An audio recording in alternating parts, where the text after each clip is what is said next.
So now we have some nice melted butter, and while this is butter, what we're going to do is just drizzle this. You want to just drizzle this into the chocolate. Yeah. So the goal here should be to melt the chocolate with the butter. Give it a little mix here. Oh yeah, that is happening. There we go. So look at this, the way the silkiness of that, it's just going to combine together with the butter and emulsify together into a beautiful, I believe they call this a ganache.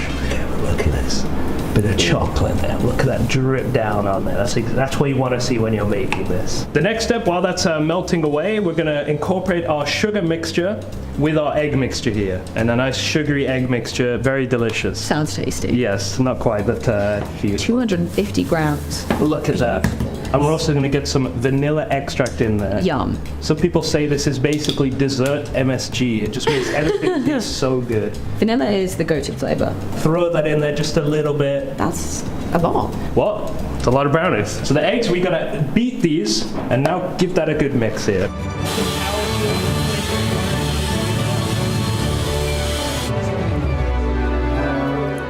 So now we've got this mixture looking all nice and fluffy now. What we're going to do, we're going to mix in the ganache here with this mixture. So Frank, if you could slowly drizzle as I'm spinning here. So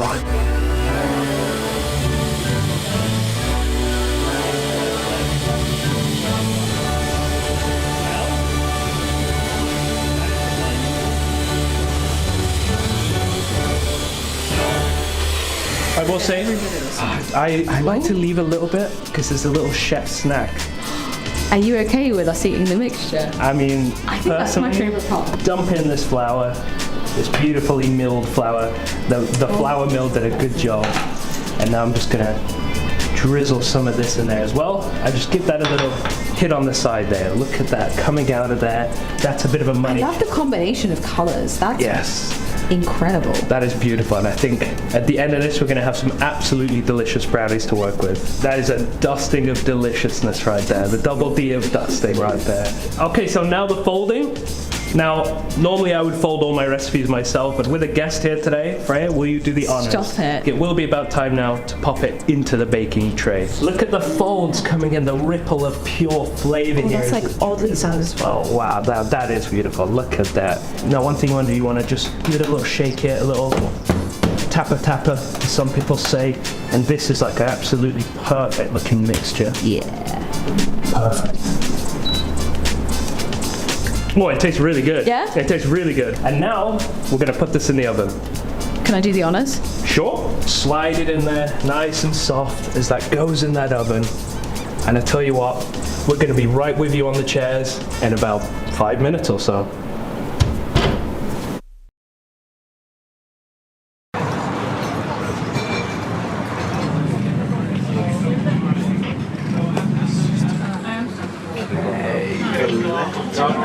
My whole life, it has been my dream to organize something on a boat. And, well, as luck would have it, the ESL company card, it is allowed to cover team building expenses. So, Boat Party 23! 23, Boat Party! Hey, hey, hey, hey!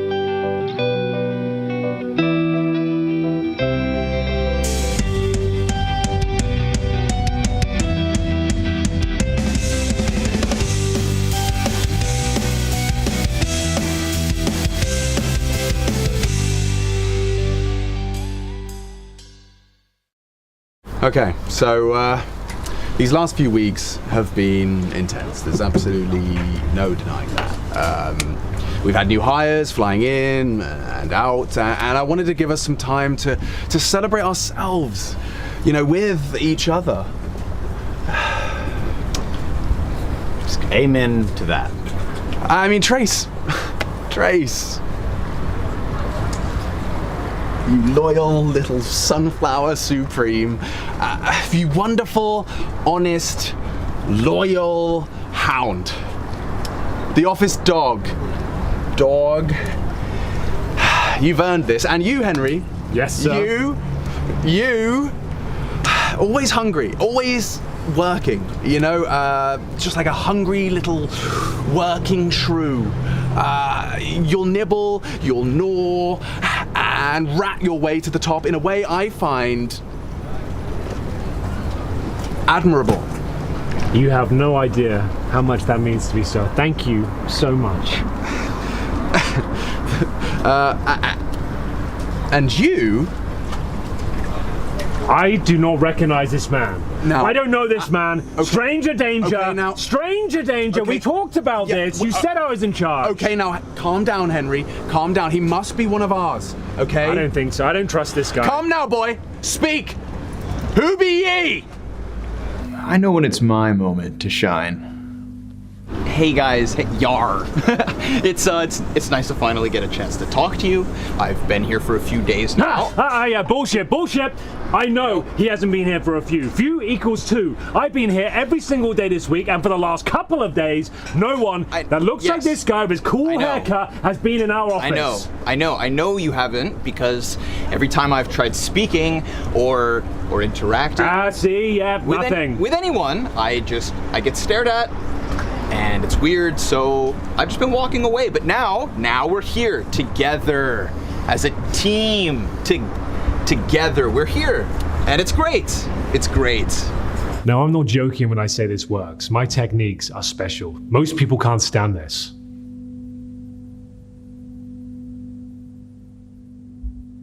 You feel that? You're very uncomfortable right now, aren't you?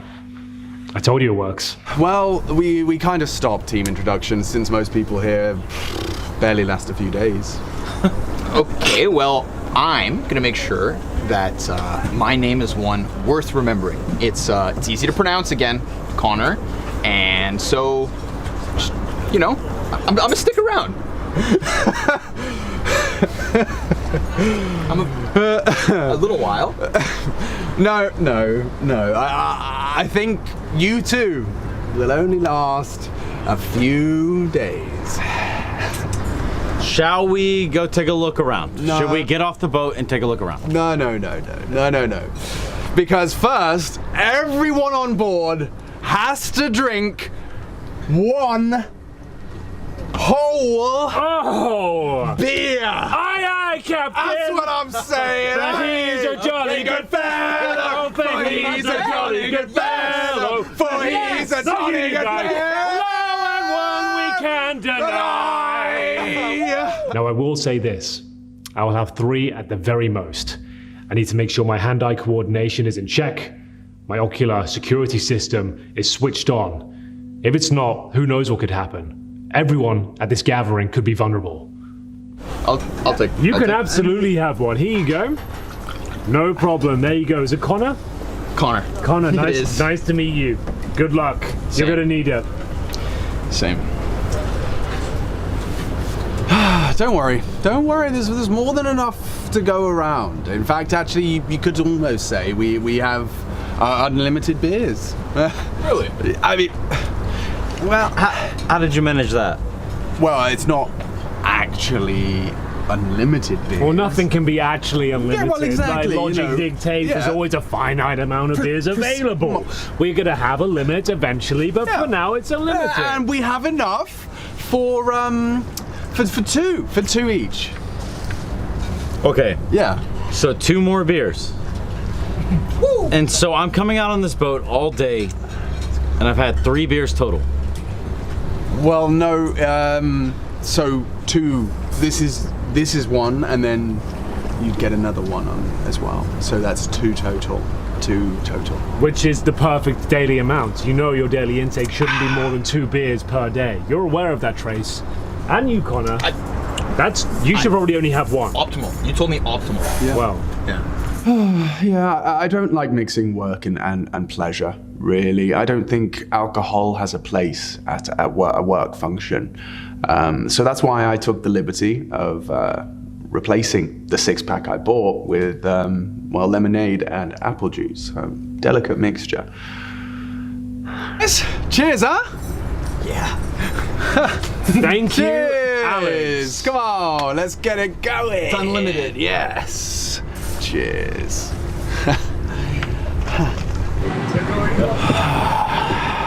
There's nothing quite like the open road. You're right. But I do have a question, like, how many seamen would actually fit on this boat in the past?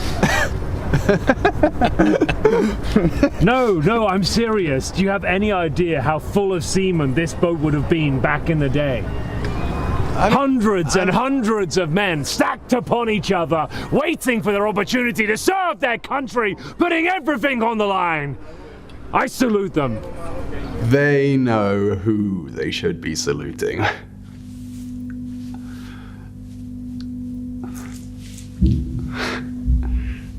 Yeah, no, just gonna make a call.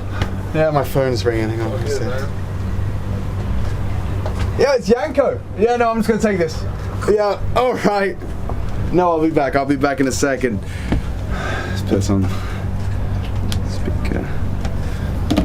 You're speaking to your favorite EPL Malta branch. How can we help you? Alex, what the fuck are you playing at? I want to charge here to the company card for 5,000 euros. I've been trying to ring the main office all day. Where are you? Hey, Yanko, listen. One second. I've got you on speakerphone here. Hey, Yanko. Yeah, the EPL budget, it allows for funds to be allocated towards retreats for team bonding and stuff like that, right? No, not correct, Alex. Pre-authorization, sure, maybe, sometimes, but not just out of the blue.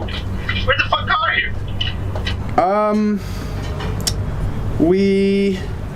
We're on a boat. You spent 5,000 euros on a boat for you and your useless fucking employees? 5,000. Let's go. Yes. 5,000. Look. Hey, look. Now is kind of a bad time. Maybe we can talk about this later or something. I've never seen such an incompetent fucking piece of shit in my life. You are the most obnoxious idiot that I've ever met. Okay. Look. Right now, I'm trying to enjoy a nice boat ride with my friends. Yes. And employees. Okay, the boat is booked. And we're on it right now. I'm gonna hang up and I'm gonna enjoy myself. And we can talk about this on Monday. Till then, don't call me. Don't call us, Yanko. Goodbye. Don't call us. Woo! Let's go. Yeah. When I grow up, I want to be like Alex.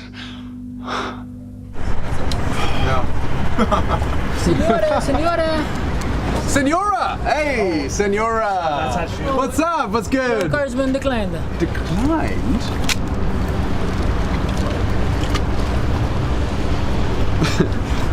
Hey, so everything's fine. I'm just gonna sort this out. Thank you, though. Thank you. It's okay.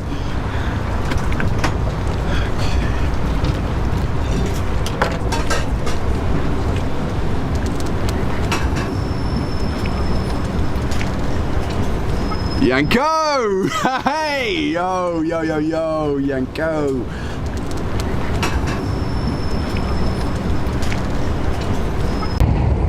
One cave.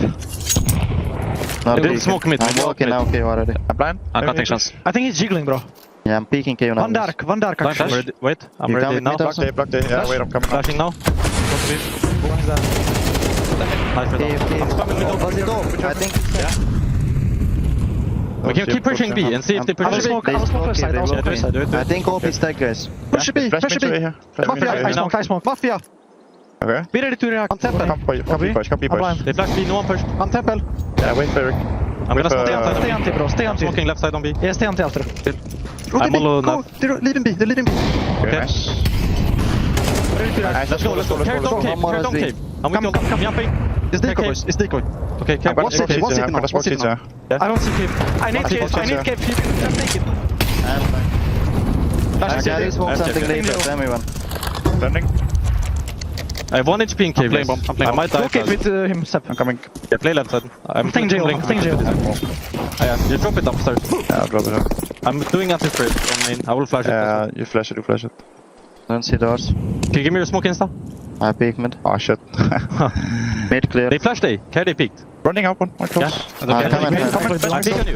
Close. Wait, I don't have. Give me I flash. drop Henry. you flash. Let's peek here with me. I'll go. Peeking here. Flash. I'm saving you. I'm ready. Flash. Flashing now. Okay. Okay. All the way. I'm gonna hold it out a bit. Holding now. Yeah. I think, yeah, you can do mole or something in aiming if you want. Where's You he can try blocked? clear. Blocked. Okay, nice. I have late Henry, come inside. give me your smoke and then go back to B already. Yeah. But then I can double mole mid with you if you want. No. Okay. Nothing. Can you do flash? No, I don't have. Yeah, Rick, you have one more smoke. Yeah. Just go towards A now, guys. B that guy. Second smoke in I'm gonna cave. come Pass and cave go as well, B. though. Okay. You're only gonna be two Holding B mid mid. a bit. Guys, before you go, I'm gonna walk mid alone. Yeah. Yeah, do it. Tell me when to do util, Fredon. I'm ready. Yes. Okay, fine. I'll Let go. everyone be ready. Ah, fuck it. I'll go cave.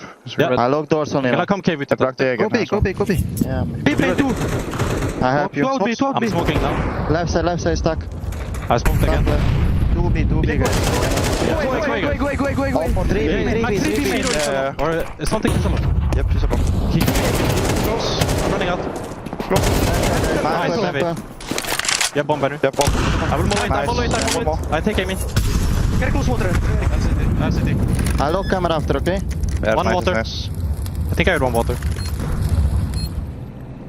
I have camera now. Hey main, half HP.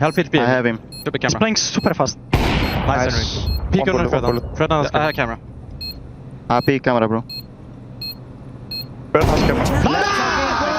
Wow, nice work again, Fredon. Let's Nice go. work again. Take for it. Didn't hear anyone go rat or something.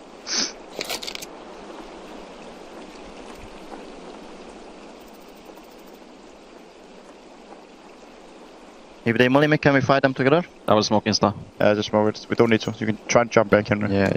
Hey. Coming A. Okay. Coming A. Coming in. Nice.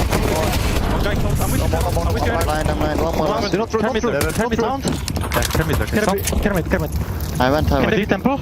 I'm going to the city. Now I'm going to the I'm city. chilling I'm playing doors, full okay? retake. I'm playing I'm full going pillar retake. here and we hold first. Yeah. Yeah, I will. Can they still go A? Yeah. Wait, I'm smoked off. Can I see Can this? be out now, watch out. I have camera, boys.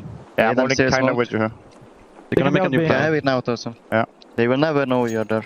I have kit laser, guys, if they go B. I have city spawn If they right now. camera for them, keep fighting. I'm pillar They with can you. be Okay? temple from B as well. Yeah, I have behind you, Alda. Nice. I let them plan fully. Yeah, do it.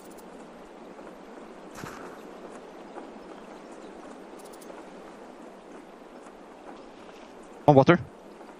Okay.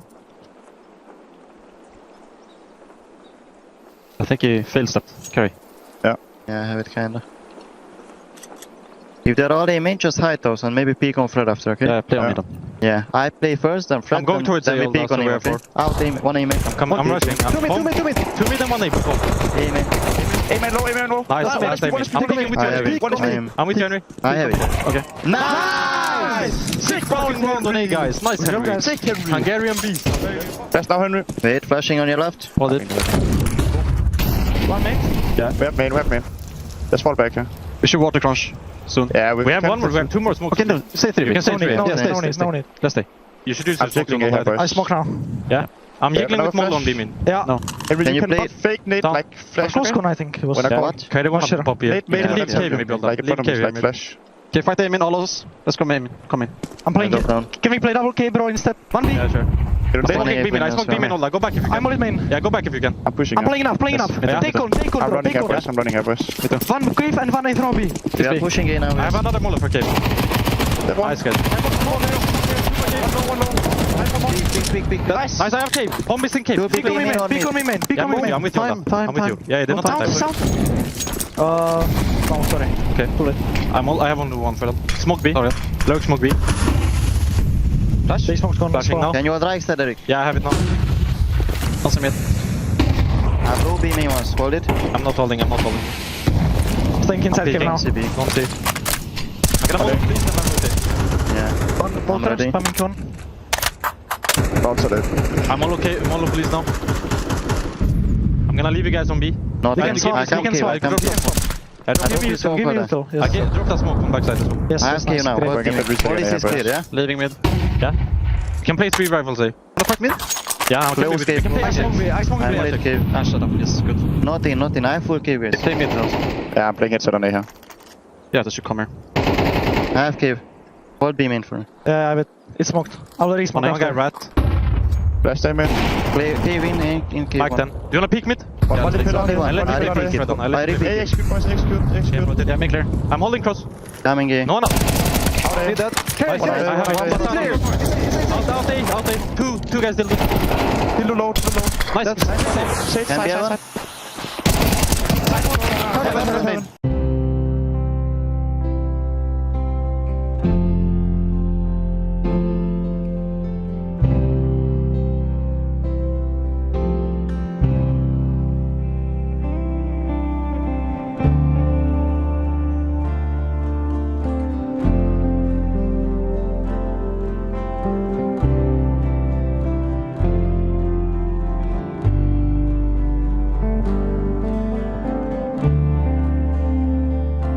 Pull the chair forward a little more. Yeah. Do I need to be up like this, or do I? Go with your chin on his knee. Yeah. This is. Here, come like this. So. There you go, bud. It's dumb if you put your chin straight forward like that. Well, that's what my dogs do. Okay. I'm way too close to your. Balls. Okay, let's go. Are you ready? That have been inflicted upon them.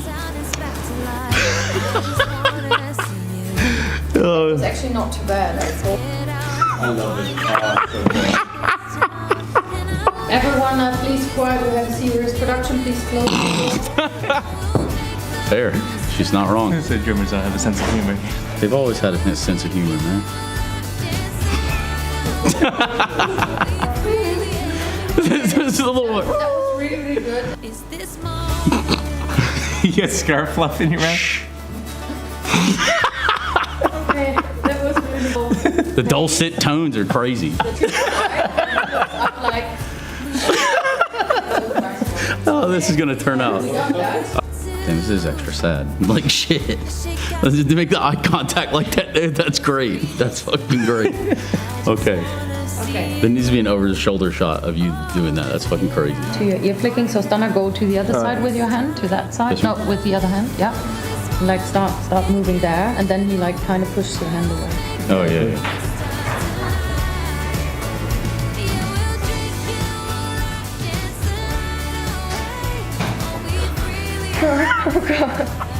What have we created here? Oh my god. Jason Rogan podcast, check it out. The Jason Rogan Experience. Counter-Strike by day, Jason Rogan podcast by night. All right, welcome to the Jason Rogan Experience. As a man, obviously, who's very obsessed with what he puts into his body, being that my body is a temple, I'm excited to have you here because we obviously get to talk to someone who's been so good in terms of not aging. Yeah, how have you managed to stay so long as the young veteran? I mean, I think I put a lot of effort in my health and keep my face really young as it is. I can tell. Yeah. So I think a big part of it is probably my resident here in Sweden, living in Sweden, Sure. trying to stay away from the sunlight as much as possible. Yeah. Staying indoors, playing a lot of online tournaments. Like I don't try to go out ever. Almost, I stay inside, keep away from the sun to keep myself young. It's an interesting strategy too, because a lot of people try and qualify to stay in more events and go deeper in tournaments, but you're sitting there like you can lengthen your career if you just don't go deep into the playoffs. Yeah, I don't understand like why people don't focus more on this. Like this is like the most important thing in life. I think just looking young. And they're putting a lot of mileage on their bodies. Mileage you obviously don't have to carry with you, which is great. Yeah. Like, I think this is the most important part of me. Like this is what defines me. Can we talk about diet a little bit? Because out here in Sweden, obviously, you guys have this beautiful land and known for your moose meat. That's an important point, actually. I think I usually, like on weekends, after we play our online qualifiers, I usually go out hunting with my friends. That's a big part of like keeping my body as it is. Right. Yeah. Now, talk to me a little bit about the whole fish thing. You guys have this fermented fish. I imagine that has to do something with keeping the skin clear. All that fish oil. You don't even take the supplement. You just get it right from the can. No, I go to the sea. Oh, really? Shit. Yes, I fish like straight from the source, and I eat it raw. That's beautiful. Yeah, that's perfect. Okay. That's how I like it. Now, I would say, like, for me, have you ever looked into, like, stem cells? So for me, like, I'm really a big fan, a big proponent of stem cells. I'm a big proponent of the ice bath in the morning. You're talking about the moose meat. I've had that as well. All of this seems to just do great stuff for keeping the longevity of how you're looking young, which is something that you've been able to accomplish. Stem cells, I don't believe in that much. I would say it's probably just the Swedish atmosphere is all you need. Now, one thing that I've heard, that this has been a little bit of a conspiracy, but I wanted to talk to you about it. You were in the NIP roster for so long, while Swedish Counter-Strike was struggling to bring in new players and new people. Now, I've heard that you have some kind of a thing going on where you actually kind of take the power, the life force of the younger Swedish players coming up through the scene to make yourself a little bit more powerful in longevity. Like when I play with young players, I try to always, the first thing I look at when I get a new young prodigy in my team is like, how do they keep themselves young? And if you take that away from them, then all of a sudden you will get to reap all the rewards. Yeah, of course. I think that's the point of everything, and for my career. Well, that's beautiful. I think you've done a great job. Thank you. Keep going. Keep it up. Stay young. I will. Jason Rogan Podcast, check it out. The Jason Rogan Experience. Counter-Strike by day, Jason Rogan Podcast by night.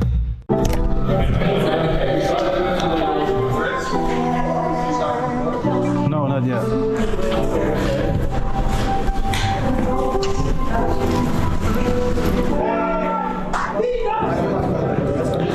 Warum? Behind the scenes.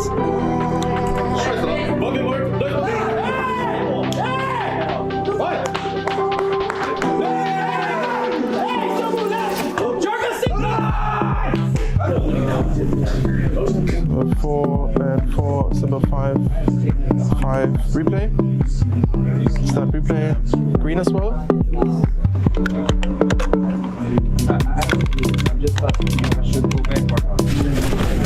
I'm wearing a disguise. Yeah, you're like Clark Kent. Just not as good.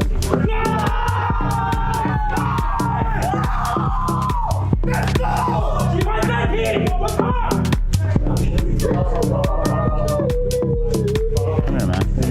It's all right. You're all right. You're good. Yeah, very much so. Jason, thank you very much. I'm not just with Ty Lue. I'm the man of the hour. I'm with the man of the hour. It's all good, bud. It's all good. I kind of feel bad for the man, G. But he's given me a lot of good moments this event. So. Yeah, you know what? All of that, yeah, you're right. He's eating some ice cream. You gonna go get some right now? Yeah, of course. Yeah, hey, thank you for your time very much. Congratulations. Let's change up the tones just a little bit. So this next team, hey bud, not the anticipated outcome, right? I think we're gonna have a very long and fun chat with each other. Jesus. A little out of control. You don't say. Holy Jesus. Well, that was something. Wheels fell off there for a minute, didn't it? Wait. The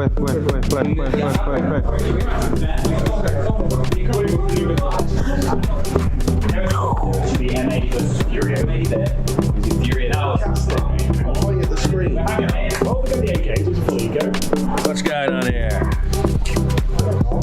Yeah.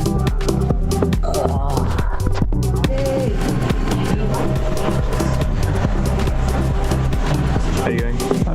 Yeah, good. Good. Yeah. There we go. Hello. I think I'm the only one seeing. You good? Habibi, you scare me. It's my job. Hey. Going on here, yeah. He like Ross you are, turning up on the cameras and making faces. It's like the truth. That's it. Thank you, man.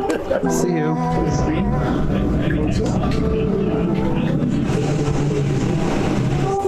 This is Pro League. There's no crying in Pro League. What the fuck's going on here? Well, couldn't have picked a better segment to wear a GoPro. ESL presents the ESL Pro League in partnership with Intel, Acer Predator, DHL,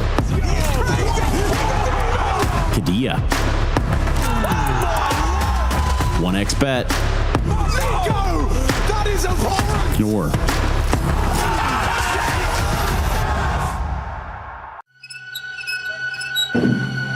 Come play with us.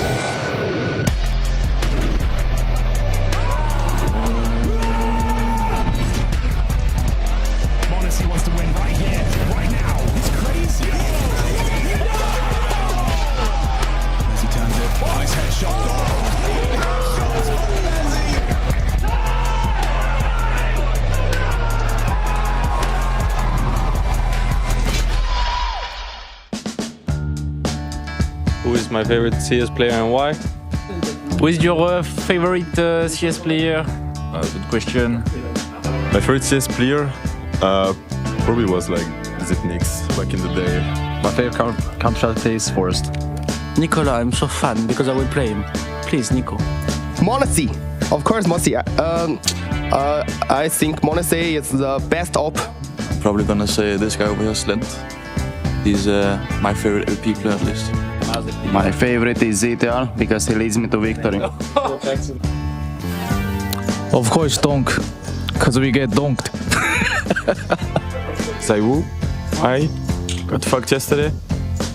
Has to be PR, because he's the GOAT. Rain, he's a cool guy. Nico, he's sitting close to me. Well, isn't that a wholesome way to be starting off the third day of Stage 2 of ESL Pro League Season 21? And there is Glorp, all the way down there. God. Did you ever think you'd see the day, Alex? I never thought I'd see the day that Glorps comprised entirely of Glorps was in the Glorping Gludio. You expected there to be a bigger laugh after that one, didn't you? Well, you gave me one. I did give you one. Yeah. Jason, are you cosplaying a panda? I just wanted to hide behind some foliage this morning. Why? I don't think I've seen the outside world since I got here. I've just been hotel, studio. Me and Henry went on a walk yesterday. We went maybe 9-10 steps further than we've ever gone before. Yeah, then it got quite uncomfortable. In which direction? Towards the petrol garage. Ah, did you go to the petrol garage? No, not yet. We're plucking up the courage. Do We're it. working towards Do it. it. Maybe today. Maybe today's the day. Can recommend the hot dog there. The hot dog? The hot dog is solid. Okay, I know. At a certain time of day. I know you Americans, but you don't have any health standards. Whereas in Europe, a gas station hot dog actually could be nutritious. Oh, that's kind of fair point. Yeah, no, I don't touch things. I don't touch the food. No, that's Give it a go. There's some of them that serve sushi, and I really don't trust that. I No. really don't trust that. Too far, too far. What else is happening today? Any guesses? Isn't the buzzer game? It is games. It's also daylight savings. What did you do for International Yeah. Women's Day For you guys, maybe. Did you have any kind of celebration?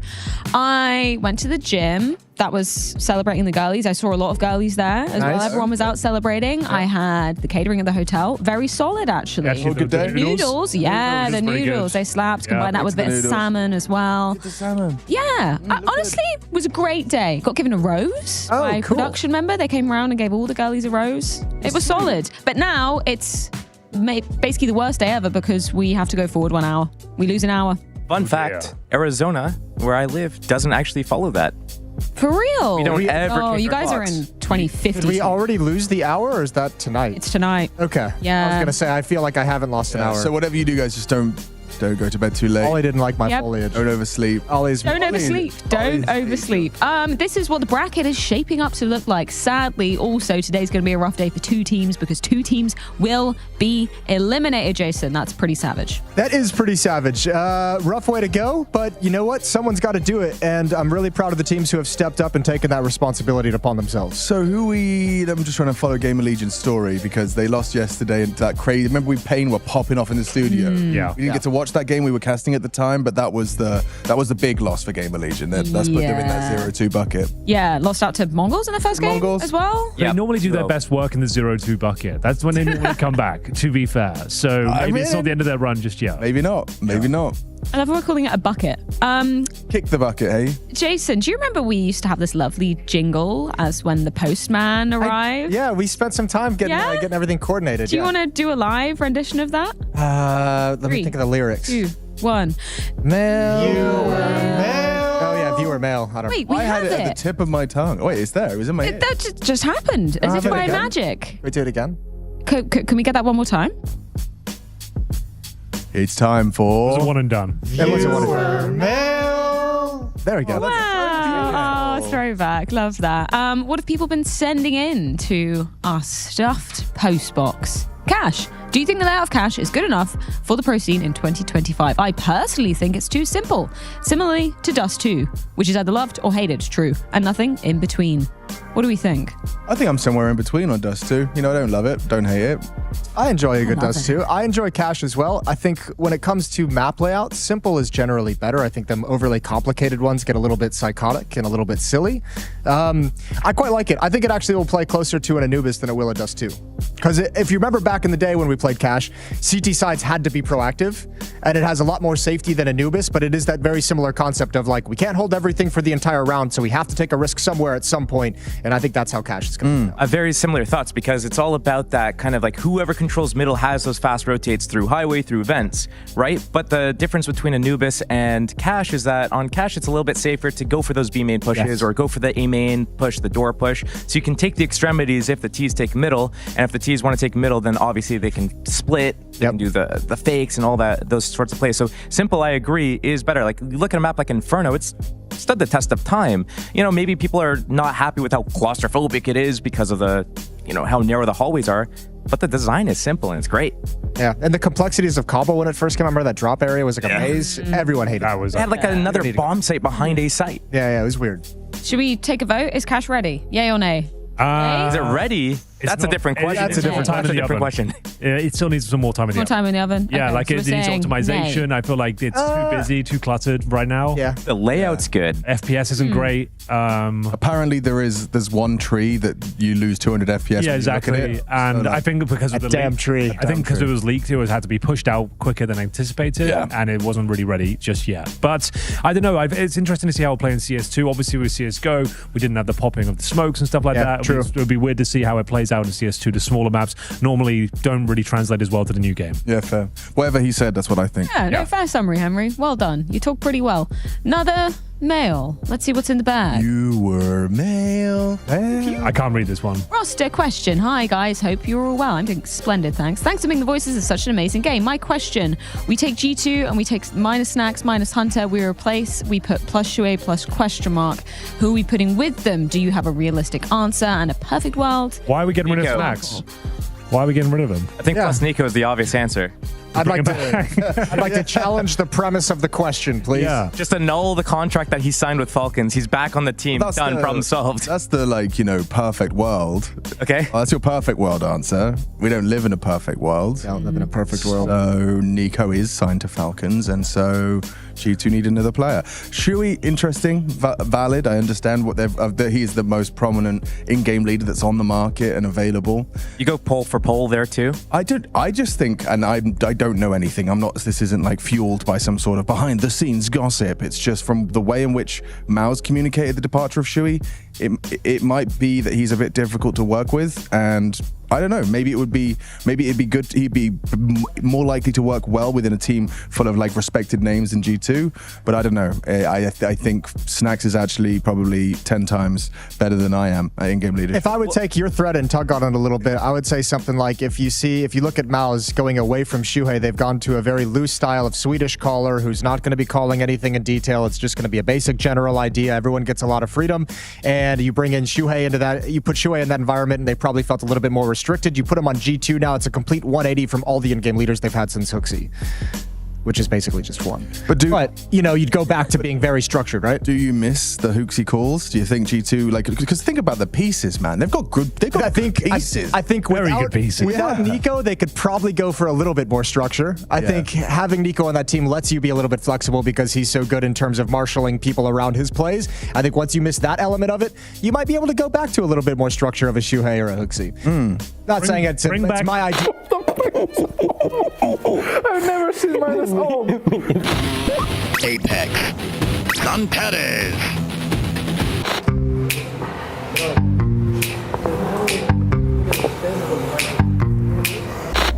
Still works here again. Oh, can you imagine? I hope I'll do another trophy in my Instagram.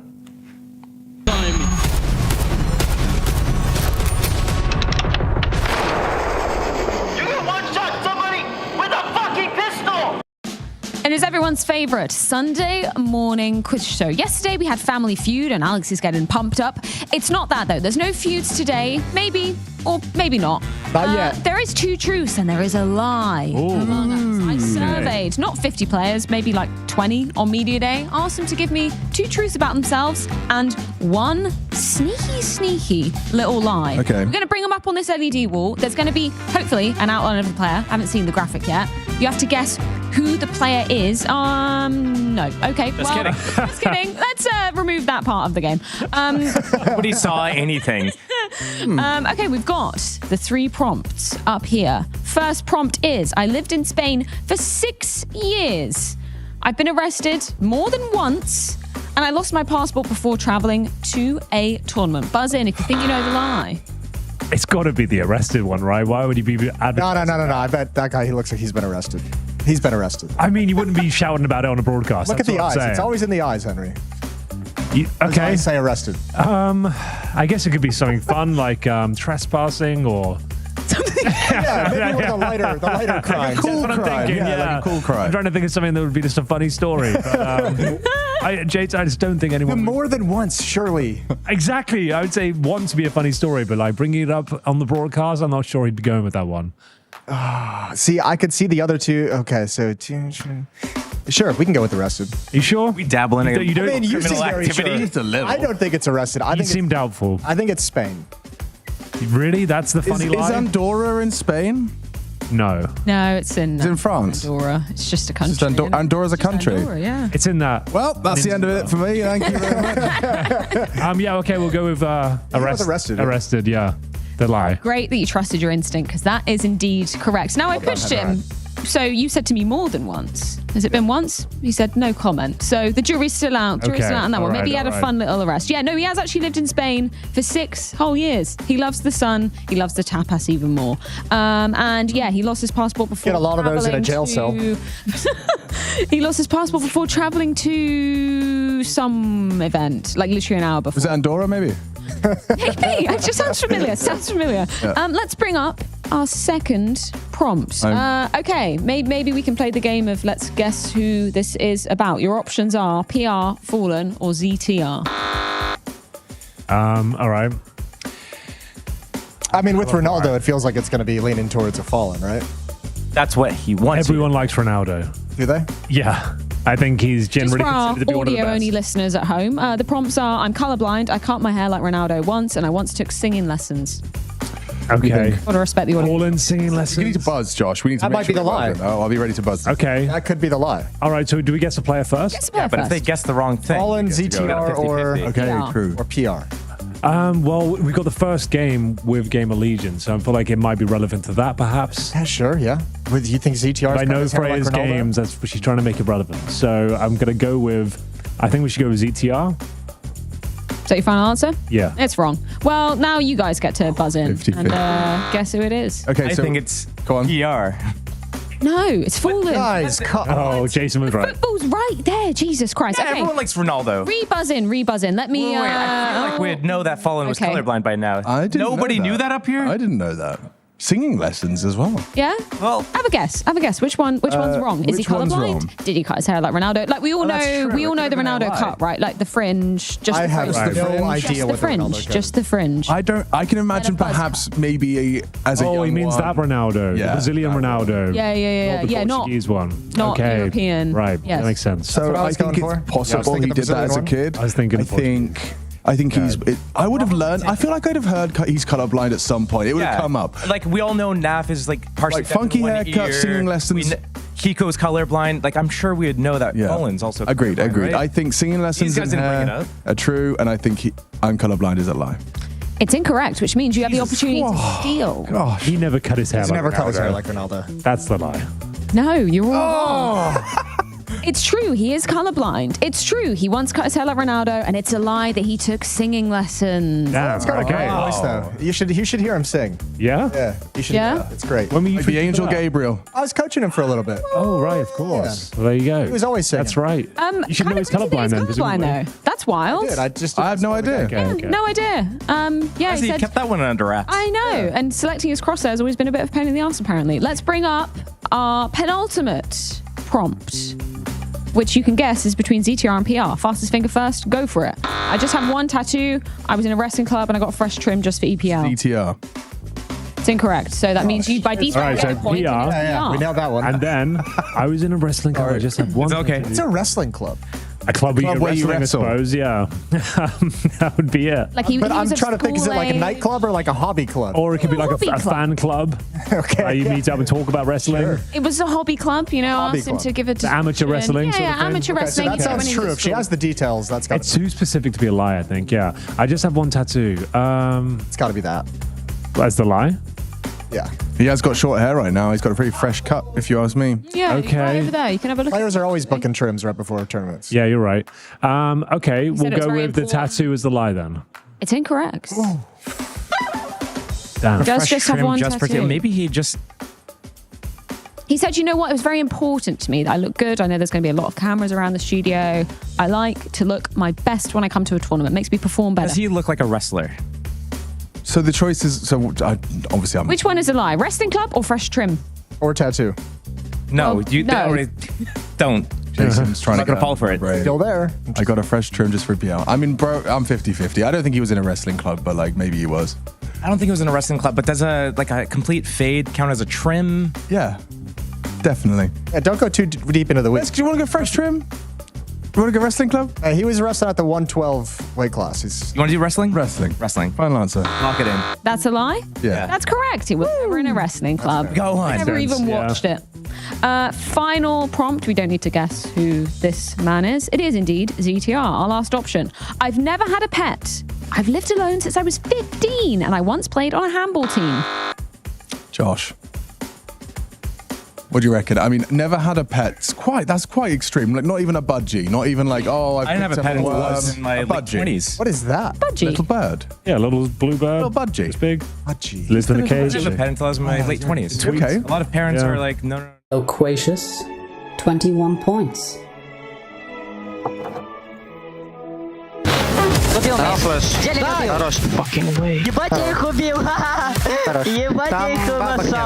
I'm a professional Counter-Strike commentator, YouTuber, and owner of the Best Dressed Movement community. Hi, Alex. No, God! No! Please, no! No! No! No! Пожалуйста, мне паника.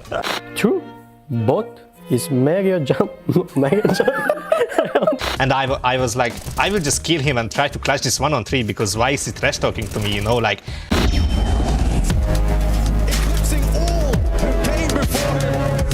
And the quote, repeat the line, that's not the Counter-Strike I want to live in.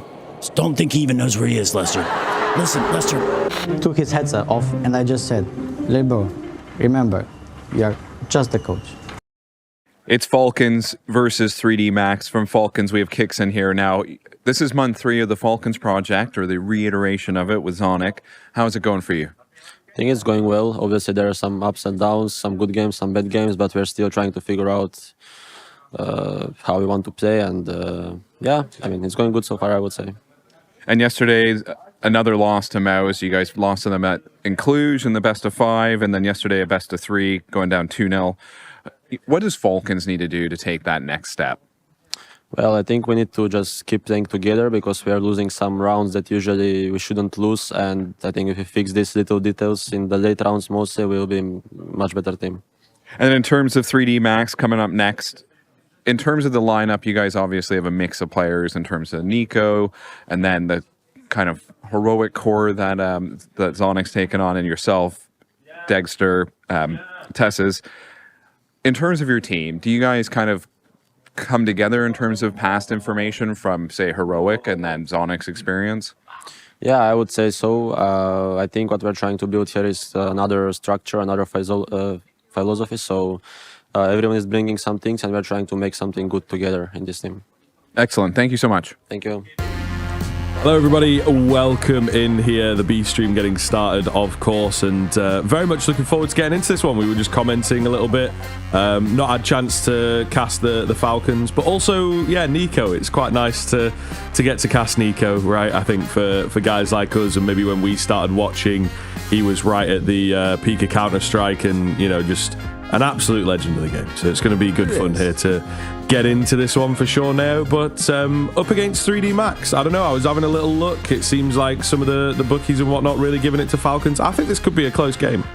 Yeah, I mean, 3D Max just seem like a really difficult side to sort of put away at the moment, but Falcons, I would put them as my personal favorites, right? We want to kind of touch on some previous results as well, here from Pro League, but also from Cluj as well, where I did like what I saw from Falcons, right? There's no two ways about it. This is a side who actually made a very deep run, taking down some really notable names along the way, and when you look at them and being able to say second place already with this new lineup, that's actually a pretty good way of going about it. Only losses they got was to Pain really early on in the tournament, and then to Miles, of course, in the final 3-1. It happened. So I think, honestly, for the Falcons side, for me, they're in a really good spot. Deep playoff run, now an opportunity to sort of go back to back and actually start to find a bit of form, right? We saw earlier in the year tournaments like Katowice and Blast Bounty, not terrible, but for the same time, you still want to see like more from them. I mean, obviously, actually, in all fairness, Kato was pretty bad. It was dead last. But, you could give them maybe a bit of the benefit of the doubt when you saw the same thing as well with Blast Bounty. Didn't make the LAN finals,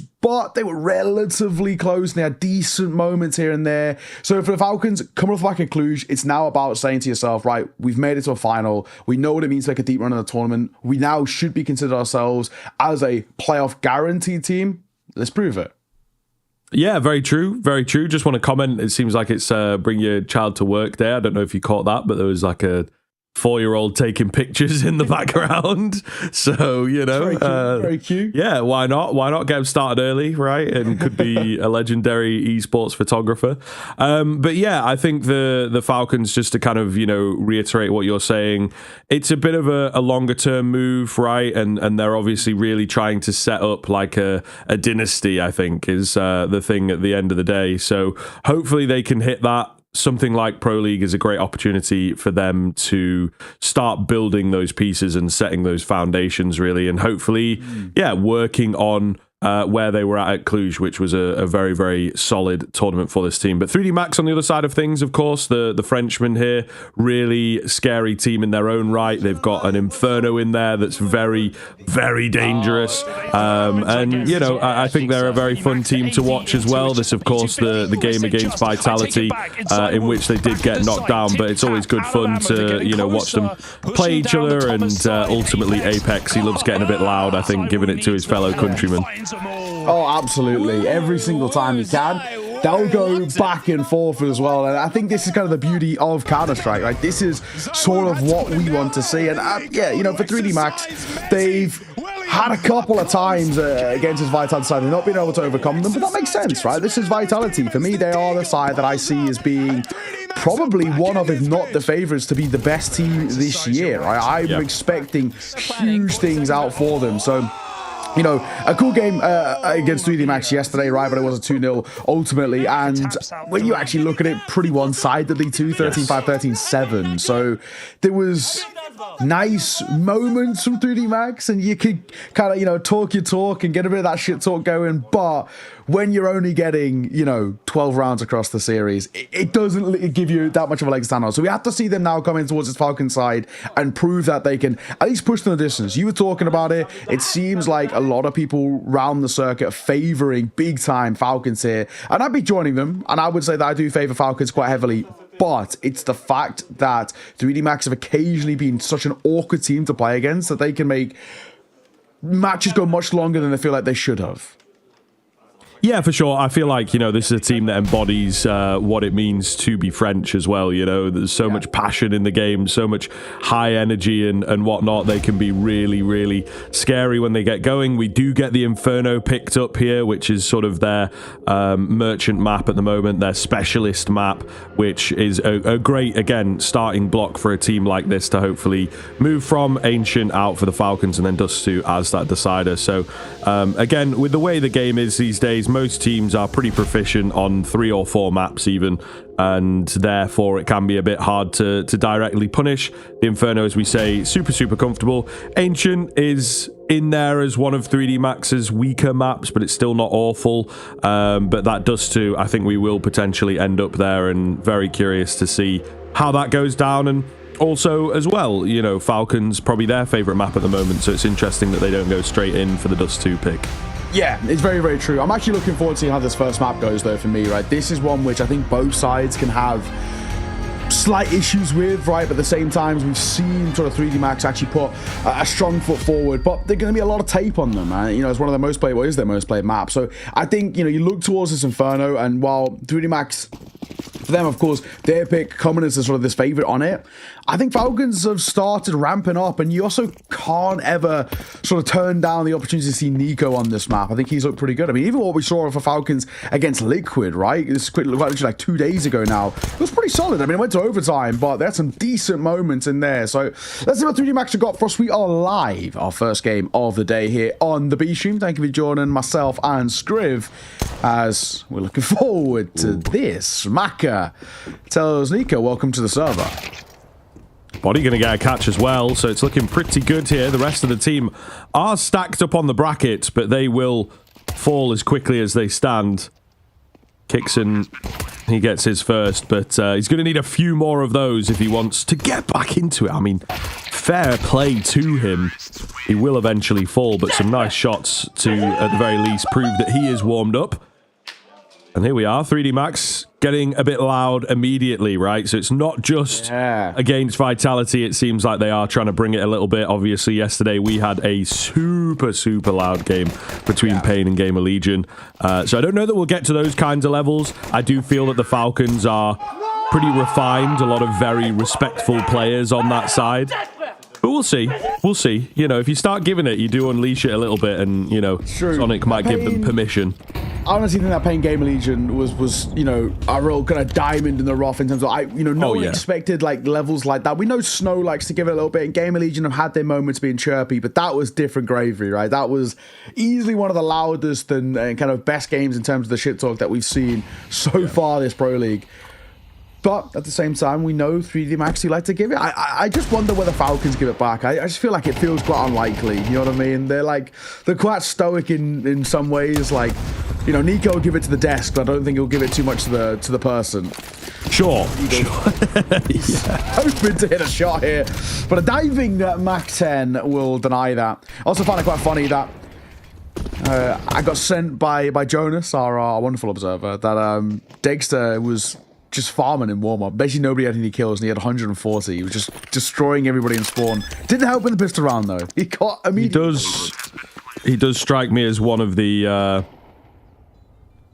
more ADHD gamers out there, you know? Warm-up warrior. He's constantly got to be playing, constantly got to be, you know, doing something. He just can't sit still. He does strike me as that type.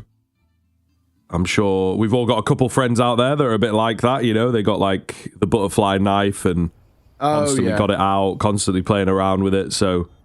The amount of mates I've seen who, like, will just pull it out, obviously, just because they want something to do, and then they'll die with it in hand.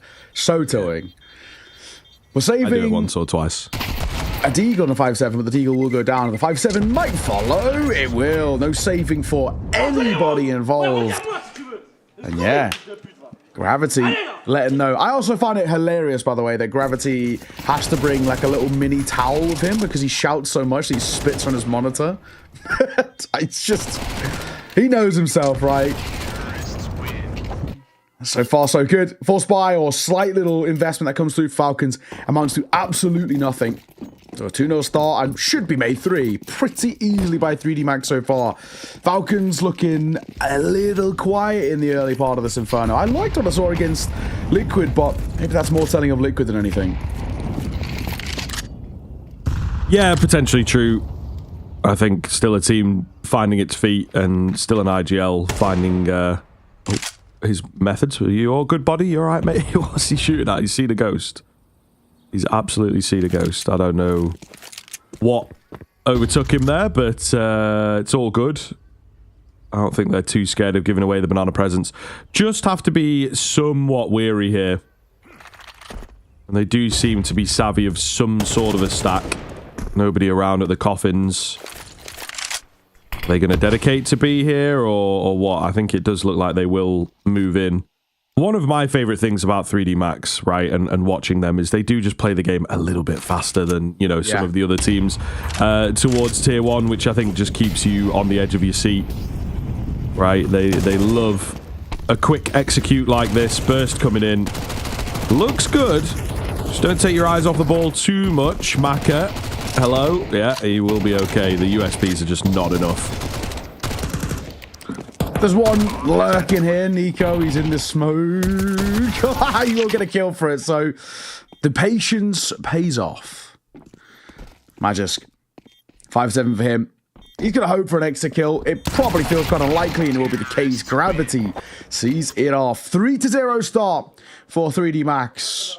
Honestly, really solid work from them at the moment. Playing just how you want to see, right? Very confident in the game plan. Trust fully in the team to back them up. And very few to no mistakes being really made at the French side at the moment. Falcons, his first gun round's very, very important.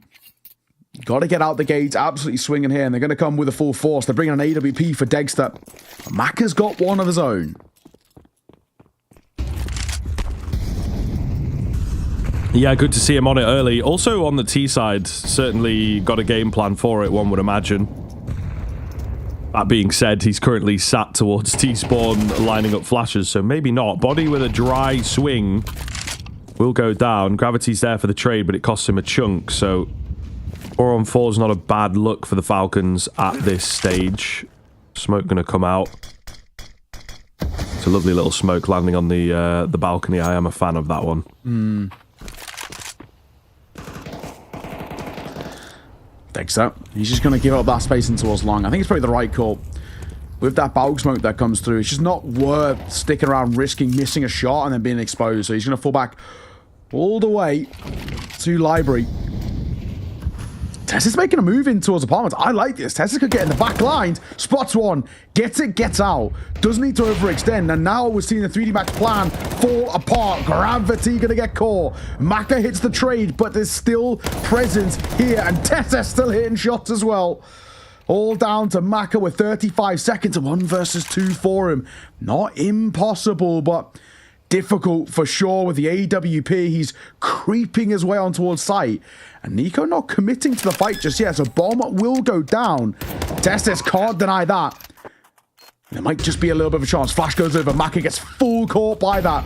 He knows the bulk play. He knows the long play. He's now just got to find a time to isolate fights. And Tess is being stuck in bulk. He's got to make noise to get out. Flash round. Missed shot by Maka. And Nico hits him on the swing. Falcons, first round, but only just. It's unfortunate. He has done the best that he can there with the moves, but yeah. Just caught in between a rock and a hard place, I think, is the way to put it. So, a bit of work required, a bit of luck in play as well. A lot of it on Tesses with his moves.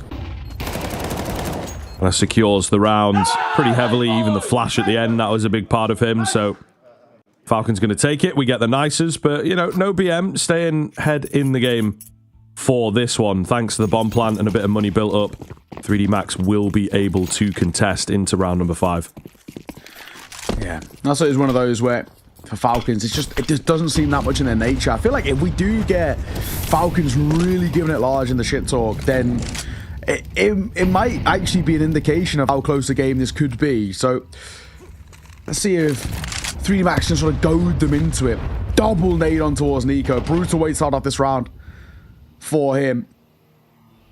Down to 24. They're going to flash through a lot of utility there as well. So Nico just going to get out. MP9 in the corner. Spot. Can't hit the shot by Kicksan. The nade might do it, and it will.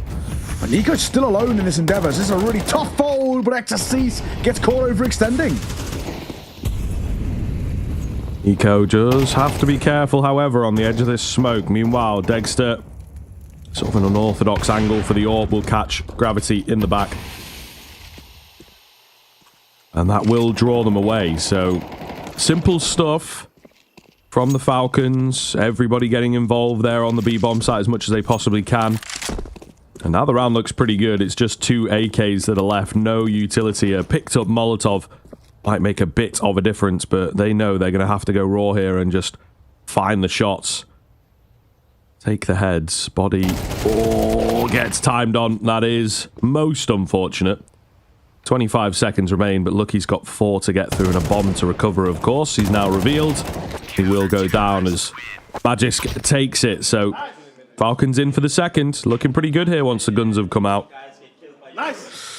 So far, this Falcon side starting to find a lot of form. I really thought they were actually in a lot of trouble there, but well played by Nico. Nate comes around the corner, doesn't sort of play that position. He waits for the opportunities to come to him and actually forces 3D Max away.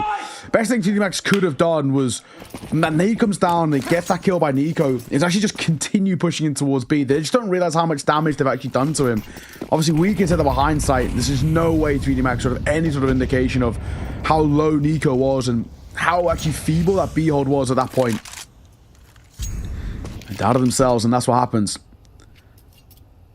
A second on the ball. We do have a buy for 3D Max. Oh, Magisk. Timing was excellent there. He did want to stick around for the fight. Molotov down. This time they don't opt to go through it. Magisk wants to swing. Oh, anti-flash by Gravity. Looking into the wall, down he goes. Body will trade, but a lot of damage dealt towards him. Solid start into the round once again. Falcons keeping the conversation going. Dexter with a great find. He's had a lovely couple of rounds. Tessus goes dry and gets 2.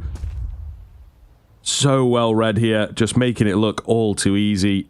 Lucky knows there's a man on the corner, but it doesn't even matter. And Tessus will swing out for the 3-piece. Lovely round.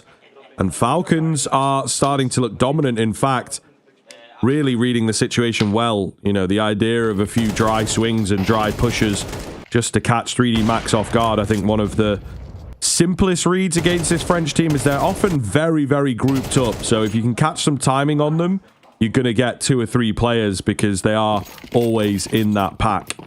Yeah, very true.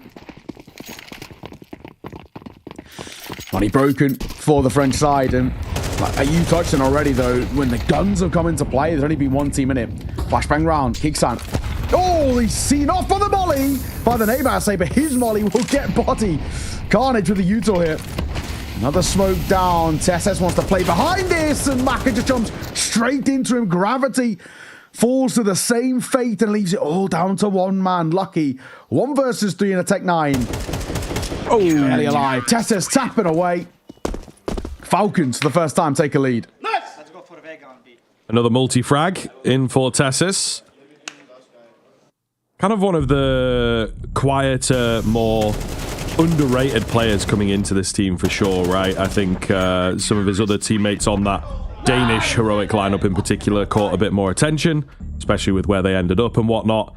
But even into the team last year, he, again, doesn't really catch the eye as much, but coming into this team and what they're sort of doing with him and a bit more freedom potentially to work with, he has looked very, very good for me, and I think he will slowly start to become one of the standout players. Again, it's hard to really get excited about him because he's not the flashiest player in the world. I think we maybe have some of that on Falcons in spades. You know, Magic's kind of the same. This iteration of Nico, I would say, as well, has lost some of that insane flair. He's a much more calculated player than he was maybe in, like, you know, 2018. But yeah, Tessus, I think, is the one to really, really watch. And so far in this game, he's living up to that. 9-3. Really, really solid scoreline. Sort of ironic in a way, isn't it, that after everything that Astralis, you know, they've been trying to do and get this sort of Danish super team in a way, and the 2 players that they've been missing are Tessus and Shush. They're the 2 players that they should have picked up immediately rather than Stown and Yabi. In hindsight, Tessus and Shush would have been much better pickups for them, and that's just how things pan out. But I think you're spot on. He's just been excellent. He's such a fun player to watch. He's so reliable. He always seems to kind of find his form and be able to capitalize upon it. And unfortunately as well, when you look towards teams like 3D Max, they have a couple of players that can at times go missing. And we see him a little bit here. Exorcist, Lucky, both a little quiet by their standards. That's the thing you just never get with players like Tessus. He's always guaranteed sort of, you know, one-on-one in sort of a lot of these aim duels. So Harkins are very lucky to have someone like him. 40 seconds, smoke comes down towards Plant Pot. Nico is here, taking util damage early. It's a 5v4, but two of them over towards 3D Max are so low and tucked in towards Dark by Tessas here. It's a good position to hold, especially the longer he waits here. Oh, that's nasty. The nade hits body as well as breaking open the smoke. So the cheeky play he was trying to come up with does not work, but it's a quick pivot towards the A bomb site. Dexter all by himself, unsure of what's coming. Oh, he's sticking around in the flames. He gets 2. And he hits 2 with that bullet.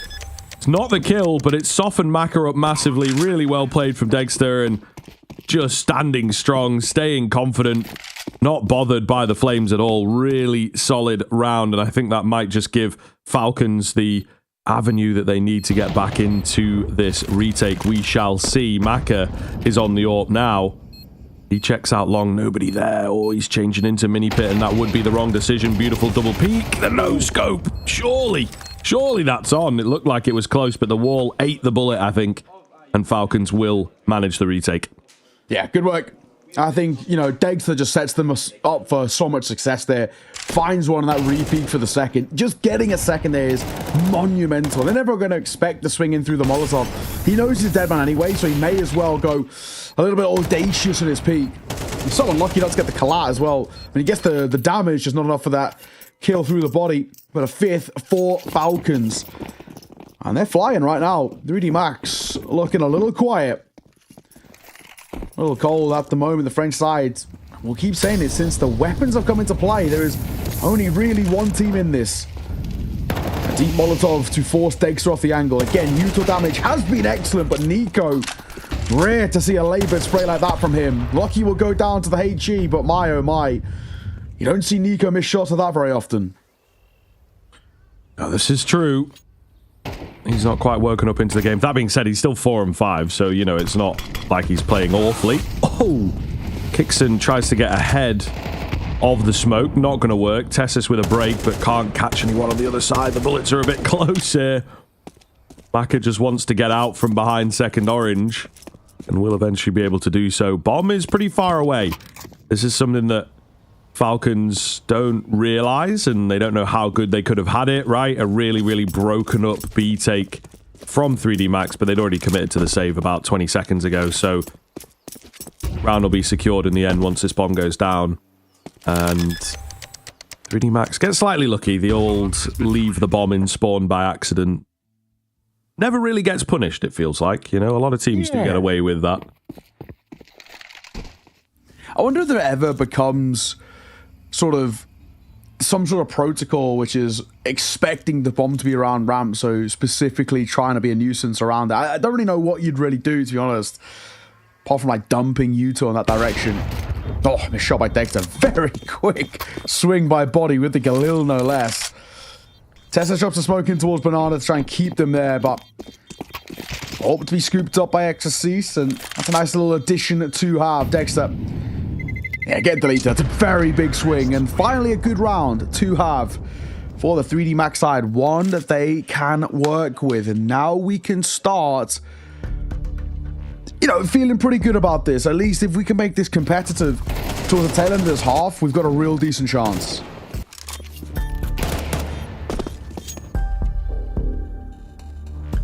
Looking good. Looking very good here across the board for a competitive game, I think, which is ultimately what we want first thing in the morning. This has moved really fast, though. We're only like 20 minutes into the game, and the first half is nearly over, which for an Inferno is pretty quick.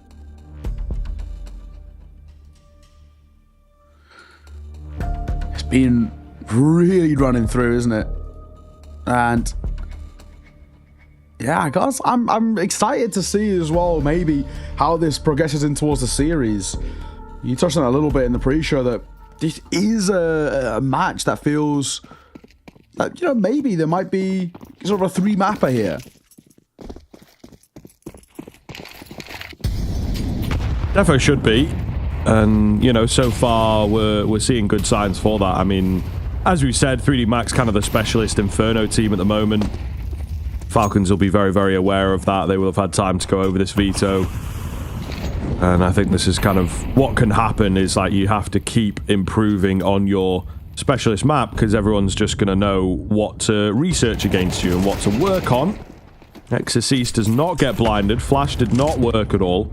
So Tessis, the danger man for Falcons, goes down early. A lot of damage dished out, so we'll see. Magisk in the off angle. Flash is behind him. AWP shot misses. Bomb spilled forwards, so they have to come into the Lion's Den to get that back. They will just about be able to get it, but there's so many CTs already on the site, ready to defend. And 3D Max, they are committing in, slowly but surely, they are committing into this A-bomb site. So I'm not sure how I feel about this. I don't know how they feel about it either. Trying to draw attention away from Long. Nico indeed does get distracted, but there it is. Magisk with the flying double. They're just so damn low. He makes it look all too easy. Maka gets one, misses the second opportunity. He's got a bomb to recover, and he's got a second player that he has no clue of where he is at. Magisk changing up guns to try and go for this ace. He lands the tag. Pistols out on both sides here. Oh my goodness, what is going on? So many tags, but unfortunately the boxes are too thick and Magisk will get the ace. He's as surprised as we are. Look at him.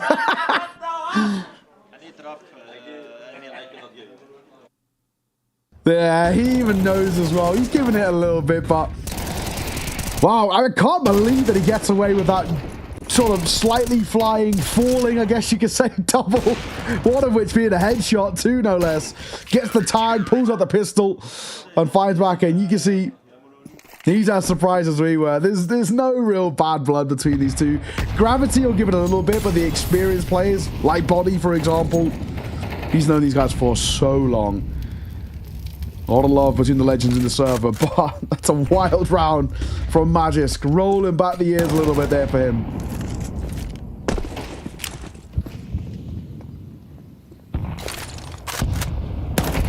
Oh, nice nade.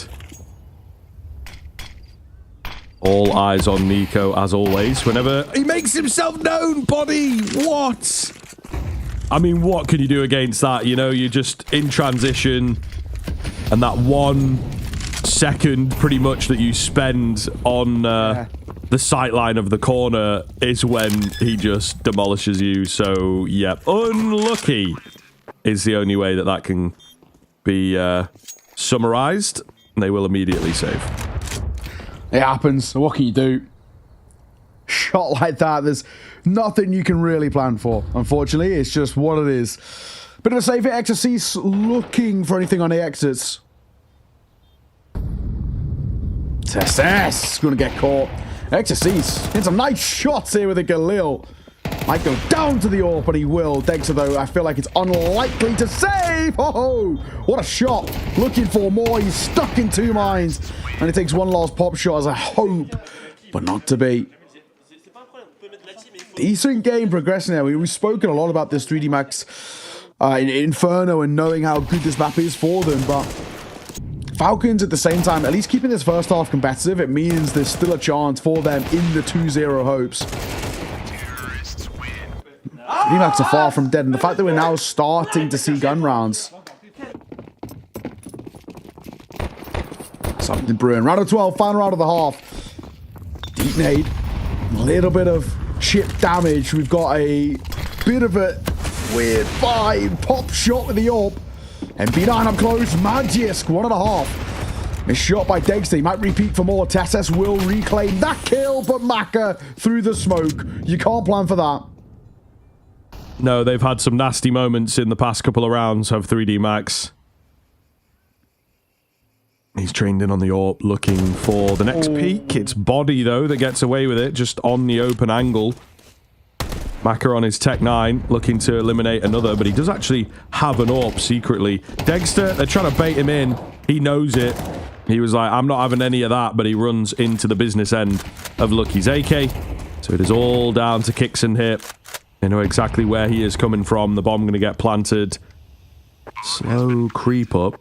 Using this smoke to his advantage. Not a bad idea, but Lucky was already watching it. 6-6. A pretty keen run-in from the Falcons in the middle there. They just couldn't quite hit it towards the end. And you can see we're a bit quiet. I think 3D Max maybe wanted more out from their T side.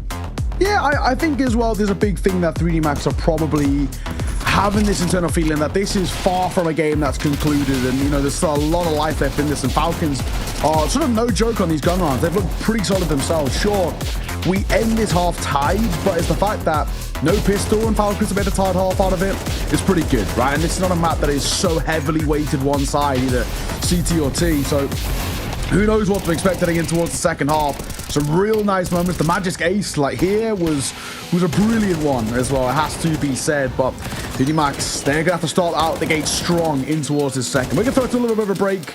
We'll see you after.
Welcome back in, ladies and gentlemen, and even start to this game. It was quite loud in the beginning, but then they did kind of quieten down, not going to lie. It's all in good spirit, though, in this one. Maybe not as much rivalry as some of the games that we had yesterday. All the same, 6-6, 3D Max, their pick, their map that everyone's talking about. And yeah, maybe not the hottest start as they would have desired. So we shall see, rolling forwards, if the Falcons have got a T-side in them. Yeah, very, very true. Oh, Maka spots out basically all of them. So Falcons just going to go quick here. And Maka ready to meet him. They're going for a long play. He was trying to hold. Oh, Nico goes back in for seconds, and that'll cost him his life. Maka finds a late lurk. Block pulled out, but not good enough. Gravity up close. P2K hitting shots as he gets a second. And it's all down to Kicksan now. Not going to happen if we're being completely frank. And that is 2 for 2 on pistols for 3D Max. Yeah, and I mean, it's always going to be a boon to your game if you can find both of the pistols. A massive boost.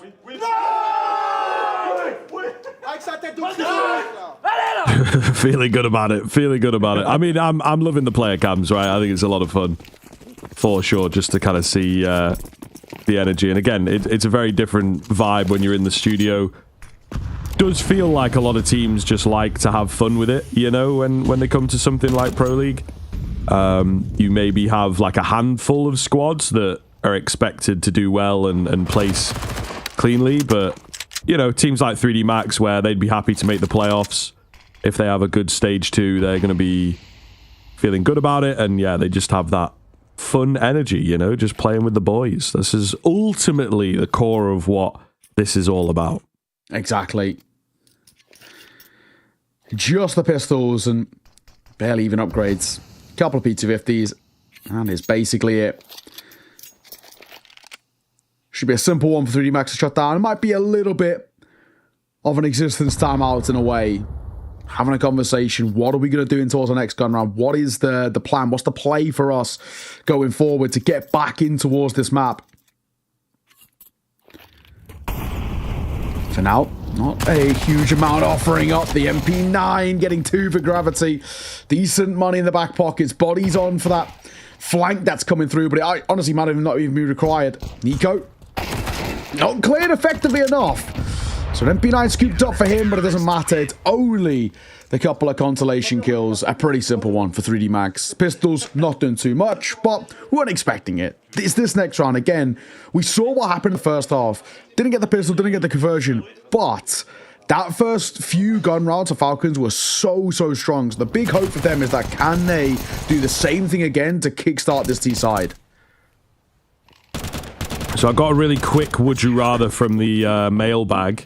All right. If anyone wants to get involved, by the way, EPL mailbag at efg.gg.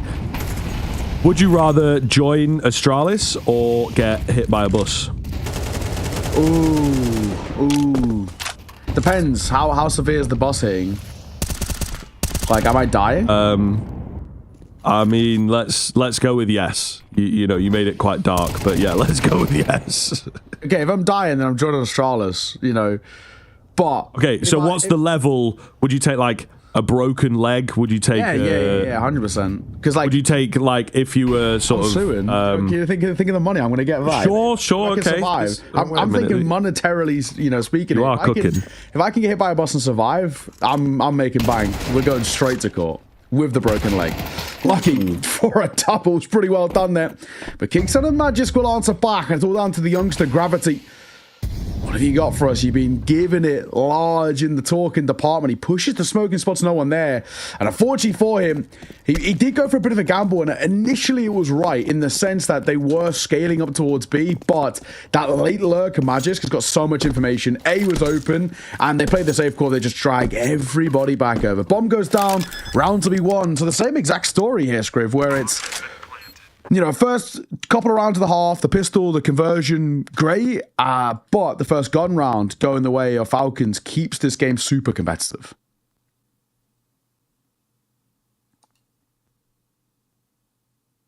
So what's the level of, like, you know, if you got hit by a bus and you couldn't walk, like, ever again? Not just a broken leg. Probably still Astralis. Right. So I think it's like when you get something a bit more permanent, you're joining Astralis. Yeah. If you can avoid, it's all about finding the balance. Yeah, as well. That's a kind of a question that comes definitely from an Astralis hater. I don't like hate Astralis. I just don't think they're very good at the moment, which is a pretty, you know, easy thing to sort of say. But obviously they are a team that a few people do dislike. There's a couple of gimmicks out there. You know, some of them feel a little cringe, I have to say, but it's definitely it's something, you know. Some people do overplay it, you know. Listen, man, Astralis, they're a fun team. I think, you know, when it comes to keeping Danish CS alive, what they've kind of done for the cultural impact, but it's tough a little bit as an organization the way they've been run. Not sure I can necessarily agree with some of the decisions that have been made. Let's put it that way. That's a nice, safe way of saying it on broadcast. So, you know, and I can't really forgive them for what they did to my boy Bubsky. I was excited to see what that guy could do, and then he just didn't play the game anymore. So, you know. Yeah, very true. Well, back on the way. Guns out both sides. If 3D Max can respond well, they start to have a bit of a narrative of them getting to the point of closing out this map. Oh my god, the MP9 dives around that corner. It's a big risk by Body there. Doesn't pay off for them. Testis and Maka, one apiece in the trade. Still one spotted over towards ramp, but Maka doesn't need to re-peek here.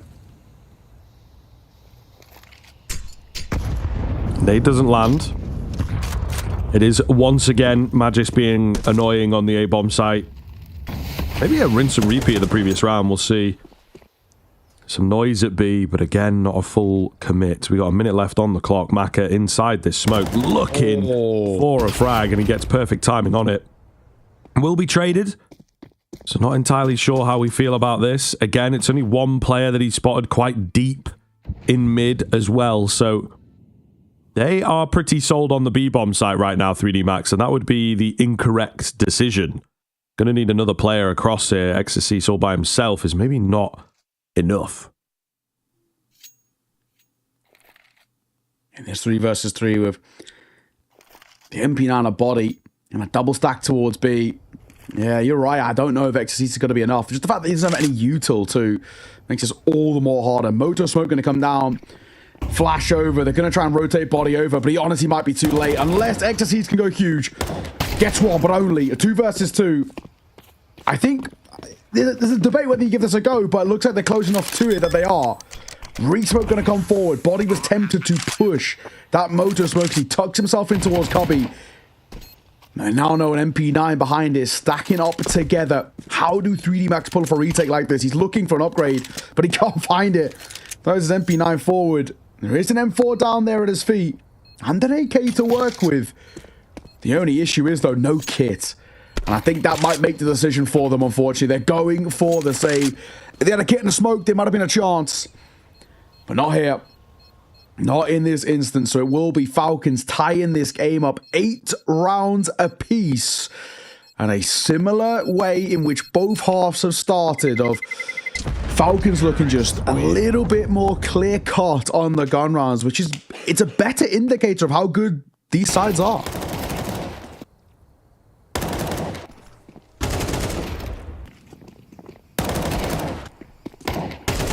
Kills all over the shop, really. It's a nice little highlight reel. Everybody looking clean. Falcons might take control of this game now, Neo. I think 3D Max low on money, obviously not rebuying anything into this round, but even in future rounds, they're not going to have loads of cash in reserve. Loss bonus is not built up massively towards what would be considered the tail end of the game. So I do worry for them. One more rifle round and Falcons probably threaten the win here on Inferno. Yeah, that's true. That would actually put a real span in the works for the series, it has to be said. Would be very interesting if that was to happen. Molotov being set up by Nico here. It's only Body towards B. If they actually go for a bit of a quicker play, this could be brutal. Flashbangs around the corner. Body up close. He still hasn't dragged over any players from the A site, so they're still expecting an A hit. Bomb isn't committed towards B, but it's at least on Banana. Yeah, it's unfortunate. Once again, our story about stacks continues. They are often on the wrong bomb site. Body is here. Oh, he is once again shot a bit early. I think he's maybe a bit too close to his keyboard or something. Because he did that in the first half as well, where he just kind of randomly shot while moving his crosshair. So I feel like he's hitting the corner of his keyboard. I do that once in a while. Not that often. I usually have a decent amount of space, but I can definitely see on the LAN setups. Yeah. They are going to be different than what you've got at home for sure. It's true. Lockie's got an AK, so that's being prioritized to be kept alive here. Nico is sticking around just in case. Right idea. Wow, Nico, a little labored, but he will get the kill in the end. If that was a better gun for Maka, that could have been a little problematic for him, but thankfully it was just a USP. Falcons take back the lead. They did the same thing in that first half when they get multiple gun rounds in a row. That one we can expect, though, of course, there wasn't that much of an investment for the 3D Max side. They have got to win this next round, the French. If they don't, they're actually in a lot of trouble. These games start to become very interesting indeed. If Falcons find 10 here, it could already start to be the beginning of the end and a bit of a disaster for this series for 3D Max. They always thought that Inferno was going to be at least a leg up in the series, and it was the other two maps they have to really contend on, but losing that changes this whole storyline entirely. But it is the narrative again. The fact that this is a very predictable pick. It is, yeah, and they can read into it, they can prep it and all the rest. This is so cheeky. Gravity will take him down. I don't think they were necessarily expecting a player to be up that quick, but just the fact that they went heavy B early. Kixon's got the right idea. You know, if he was maybe a second or two faster, he really could have been in a very, very good spot, but not the case. So, the all-important round, and Falcons are down by 1. Still over. And they come. Lucky spam. Good damage, but doesn't get a kill like Nico does. Through that smoke, swing with the M4 is not good enough for body. Trying to shut it down for first orange, but that alone might be the round now.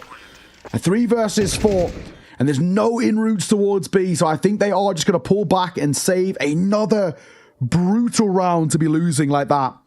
And Falcons going to find 10. The hallowed turf where Frank was once there. Not anymore, though. Shout out one time. Rest in peace. Good news is, for the 3D Max side, is with 3 staying alive, you can buy back in. It's not the end of the world. You've got 3 alive, which means enough money to get at least a couple of drops through and some semi-decent utility as well. So, not the be-all and end-all, but... Yeah, Nico, let him know. I don't know if any of you guys heard that. I think you probably would have, but he said they only win pistol rounds, guys. They are fucking bots. And so far, it's actually kind of true. They only really seem to spiral. They've got a couple of gun rounds here and there, but it is being really bolstered by the pistols right now. Gun rounds are only going one way, and Falcons are making it look pretty simple. Nico isn't flying in terms of the numbers department, but who cares if you win the map? This is true. This is very true, and he's capable of a lot of things. I think giving space is certainly one of them as well. Gravity gets mega aggressive, and he will get traded. Ecstasy's caught. Falcons seem to have the number of 3D Max. I think they know what's up. There's a lot of aggression out of the 3D Max CT side. That is very much the trend, and Falcons are here playing sort of an individual game. Oh. Back it with the drop. Nice find. Might just get them back in, but as I was kind of saying, Falcons playing more of an individual game. Get the AKs up, you know, deal with your own fights, because 3D Max try and catch you with timings and nades in hand and unexpected moves, etc. So they can be pretty difficult to predict, but it seems like Falcons have adjusted their game for this. Mm-hmm.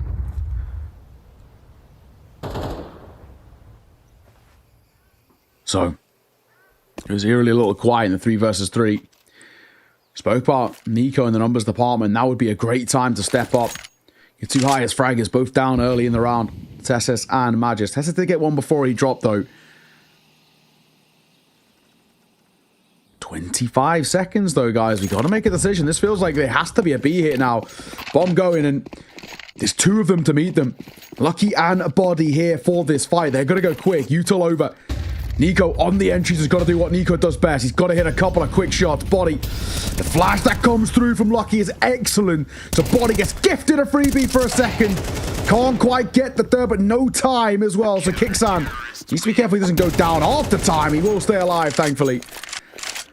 And it will be 3D Max who respond, and that came down to the clock. Falcons just left it too little too late.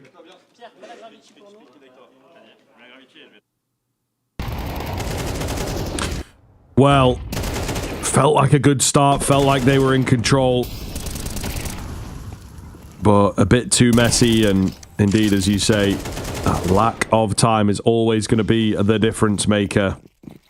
3D Max at the very final moment before their bank breaks are back in. Maka with a quick find to kick this round off. So that is a fantastic pickup.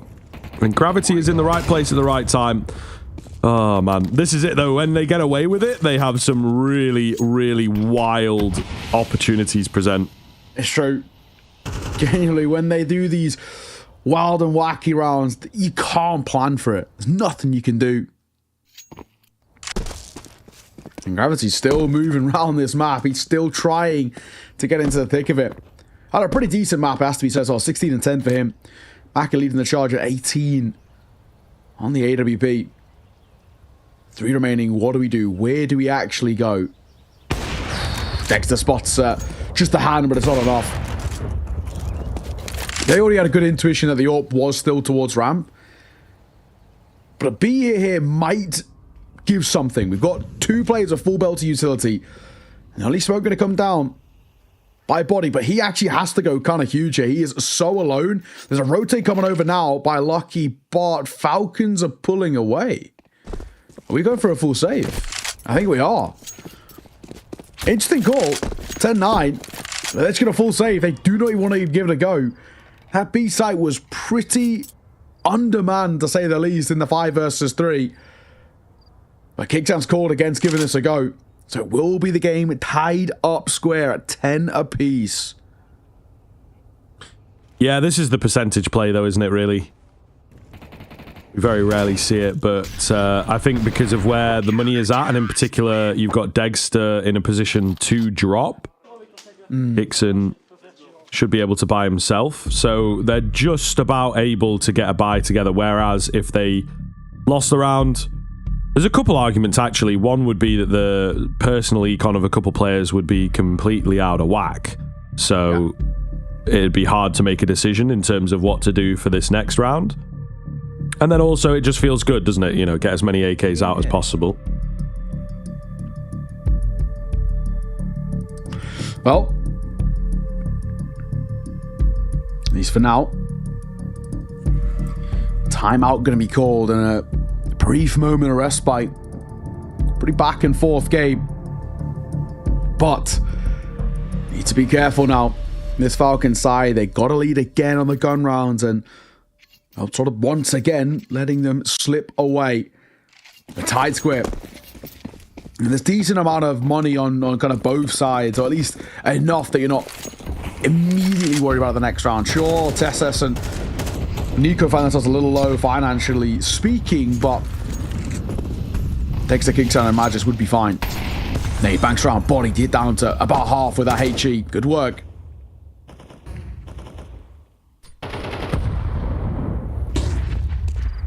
Nico. It's the right idea, but there's a smoke in the way. He was feeling nice and confident for that move. Aka, meanwhile, in the apps, spots the knee, and it's quick reactions, but not quick enough. So, Falcons with some info and tiny bits of control. It's a question of what they want to do with this now.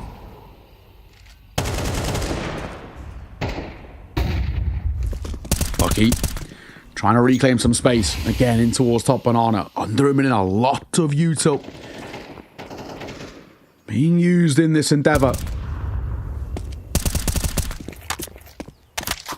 Where do we want to commit? I mean, the bomb's made no decisions just yet. Now it seems like he's going to join up with the pack towards A, which ultimately is the right call here, especially if they can get Maka off this angle. They're going to have to fight though. Yes, we've got smokes, but they're going to go dry. And Maka can hit shots. You can't keep feeding the AWP like that. He wants more, but Dexter will deliver. Just Ecstasy's left to hold it down. If he falls without getting a kill, round is right back on. But time's ticking, 15 seconds. We still have to go. Minipit's got to be clear that it's not done effectively enough. They're pushing the smoke. Bomb going to try and go down. I don't know if Nico's going to be allowed the luxury, and he's not. Poorly played. We've got to get the AWP out along. Gravity letting them know we've really got to push that AWP out of line. We can't be dry peeking into it. We had a little bit of util left, but in their minds, they were saving it all for the post-spawn and for the actual execute itself, and it cost them the round. Yeah, and then I think moving into the site a little bit too slow, they also ate so many bullets through that moto smoke, trying to spam back and whatnot. I feel like the main directive of get the bomb down, get into a post plan, also went out the window at one point, or at some point, I should say. Yeah. So, yeah, it's a bit rough. It is a bit rough there from Falcons. Pressure getting to them for sure. And now you see what happens, right? They're on the half buy, and there's not much that they can really do in this round. Yeah, it's tough, man. You just see when, you know, rounds like that, you just go dry towards long. I mean, sometimes obviously when it works, it's fine. But I think in a way they're expecting 3D Max to be a lot more scared of them than they actually are. In that sort of sense where they're going dry, they're expecting 3D Max to be shelled up on the site. And 3D Max are more than happy to play around mid, as they've been doing all map long. Nico versus Deagle. Honestly, we need a real prime Nico moment to bail them out of this round, to be perfectly honest. Half armor and a Deagle, slightly tagged up, flash over, nothing spotted CT. Magisk and Maka, so close yet so far. Nico gonna sneak through that CT smoke though. Hang on a moment. Gets in the back lines, there's still Gravity, you could spot him on timing. This is really dicey, he's just avoiding everything, but they know it's a possibility that he can be here. Now he's knowing about missed shot by Nico. Gets a tag. It's not enough. 2 quick kills, though. A's open. Bomb can go down. An AWP and an M4. Not over, Scriv. Yeah, it could be large here. Could be very, very large indeed. Moto Smoke goes down just in the nick of time. So, yeah, I quite like this. Magisk holding on the boiler stairs with the AWP. It's awkward. It is very, very awkward, but he still gets the better of it. Able to drop back. He's lost his teammate, unfortunately. Frag through the smoke. It is planted for the apartments. This is all part of the plan. Magic sees there's nobody on it. Flash comes in.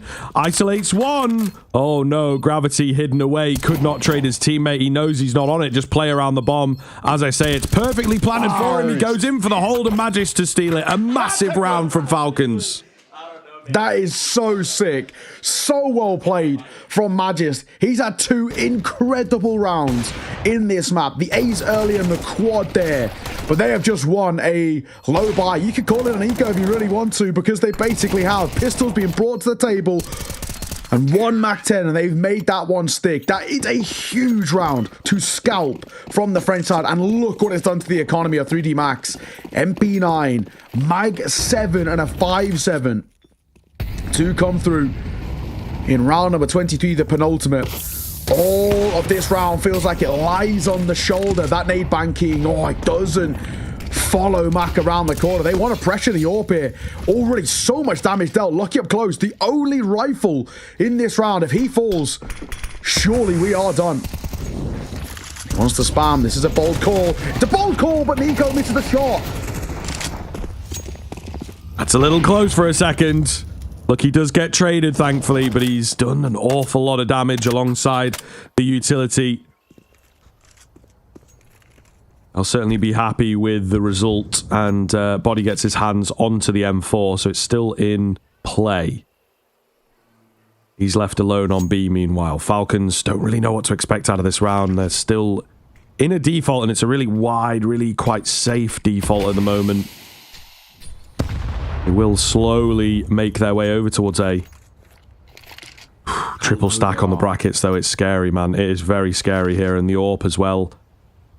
It's going to be difficult to deal with, but he misses his shot. Kixon still ahead of the curve, to be honest with you. MP9 coming in. Oh, and Dexter to hold it together. Body comes round with the M4, and he catches them at the perfect moment. Oh my goodness, heating up here on Inferno in these final few rounds. I can't believe it. I cannot believe it. How have they made that round stick? MP9, Mag-7, 5.7, it never should have worked. But the old Swag 7 comes to play, and getting a kill with it is actually pretty impressive this late in a game. Yeah, let him know. Let him know. Where are you? French. I think he's saying... Was he saying that avec moi, was he saying, I think? We'll come back to him, Maka. He might have more to say after this round as well. Gets a second behind it. Not bad from him. Lucky delivers on towards Dexter. This might be curtains here. 3D Max at the post. Might be getting it as Gravity finds Nico. It's all down. 2 badges, and he can't find another historic clutch. 13-11. 3D Max close it by the finest of margins. Yeah, absolutely. I mean, look, a great game and so explosive there in those final few rounds. Inferno was a tough run.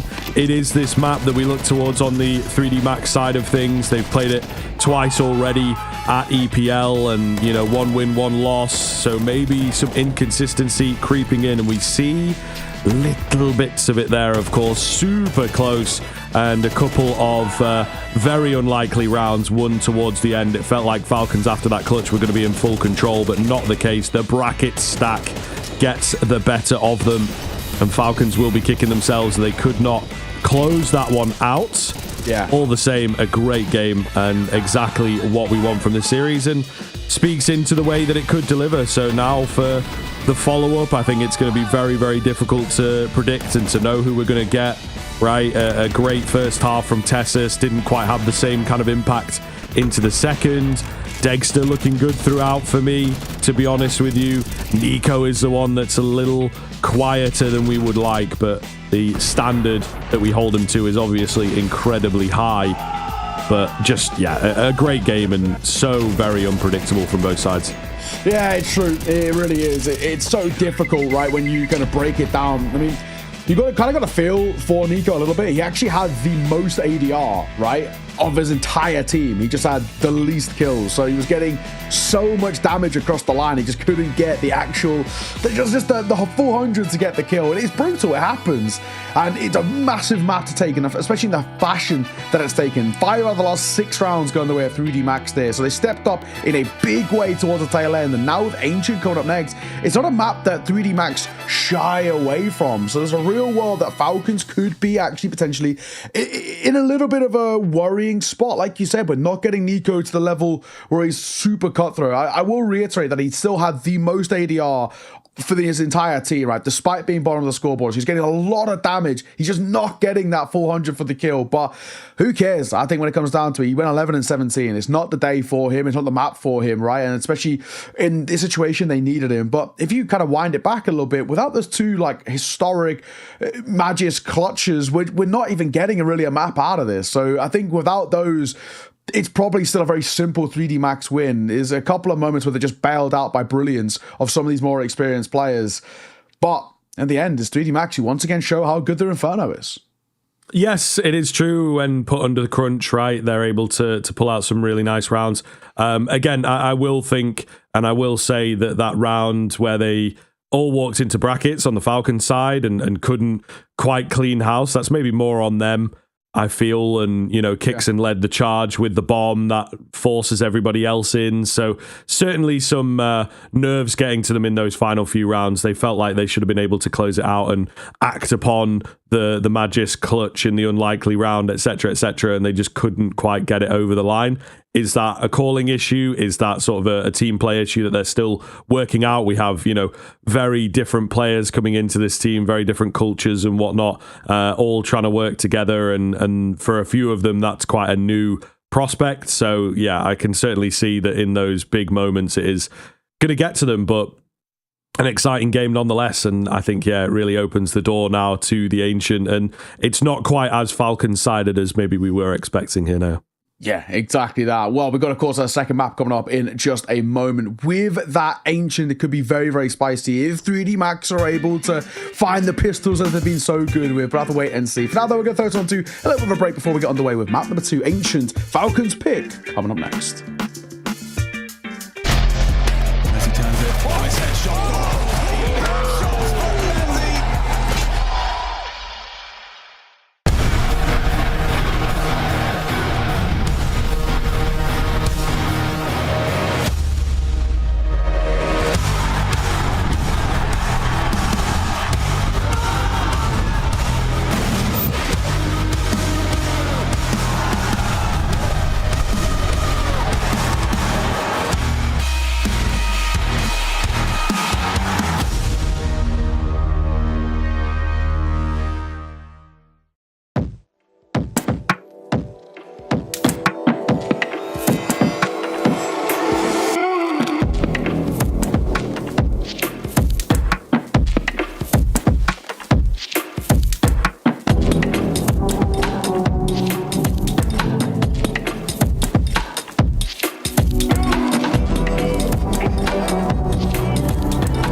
this is the highest honor that you can get as a commentator.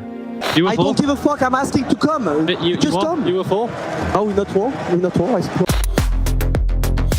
Wonderful nails the shots that are presented to us. Inside alone, around.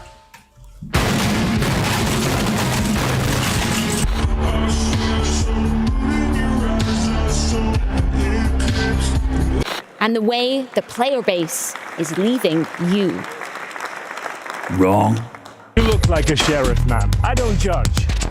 Here's a question for you. How about a basic game with randoms? Come on, man.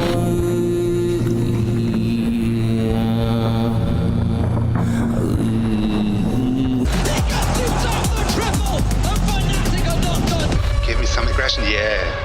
Perfect. Yeah, so we both play Inferno, B-bomb sites. He needed someone aggressive to play with, because Lucky is more passive than I am, and he loves to play bomb site with people that are willing to go forward so he can support really well. And he needed me on this bomb site. If you don't fight for it, you lost. Either a lot of utility or a lot of people, so you choose. Sometimes you do both, and you go for it. You have to have a kind of a good read on the situation, what the opponent is doing, and you try to do the best stuff to counter it. I think it's more what people do around you that matters, and I would say you need your air players to know banana smokes, if not you're gonna play. So for all the random people that you're gonna play with in Face It and stuff, it's gonna be really hard. So I recommend people to try to learn those smokes when you play Face It, and just if you want to win some games, please do it. I'm basically the soldier sent to war, and I have to make sure that he knows exactly what's going on so he can support me in the best conditions. Are they modding car? What kind of smokes are throwing? Maybe the T's are going to throw that smoke in the middle of banana to extinguish the molly. So maybe that's important for me to know that, and we try to play around it. I guess now you can play more aggressively than before. If the T's were throwing a car smoke, basically you had to respect it, because it was you could go through it, but it was pretty risky. Now you can throw a nade and the smoke disappears, basically. So you can always play aggressively now. That's true. And one other thing as well that I think of is the fact that mollies changed in CS2, and the bananas play different now that mollies don't cover both sides, because on CSGO it wasn't, but on CS2 it was covering both sides with the city molly. And since it changed, it also I would say unbalanced for the T's at some point. Try to think, try to adapt to what's happening, and try to always think ahead of the opponent. Yeah. Don't shy away from playing aggressive. This is my role to say that. I would say that some people just, when I play Face It and I play against people less experienced, you can say that people just play full passive and they are not willing to fight for it. But I would say just have to communicate with your duo and try to figure out something to fight for a banana, not having to play always passive. Many people think I'm Polish, and obviously I am. Nothing you can do about it.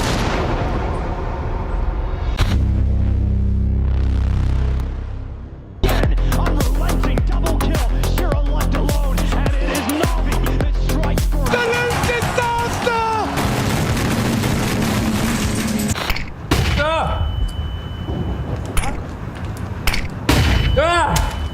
President T-Ramp, allow her to respond. She didn't interrupt you when you were talking. That's true. I didn't in the first.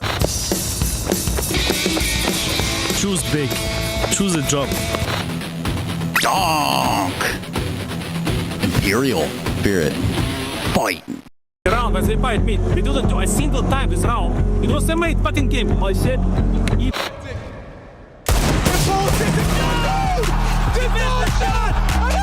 Rent free. No. Hello, this is the live seeding. 7th seed Falcons. Seed number 9, Falcons. Seed 6, Falcons. No comment.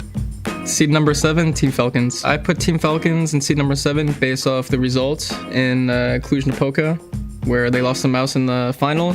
But they had the harder run out of teams to make it to the final, including they beat Mouse once in the tournament, and they also had to beat FaZe. So I think their form is better than G2 at the moment, and that's why Falcons are above them. Seed number 8, Team Falcons. Seed 5, Team Falcons. Seed 7, the Falcons. Seed number 6, Falcons. Seed number 8, Team Falcons. Team Nico. I think Falcons have done a good job in the last tournament. Nico playing very good CS, and that's why they're ranked so higher. Seed number 8, Team Falcons. Number 7, Team Falcons. Seed number 8, Team Falcons. Seed 7, Team Falcons. Seed number 6, Team Falcons. Seed number 6, Team Falcons. We put the Falcons pretty high because I think that with time they're gonna become better and better. Of course, Nico, it's I mean, for me, it's the best rifler. So it's just about they are been doing pretty good. They did a good PGL, and yeah, I think that they deserve that place.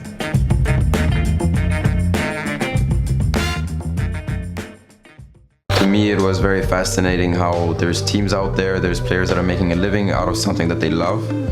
This series was no sprint. Inferno truly a marathon of Counter-Strike.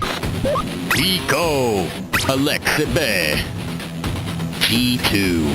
Hey man, what are you dressed up as? A dick. All right. Top reading at anime reported. Cringe. Oh no, not the beans.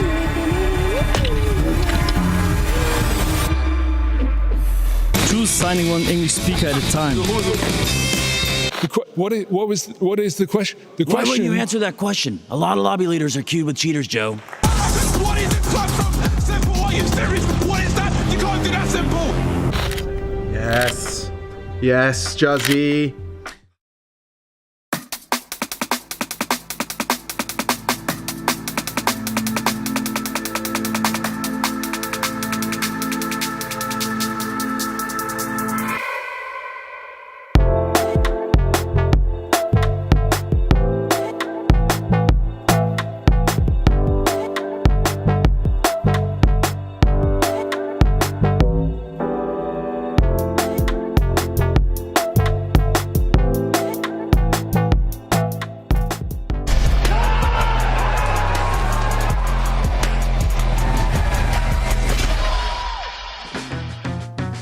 Welcome back in, folks. We are looking down the barrel of this second map. A super close first one. 3D Max just getting it in the nick of time in regulation there. Those final few rounds were crazy, to say the least. And yeah, really could have gone either way. And Falcons are going to feel that now. And, you know, we move into their map pick. It's a bit of a reset, but it's not one that 3D Max totally hate. So you've got to be able to bounce back in between that 10-15 minute break.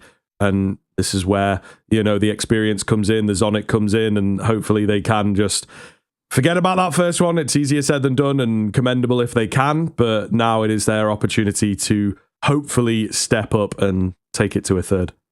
Yeah, so I was looking through kind of recent, I guess, you know, obviously this is, if we're just going to consider this the heroic core, right? Because it is the heroic core. The last time the heroic core played 3D Max was actually all the way back at IEM Rio EU closed qualifier. So, you know, a long old time ago, but they did play an ancient back then, and the core did very, very well. Heroic won 13-3 over 3D Max. So if you look at it in that sense, you probably start to feel quite positive for Falcons, but we're not seeing Nico play to the level that he kind of usually is, and that definitely hasn't been kind of recently as well.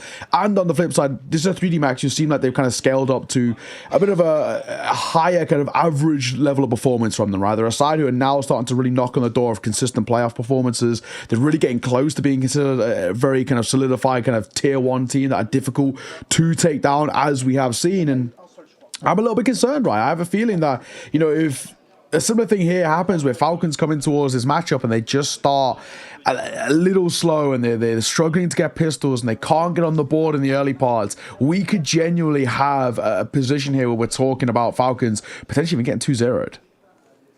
Yeah, very much so. Very, very much so. But, you know, like you say, the history is solid. I think that the Falcons guys will be confident coming into this one. It's a great map from a calling perspective as well. Kixon does a decent job, I think.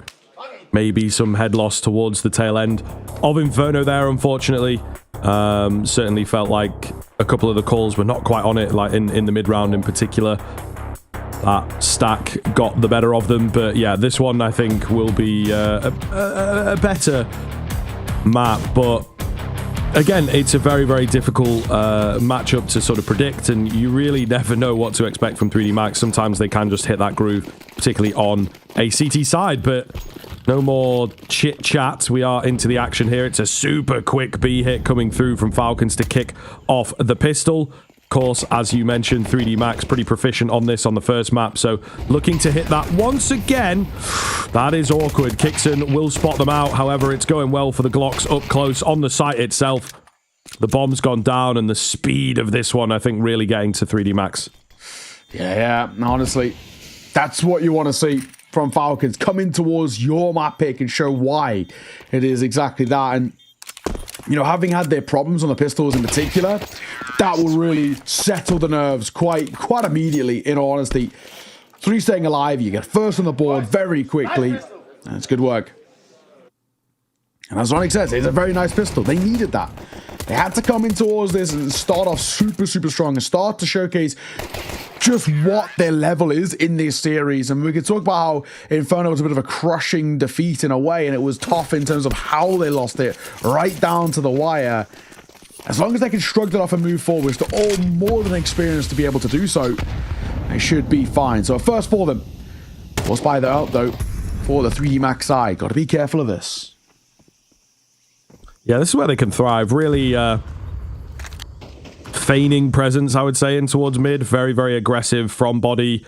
He got a smoke from a teammate for elbow. He nades it in. So they're maybe going to think that there's 2 mid, but that's not actually the case. Gets that re-smoke as well. Molotov with the air burst. Little awkward. Mag 7. Ooh, some team damage, but they will take him down. That's unlucky. I mean, I've seen the Mag 7 one bang from that kind of range. He lands 2 shots and it's not enough. So, you know, it is... The shotguns are a harsh mistress, of course.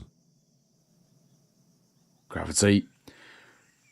Could be an interesting one, depending on who spots who first. Lucky up close. Prime position for an MP9. Straight down, but it's just damage. An awkward watch. Kixan is low. Galil pulled out as well. Hang on a moment. Kixan trying to retreat, and he will get out. Gravity now needs to be careful of Shelf, though. They've lost mid-control. 30 seconds. Versus 3. This is a little weird here. Thankfully, body seen off, and... Well, Maka will hear these steps. I don't know if the 5-7 is going to be enough. He's the only one of HP. If he can find Dexter and a gun, there might be a chance here. Shadow spotted and a kill found. Trying to get out, and he will. AK scooped up. Galil can't get the kill.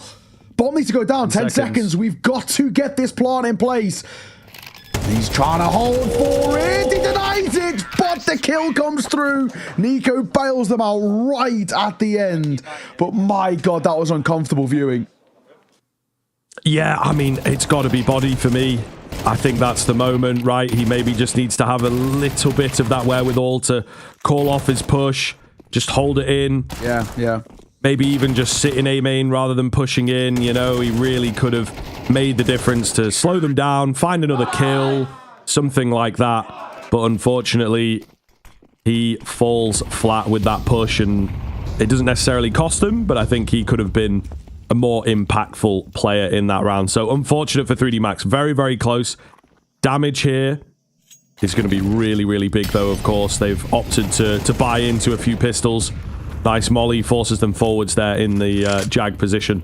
So shouldn't be too much to worry about now. Nico looking clean here. Yeah, exactly.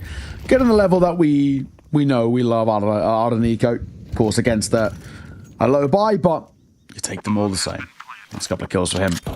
Mac 10 spots one. Just take a ding, Kixan. So he'll send Nico in on clean up patrol. He's trying to shoot just the pixels. Magic that'll see it off. 3-0 start. And a flawless round 2 just to really help that one over the line. Now we get a chance to once again prove our worth and prove the level out of Falcons. I think, you know, they'll be a little heartbroken with how things fell flat in towards that Inferno, but I think, you know, they'll also understand that we were close. We were actually better on the vast majority of gun rounds. So we've got our good ideas ourselves, and things are slotting itself into place. First, true investment for the 3D Max side. Fours across the board. Got to make this one stick.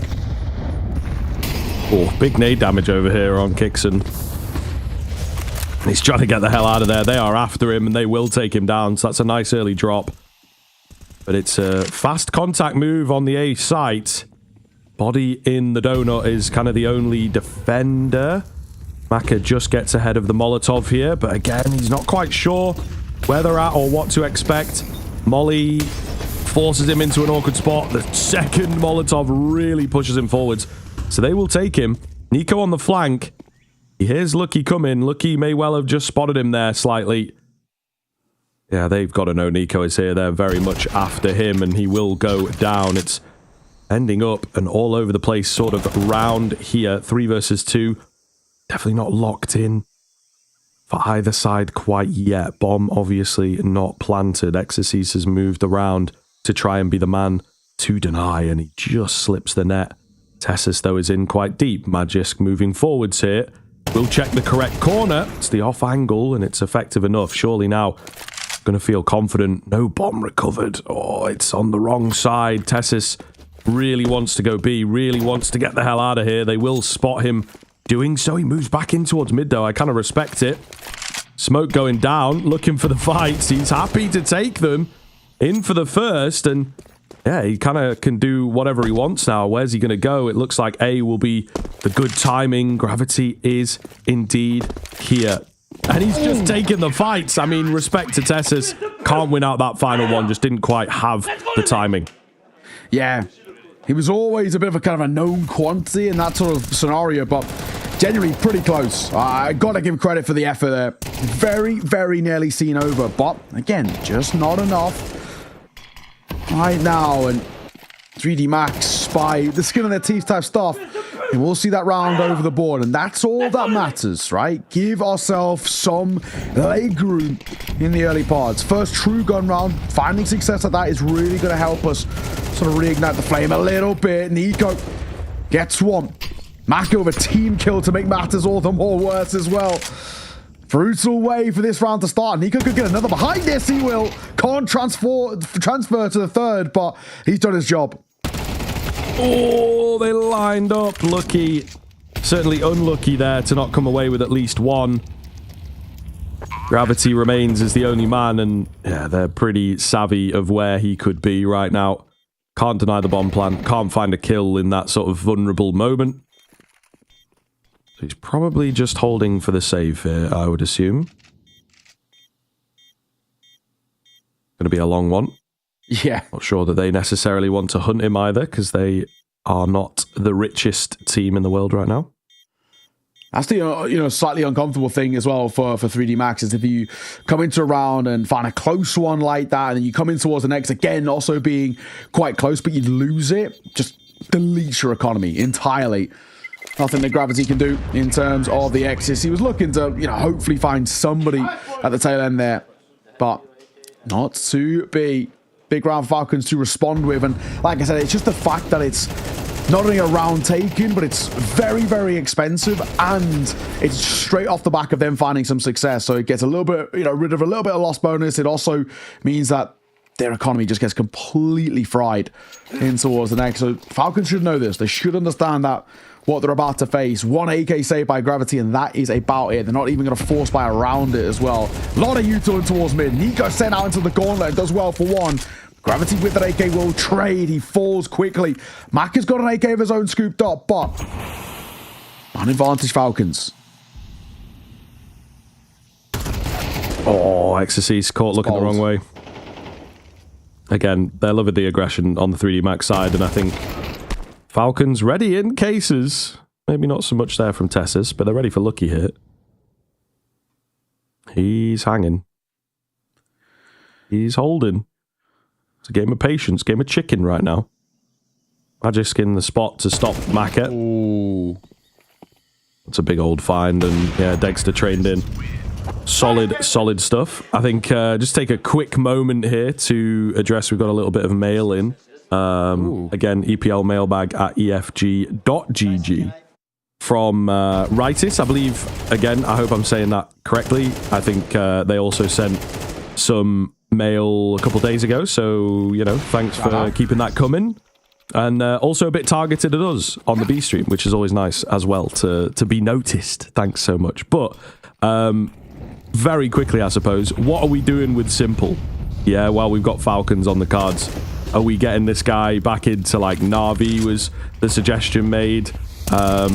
I'm not so sure. I feel like his heart is not really in the game, and it hasn't been since it came out, and it's very hard to get that back. And then he's also just wildly out of practice from what we've seen. Yeah.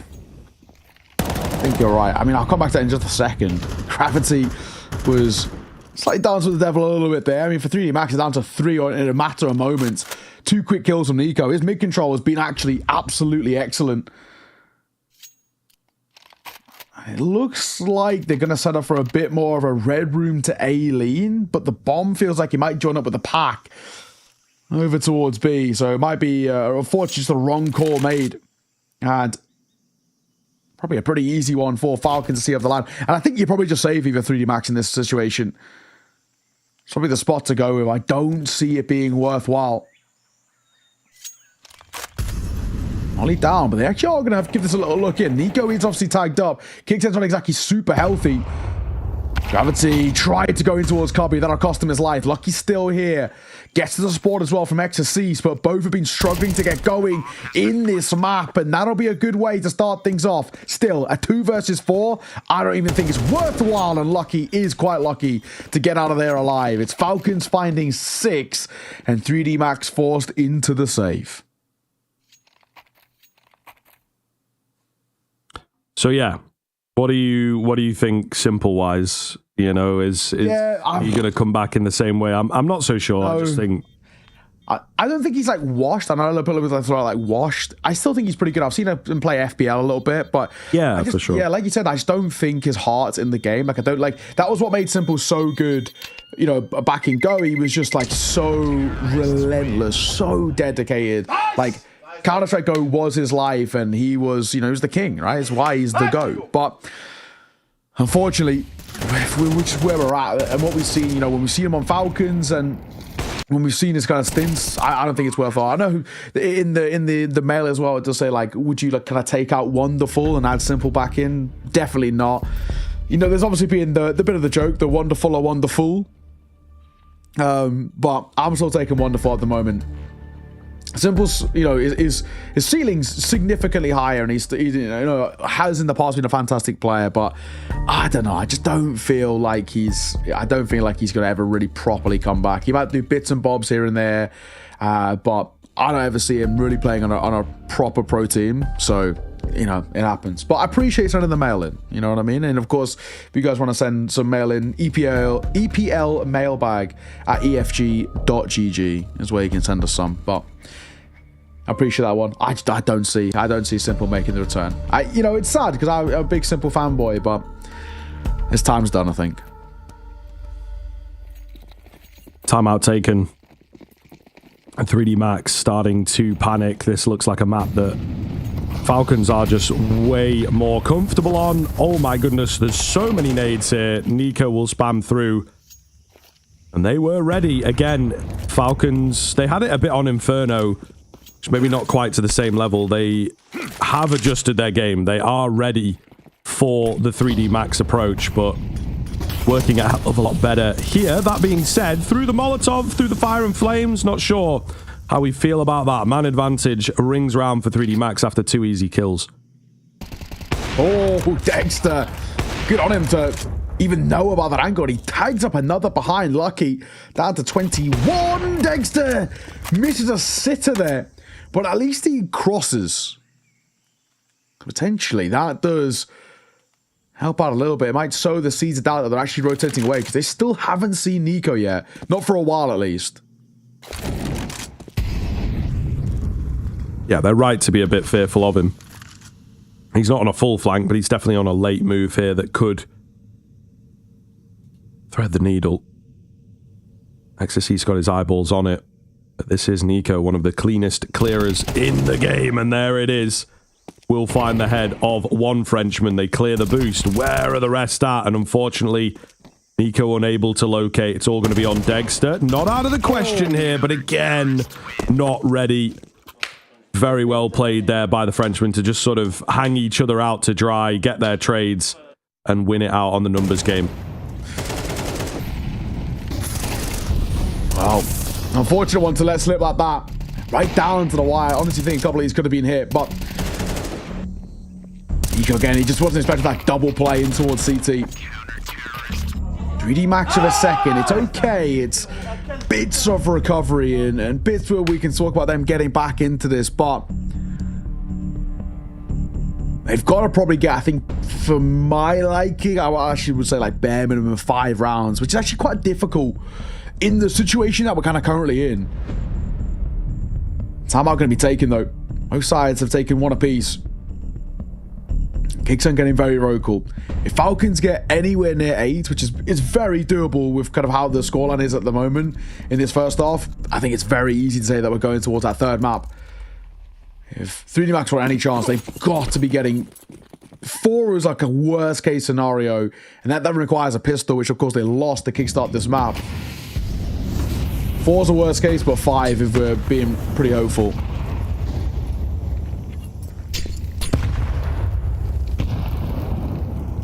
Kickson's up quick.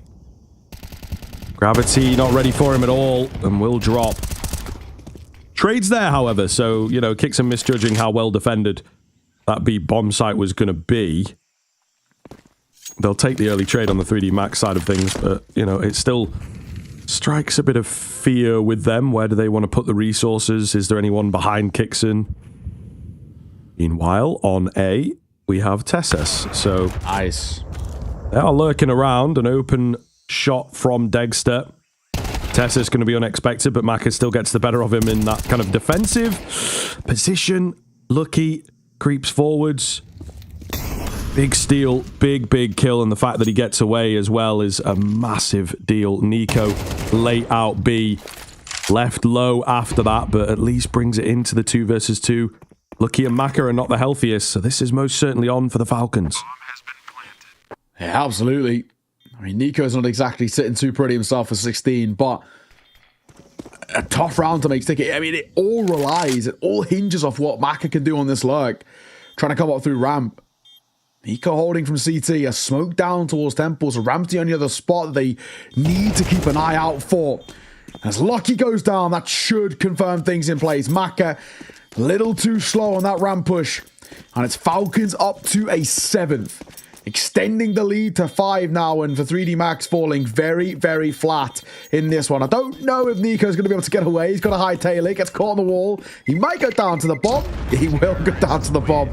I think getting stuck in the wall did hinder him a little bit, but it's not the end of the world. All that matters is Falcons keep pulling further and further away.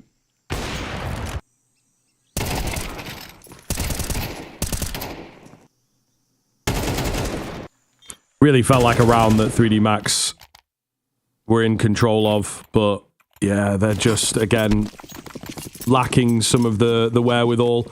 Lots and lots of lurks in that round, lots of solo moves from Falcons, which feels against their character, to be fair.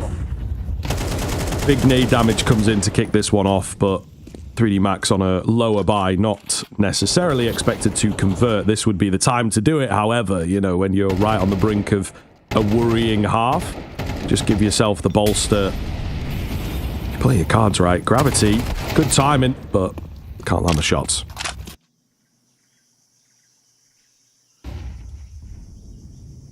Maka. Pretty advanced push here. Does Dexter expect this? He does, but he still loses the fight.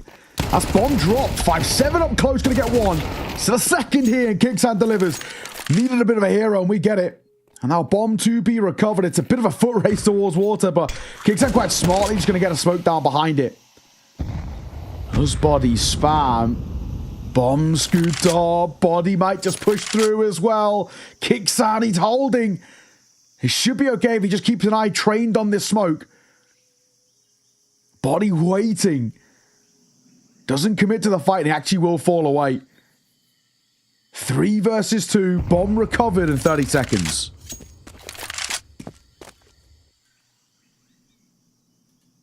Body is the big one to watch here. Nico has an idea that he could be around, and he finds the angle. Body again caught off, right? 20 seconds. Just play it patiently. You don't necessarily have to move in. Hold the angle. You might get a catch. You might even up the numbers, but they are so giddy on this 3D Max side to be the ones taking the engagements and finding the fights. And a couple times it has bitten them in the backside here on Ancient. Maybe weren't punished as hard on Inferno for moves like that. Yeah, it's true. A tough one now for 3D Max. I actually don't know where they even recover from this, if I'm being completely honest. Such a rough predicament that they're in. 8-2. Genuinely could be extended more. 3D Max have just offered up so little in this. And especially if this map ends up being, you know, uber dominant as well. I think Falcons, what they'll look back is like, God, how could we not have closed out Inferno? How have we had to go towards the decider here? We should have been able to do this in 2. That's the thing that's going to kill them. Once again, another moment of brief respite and conversation with 3D Max. I don't know what you can even discuss to get back in this. They're trying to go aggressive. It's not working out. And even when they slow it down as well, Falcons just hitting the shots. I mean, Nico's back, right? 15-5. We spoke about getting that cutting edge out for him, and we've got it. Yeah, absolutely. I mean, a much more comfortable map. He's definitely in control. Lots and lots and lots of lurking plays, and doing a much better job of it. I think he was kind of in the cannon fodder role on Inferno, to be honest. So, you know, it's not the nicest place to be. He is once again on the opposite side of the map for this round to the rest of the team. Pretty big one here. 3D Max are on the verge of just getting ready for a third. If they drop this, you'd feel like there'd be no chance for them to get back in the second half. But here we go. Body with the double kill. Right in the nick of time. A lot of presence on B. They pretty much fully abandoned the A site. Nico has been playing very, very well. He's going to have to go above and beyond here. That was close. The spam is even closer. Does not net the frag, but goodness me, he's frightened them away. So he's got a lot of space to work with now. 2 versus 4, tough one to make this stick. Probably a lot of reliance here on Dexter to do some heavy lifting. 2 flashes now to work with. And 20 seconds as they're moving towards B. There's 3 players here to meet them, one of which is Mac with the AWP. Quick shot from him, quick find. And just Dexter left. He might just do a sort of a save in plain sight, close to the site itself. But it will not make a difference. Gravity going to look in. Oh, he can't confirm the kill. In fact, so seen off by Maka. Going down at the end. 8-3. Well, at least, like we said, right? It's still there. If we can get 4 rounds with 3D Max, it is not the be-all and end-all. It is still slightly recoverable, but they have been, for the most part, non-existent in towards Ancient. And I still feel like Falcons have got more than enough in terms of this first half to see it off into a third. We did feel like it as well in the pre-show. This had Dust 2 written all over it. Inferno's always been a good map for the French side, and Ancient's had its niceties for Falcons. Look at the buy. A little awkward. Double AK Khalil. Double Tech 9. Nico with this emphatic form of 16-6. Make that 17. Ripping heads. He'll get caught in the trade by Gravity, but job done to buy some space. Yeah, it's just such a ridiculous kill, isn't it? Gravity here, holding, but there's too many around him. He doesn't quite know where to look or where to swing. Molly does come in. I'll deny the bomb plant for a while. Big damage through these smokes. Are they looking to burst in? They're just going to have to play the patience game. Kixon somehow gets away with that. He nearly gets another. Trade is there. It's all onto Body, 1 versus 2. How has this one slipped through their fingers? The buy was awful. A B burst to just keep it simple. Just kidding away. Oh, he goes in for the peak. He might have just stepped Body takes him. Bomb planted in a really awkward spot. Tap comes in. Dexter, what can he do? He's just playing it patiently. You know, there's not really too many other options. The fact the defuser's not come in yet, knows that he's not holding it. And now, second time of asking, Dexter will move in. There might just be enough time. It's going to be awfully, awfully close here for Body. I'm not quite sure looking at the bar, but he will indeed get it in. 8-4, as tight as it comes, and maybe a recovery from 3D Max. Something to work with. Yeah, it might just be something there. I mean, not very elated celebrations over towards 3D Max, but they know there's still quite the task up ahead of them. They still haven't been able to offer up loads in that first half. But like I'll say, 4 rounds is recoverable. You get a pistol, a conversion, first gun round's a tied game. It's obviously a big ask against Falcons who feel like they're in form at the moment. So have to see whether it's a possibility. For now, though, we're going to throw this one to a break. When we are back, second half underway.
Welcome back. It's been a very solid discussion of how Falcons are able to make Ancient look good for them, and a pretty uninspiring showing from 3D Max. We've got a couple rounds at the end. There was a nice little clutch by Body, but if we're being completely frank, 3D Max have not looked as clinical as they did on Inferno. So a lot that needs to be done heading in towards the next, and something that they were good on Inferno, get a pistol. Look at this. Everybody in towards mid for the fight. It's Body and XSCs to start off well. Okay. I like that for 3D Max. It's a wild call, but one that works out well, leaving it all down to Dexter so quickly. Like I said, you get 4 rounds, you need a pistol, the conversion, the first gun round, and we're back. Hey, it's a great way to start it though, right? Get that morale boosted into this second half. Fresh slate. And yeah, certainly looks to be the case here. So I'm very, very curious to know if 3D Max can keep this up. Look, you move on to the T side. It can just be an opportunity to control the game a little bit more. They're going to play it very differently, I feel, right? We were quite slow, methodical, lots of lurking players on the Falcons side. So it keeps you on your toes. And when you've got Nico farming in the way that he did, that is always going to be a threat. It's always going to be something in the back of your mind that it's like, oh, is he coming behind me now? Is he, you know, creeping out? Is he going to go for a wide swing? You just never really know where this guy is. So he has scared them solidly in that first half.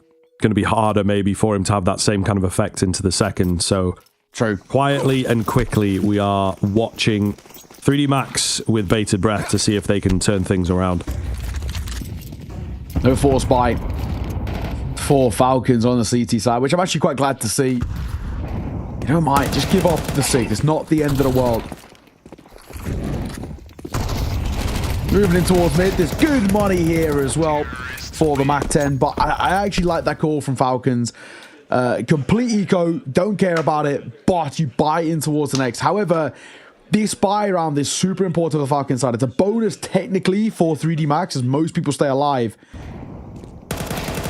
And if 3D Max see it over the line, we've got a real game on our hands here. We could see Falcons starting to fall a little flat. As we actually saw at the tail end of Inferno, they were really ramping up in towards that game again. And when quiet at the worst possible moment, and that would be another situation here. Double mollies in towards mid. There's control taken by 3D Max.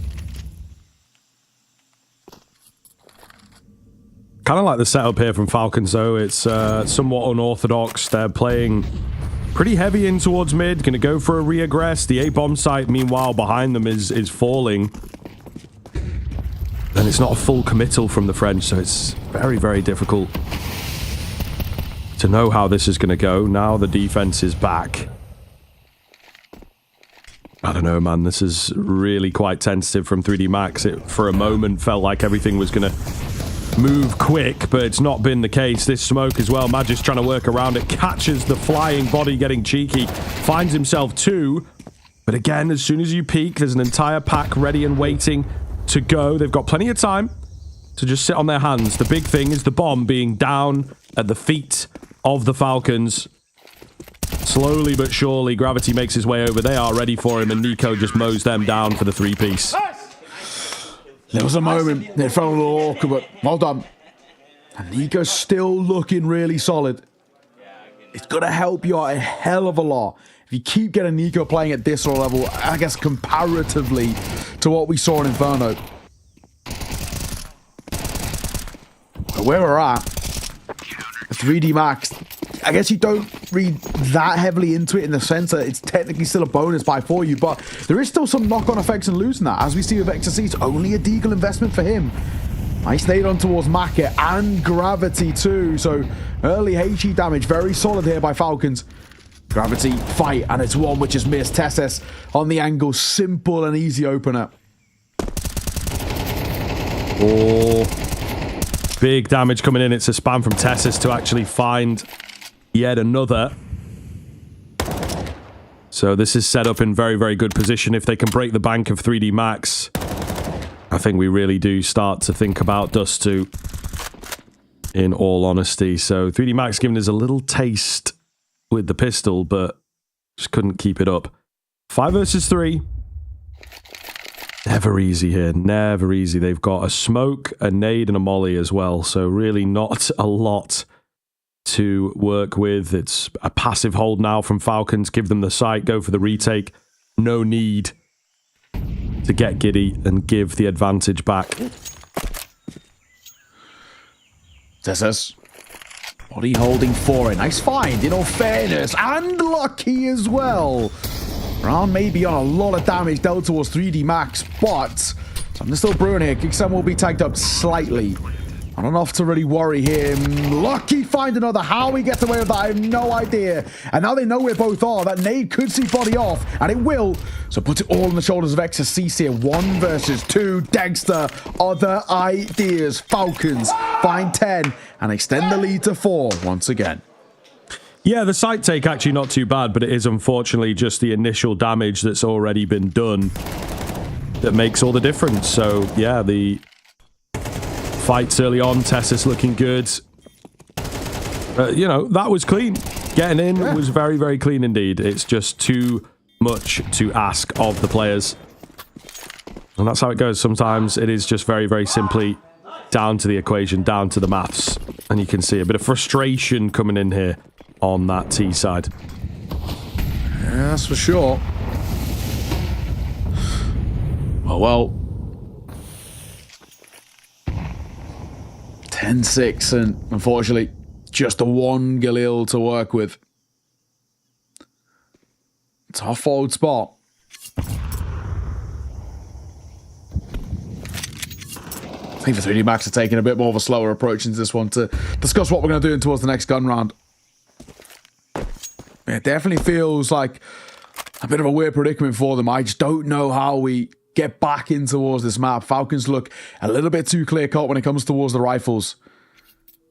And 3D Max, the way I put it, kind of coming in towards the half was slightly uninspiring, and that still remains to be the case.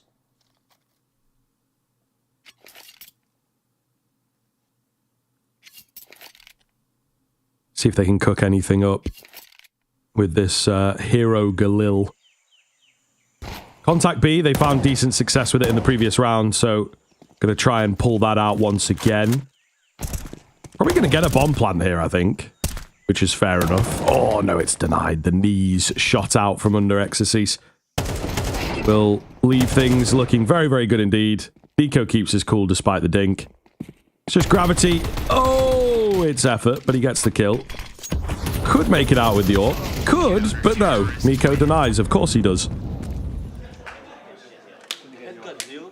I'm worried now. I actually wonder whether for 3D Max, you know, I'm looking at sort of statistically when you head towards Dust 2 with the individuals coming online, which is very much feels like, of course, we're going to this third map. There's nothing really to show here from 3D Max that they can see themselves back in towards H. And so if we go by the assumption, the stats that I'm seeing here, they don't look too good, right? You know, this has been a Dust 2 is the third map decided. It's been a very decent map for Falcons, but you're getting a few other additional things that help you out. Nico's online. Dexter still having brief moments. It's definitely not as lights out as he could be, Dexter, but Dust 2 is a little bit better of an AWP map where you'd expect him to really be able to shine. But I mean, Nico's 22 and 11 right now, 125 ADR. He is flying when it comes to fights. He's 7-0 in opening duels.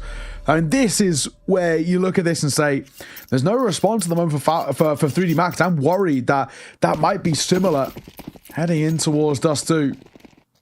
Statistically a better map. 3D Max, just build up some confidence. Even if you are to lose this map of Ancient, build up something at the end here that makes you believe you have a chance. Magisk, edge of the smoke, easy stuff. Again, just 3D Max becoming a bit too predictable for the Falcons, it feels like. That one is certainly a cheeky move, but then trying to rush through the smoke, you know what I mean? It's like, maybe we just take a moment to gather our bearings. Baka gets a bit lucky, Dexter misses the shot. 3-on-3, so much action in the first minute of this round. Tessus can't find the head and he's forced back. Tessus again, going for seconds. Maka, they're trying to get her around the smoke. Tessus does spot him out, but Maka a little quicker. Good trade from Nico. Does he want more? He was tempted by the idea. It takes 3 tags, and the 4th is the one that sees him off through the smoke. Goes down eventually. Magisk, we've had some pretty monumental clutches from you in this series, especially in towards, of course, Inferno. An ace and a quad clutch. How about a 1v2? As a Molly has a kit, most definitely doable. Molly on to the bomb. Just in case anybody's lurking on the site itself. He now knows that's not to be the case, but time ticking. It's either he's going now or he's going for the save, and it might just be the options of number 2. Okay, I mean, fair enough. 3D Max, it felt like we're maybe down and out in that round. Some wacky moves, especially on B. But they just about managed to edge it out. And, you know, keep them off 12. Always important. Always a chance to get back into it if that is the case in my eyes. Sure. Keep this momentum going, and we'll see. A couple more like that, and they could potentially threaten this one. Like it's of a 3D Max, it's just, I mean, for me, it just feels like, can we build up a little bit of internal confidence in a way before what inevitably feels like heading in towards that third map? I mean, it's not completely a done affair, it's just, it's quite the mammoth task ahead of the French side. Lucky getting out in towards mid. Maka going to try and support as well. Takes a bit of damage to the molly. A lot of bodies here, but they don't expect the boost at all. And Nico going to stand tall in that smoke. Magisk, with his first, he gets in, get out, but they might not expect Nico. He does get one before he falls. There is a trade as well on towards Maka. So Falcons looking very, very good. Yeah, and this is it. 3D Max just cannot hit the consistency. Good number of the rounds they've won rely on individual pop-offs. Gravity goes down. And with that, the round goes with him. Body can recover the bomb. That's about the only plus that he's got right now. A's a little open, I guess. But they're going to start to figure out that the only real area that he can be is probably towards this A site. And Falcons will be happy to concede a bomb plant if they need to. Slow creep forwards here. How does Body play this? Does he want to hit a fake? Does he want to try and, wrap around, get an early kill before planting the bomb? See, there's no one around. Fake comes in. He's sort of misread where it will be. Tessis goes down. He's just not ready. Dexter around this corner will step and make a lot of noise. More and more fakes. They're happy to give him the space and even fully concede things. We've got Magis coming in from behind. And surely on this one, he's got to be dead now. Oh, not enough time. Not enough time. And yeah, they've just out-patienced him, really. Which is fair, because again, they've got so many players to work with. It's true. They just don't need to worry. And even if that bomb had gone down as well, they just, like you said, there's such a big numbers advantage. 12 now for Falcons. Map 3 is looming with 3D Max. It's the fact that it has to keep coming down to these 1vx situations. I mean, Wasling's trying to relay over to the gang and saying, you know, he's just not been good enough. Especially these early rounds as well. And like, it all started, of course, with that Magisk boost. How Nico gets away with a kill, I have no idea, to be honest, as he just stays and waits in the smoke. But Money going to be a little worse for wear.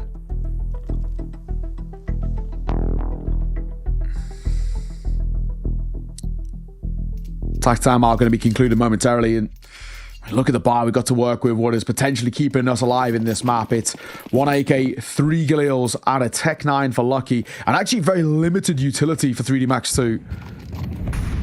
You know, we're a few seconds in and we're down to a couple of flashes. And I've only got one smoke left for the rest of this round. Best of luck making something like this thick. It's so unlikely. Yes, it is indeed. But again, typically French to pull a round like this out of your, I believe, derriere. Is that how you say it in French, I think? Maybe? Yeah, like backside, you know? Yeah. What I'm getting at. I think you're right. I think you're right. We'll see if they can do it. Dexter says no, as he takes the first kill. So looking good for Falcons once again.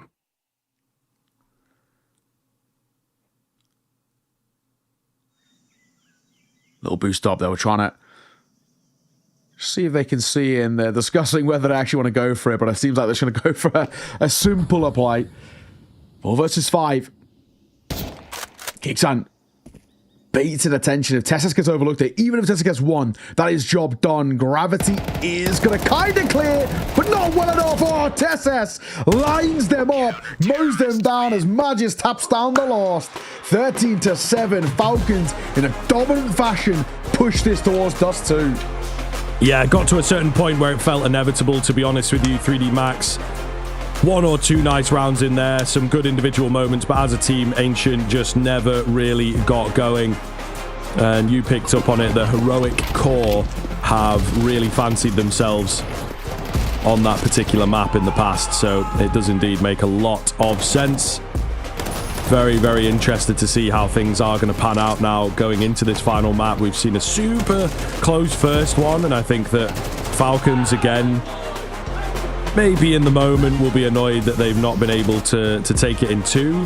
However, when it comes to this third and final map, again, it's a pretty safe one for them. So I think they'll be feeling good about the reverse sweep, and me too, to be honest with you. 3D Max got that specialist map, but they just aren't really on the level of some of the players on Falcons, and particularly it was Nico there, wasn't it, for Ancient? Yeah, no, it's very true. I mean, when you look at it now, if we can get this Falcon side heading in towards Dust 2, I don't know if 3D Max have the ability to be able to sort of compete in that sense. If Nico's playing to this level, we can also get Degster online as well. It feels highly, highly unlikely.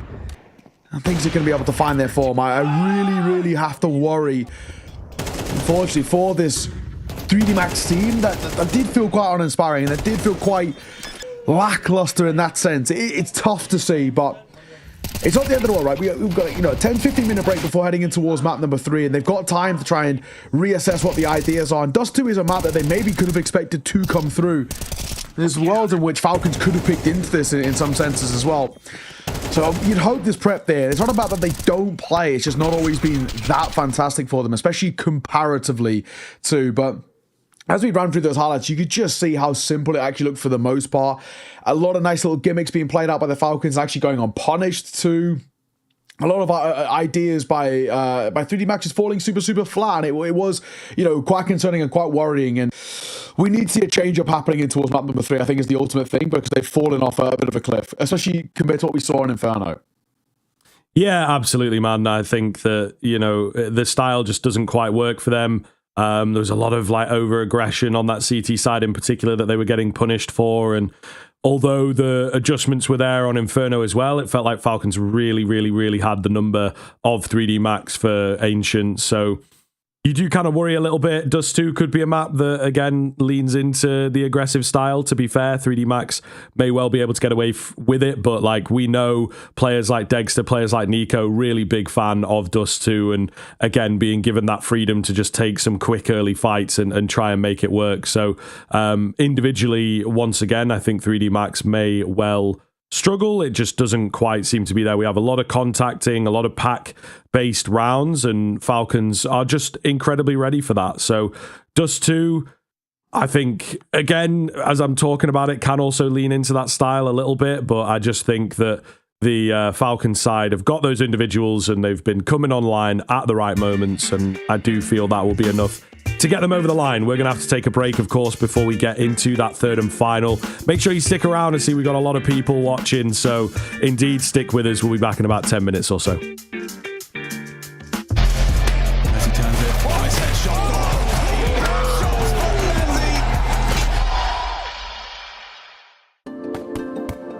Hi, it's Bob with Face It. The official broadcast is better than ever on Face It Watch. Yep, that's right. Switch it up with the POV selector. 4 angles, your choice. From the main broadcast to your favourite player's view. And it's available on the Face It app and Chromecast. But wait, there's more. Keep watching, keep winning. That's how we roll. Watch ESL Pro League while having the chance to get skins and Face It points. Look at this beauty. Change the channel and control how you watch. What's your name? Lee. Lee, mate. Nice to meet you. What's it like being part of the best crowd in esports? If you're not here, you're not living. Let's go, the boys! Hey! All right, for now, we're going to send it away. Let's show the world why we're the best crowd! You're champions!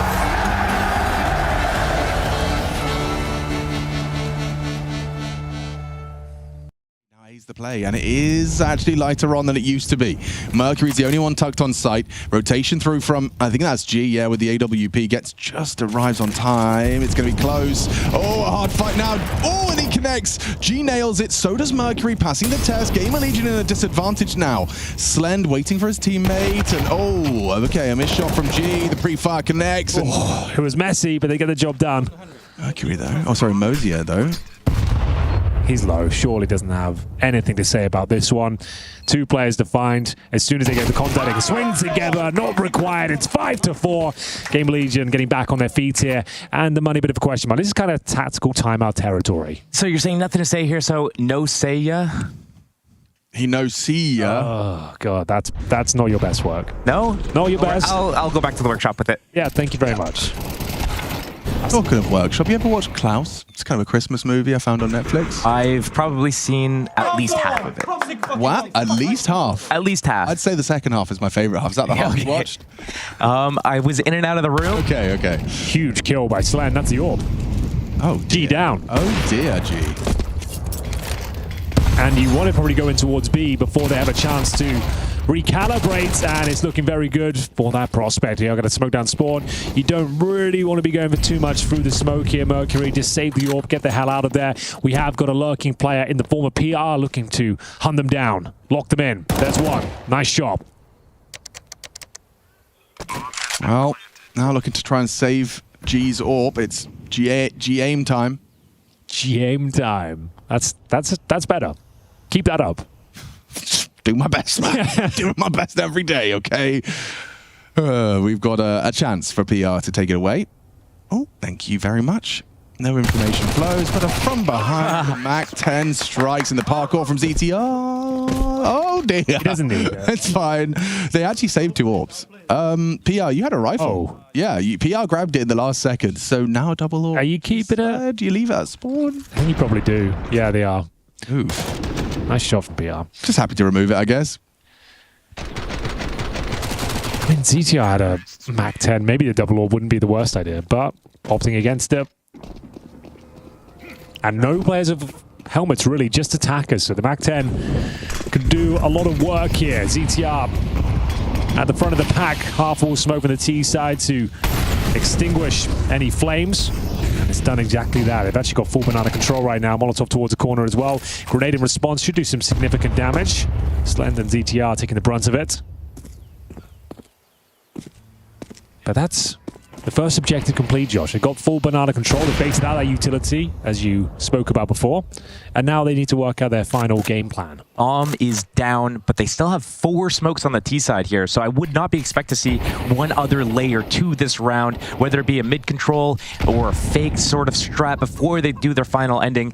Realistically, you only need 1 smoke to end, 2 to be really safe about it. So long smoke, porch molly, library smoke, and PR shows presence on Balk. It definitely feels like A if you're attacker and G. CT blocks that arch side, forces them to either go lane or through the smoke or back to B. Do they have a defense towards B though? Yeah, and they've got Jamyang with full belt, so this actually is great, yeah. Oh, a bit premature on the incendiary. If he can save that smoke for a couple more seconds, it will prove... If anyone from Gamer Legion heard that molly, they should know. They're scared of B right now.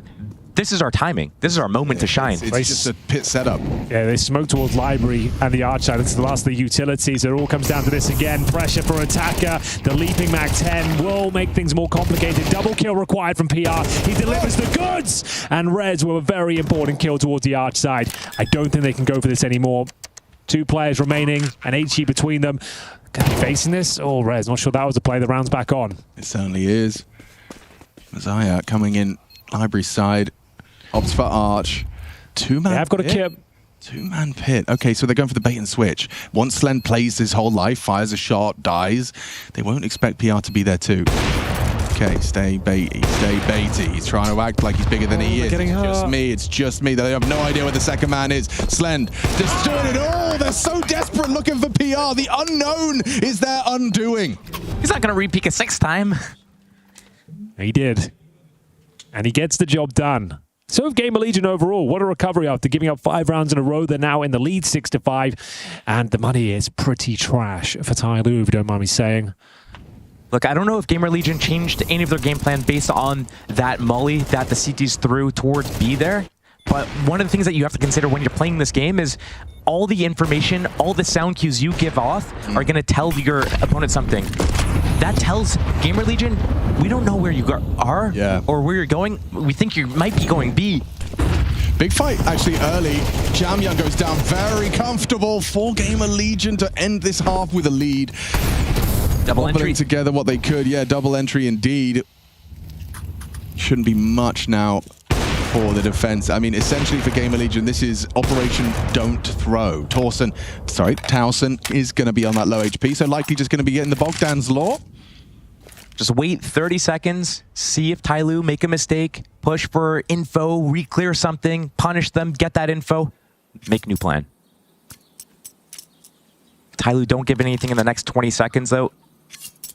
Just exec. 5 versus 3 for our audio-only listeners. A smoke on CT. The B site is undefended as it currently stands. Mercury, the closest man to it, just hanging out by the chapel. PR heard the rotation. Attacker's ahead of it, though. Doesn't have the time to really consider. Looks like that's going to be the done deal. How's he done that? That was the bomb as well. He's actually got the bomb loose. That might give him a little bit more to work with. Smoke just faded on Coffins. But there is that flank, and Attacker's still aware from it. Oh, he's spotted out PR. Attacker's brought them back into the round. Is there really a conversation to be had? Slen doesn't think so. Takes down G, gets that bomb planted, faking it out once more. Spots out Mercury, and a headshot delivered. It's all onto Attacker. Attacker's doing it all. He's doing it everything. One bullet could do it. The ace clutch from Attacker. Towson. He's just absolutely sweating bullets on the swing. Attacker expects him on half wall. Towson gets away with it, denies. Good grief, Attacker nearly did the impossible.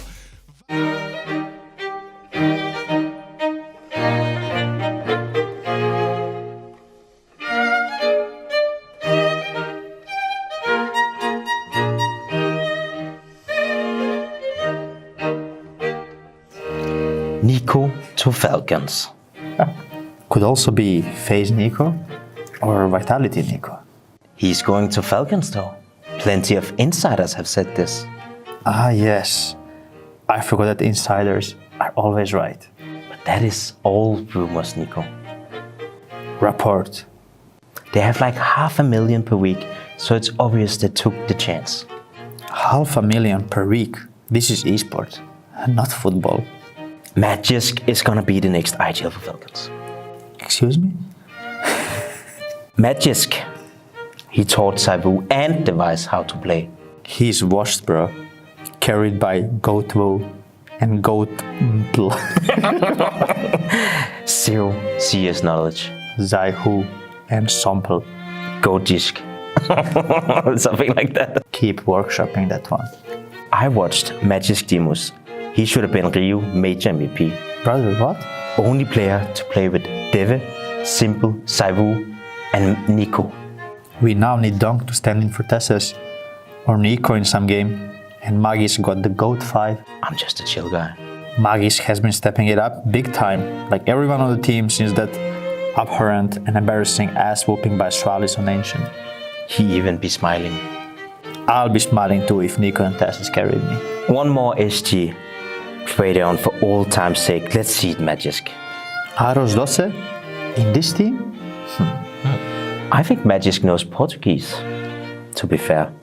Magisk plus Nico plus Manashi plus Kiyosuke plus Dunk. Looks good on paper, mate. That would be pretty good, no? NA opinion equals irrelevant. XD. Colossus 2.0. If needed, Nico is extremely versatile. Not even joking, this guy did anything in his career with successes. Oping. Sad 2020, it is pretty sad. Entering, lurking, leading, and sometimes supporting. He was good at Oping when he played for Moose Sports. He never mained up in Mouse. Him and Chris J were both secondary ops, and Nico was clearly uncomfortable with op. He wasn't main op in Moose, but he was comfortable with it, and there are many crazy clips when he was oping, and he was the main op before Moose when he was playing for his home team. He never mained op, even in iNation. He only played op in CT side because he wasn't comfortable peeking with it, only holding angles. What a pussy, man. Except he was. He was the main AWPer even when he was low to SK, and he had a lot of insane clips for AWPing before FaZe Clan. You're copying, mate. I followed Moose Sports and Envious since 2015. I know exactly how it was, because I actually watched every Mouse game live back in 2015 and 16. It's you who don't understand. Just a shame CS2 isn't as fun as CSGO was. Hashtag remove the subtick.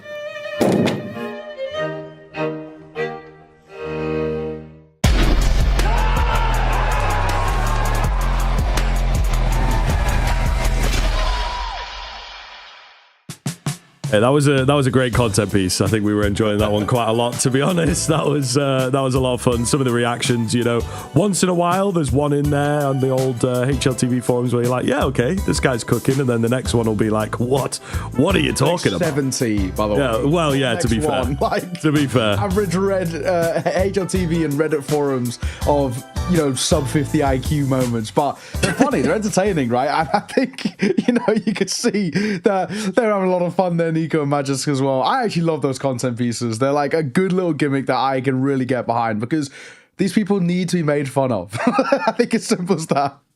It's the wigs, man. It is the wigs that really do it for me, to be honest with you. I was just sort of like on the second monitor while it was, on the game there. And then when that content piece came up, I was like, who's got pink hair? What the hell? And then it's, it's Nico in the wig. So yeah, fair enough. Definitely exciting times ahead here. Getting a little look at the knife round as well, just to see how this one's going down. But indeed, with this series, it's a very, very difficult third map to now predict. We've had a close first one. We've had the Ancient go against 3D Max pretty heavily, and again, somewhat expected. Now we move on to Dust 2, and into the veto itself, we maybe thought that Falcons were going to pick straight into this, right? As their favorite map, as one of their most played maps, right? I think that it could potentially have been a pick, but they opted to go for it in the decider, and now the plan is coming together quite nicely. Should be super comfortable onto this, but you never really know. You never really know. A team like 3D Max, they are super unpredictable. Yeah, exactly that. You never can expect, I guess with 3D Max, they have such a high ceiling, but at times actually quite a low floor too, and you just never know where to really get with them. I think for Falcons, they're in a similar sort of vein as well. But for me, I'm coming in towards Dust 2, and I'm pretty heavy on Falcons in this one. It's a pretty good map for them, but I just think what we saw in Ancient was enough for me to kind of prove that 3D Max is starting to maybe plateau a little bit, starting to falter when it matters most. The integration of body hasn't exactly been uber comfortable just yet. So it comes down to this. It's a Dust 2 decider for our 1-1 game between Falcons and 3D Max, and seeing who will move forward into the 2-1. It's a pretty decent spot to be in for your playoff potential. T-side start coming through for 3D Max. Falcons on the CT. Moving quick here. P250 out, ready to take the fights. Maka loves a raid boss. Not able to find the frag, but he's set the rest of the team up to just clear a channel. Only one so far for the CT side. The Julie's not quite delivering. It's going to be that tough old retake, the infamous B bomb site. A man down as well, so not really fancying their chances for it. And what do they want to make of this? A little boost coming in to try and see above this smoke. There's not really a gap, though, unfortunately. Maybe as it goes down, it's info gathered. Did they see Maka? Can they see Maka? They can now, but, not really because of the boost. They'll try and charge in. It's just not going to work, and I think they knew that this was the inevitability of this round. Tessus for one, but it's not enough. And 3D Max keeping it up. I believe they are now 4-1. 4-1. There you go. I was trying to do some maths in my head. It's always a dangerous game live on broadcast, but yeah, 4-1 for the Pistols. Yeah. So we'll take that. I will say as well, Nico did spot Maka above the door. It just wasn't enough of a gap for him to work with. You can see him instantly sort of react and kind of come to it, and hence why he swung off the back of it. But, with that gap, it's only good for information. You can't do enough in terms of actually getting a kill with it in that sort of scenario. So Falcon's going to force by here. Double lower play. Maka with a Mach 10. He's got body for support. This could be a little funky here. They lackadaisically push through. They actually push in, and it works against Kicks, and Magisk also going to get caught as well. They went for a tunnels crunch, and it just doesn't go the way they intended. Dexter mollied out. Nico's here with the Deagle. We know what he can do with this gun, of course. Not quite going to happen for him in this round, and yeah, they're just completely written off. Maybe one or two more bullets land. It could have been a different story, but that's not what we get. 3D Max off to a flying start here now. Yeah, honestly, they're in a position where they're feeling and looking pretty good. And if we can start to, really consistently get not only this, but get the gun rounds behind it too, there really might be something brewing here. 2-0 start. Low buy for Falcons, so it should be a very simple third. We're going to go for a bulk of the long play. Molotov on the corner. Mac 10 going to try and get round. Oh, they line up. Oh, it's so easy. Gravity with a quick ace as well. All the pistols shut down with ease for the youngster. Lovely work. Okay, so here we go. Heating up quickly. Falcons are going to have to get into this half and into this game. It's getting out of hand. Oh my goodness. Massive lineup is just kind of hilarious. Nobody wanting to shoot. Loads of money made on that Mac 10. And it always feels good, you know? We don't maybe big up the eco aces just because sometimes they can happen like that, where it presents and your weaponry is just better. But it feels good as a player to get away with it, Nico! What? Speaking of getting away with it, that second is criminal. Holy hell, he's answering 3D Max, playing their own game. What a move. What do we do now as well?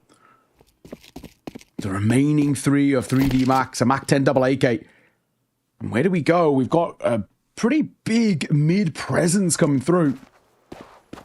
An A finish is what's going to happen, but we've got 2 in the direction of short. It should be enough, honestly, to shut them down.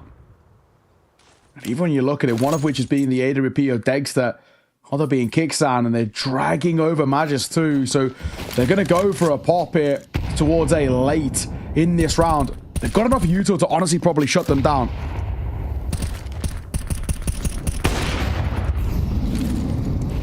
Flash is coming in. Kickson to get aggressive. Oh, he's so blind, but so are they.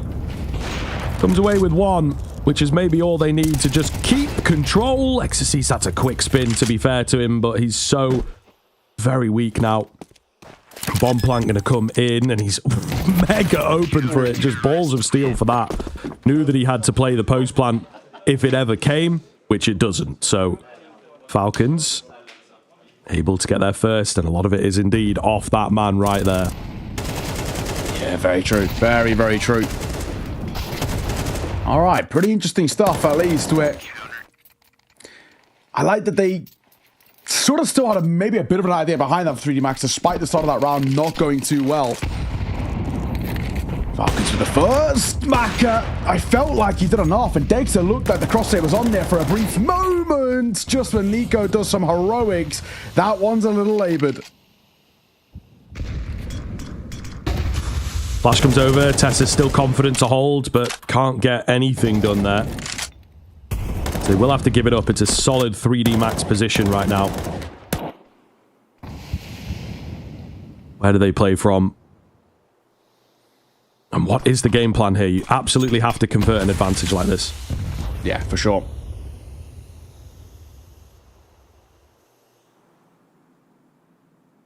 What is the play?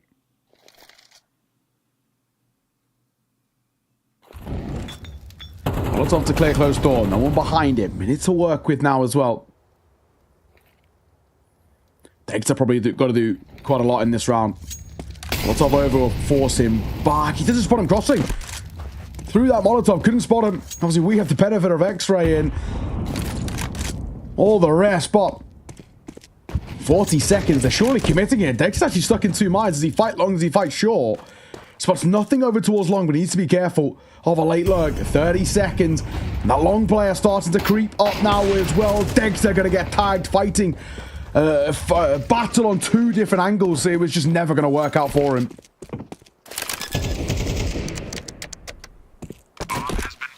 Plan comes in, save comes round from the Falcons. And they're immediately back to square one. Never ideal. Money isn't going to be there even to like drop across, to be honest with you. So it will be a rough buy. It might even be a save around what they have here. So yeah, it felt good for just a moment. But 3D Max have really come into this all guns blazing. And it's kind of what we talked about. Dust 2 can lean into their style of just keeping it simple, playing the numbers, going for those early pickups.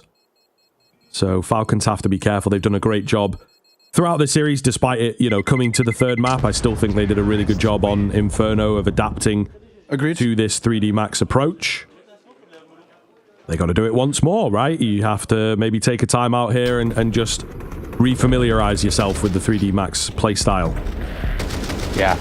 And we'll start as well with a, unfortunately, very laboured attempt by Nico in towards short. First time out called by Falcons as Zonic enters the mic, and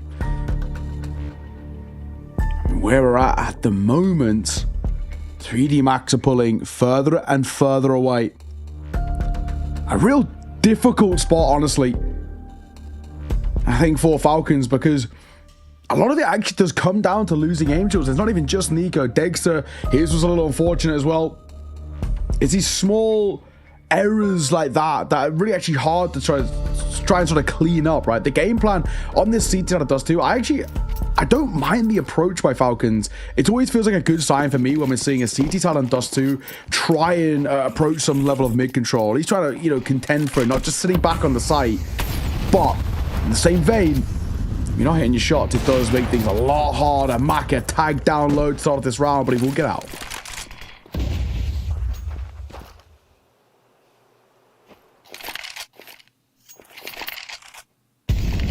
Short play from 3D Max here. Just going through all the mix-ups. All the different styles of rounds. Quick flash. No one on the end of it. Got to be a lot of bodies here. This nade could be big. Oh, God. Oh, God. Wow. What has happened there? I mean, that is rough. I think that's right on the very edge of the rail. To be fair to him, it looked like it was good, but it wasn't. Happens to even the best of us. Are just getting tagged down pretty heavily here as well. Will be bested. It's actually Tessus that goes down. Excuse me. Mad is still alive, looking to be impactful from the ramp.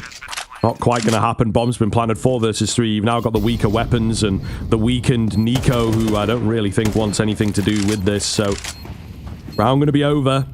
The A-hold not strong enough. Down goes Nico in towards middle. So even the save is under question here. Kicks and quickly traded. And it's Dexter with his scout for the next round, I suppose. Yeah.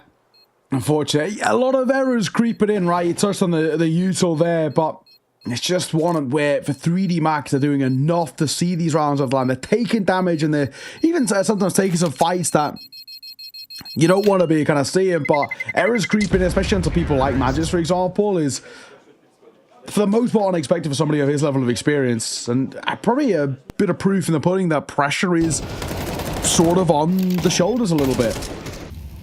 I mean, where we're at, I really am liking how 3D Max are approaching this. You touched this, it's quite simple in terms of their T-side approach, but it's still super, super effective. They don't need to do anything too audacious or too brilliant in a way, but playing as a pack and playing together is letting them so many advantages. Flash out, Exorcise opens up, he's seen off by the double nade stack, but job done.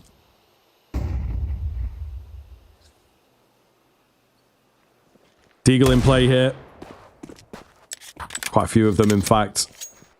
3D Max just taking a moment. Bomb's not quite dedicating, so it's just the one smoke on the cross. Molotov as well. Keep the cell going. Bait out as much utility as they possibly can. They're really waiting for Body to see what he can cook up, see if he can find anything. And Falcons, really early on into all this, are not buying it, right? They're going to rotate around to B. Try and stack that out. If they don't give the stack away, the bomb might end up here. To be fair, it's still very indecisive on where it wants to go. Yeah, decision got to be made.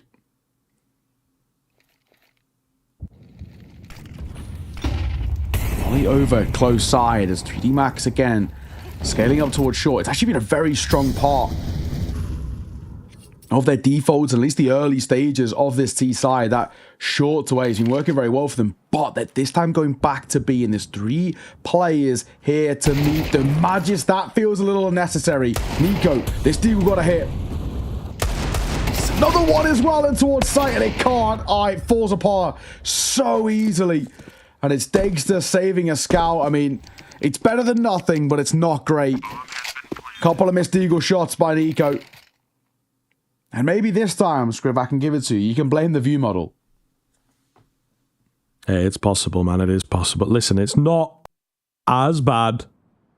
Yeah. But it's a little funky. It is a little funky, to say the least. It looks kind of like a COD view model, you know? Yeah. Just that slightly lower, bit more movement to it. 3D Max, though, man, they are so simply finding their way through these rounds. And yeah, difficult spot, honestly, that we're in. Tess has a little panic there himself. I mean, look at it. Nico 2-7, Dexter 1-5, Kixan 2-6, Magis 2-6. I mean, it is seriously rough. Absolutely nobody really getting going. The best they've got is Tessa's 4-5. I mean, it's not a spot that you really want to be in. There's so little offer, and I think the way that Dust 2 has been approached, especially on the CT side, and especially on CS2, is that you actually have to build up some foundations here. CT side is much harder from what we've seen in the pro level, but you've got to have something to work with. You can't be going into your T side and having to do everything there. There's no way 3D Max are going to fall super flat. Not the way that they're playing. Nico trying to phase the smoke, and he will get one. Oh my god, there's a second brewing there. Body will, in the panic, in the fluster, pull his gun back out and trade. And Hector Cease finds Kixan 2 to make it even sweeter. Look at this lurk by Gravity. He could even nail 2 here.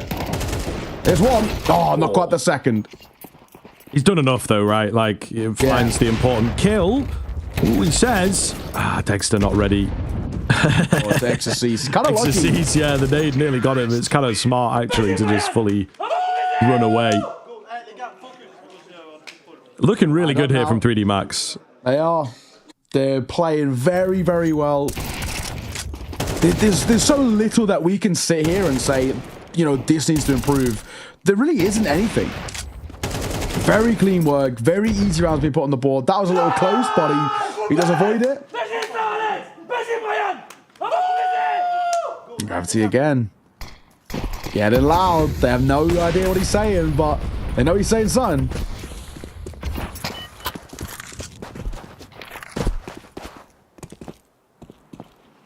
They might have a little bit of knowledge. They might have a little bit of knowledge over there. I feel like the Falcons guys are well-travelled. Played in lots of different teams, lots of different international lineups as well. That being said, I'm trying to think, have any of them played with Frenchmen? Not sure. Yeah, I don't think so. Also, it's just not a language that I can... Well, actually, you know, it's a pretty popular language, to be fair.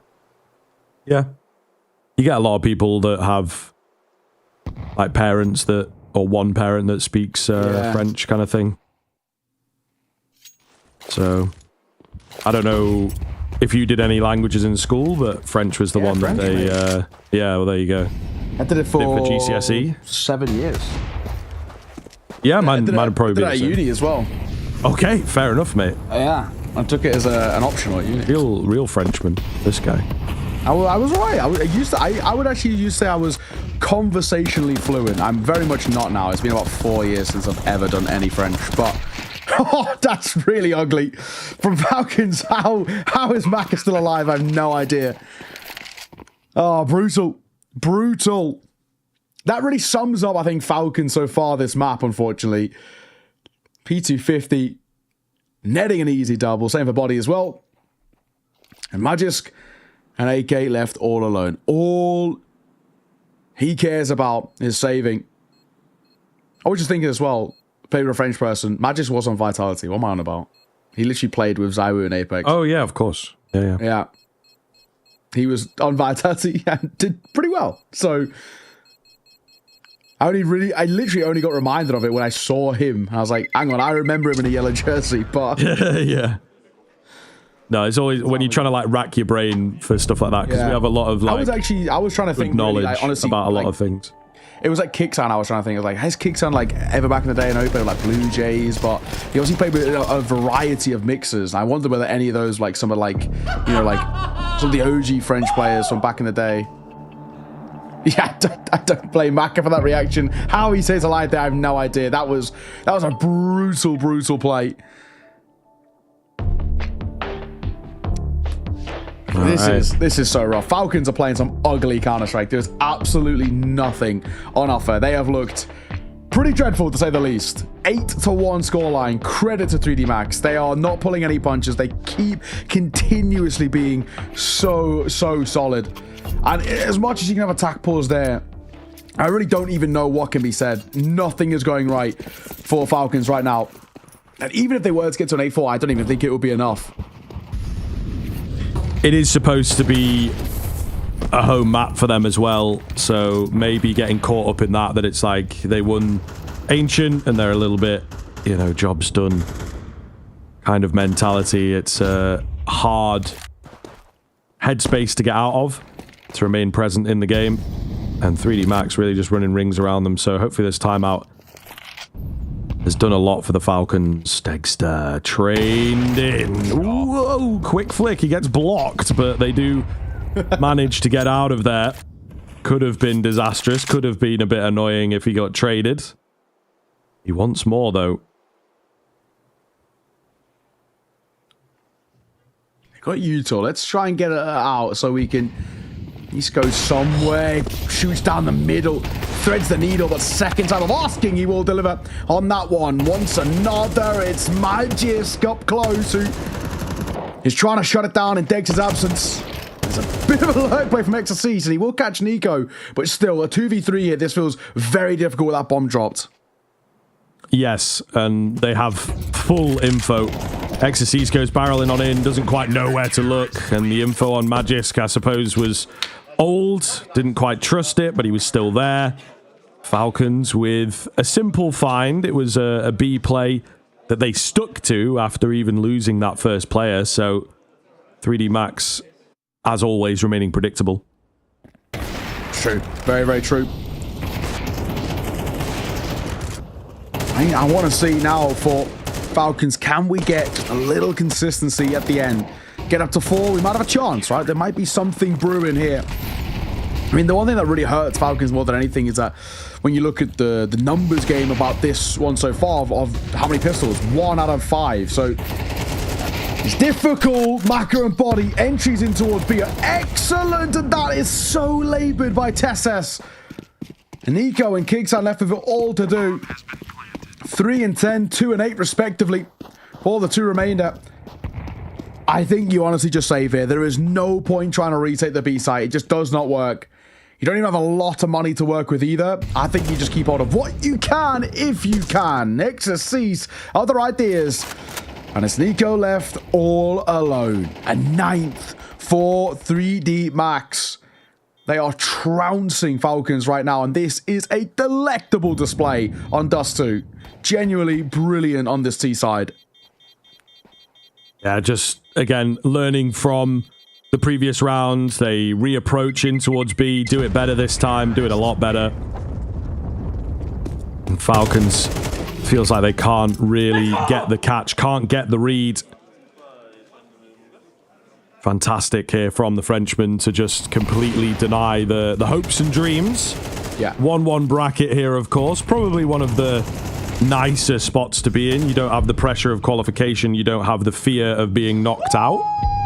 So in terms of the result, in terms of, you know, the purely emotionless approach that maybe we might have as pundits, it's not the end of the world.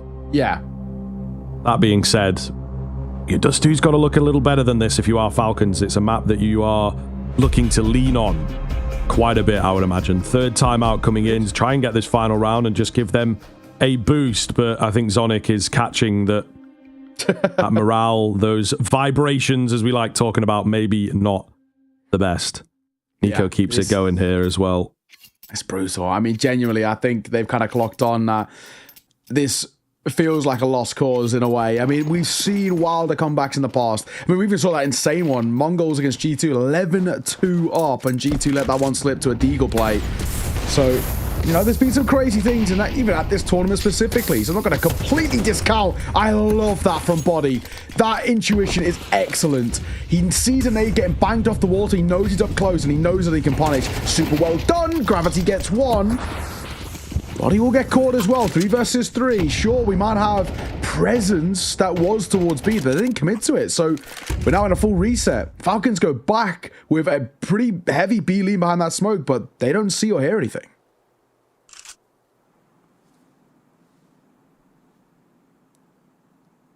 Yeah, there's a lot here. There's a lot here.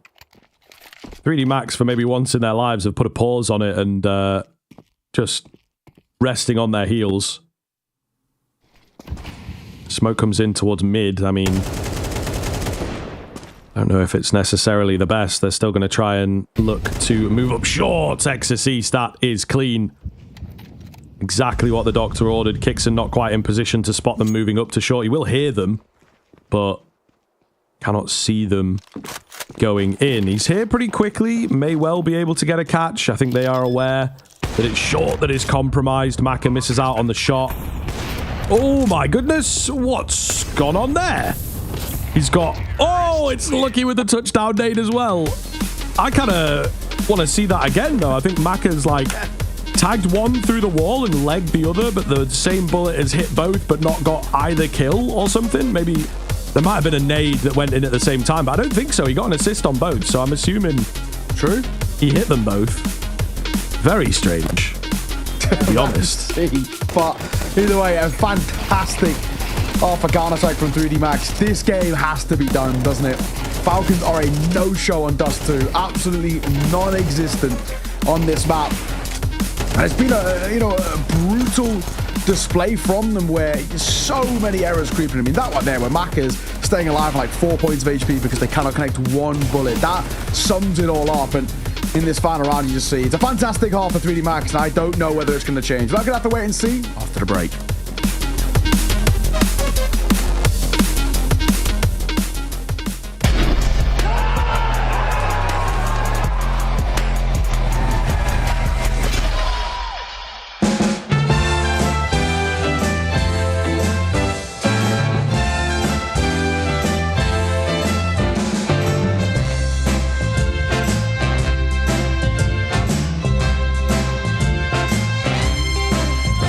I've been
Wow, 3D Max making light work out of Falcons. Absolutely no contest in this one. And a brutal display from the Falcons of they just completely fell off a cliff. Comparatively to what we saw in towards even the tail end of Inferno and Ancient, there was just nothing really there for them. They are being crushed, as the sticker shows. 10-2, and this could be a very quick end to this series on map number 3. Yeah, well, with how good 3D Max have been on the pistols, right? Only losing one of them thus far. So they will be looking to continue that trend, close this one out, start thinking about the next matchup. As shall we? Some of you might be here for that. It will, of course, be getting going probably pretty quickly after this one. Yeah, so true. Loads of Counter-Strike on your screens, of course, here for EPL. That is how we like it. Yeah, of course, man. First head pretty clean. Body with the wacky angle here. Ready to burst forwards. Hey, listen, the flash was good. He hits the hardest shot of the bunch and does manage to keep the survival. Just 2 remaining. Not looking good. Magisk. Oh, that's rough to watch. Cannot hit his shots. And kicks in the IGL with no armor against 5. Surely not. They're on the way. The French Brigade will shut him down, and 11-2 game set, and very much nearly match here. I gotta say, I love that with Magisk on that angle. In 69 that we could see, he was standing there for a minute. He was really getting that shot kind of lined up and prepped, and he just gets instantly one-tapped by Gravity. Super well done. Yeah, let him know. Let him know, boys. You deserve it. You're 11-2 up. Has anybody seen Falcons? Because they are missing in action right now. We're going for a force bite. Deagle's Tech 9s and a bit of utility brought to the table. And you've got nothing really left to lose. So honestly, I don't really even hate the idea. Was one in towards suicide. Nico with the bomb does get out.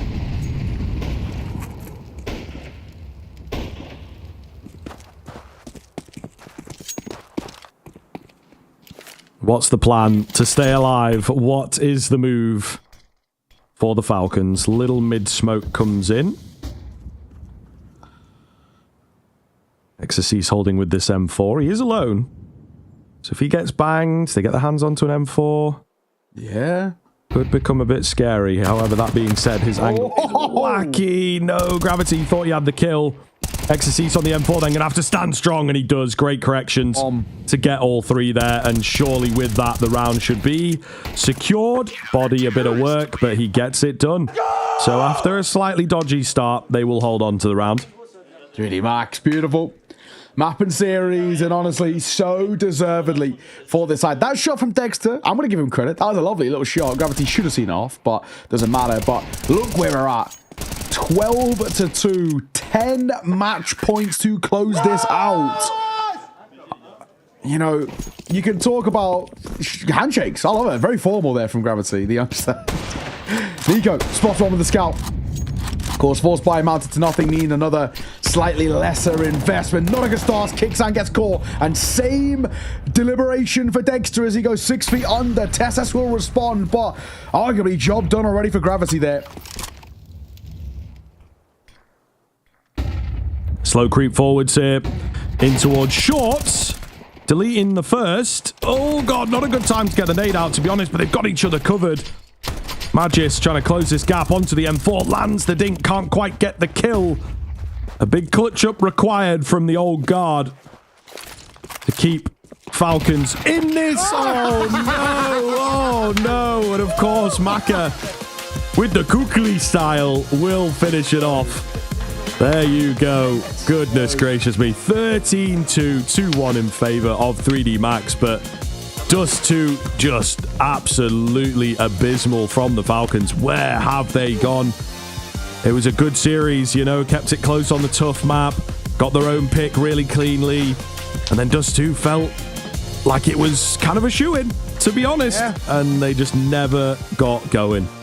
absolutely non-existent, and not only non-existent from kind of just the Falcons as a whole, but some of these individuals not stepping up at all. Nico in 4-15. For him, that is pretty dire straits, but the best they got was 3 players on 7 kills, 7 apiece for Magic's Dexter and Tesses, 4 for Nico, 3 for Kixan. I mean, it was a no-show. Literally not a single person putting even a respectable performance that one. On the flip side though, Body, electric. The new boy on the block for 3D Max looking fantastic with 18, 16 for Exorcist as well, 14 for Gravity, all of which winning 3 opening duels as well. So they were not only cracking open rounds, but they were closing them too, and they were doing it in style. That's a masterclass by the French side. And you want to look at how to play Dust 2 as a team and play as a pack. Looking back on that demo actually will teach you a hell of a lot. Falcons, a complete no-show, and I mean, quite rightfully, a disaster class on the flip side. It's an upset, I think, in some ways, right? Falcons would have come in towards this matchup as the favorites, and in particular, I saw them as the favorites on towards Dust 2, but man, that fell apart so damn quickly. 3D Max looked absolutely excellent. Yeah, for sure. A really, really solid team, and I think showing what they are capable of, to be honest with you. We've obviously got a few people in the community that are saying, keep your eye on this 3D Max team. They've got a bit of an approach that is actually quite effective once they maybe get it working, once they maybe bring a player or 2 in or have a player or 2 step up. And that is kind of what we're looking for, really, is it's a very individually based kind of style, and they need, therefore, some heavy fraggers. And whether they come from afar, whether they're able to get it going internally, that is the big question, and potentially this Body pickup might be the difference that they need. At times, it'd be nice to see him on a leash. I think when he was in the IGL role, he was a little more tame. Yep. Now he's been set free, and that might be, I don't know, somewhere in his contract that he's allowed to, do what he wants and get aggressive on the CT side. Sometimes out of the question, but when it works, you see what happens, man. They're unstoppable. Yeah, when it works, it really works, right? I think, it can look a little rough when it's not, but my God, when 3D Max play like that, super excited to see. I think, Falcons will actually look back at that series, and there'll be one thing, actually, I think even more so than Dust 2, where they're looking back and say, what happened? Why did we no-show? The one thing they'll actually look back and say, how did we not close Inferno? They were flying. I know it ended up being a 13-11, but they were winning all of the gun rounds. If you take out pistol rounds in that, there wasn't that much of a showing from 3D Max. So I think, for the Falcons, they're going to look back and say, man, we should have at least pushed it to overtime on that Inferno and had more of a look in there. And that's probably the thing that's going to keep them up a little bit at night. But not the series they wanted. Dust 2 was completely dreadful, right? No two ways about it. Nobody had a really fantastic series. Nico had some moments, especially that Ancient was okay, sure. Magic's got some really nice rounds, but yeah, brutal as a whole. 3D Max was absolutely fantastic and an incredible series for them. And I think we have an interview as well to bring you. We're going to be joined by none other than Maka himself off the back of that one. A great win and always good to check in. Maka, thank you very much for joining us. Pleasure to have you on. Let's just start with a nice and simple one. How are you feeling? A great little 2-1 and a fantastic Dust 2 to close the series. I feel relieved. To be honest, it was a great series to play. And being up 2-1 in the sweet stage is like stress relieving, I think. Yeah, man, you guys obviously look great on that third and final. Talk to me a little bit. We've, I believe, had Body in for an interview a bit earlier on in the tournament here on the B stream. How are you feeling with the addition into the team, right? Like, does he help you out a little bit with some of the calling? Is it like side-based? Is it map-based? We obviously see him getting very aggressive on some of the CT sides and stuff. So how is he fitting into the team at the minute? I think it's an overall input into the team, outside and inside the game. He's been the second voice during the games. Even like on this map, he's been the one calling most of the times because he was in the flow. So I left some space to Body and even Gravity. And in the end, we try to work together and have the same vision to play the same way all together. Sure. And of course, with having, some extra voices in the team, you mentioned kind of Gravity, the youngster, but also Body as well, right? And them helping call. How is that helping you as a player? Because obviously your form at the moment looks fantastic. You're hitting your shots. You look great. In Dust 2, you had some nice good moments there as well. I mean, is it helping you really kind of take a little bit of stress off your shoulders, play your game? And obviously when you play your game, you're very crisp, right? And it's showing. Yeah. Actually, it helps me a lot to have those guys, and I think I wouldn't be able to be that good individually online, especially in that kind of game, because it's like very, very stressful, to be honest. Even though we're getting used to it, it's pretty brand new for us. It's the first year we were able to play in Tier 1 competition, so we keep learning and we keep working together, and that's it. Yeah, man. All right. Well, listen, I will let you get off, and we're obviously, because of a real banger there, behind schedule and everything. So, congratulations on the win. Thank you, guys. And thank you for giving us some of your time. We'll see you again a little later on. Thank you, guys. Alrighty, awesome stuff. Always good as well to speak to Mac. And I think this 3D Max side keep, I think proving a lot of doubters wrong. I'll hold my hands up. I was definitely a doubter for 3D Max. I thought they'd honestly plateaued a little bit in terms of previous tournaments, tail end of last year as well. But they just keep finding an extra, 1 or 2% here or there. And it honestly makes such a big difference. And like you said, they now find themselves in the 2-1 portion of the Swiss bracket. And it's a really nice, it's a comfortable spot to be. You've got 2 chances to get over the line to get into towards playoffs. I mean, that is a really nice kind of spot to be in, and super deservedly so, right? So in the end, a fantastic display coming through from 3D Max, very impressive, and the hope is that we continue this consistency, keep scalping some of the big names. But that's only game 1, right? We've got plenty more Counter-Strike on your screens. That goes without saying. We will be heading towards our second 2, but that's the thing with the B stream, right? We keep it thick and fast. As you see, next match starts in not that long, so pretty awesome kind of way to go about it. Not that much of a break, but we're here for the Counter-Strike. There's also a banger happening on the A stream as well. Currently,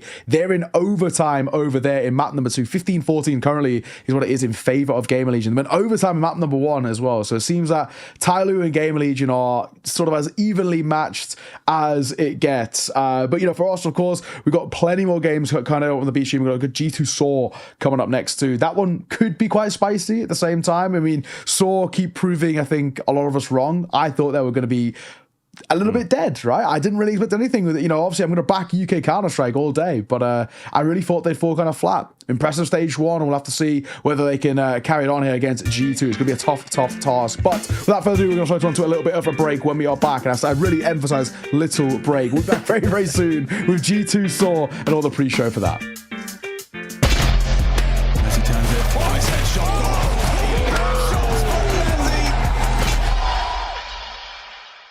What's your name? Lee. Lee, mate. Nice to meet you. What's it like being part of the best crowd in esports? If you're not here, you're not living. Let's go, the boys! All right, for now, we're going to send it away. Let's show the world why we're the best crowd! You're champions!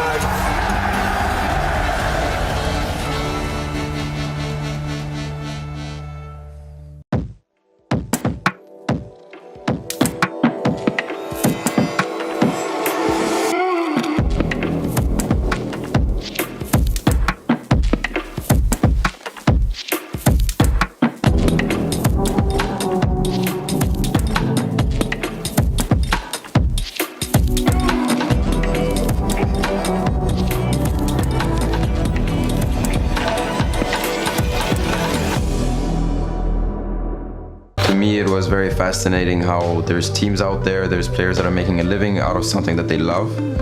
This series was no sprint. Inferno truly a marathon of Counter-Strike. Pico, Alexebe, E2. Hey man, what are you dressed up as? A dick. All right. Stopped reading at anime. Reported. Cringe. Oh no, not the beans.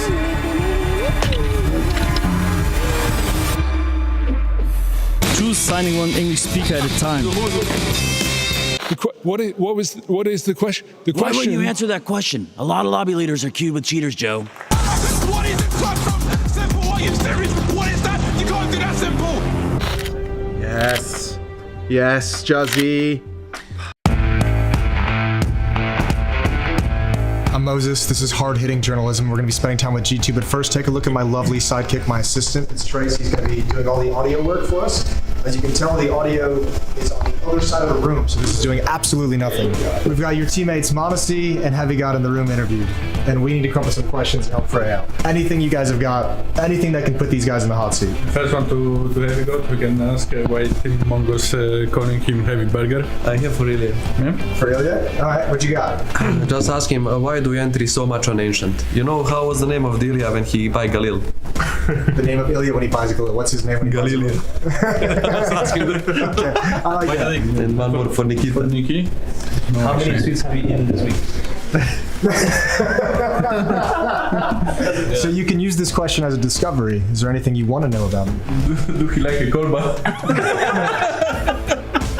It's like a corn, you know, in Poland. Ilya will be filled with Galil. All right, perfect. We got our questions. We're going to get these to Freya. Thank you, boys. So, could you tell me 2 things that are true about yourself? Could be anything. Could be anything in the world. I don't know. And a lie. Wait, we did it together on bootcamp. You remember?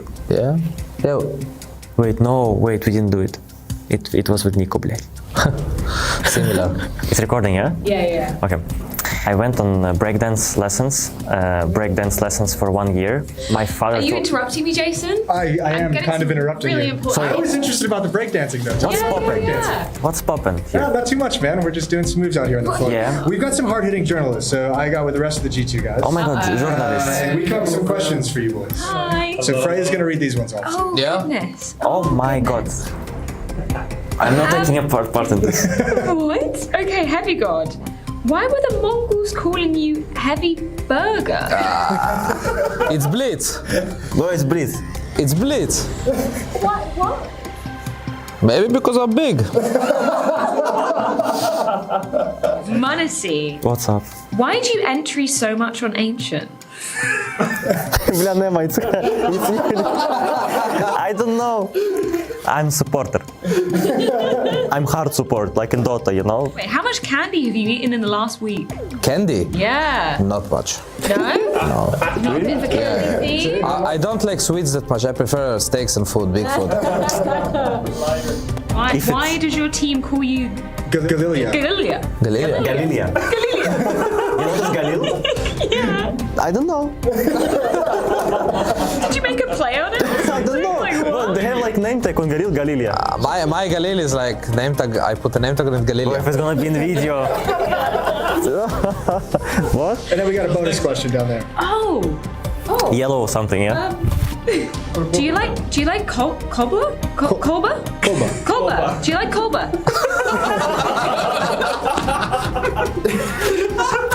Oh, for Freya. Oh, thanks for putting that at the top. Yeah, Making me read it first. No, Janusz is Kolba enjoyer. What is Do you know what it's called or not? I can see the context. Yeah. I'm just going to give that back to you, Jason. Sounds good. Thanks for Take that, it back, dude. guys. Kolba means penis in Polish. No. Actually, it means corn, but they use it as penis. Kolba enjoyers. Yeah, I like corn. Yeah, I know. I was in gymnastics lessons. Oh my goodness, what is going on there? What is going on there? I mean, thanks to Moses for filling us in, because I was that whole little bit. I was like, what is that? What does that mean? And now maybe journalism. Sure.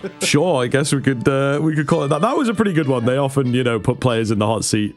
That was pretty funny, especially Monesi. You could just see him squirming, really uncomfortable. Not really sure what was coming. He was hoping for just a regular ass interview, but never the case. Never the case, of course, when we've got the opportunity. And Heavy God absolutely owning it as well. I respect it. A man that is comfortable in himself. We love that.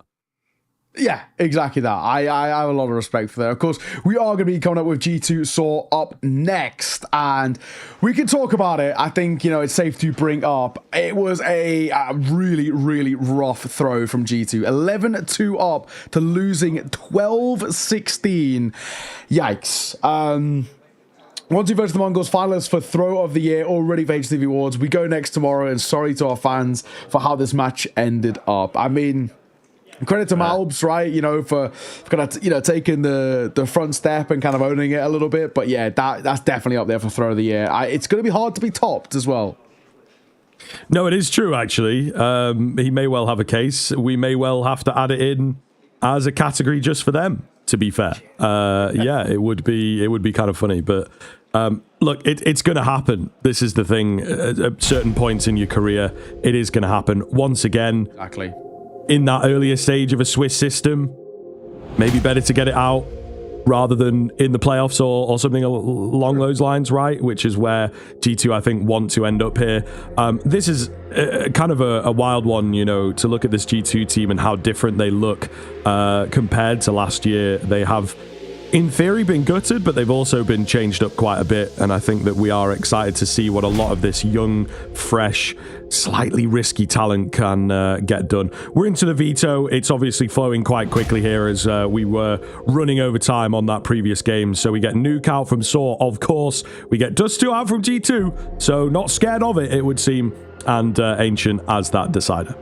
I kind of respect that, actually, to be fair. Not scared of it, letting it kind of fly once again. But, you know, pretty expect to see that nuke come in. It's also a map that when you look at the new pickups for Saw in that of Azuru and Seajot, this is a map in which Endpoint played a hell of a lot themselves. So it's maps that they're comfortable on, and of course the youngsters, the new boys on the block, have obviously been fantastic so far. Azu and Seedot have been really making their presence known. It was surprising changes, right? Without a shadow of doubt. There was thoughts and ideas that with Saw's rough 2024 and kind of up there with some of the worst quote-unquote roster moves, losing Arish, Dosh, and Ujerks, right, that they would probably inevitably have to go international. And Berry, don't forget my goat Berry. And Berry, true. Yeah, you know, an incredible coach who obviously helped them do so much. There was probably a thought process that they were going to go international at some point, but the fact that it's Azu and Seejot is quite surprising. But UKCS living up. Poor Seejot though, not the star he wants. He gets tapped down by Malbs. Yeah, that's unfortunate. Looking good here as well as the flash comes round. Try and stop them for the vent dive. Azu nearly gets caught. Utiris hanging around upstairs to try and cut a few off, and they are savvy. He still goes in for the peak all the same. Trade onto Heavy God. Still has yet to get this bomb planted. Utiris up top needs dealing with. That's a really quick find, and he will be counting his lucky stars to get away with it. Malbs. What can he get done here? He's 1 HP. How did he even get that kill? Oh my goodness. Okay, hold on. This is an incredibly wacky pistol to get us kicked off straight into the action. Counter-Strike never stops. Can Malbs get it done? Breaks the windows, but Agil was there, ready to take him out, and he does not make a meal of it. Yeah, it doesn't miss in that sense, but my God, that was momentarily a little funky, it has to be said. It all starts with this, right? Sejo getting tapped down by Malbs in single. It's unfortunate, but back and forth, very wacky. And this is potentially the kind of game that we're sort of expecting here between these two sides. Saw are on the way up, quote unquote, in a way. And, you know, we're wondering what this new roster and the honeymoon phase can really look like. And where for G2, they've obviously had some, you know, rough performances, I think is a nice way of putting it, as we saw, of course, with that choke yesterday. So there's a world in which this game can be incredibly competitive. G2 going to go for a force buy, but they cannot stop Azu and the bomb getting down towards B and getting planted. We're gonna see. I feel like Saw could be on this honeymoon period, right? And they also come into the tournament as a team that I think a lot of squads will have overlooked. Yeah, to be honest, to just be like, okay, they made recent moves. They have had a bit of a drop-off over the past few months, not really expecting them to do too much. So they have a couple, like, mental benefits, a couple under-the-radar benefits as well. It's also a fair argument, you know, no offense to the guys, and we're obviously in their corner, that Seejot and Azuu, maybe not players that, you know, a Nico or a Munisi or whatever have really paid that much attention to over the past few years. So these are going to be players that are very, very different and just, again, very unexpected. So I think Saw are benefiting from this quite a bit. In the same vein, they've always been in that vibe of the little team that could. Obviously saw that at Cologne with, you know, the career highs for some of these guys. Do have to say as well, shout out Roman one time. Yeah, for sure. In this team for a long, long time, and such a consistent factor, and seemed like such a great guy, but comes to the end of the road, at least in Saw. And at least for now, you never know. They might come back to him a little later on. Yeah, you never know. You never know. But 2-0 start for Saw. A few upgraded pistols and a scout once again. Nothing too drastic in this one. Looks like a pop towards B is the play. Missed shot by Monacy. Second time of asking. Can't really deal the damage that he wants to. Does get tagged himself. That'll force him further away. So top ramp now taken. And Saw have quite a few places that they can play from here. Not a bad spot to be in. Yeah, should be able to break it down here. And they're expecting to catch some aggression, but Don is really coming their way. G2 playing a pretty conventional round. That being said, they do have some bodies downstairs because of the Saw presence. So the A site is pretty weakly defended. Now, this is some skin coordination here. This is crazy levels from Hunter. That is absolutely what we're about. I'm pretty sure that's like a map collection 5.7, you know, so not even really all that expensive. Maybe in that quality it might be, because I know some of them can be often a bit dirty. And there you go. That's what you get, mate. Skins equals wins. Hunter going to find the first frag. He will get traded out. Ooh, multiple tags here from the scout. Heavy God capitalizes. Munacy looking to take over the round, and he has really put the fear into Saw. Bomb goes down, but it's cost them quite a bit to get here. A little awkward. Nade. Going to bank up in towards heaven. Avoided for now by the scout of Monacy, thankfully, as he is already low. Double play in towards main. Still could be a little funky. I like that angle, though. Deep in lobby. Honestly, trying to take pop shots. Nothing offering up just yet. Azu doesn't need to peek. They've already got the cross being helpful and the lurk coming through. Azu, that doesn't get commed over well enough. It has to be said. And on the bomb, they are sticking the bomb. They've got to get them off. They've got it. Oh, they've got it. A defuse and the kills to add insult to injury off a nothing round. Well done, G2. That's a big one to take. This is the thing with G2 as well. Their individual ceiling, I think, is just insane. And there's sort of a bit of a battle at the moment, isn't there, really? I think since Nico's dropped out of this team, especially amongst the riflers, who's going to come up as that best player? You know, Hunter, 2021 was just an unstoppable player. He's maybe not hit that same kind of form for a while, but he might get back to it. Malbs looks good straight out of the gate, but then you got Heavy God sort of hot on his heels as well as another hot prospect. So could be a very, very scary team if they can get everything going. At the moment, though, I think they are battling for that top spot. You know, who is going to get the most resources alongside Munacy? Molly down towards Secret just in case. No one there for now. Outside presence has been very good by Saw. With full buys out both ways, this is a pretty good early indicator of how Nuke's going to fare. Being Saw's map pick, but expected to. I wonder what the prep's looking like for G2. What ideas do they have? Again, top ramp taken. That's been a consistent factor. Honestly, spots a pixel for a brief moment. Oh, and a tag on towards CJ. He is really playing with fire towards outside. And he's stuck. He's dead. No two ways about it. Malbs will see him off momentarily. And there it is. Fight down towards B. We're swinging with the bomb story. That is so risky. But he somehow gets away with it. Bomb goes down. G2 on the retake here. Hits galore. It's these two flashes that you got to keep your eyes on, really, and see if they can place them well. Molotov goes in, buys a bit of space. However, there's still two players ready and raring to go in and around the double doors. So he tries to get the distraction. Doesn't quite work out for him. Oh, and the shots are landing massively. There's so much damage done. But they're just so damn quick on the G2 side of things. Kits are there, defuse in, and a great retake. Not losing a single player on the retake itself. Yeah, exactly.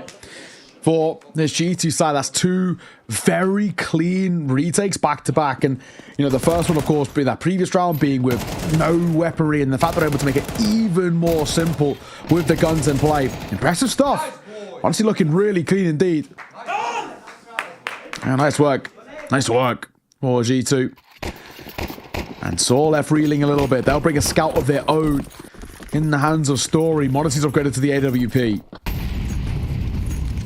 should be a pretty simple third. And if we can get a really decent buffer zone in this first half, G2 still, without a shadow of a doubt, have a chance to steal away Nuke and then move in towards Dust 2 with all the confidence in the world and play to the level that we expect of G2 as well.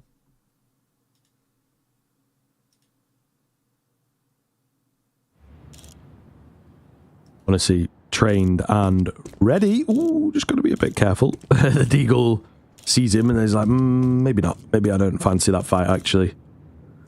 Orp is scary. m0NESY, though, of course, he knows all his angles, man. This guy has so much knowledge of little novelties in this game. So you really do have to be careful. I mean, that is just a crazy angle. m0NESY, again, holding. 4 outside. Good luck trying to cross this. Just the shoulder spotted enough for m0NESY. He's not trained in, but he does move back away. Oh my god, and they will cross Azu for a brief moment. Mutiris, quick shot and a find, and he makes it 2. Hello. Round might be brewing a bit. Nice timing on the molly by Snacks. That'll keep them at bay. Oh, m0NESY, that is so quick. Making a third. m0NESY has gone huge. Sure, it's a low buy, but it doesn't take away from how crisp those shots were. My god. What a monster. What a monster. He may well look innocent, but you don't want to mess with this guy. Yeah, average m0NESY multi right there. Yeah, literally. They're always so flashy. I know. This second shot, like, it's so quick. So quick. Hunter's chilling. Nice and calm. I think he was maybe the only guy not, you know, shouting nice or whatever on the team there. So we get the yin and yang of post-round celebrations. Timeout here for Saw. Mutiris chatting away. Certainly an interesting kind of pickup in the form of Golden. I think a guy for a long while that's not really been super impressive compared to, you know, the high highs that he was able, to be fair, to return Fnatic to winning form. Yeah. But he's not really done all that much, and he's still stuck around the scene, and, you know, he's played a little bit in the Swedish scene, but coaching could be his new calling, and so far, I'd say so good, you know, compared to what we expect from Saw. They have overperformed, and he's got to be a part of that. First kill comes round from Mutiris here, the IGL. Heavy God is on him. Heavy God is after him. Who's going to get the drop on who? And Heavy God actually threads it through here. Doesn't care about that guy, and is happy to be on the flank. So could be a devastating flank. Might not even be needed, though, to be honest. Snacks, backside. Pretty brutal angle to hold. The molly, well, his smoke will give away his position, but he would have been ticked by the flames regardless. Heavy God lurking, getting caught by Story, leaving it all down to this man here. And it's a quick shot by Mutiris. He's not looked too bad, Mutiris, in the early part of this game. Couple of nice shots with the pistols, and his 9th kill there as he sees off m0NESY.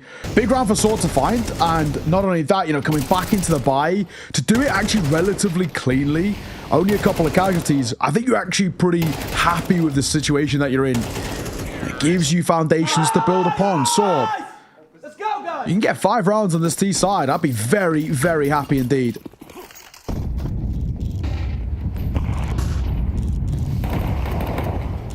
Game is most certainly on, though, which is good to see. Keeping that competition up as we've had all day long. Still plenty of Counter-Strike to come.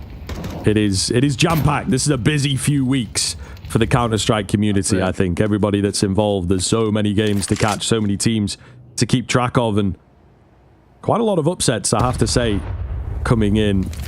Many, many heartbreaking maps, it feels like, and maybe you have a small update for us on the game over on the mainstream, but that one has certainly been pulling everybody, I think, and tugging on the heartstrings a little bit.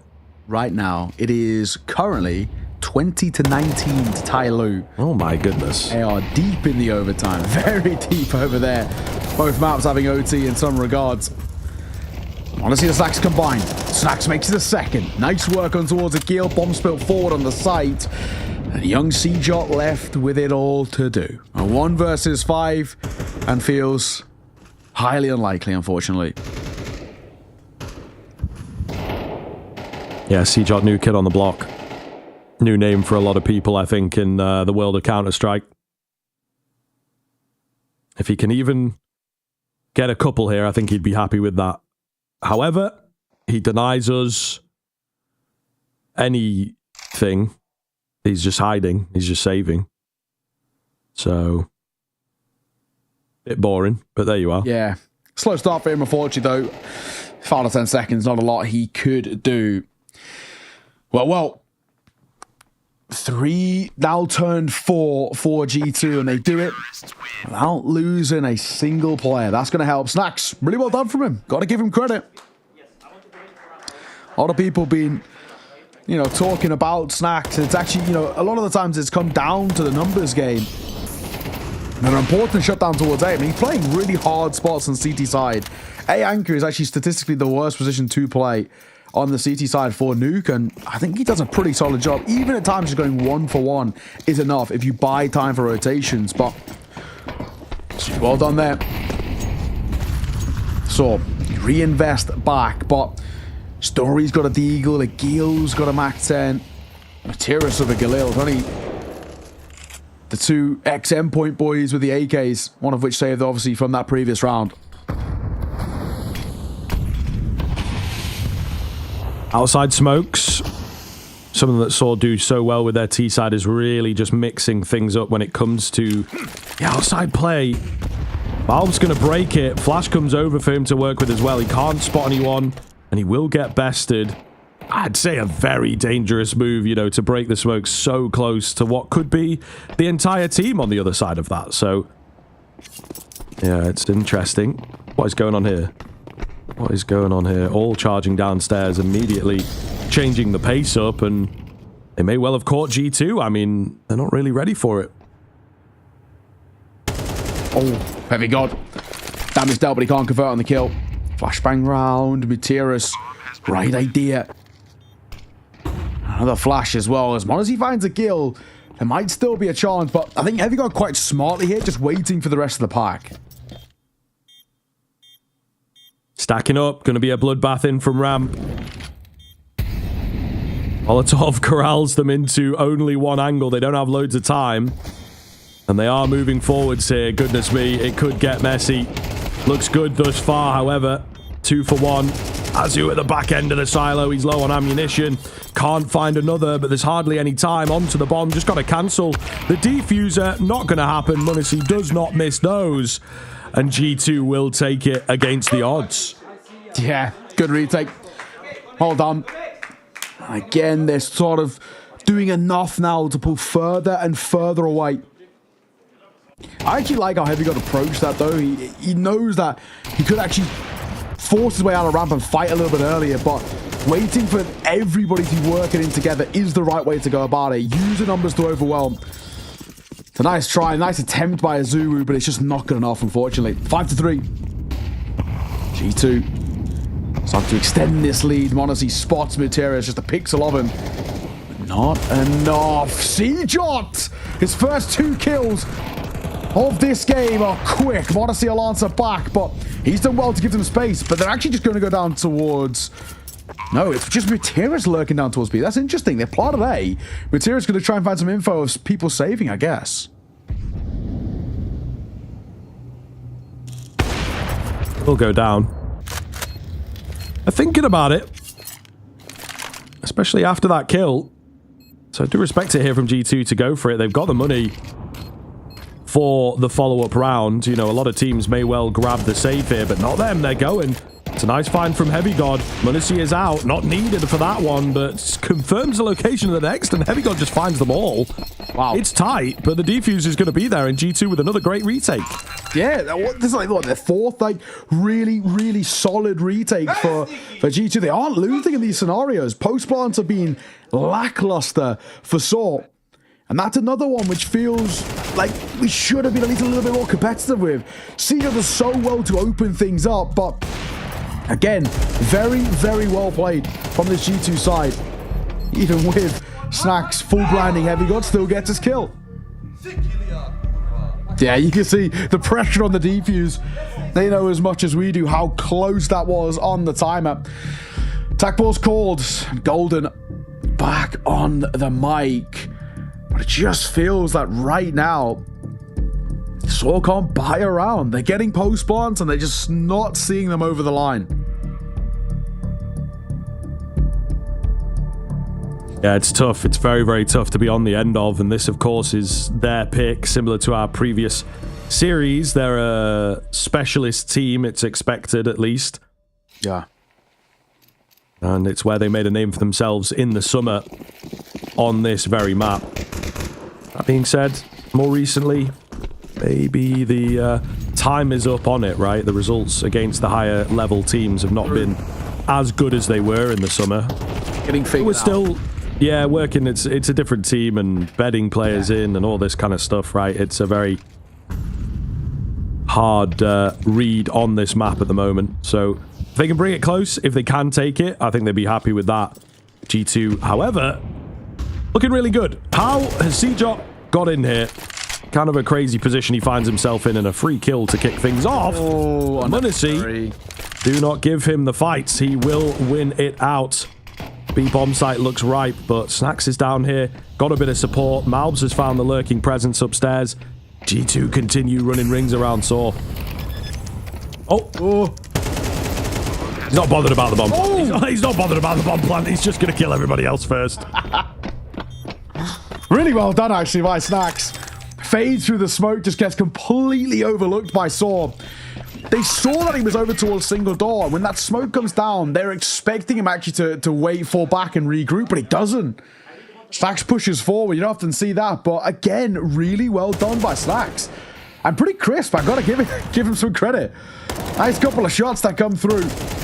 And he gets very close to the third, but even the transfer here, right? Untoward story, super, super nicely done. That one maybe doesn't count as much in terms of the retakes, but another one where it's, you know, bomb goes down and G2 are ultimately winning the round. They have been so consistent in that matter. Early mollies, Agil gets out, but he's taking a shot. They now know he's out as well. The ruse is up. On the Molotov to come on his feet. Hunter gonna go for the first. Looking for a second. Does get caught, but the fights fall favorably for G2 as Malbs doubles it down. It Snacks. You should see it off. Today might do it on Heavy Gun, and it will. An 8 for G2. This has been a fantastic first half. It has indeed. I think we were, you know, unsure of whether Saw would be able to match up here. It's just not the case. On an individual level, it feels like G2 are absolutely popping. Everybody having a moment here or there. Yeah, lovely. Easy round for Heavy God. Just, you know, cobbing a nade. See what happens.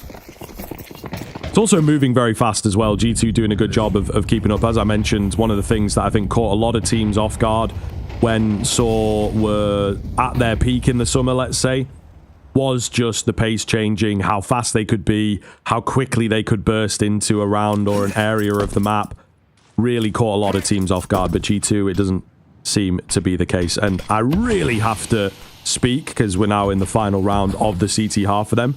The retakes have been fantastic, and the fact that they are confident and going for it and not just, 4v3, we're a bit far away, let's save, right? They are happy to try and take that risk. And it's not only that they're, you know, winning them out, which is obviously great, but they've obviously worked on these a lot. These are some very good ideas. Oh, that's so unfortunate for Materas. He was actually so hard focused on Snacks there that he just waltzes in back turn, and it's an easy one for Heavy God. Honestly, got a bit of a hard shot to hit. He's to lock down ramp presence. Heavy God still trying desperately to stay alive in towards Garage, but they'll push lobby, and Snacks is getting in behind. Agil should be a dead man in moments notice, but Azumi with the swing and the find. Snacks then catches Agil. It looks like they want to go back towards the top side, but this might be easier said than done. Snacks is here. Hunter is here. Decent damage in from Hunter. Nice find from Snacks. He's got the flash to work with as well. That's going to get Hunter into the conversation. Where the hell have they gone? Oh, they have slipped the net. They have slipped the net, to be fair. Harry Houdini, eat your heart out. So we'll see. Munisi is down below, ready to receive then. Can't quite get the second.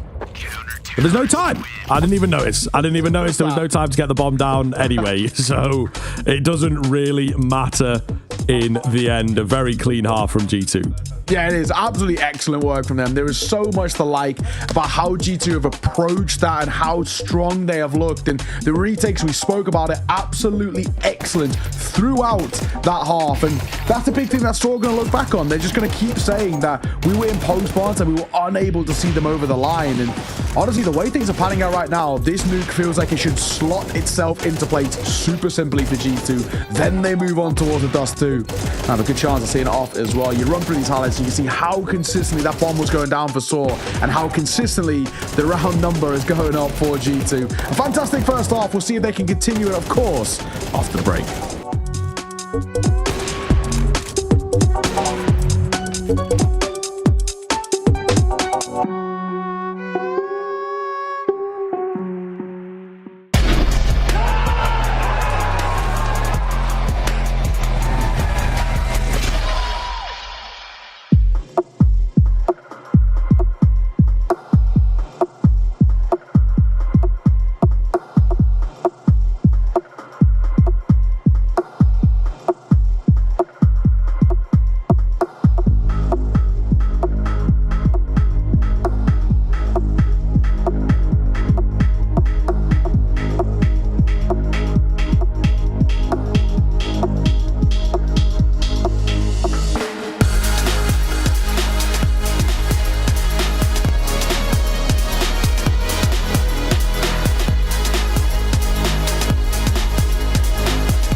Welcome back in, ladies and gentlemen. I mean, G2 looking for the steal of the century here. Such a clean first half.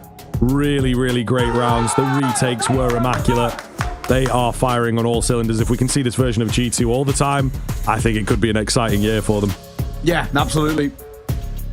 9-3. Pistol on is everything here for Saw. Actually, it's quite literally now or never. You don't have a pistol. I don't think you get in towards this game.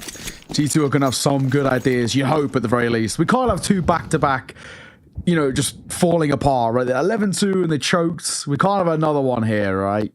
You'd hope. We'll see. Moving towards our side.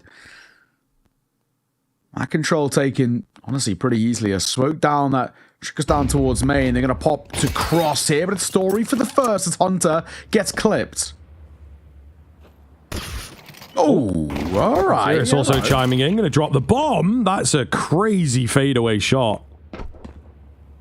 Cannot be serious, guys. I'm going to see creeping with the P250. He's going to be the only one left now. Don't think he was spotted there. But they seem very aware. Oh, Mutiris, a crisp old round from him, looking pretty damn good. Great way to start the half. Yeah, they needed that. We said a pistol round is an absolute necessity, and it's not only that. We need a pistol, the conversion. First couple of gun rounds, if we're being completely frank, the deficit they have to claw back is quite extensive. So consistency is the big word that Saw are required to get. I don't know, man. Saw being so up and down at times, it feels like quite the large ask. Who knows? Let's see. 8 down, only behind it. Honestly running straight in towards a kill as Mutiris also catches Stacks. There's a low by rounds. I'm not expecting a lot. A Glock at range is always expected to go that way. Poor Heavy God. A consolation kill for Hunter's Nice. That is all it will be. Eco shut down. 9-5. 4 rounds the gap now, but we will get the first buyout for G2, and they could come right back into this and just continue to take control.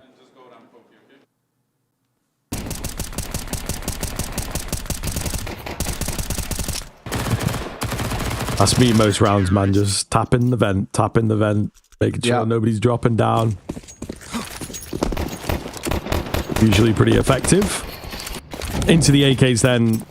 G2 looking to just forget about the pistol and pick up where they left off in those rifle rounds. Saw always going to be capable on nuke, always got it in them. But this is still a steep hill to be climbing.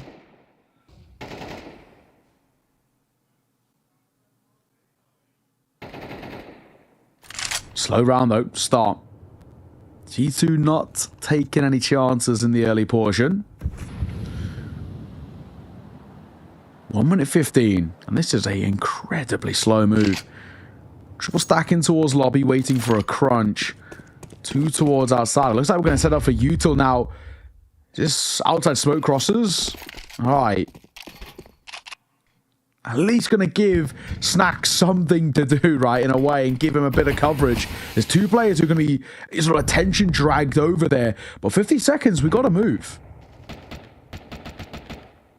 Yeah. Really winding it down. Snacks is looking to get cheeky around the outside smokes.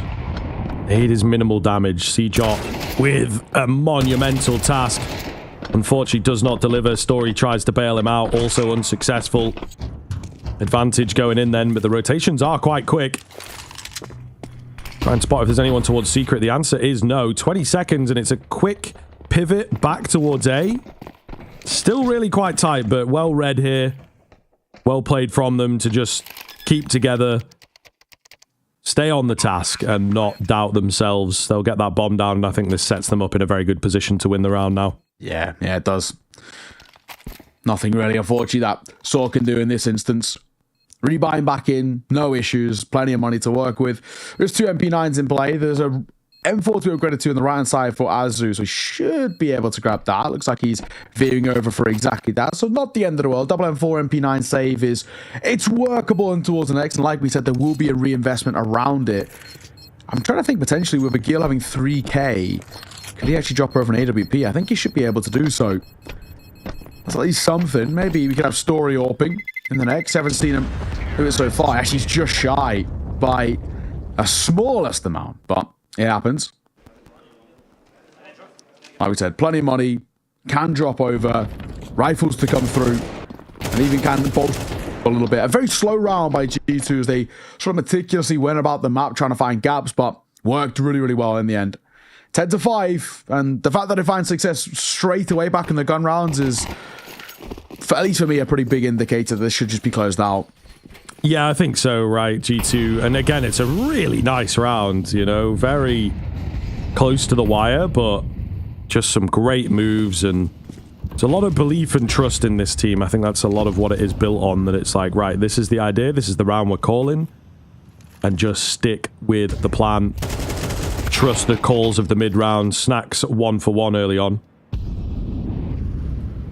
Gutierrez in at credit, ready and waiting for a fight to come his way. Whether he gets one is, of course, the big question. It looks like Malbs will slowly, maybe, go in for the peak, but no, G2 putting a pause on it and maybe waiting for the action to come to them. Gutierrez might if he gets impatient. Yep. Yep. There you go. That's why they pay them the big bucks. Malbs with an easy catch. Down goes Agil as well. And another round in the bag for G2. Simple as Azubu and CJ just going to keep hold of whatever they can. So unfortunate how quickly this falls flat, isn't it? Malbs and Heavy, God, see it off. And with ease, in the end, out of the one casualty, yeah, pretty happy G2 now. They are rolling through these rounds with ease, and they're making it look so simple. And unfortunately, I think, you know, for Saw, they look quite checked out now, and losing a round like that obviously is going to hurt the econ, it's going to hurt the mentor, and this being their map pick too makes it all the more worse. 11-5, low by. Saw are playing for overtime, and that is, it feels like a real far reach. And I know in my own mind, I want to just keep being like, the G2 have choked once before, literally yesterday, but the different caliber of opponent, unfortunately, between the Mongols and Saw right now. And Saw don't look present at all.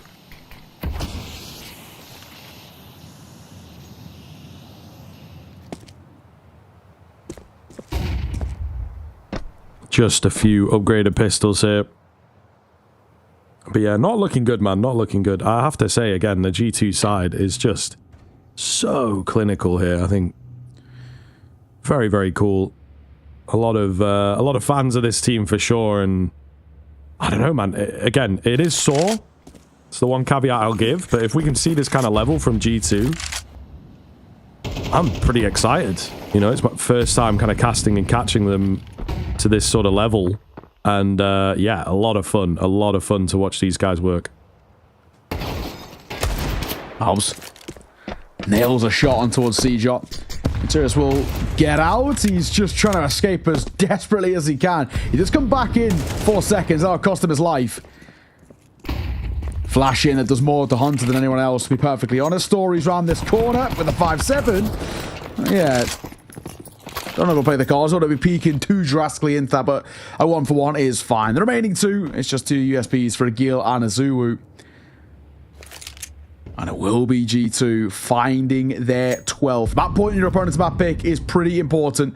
As the bomb goes down, that confirms it. Bomb has been planted.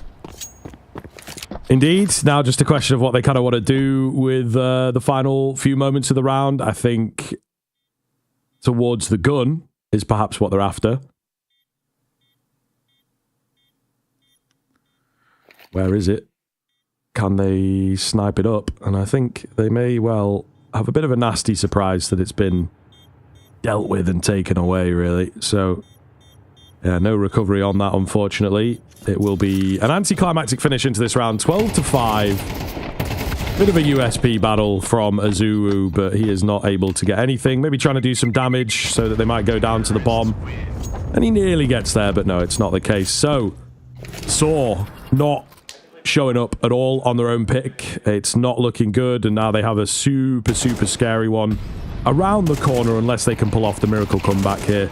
And yeah, I mean, it's early doors, but G2 are just looking like the winners. Yeah, exactly. 12-5. I mean, so much credit has to be given to G2. They've just made this look so easy. But for Saw, it's quite, you know, it's quite sad in a way. They had some really good showings throughout EPL so far. Stage 1 was fantastic. Even the win they picked up in Stage 2 as well. We're talking about where they're punching above their expectations and above their weight a little bit. And I mean, look where we're at now. C-drop, a dink, and he drops a deep molly. He falls back towards window. Or maybe not. He's said in the rooms that he's going to do that. Sax again pushing towards outside, and he will get secret control pretty easily. The way they're set up, 4 towards top ramp, 1 towards pushing secret.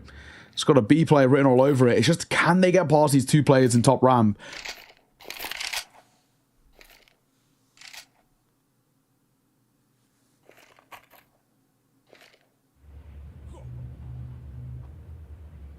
C-Jot, I like his position. Could work out nicely here. G2, I think they know that. Again, pack mentality, playing it smart, but it's Snax who continues finding his way in behind. Oh, the flashes are pretty nasty. They see him.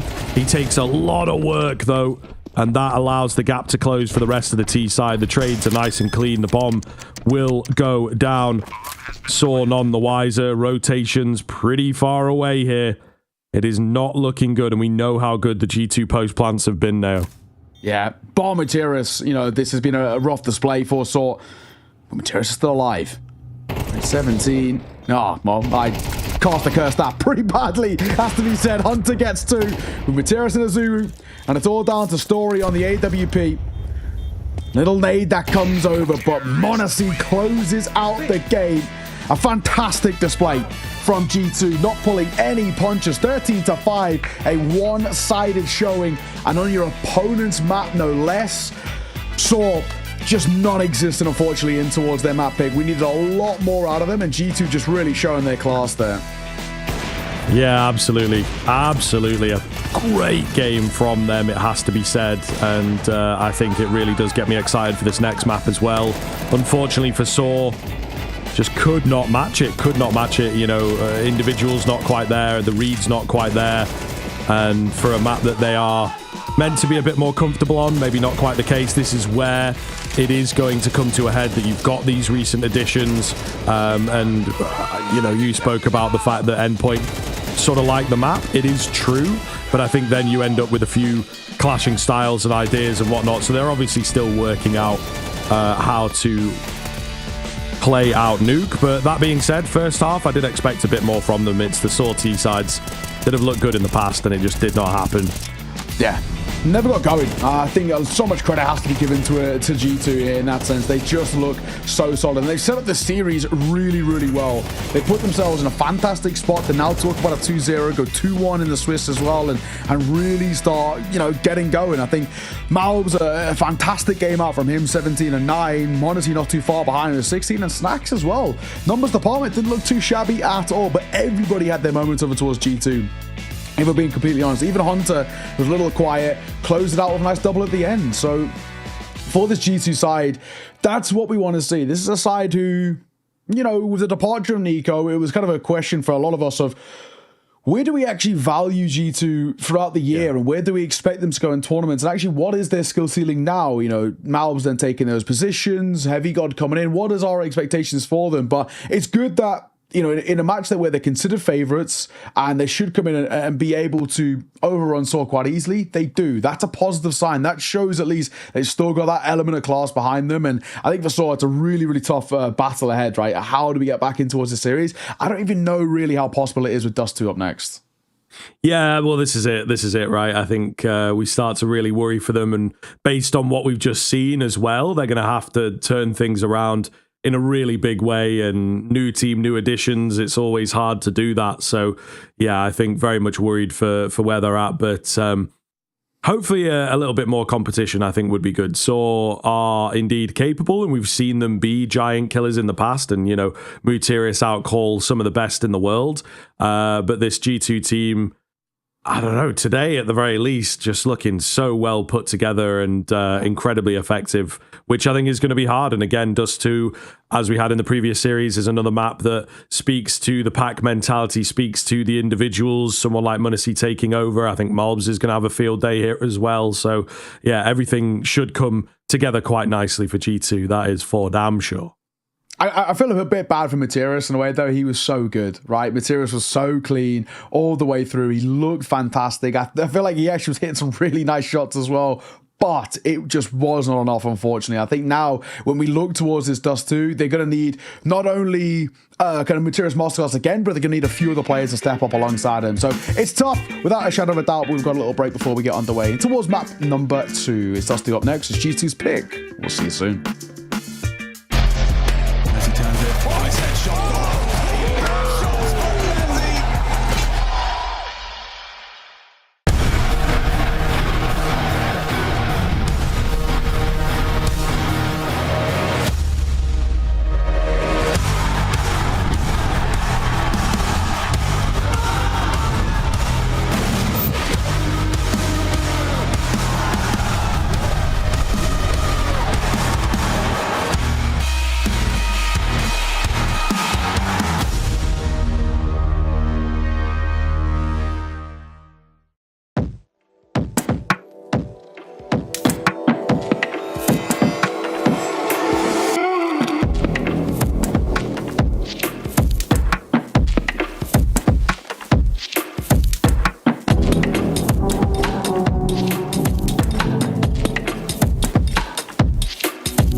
Now, if there was going to be, you know, a mid team here, who would it be?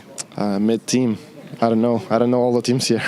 I mean, I don't know. That's a hard question to answer. Okay. Well, who would be a goated team here then? Goated team. There's also an hard question to answer because I don't know all the teams here. It's not just the play-ins, the whole tournament. Tell me. Like in the whole tournament, well, you got Spirit, you got Vitality, you got G2, Falcons, Mouse, you got Liquid, Mongols, and someone else there. Here, we've got. Why am I being quizzed? You got M80 Energy, you've got the Mind Freak and the House Bets. We've got you guys. We've got MIBR and Furia, and we've got Eternal Fire. Yeah. They and Pain. Yeah, they're pretty. I think those are all the teams, right? Off the top of my head. Look at that. From the play-in, I mean, Eternal and Pain are like top contenders, right, to go through. House Bet and what's the other called? The Freak team? Mind Freak. They're both from Australia. Yeah, from Australia. I know, but I haven't really played them. Never actually see them play.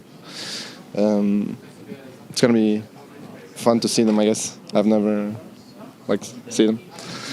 I don't think I have either. It's gonna be interesting for everyone. Yeah. It's kind of, you know, just nice to watch some new teams and some new guys showing up here. Are you looking forward to any of the teams here? We had to do a little pop quiz to figure out exactly how many teams are here. I mean, no, of course, there is some names that they are scary or bigger, but I think that right now we can't look at any teams because we need to focus on ourselves, and we have like 3 days of practice, so it's been pretty rough. But yeah, everything is okay, and we are focusing in ourselves. Just slowly climbing that mountain, getting to your peak. Are we going to see that peak soon? Yeah, I think so. I'm very impressed, to be honest. Of course, the only barrier that we have right now it's a bit the language. But I think that just knowing the names of the spots and trying as much as we can. But yeah, we're gonna need some time. But I'm very impressed right now. What's the experience been like with this team so far? How do you like your teammates? Everyone. It's nice, of course. Like it's my first, I think you could say like a tier 1 team that goes to tier 1 events. You know, but everyone's really nice, good experience. I think it's really pleasant. Nothing bad happens. Just need to get used to playing with each other and just start winning. What do you think you've brought to the team that they were missing a little bit before you came in? I mean, I think it's always good, you know, to have like, if you always played Portuguese, like, you know, they always played in Portugal, and I played always with a lot of different like countries and stuff. You have different like, everyone, you can like bring stuff because I play with a lot of people, you know, I played on international teams with different countries kind of always. So I have like, you know, different styles. Yeah, different styles, like different ideas, but like also I also can learn from them because, you know, maybe they didn't know how different people think, but they still like had their own stuff, you know, that you can easily learn from. So do you think that you guys are going to be getting through the top 10, the top 5 this year? Where do you guys think you'll place out? Overall the year, not just that here at EPL. Yeah, I think like, you know, they already proved it that they can be in the top 5, the top 10. I think it was actually like top 8 or something. I think we can do it again, you know, if we work hard and like everything clicks, you know, and everything seems like, you know, it's gonna click. I've never seen mine this old. Apex. Don Perez.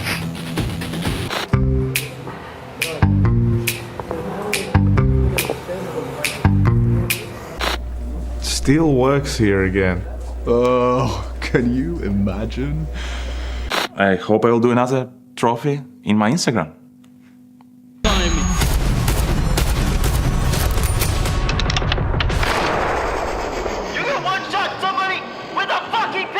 Yeah, he doesn't want to answer that, does he? Keep yapping, man. Keep yapping. Here at ESL, we've been static rage for generations. I mean, I love it. I love it. I really do. All right, so right now where we are can get kind of dangerous. It gets pretty crowded here late at night sometimes. It's a Zulu. Now you guys came in hot in stage 1. You go 3-0. Now we're into stage 2 and you face the big boys. You start things off against Na'Vi. You guys pick Inferno. You get destroyed.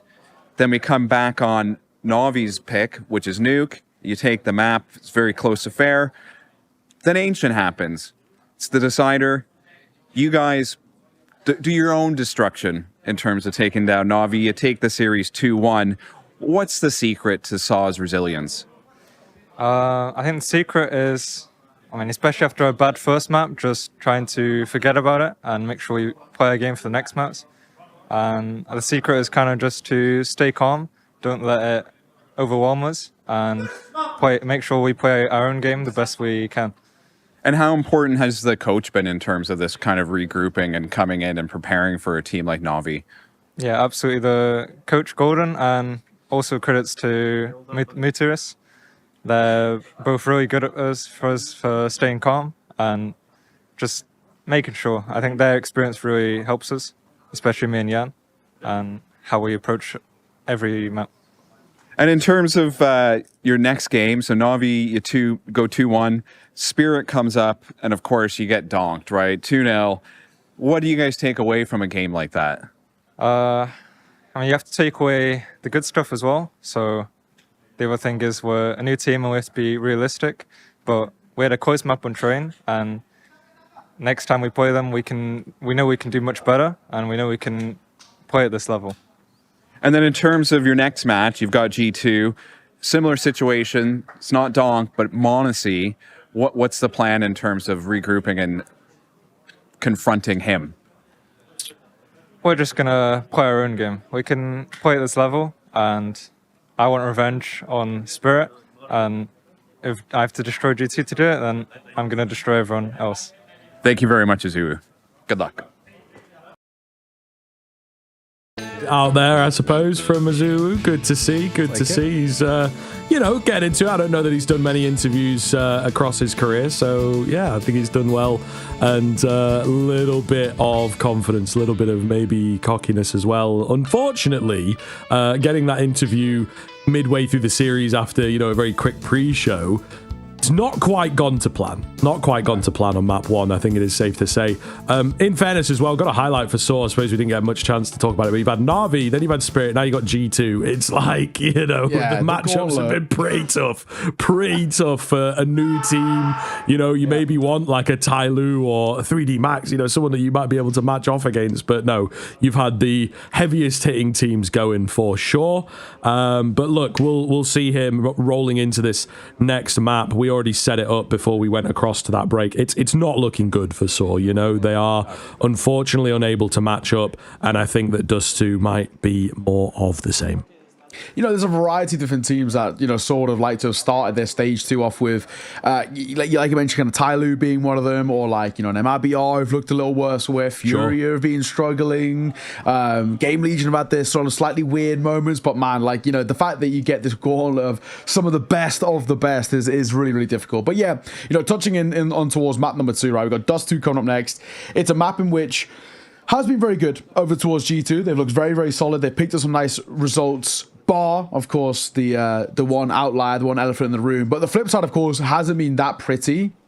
When you look at it for Saw, Spirit 13-1 Saw lost on that map. That was really rough. Oof. A few before that, Furia as well, 13-3. Heroic 13-9. We're talking about sides, Heroic who went 1-3 in stage 1, right? These are not good. It's not good showings. The one win they've got throughout this Pro League stint has been against M80. Again, not a side that we're not going to look too heavily into. They're in a bit of a plateauing position a bit. So it doesn't paint a really pretty picture, I think, is the big thing for us. And yes, I know we could talk about G2 and the Mongols yesterday, and that is, without a doubt, one of the worst chokes I've seen in a long, long time, and probably is going to be up there, at least top 3 for choke of the year, without a doubt. But I think the way that G2 will look at this is that this is a map that has been good for them in the past. I mean, look towards Bounty, for example. They were flawless on it. Bait Big, Bet Boom, and Eternal Fire all get dismantled. Falcons picked up a loss against them, sure, but there's got to be ideas. They picked into this. I think it's half a punish pick in the sense of we know how bad Sora have looked. And I don't think they've built the protocols on it just yet. But yeah, on the flip side of where we look at this and G2 are saying, I think we're going to be better. I think we've got enough up our sleeve. Yeah, absolutely. And again, it just kind of comes down to the level that they displayed on that first map in all areas of the game. Some really great lurking moments. The post plants looked absolutely fantastic, especially those CT retakes. So I think that they are just on another level today, and it's going to be very, very hard to play off against them. And now you have this Dust 2. It's not a favoured map, like you say, but then you have, I mean, just look at the people that are on this squad. Heavy God, Malbs, and of course Munissi right at the front there, rightfully so. I think will be indeed taking this one by the scruff of its neck and looking to just flatten them. Interestingly, we get Saw on the T side to kick things off. So that's something to consider. They clearly want to start on the attacking side. Let's see how they do. Hunter pushing through main, and he's trying to get in his top tunnels position. Does fall back. There's a second player there, but Materius, and smart decision by him actually just to retract. Materius had a fantastic map one. If we can get that again, there's a world that we can start believing. But unfortunately, he was the only one who really stepped up. I'm glad to see Mysterious is still, still doing his thing. He's actually had some really nice maps and series and tournaments over the years, especially kind of the last couple with Saw, and it's good that he can still do it, even in a bad situation. Malb's going to be tested. Alongside Monacy, tags and dinks to both of them, but it's Malbs who still comes away with the first. Before he falls, Monacy going to fall all the way back to long as Hunter's got 2. The quick flank has worked excellently, and it leaves it down to Azuwu. 1 versus 3 for the man from Britain. On a tough one for him. Make that 2. Oh. He lands the shot. It's not the headshot. The double swing comes in, and Hunter closes it out. A 4-piece for him. Comes in as a player that you expect to be consistent, a soldier, the Crims type player, of course. So it's good to see him having a flashy moment. As you say, that flank was massive, and they managed to shut things down. Just want to say there was a guy in chat. I got to highlight this. He said, Munissi is kind of Sigma. Azuwu, on the other hand, is kind of Skibbity, not a good Rizzler, and I kind of hate that I know what that means. Yeah, we are rotted. That is incredibly rotted. That sounds like a copy pasta that would just get spammed, and I hate it. I think I think that's what he's trying for. I think that is maybe what he's trying to start one. Yeah. Yeah. It's the Glorps that have taken over. That's what has really been huge, and I think once in a while from the mainstream, they send them over here to just sort of confuse us and make us question what the hell's going on. That little glorping alien cat thing. Yeah, I think you've hit the nail on the head. That's exactly what it is. You know, yeah, that's about as good alien as the cat guy gets. thing. Yeah, yeah, genuinely. Hunter. Materius is always dead. That's for sure. He's also in that smoke. Hunter. Nice work for him. 2 easy ones. Just in case they were pushing mid, he does the due diligence to check. Malbs will find the kill. And the last man of CR running down Hunter. He'll get his consolation kill, but that is that. That round put to bed simply. If we can get Hunter playing to the level that we know Hunter can play at, we're in for a very interesting map. Number 2 here, and you mentioned Glorp now, and chat has lost Christ, I know it's crazy. It's crazy how quickly they come out. What we should do? Do you can set up like the bots or whatever that can ban keywords, or whatever. Like we could just time out people who put Glorp, and then we say it on the cast, so they all say it in chat. Boom, 20,000 people banned. I think they'd be we might get a stern word from Harry Russell, I'm sure, for upsetting the army of Glorpers. Harry is there, so listen, don't abuse your position, because we might be able to pull a few strings.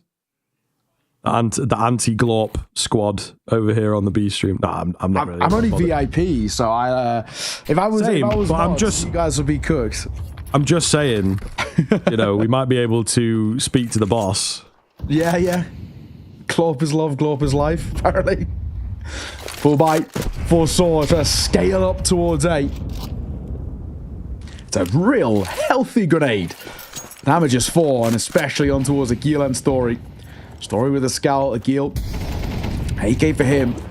Honestly, just going to drop a flash deep on towards site 1 back right, but it does actually do a pretty decent amount to blind up Malbs, not costing his life. Shot, hit, Modesty, we know he can hit these angles, and we know Modesty does not miss those. You cannot feed the beast, he will devour. Bomb goes down. So that is something. Get this post plant going. Try and find a way back into the round. Munacy creeping forwards. We'll get the catch. Bit of help from Malbs to make that one happen. Mutiris cleans out CT, but Munacy is just not missing, and he gets the ace on the scout. Let's go. Absolutely fire round coming in from Munacy. Cheeky bonus, keeping that scout in hand, and he destroys them. Insane. Do not feed him. They continue to face, and he will continue to feast. It's so simple for the youngster. He's so crisp as well. And the last as well. It just insult to injury onto poor Materis.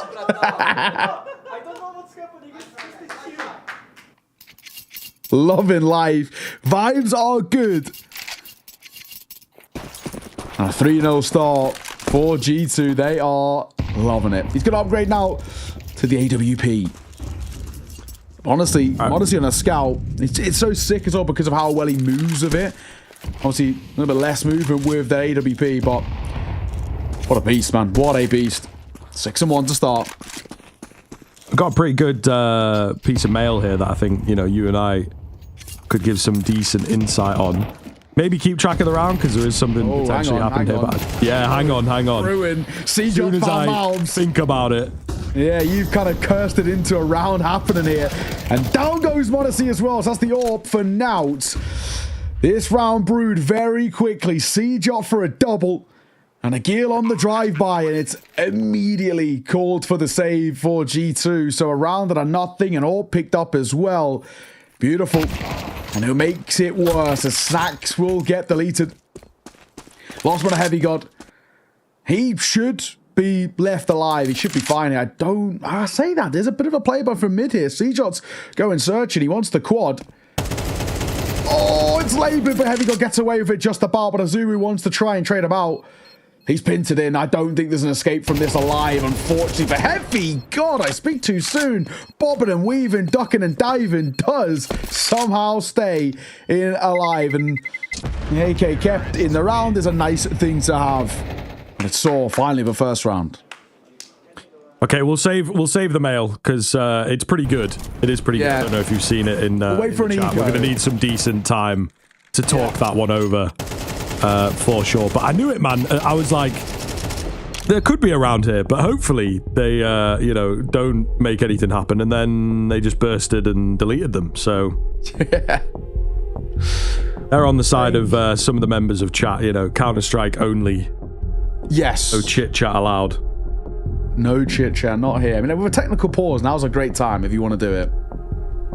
Okay, so in from Con, shout out Con one time. Shout out Con.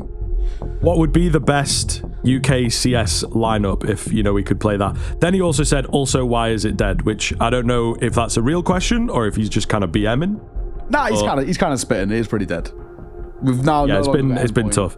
It's like okay, so we could start with that. It's expensive in the UK. We do have a little bit of questionable decisions from some of the players and teams. They're never really truly locked into like contracts and stuff. So there's a lot of, actually I don't want to be in this team anymore. I'm just going to go play with my mates, or they'll try and join another org because they maybe offer them a bit more money for like 2 months instead of 1 month or whatever, It does get a bit messy. And we've seen a couple teams over the past year that have looked good and then just sort of collapse because they move or 2 or 3 players go behind the back and all this. There's a lot of like weird politics that can go on in the UK scene, and stability is what we need, which we don't get a lot of that. It's true. It's a point. We'll think about it. And next sort of like eco. Yeah, get it in the back of your mind. Out. Chat, this one's for you as well. Give us your UK Counter-Strike. The male wants to know. But we're back after the very brief tech pause. Seems to be a pretty easy fix, whatever it was. We do have a buy, of course, for G2. Lose this round, however, and it won't be the same going forward. But Stacks starts things well. Finds a kill. He repositions. He just looks in towards mid. They know that's a position that could have been lost. With mid to B smoke, you have to be very careful at lurkout. That flash is excellently timed. Could not have been better. And Monty finds one. There's a close player here. Smoked down by Hunter's excellent. Because it makes life so difficult. We can't get the kill. It's actually Snacks who somehow tags up Hunter. Don't know how that happened, but that's a good shutdown towards B. I saw his head go off to the side like he'd been headshot, and I was like, I don't think there was anyone in the smoke that hit that. So that's a little awkward for sure, but it does seem they're moving away, going for the save. They're going to have money in the next round. We got to really make sure we've got enough time to talk over this this whole UK CS idea. I'm a little bit excited about it. Gotta have Mezzy in there. I think we can both agree on that. Yeah. I think then we need a decent shout. Sure. Then we maybe need someone. I would still say from Surreal. Back in the day, maybe. Yeah, Surreal is a really solid role player and you know fill the gaps kind of guy. And at his peak, you know, a really solid player right now as well. That I think that kind of has to be with how sort of weird our spot is. But if we're talking all time, I guess that's slightly different. I mean, if you want an AWPer who got an ability. You know, love him or hate him, you have to say it, Smooya. Probably, yeah. So crisp, dude. Luzza did pop into my head. Shout out Luzza one time. Yeah, went to from back in the day. I know. I love that. Yeah. It's true, but you know, back in the peak of ESL Prem. Nice guy as well. Yeah, I think it's sort of beyond that where it gets a little bit tough. Maybe throw like Rattlesnake in there because everyone talks about how good he was. Why not? Not sure how he'd do in today's game, but at his peak, maybe. I just got flashed in towards short. They know there's someone there. They saw the util get thrown over. I just don't know if they've committed back towards, you know, falling back over towards top mid or if they're still stuck around doors. Flashbang comes around heavy. God, I don't know if re-peeking that is the play. And of course, we know in hindsight that it most definitely wasn't. Monacy gets one, but gets traded. Is it worth it? I don't know. Well, it will help if Malbs gets both. That will definitely make this a lot easier. Oh my goodness, he's moving fast as well. He's got the knife out, trying to close this gap, and rightfully so. The double spray down the lineup. He was so excited for that flash, and it pays off. A big round in from Malbs. So listen, man, we've had a big round from Odyssey, a big round from Malbs. I think these are the pieces that you want to be working effectively, and the short play especially, he's just done it all by himself. It's so clean. Well done. The pressure here as well. The cluttered comms, but yeah, Malbs is super well. And another moment where G2 are just pulling further and further away. Timeout called, and I don't know, opportunity, of course, for Materials to talk, but same for Golden. But he seems like he's just letting the IGL do a lot of it here. Yeah, tough predicament, though. Tough predicament. Also, we're throwing out a coach, by the way. Ash has kind of got to be the coach of the UK team. Just run it in there. So where are we at? We got Mezzy, Cypher, Smooya, Azu, Surreal. There we go. It's pretty good. Who IGLs? Surreal, no? It'd be fine. He's been along Max for some time. You reckon? Yeah, just like be right. steal the playbook, steal the Max playbook. Yeah, he knows what he's doing. He'll be okay. He probably could. He probably could. And then Ash as the coach. That could maybe work. We'll see. The lack of IGL is a little bit UK CS in a nutshell, to be fair. That it's like, a team we can all IGL. To lose in the quarterfinals of a CCT. Yeah. What about the Smooya IGL? Hold on a minute. I don't know. What are we called? I don't think so, but like he could. It would probably be all around him, but I could see him doing it. Oh, Monacy. I don't think that was the right idea.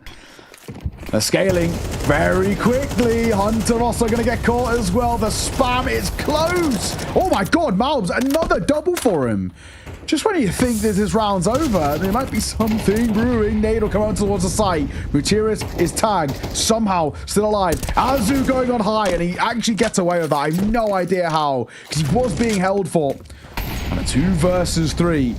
UG2 actually give this a go. I mean, they've got money. They do indeed have the cash. Thinking about it, they love a good retake attempt. Utility comes in, Snacks up top, Malbs down below, but with that kill coming in, Snacks knows he does not have a chance, so he's out of there. He is out of there fully as well. Probably for the best. I think Heavy God needs a slight bit of financial assistance, so Snacks can indeed provide that, but there you are. Saw eventually, they've been knocking on the door of that A-bomb site for a long, long time, and despite another individual moment, they are able wow. Get it. And Snacks, listen, man, this is it. You got to dedicate to that save. He was on an open angle, and well, he gets punished. Fantastic shot. No two ways about it. But Zeus is tagged as well, so he has no room for error there. And he does very, very well.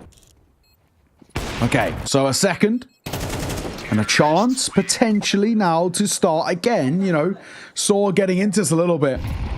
But really well done. I just think, you know, from Odyssey, you know, head in hands a little bit, understandably. He didn't need to take that peek. He was going for an information play, but he was being held for. It's unfortunate on the timing of when he chooses to jump over that box. Very costly indeed. 5-2, but it should be made 3. G2 haven't got a buy to work with. C-Drop working his way in towards mid. Smoke will come down. He'll get out in front of it as well. He needs to be careful. Hunters on that right-hand side. C-Drop tunnel visioned in. Gives over an AK. Uh-oh. Uh-oh. We missed shots. We can't miss shots like that, Story. We're not going to get eco'd, are we? I hope not. The bomb's down. Very nice. Yeah, the bomb is down. They're going to have to give it up. They wanted to get their hands onto that AWP pretty badly, but unfortunately unable. So a forward-facing Saw will keep them away from the guns and regain the short control, but this is kind of on. Snacks making a move, gathering some info. There is nobody around in B. As to be expected, long control comes round for G2, but the contact up short might not be expected here. Oh, Hunter. Yeah, just caught off in the aim punch, of course. Too much to deal with. Munisi flashed off. I think that starts to hammer home that it's like, right, maybe we just take this AK into the next instead. And I think, for me, that would be the smart move. It's true. Just keep on with the AK. You can maybe send the pistols in. It's not the end of the world, right? If the pistols stick around and see what they can do. I mean, now that Sax's got an AWP, though, it's a different scenario. You just send it, basically saying, can Heavy God do anything? The answer's no. Simple as. AK AWP saved. Round done. We're chilling. Honestly, just looking for anything on the exits. You don't really want to be testing him that much. And they'll give it up. So, as expected, Saw find a third against that low buy. But made it a little bit more expensive, maybe, than Saw would have hoped for. They've lost an AWP, lost an AK as well, given over towards G2 and saved. They can actually take silver linings from that. I don't think they're that upset in kind of the main span of things. Still an interesting position we're in. Saw still have the opportunity to really scale up at the tail end of this half. And if they can make it a tied game or even a little bit better with a 7-5, still on, but it's just unlikely. G2 have already got a 2-round buffer zone. They're backing towards the investment. There's still a little bit of money left over in reserves if they need to go for a force bar half buy too. Saw have got to win very solid rounds against full buys. Could be a big nade here. Snacks gets it right. I think they'll be a bit ahead of it. It does soften up Azu, and Hunter finds his kill, which is great. Tries to move up. Not going to happen. Story on the AWP. Chimes in. Saw are starting to come alive here in the mid portion of the game. Dangerous spray from Malbs. He knows it. Doesn't really hold it. And they're going to give it up here. Another save situation on the cards. This one looks a little better, but Saw have managed to turn things around, closing that gap to just 1. Bit of a game on our hands. So by making it 1, I mean, with 3 saves, you buy back in, it's fine, but it's just the fact that Saw are starting to ramp up quite well. They're actually looking very, very solid at the moment. Looks like the remaining 4 should be having no issues to save. I think Azu hitting that second shot, for me, is one of the most important. Up close and towards Car, it's not an easy angle, because he's already softened up at that actually really solid nade by Snacks. It's just the fact that Azu swings, deletes him on an elevated angle on bricks. It's not an easy 1-2 here. So Hunt gets his first hit, he jumps up, and Azu's swing is absolutely excellent. The fact that he's able to get that kill gives them space towards B. So attack pause called here. And will be the first by G2. Now, for the first time, properly feeling the pressure.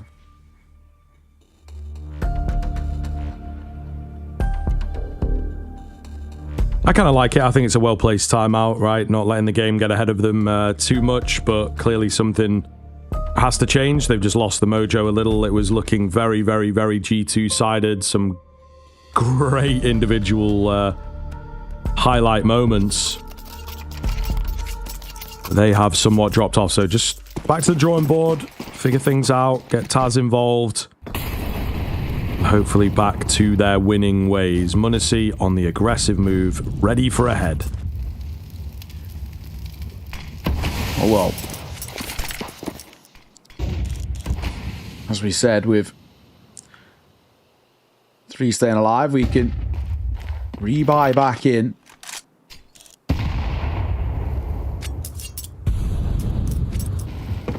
Saw, though, I really feel like this is a side that's starting to feel considerably more confident. Molotov will force Story away. Good timing on that one. Early poke and prod feels like they want to go for an A here. Waiting for the smoke out towards long doors. They're trying to get a bit of cat control as well.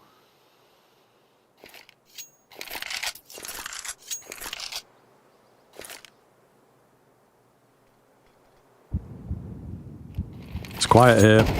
Flash to burst forwards. Heavy God just hidden away.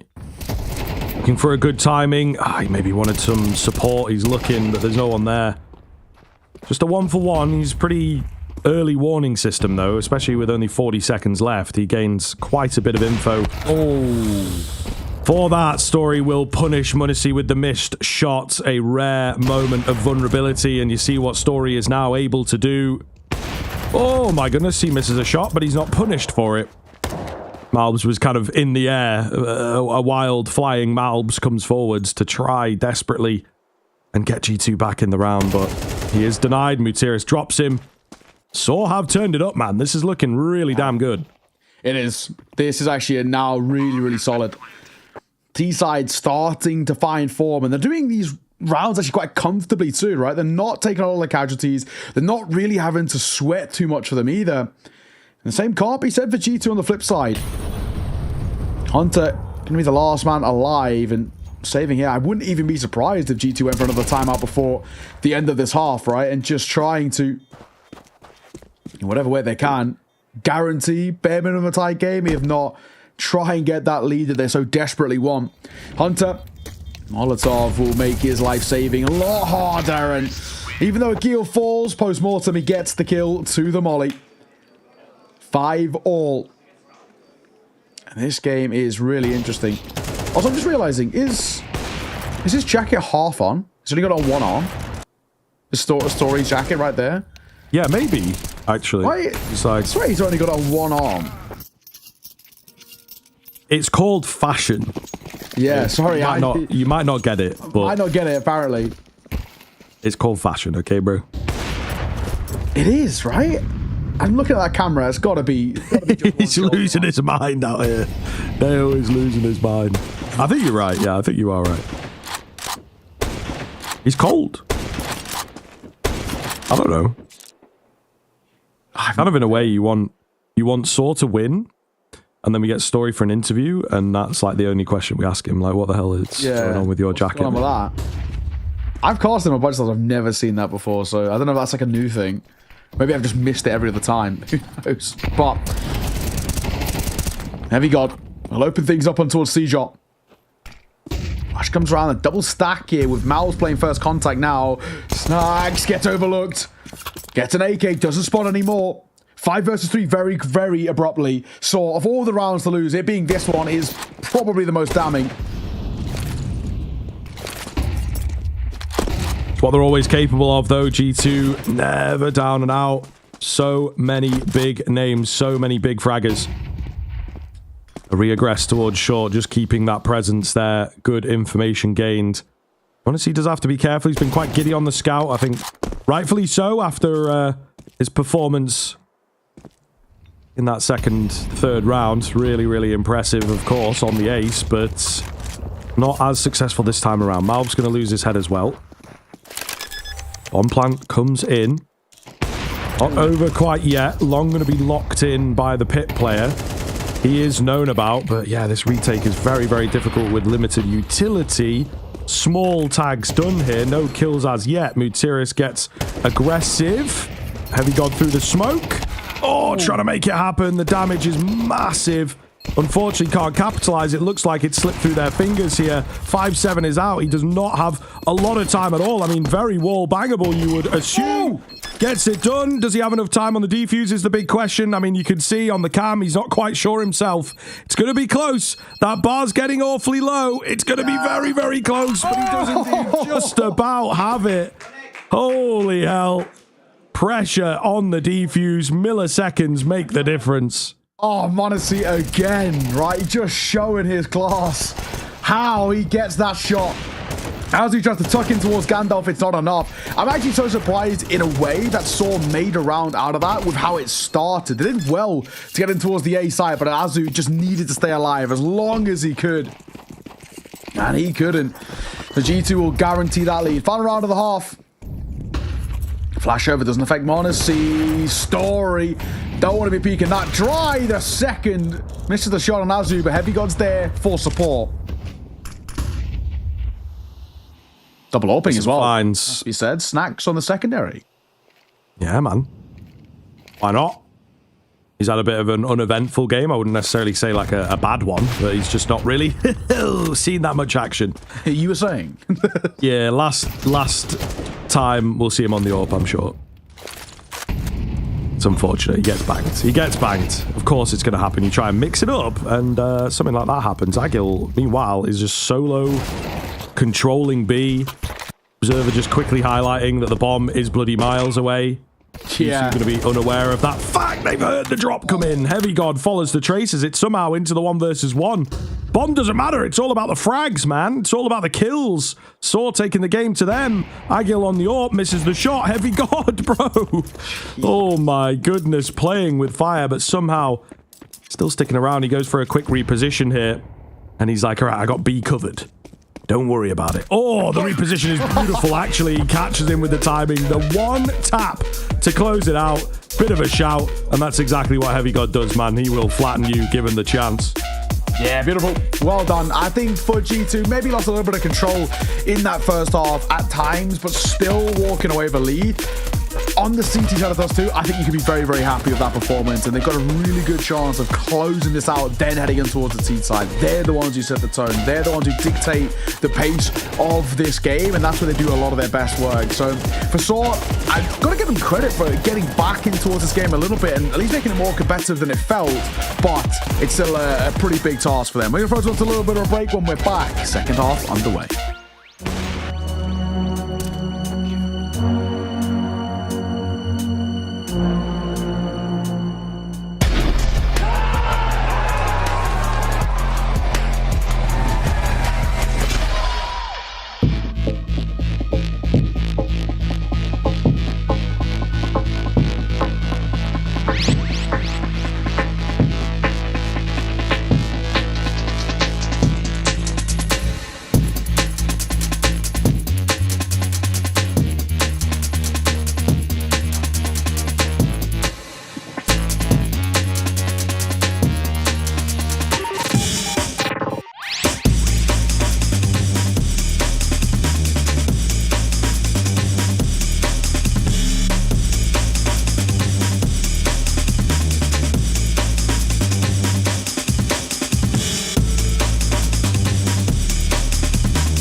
Yo, what's up? Welcome back. A bit of competition in from Saw. Really, really good run back from them. Unfortunately, not quite able to take the lead or even it up. But at one point, it was looking like business as usual. It looked as though it was going to be a very one-sided affair. So Saw, credit to them. Some really nice rounds in there to put up a serviceable T-half. They chose it, by the way. So maybe wanted a bit more out from it. But all the same, they are now in a competitive position. Yeah, I think for Saw, it was okay. There were definitely moments there, but I would have liked a little more lurk, smoke, B. The kill spamming. And a patience play. Nothing offering up, but it's a double pump XE. They're going to go for a door smoke, and in they come. Flashes round. Agil stuck in towards car. He's got to get at least a couple here, and that is job done. Any more would be nice. Oh, it's labored. He can't get it, but damage dealt. C-shot on the window. Can't deny the bomb plant. Doesn't want to move in either. He's playing it safe, waiting for his teammates. They're all going to be moving in through the tunnels. So it could be pretty devastating here to have like a full-on tunnel attack come your way. It's not really what you would expect from a CT side. But on the pistol, anything is possible. And unorthodox moves are always good. They've gotten away with quite a big gap close here. Snacks is caught completely unaware, as is the rest of the team, to be honest. Unexpected, but effective. Yeah, exactly. All right. Got a bit of a game on our hands here. Smiles coming through as well for Saw. And the high fives out as well. Now we can start at least having something to work with. I think Agil does super, super well at the start of this round. Even just getting 2 there makes such a big difference. And they just play together very, very effectively as they go for that triple play in through tunnels. That's what you want to see. So a 1-round game very abruptly. A bomb plant, though, will allow a buy for G2. Scout in play. We know what Modesty can do with it. You've already seen the ace once. Triple Galil around him. Snacks just a deagle.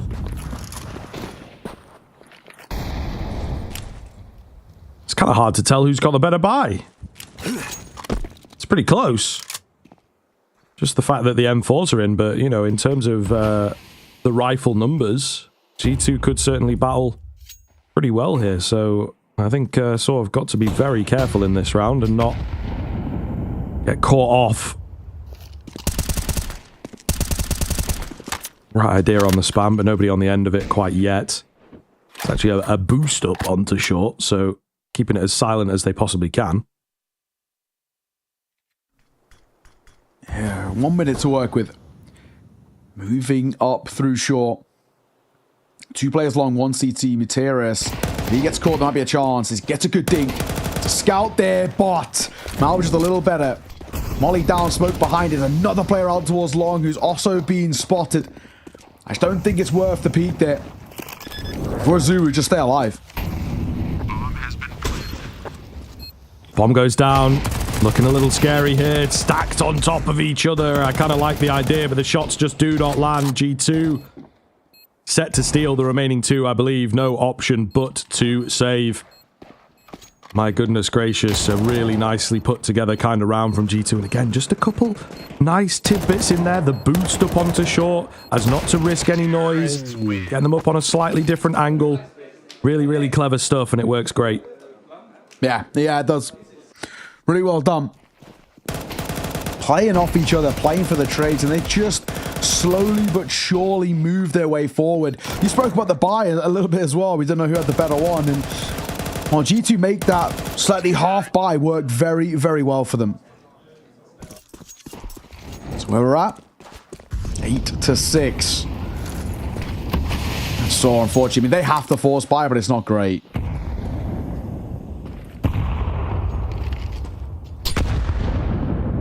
Agil eats a nade. C-Jots. Could have been big. Didn't quite get the timing of them looking away. You will confirm a B play, though. So the rotation is super, super quick here. Flashes are great. G2 still committing.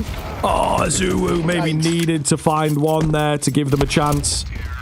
Not going to happen. They try and overwhelm, and they nearly do. They very nearly do, but not quite enough firepower in the end. Azu gets, I think, really unfortunate shots are going to kill there. He's ticking in the molly, so I think he's throwing his aim off a little bit, but not bad. Running through With the 5-7 materials getting space on towards the site, there could have been a world if Azu could hit that shot. Just not to be. 3 rounds ahead now. And G2 getting ever closer to the all-elusive 13 for the 2-0 in this series. So 13-5 to kickstart things on the opponent's map pick. A nuke and 9-6 up it on Dust 2. G2's pick. Snack's moving his way forward. Alone in this endeavor as he's going up towards short, but it's of course, it is against pistols. You don't want to give a rifle over for nothing. Tyrus spotted, dropped. Molly will come down behind as well. C-Joy gets a tag. Then he bangs around in case he's thinking about pushing. Wrong idea. And at the same time, they were moving up long. Very, very easy work towards A. Oh, no way. No way. Akil in the smoke gets knifed by Snacks. Just insult to injury.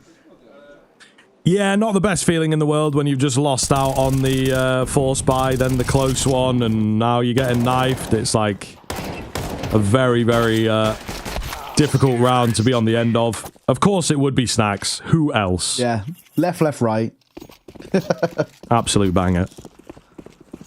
But we're back with the buy. Saw hoping to stay alive here as G2 have just immediately taken control and started to really roll through here.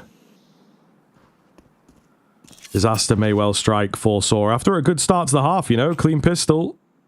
Not really seeing anything else from them so far. Oh well. 10-6. We come back into the bite. And for Saw, it is actually getting to the point of now or never, unfortunately for them. They've not got many chances left in this. Basically, 2 gun rounds and things continue at this trajectory. But that's a good way to start it off. Malob's going to get caught on the swing. Not bad. And Hunter unable to trade. Ooh! Getting the nade out. Gotta be really careful here. I don't think he realizes how many around the corner they're after him. They're very much after him. What is he holding for it? Oh my goodness, just the elbow spotted and it's enough for the young gun. He keeps them coming. Big round from Munacy. Can it be a big round for G2? However, Snacks is now by himself. I think they're going to know that. He can't cross in. So what is the plan here? Munacy keeps them coming, looking for another ace in this game. Back towards A they will go. Only 20 seconds. The bomb has to pick up the pace. Really can't mess around here. And if he gets dropped, could be round over. Agil spots him. The bomb gets thrown across. I think very, very smart and safe indeed. The molly is enough to finish off Agil in the end. But that was quite close despite the 4K from Munacy. Yeah. And it's actually kind of crazy that they require that level of a Munacy masterclass to even get that round over the board. An 11th for G2, and they're pulling further and further away. And the thing with Munacy is he just makes it look so effortless, so easy. Knows the angles, knows what fights are going to try and take. It's quite fortunate in a sense that Snacks does have that molly, and he does get it down as well. Oh, Materis! What a shot! Munacy tags up Seja on the cross, but Materis responds in kind with a headshot with a scout. All right. A little bit of fight left in them. Materis trying to do his best Munacy impression here. Snacks is looking. Snacks is looking. He loses his head too. That's nasty. That is nasty. And now a solid position for Saw.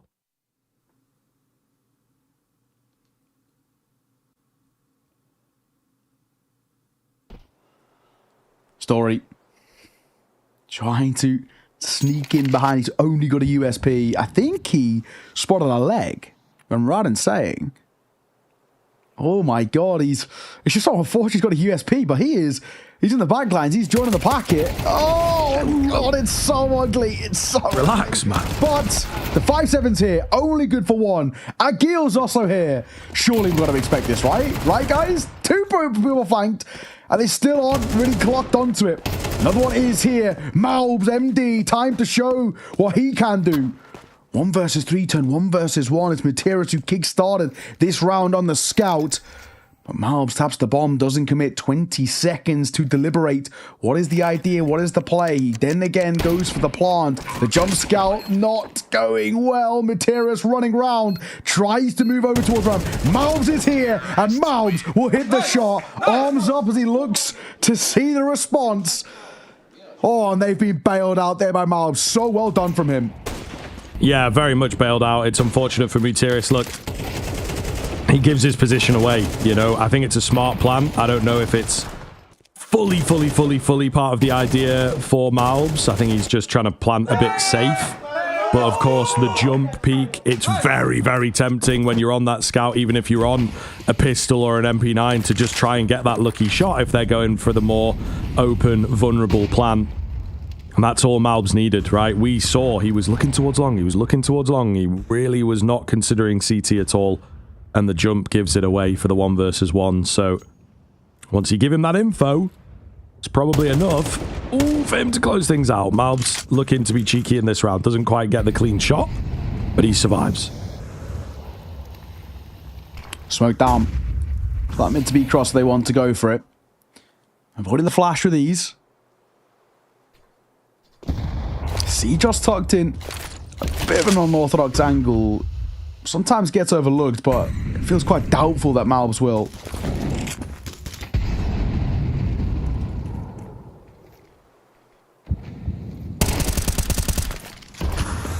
Hang on, Malbs hit the shot on first.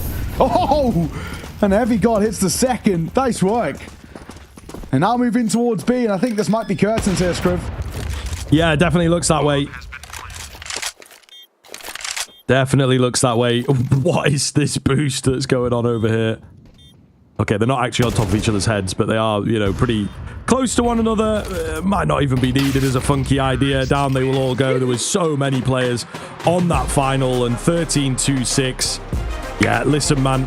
A nice little comeback in the first half from Saw to keep things competitive, but they did not get going at all in half two. You can see why, I suppose. They wanted to start on that T side.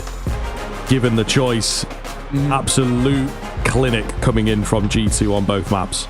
Yeah, they knew their own limitations, I think, is kind of the big thing, right? And they knew exactly kind of how things were going to, unfortunately, pan out for them. And credit where it's due, G2, I think they just started rolling through the motions. It's actually a very, very clean series out from them. Started off with a 13-5 as well. And a 13-6 in towards map number 2. It's domination. That's G2 playing to the level that we expect out from them. And in that second map, you know, Monzi obviously had his moments and he gets a lot of these highlight reels. That Aces with the scout is always going to do it, but I think a guy that sometimes does get unsung a little bit, Heavy God, 20-9, fantastic game out from him. Malbs was a clinic as well. Hunter had his moments too. Sure, Snacks didn't run away in the numbers department, but his calls were excellent. So G2, that is everything going to plan. That is them still showing the level that they are at. And, you know, even despite not having Nico anymore, it feels like they've still got so much firepower to share around on this side. And when it works, when it clicks, it's fun to watch. Yeah, well, I mean, this is it, right? Like, Saw are going to be an easier opponent. Let's not beat around the bush. They obviously opened the stage 2 very, very well, but they're working on it, right? Trying to get that consistency, and it could be a team that does something, does some damage, and hits those same kind of levels. That's what CJot said in his little interview. They're basically after that, right? Can we return to form? And I certainly think that it is possible. I like the addition of Golden behind them. He can bring an awful lot of, you know, experience, but he also understands the tier 2 and how those types of teams function. Yeah. That being said, G2 are just so damn strong, and Saw, even on their best day, are really going to struggle to match up on an individual level, and we saw that here today, right? So many big moments coming in from the names that we just don't really know if the Saw guys would ever be able to have moments like that, given, you know, the studio environment, given the newer players and the fact that they're still building experience. So yeah, G2 have got the X factor, and that feels like the exact thing that they are all about. Yeah, exactly. And this is what we want to see. So a fantastic showing for them. I still think on the flip side, you can give a lot of credit to Materius. I think he's not only kind of playing well, but also calling quite well. But unfortunately, the rest of Saw were really, really struggling. They just couldn't deal with the firepower. And speaking of firepower, we're going to be joined by an interview by one of our own, one of UK Counter-Strike's finest. Not often you see 3 players from UK Counter-Strike on one stream. We're joined by Heavy God himself. Brother, thank you very much for joining us. Pleasure to have you on. Dust 2 went very, very well for you guys, but talk me through the series. Nuke, Saw's pick, expected to be picked in as well. You guys made light work of them there, 13-5. And then Dust 2, a couple of moments here and there. Required a Monacy ace at one point with a scout, but for the most part, you guys made that one also look very, very comfortable. How are you feeling? So first of all, hello everyone. Yeah, that's good to win on to end on a win. So I think we felt comfortable, playing against them, I think. Obviously, they switched from local language, the trio of Portuguese, to international one. So it's going to take some more time to adapt for them, I think. It's not easy. So I think our prep went good, we felt confident going in this matchup. And we had some bad moments, we had some insane moments, like clutches. We had the Monacy scout ace, obviously. I don't know how he did it. I just see the guys deleting, I look on my kill feed and I see 1 deleted, 2 deleted. I was like, I don't know what's happening. But I think overall the team performed really good. And I think we did less mistakes than yesterday. And I think we won because we did less mistakes. Also, I think our individual today was on point. Yeah, basically that. Yeah, how do you bounce back from what happened yesterday? Obviously a pretty tough one in there. What gets talked about, in the sort of hotel room afterwards or whatever, do you focus on just trying to keep the mental good for the rest of the tournament, or are you actually going back and analysing what happened, and trying to make sure it doesn't happen again? I mean, first of all, I think it's normal I think maybe couple of us we got shocked after the map. I think it's normal because we had such a big lead and we choke, but we needed to be one more step again, and we just needed to rewatch and talk and explain stuff, go over some stuff that how we can improve and that it will not happen again. And we just tried our best to complete it, and for me, these games will happen always, and it's just another lesson for me as a player, for the team, so you need to accept it. Basically, it's like in football when you lose 7-0 or something. So sure. Yeah, you just trust the process. You believe shit happens, obviously, and you just need to move forward and keep dreaming high and keep believing in what we do. Fair enough. I want to touch on kind of, yourself, right? You've been with this side now for coming up to a couple of months, and, performances as a whole for yourself individually actually been really, really solid. How's life in G2? How's life, on the big stages and life in kind of, consistent tier 1 for yourself? How have you been enjoying it playing with this G2 side and, I guess all the stars that they're, kind of alongside? First of all, I couldn't ask for a better team. For me, I'm really happy, and I'm glad I chose them, for a couple of months ago. They teach me a lot. First of all, I'm maybe I played in OG scene, but I don't have that much experience, So attending to events, it gives me just experience and improving as a player, because I'm lacking it, obviously, and I know it. And I just need to step it up and follow it. And yeah, I believe coach Taz is teaching me stuff, Snacks, Hunter, Monacy can say something to me, because every one of them, and Malps can tell me about the positions that I'm playing, so because I switch his positions. So they're helping me in a lot of small stuff that I can improve in the game. And it's really nice because they're really helpful teammates, and it's really good. Yeah, man. I just very, very quickly wanted to touch on how you guys are feeling for the rest of the tournament, maybe what the goals would be, because obviously you weren't at Cluj. That felt like a tournament that you could potentially have taken, right? I feel like you would be in the conversation if you guys were there. So what are your thoughts and feelings now for Pro League? Because, there's 1 or 2 teams also missing here. I mean, obviously, for us, we need to get as far as we can. You need to always think about winning, right? We want to win titles as a team, and we we're gonna work hard, and I mean, we want to win. So there is only one goal, always winning, and we're gonna do everything to make it happen. Awesome. Well, brother, we won't take any more of your time. Thank you very much for joining us. Pleasure, of course, to speak to you, and congratulations on the win. Hopefully not the last time, but best of luck throughout the rest of your games, man. Thank you for joining us. Thank you. I appreciate it. Have a nice day. Thank you, guys. You too, bro. Well, 2-0 for G2, and, you know, you have to say, Scriv, quite easily done, right? I think G2 showing their class, showing their level, and, you know, I don't think you can take too much away from Saw. A really, really tough game for them. They just couldn't get into it. Losing your own map pick in that fashion is never going to make life easy. But for myself and Scriv, that is our 2 games of the day done here on the B stream. We now get a nice little break until we're back. Of course, tomorrow, same time, same place. You know the drill at this point. But we're going to leave you in the very, very capable hands of Darth Mike and Exner, but for ourselves, we're done. We're going to enjoy the sunshine. Enjoy the rest of your day, guys. We'll see you soon.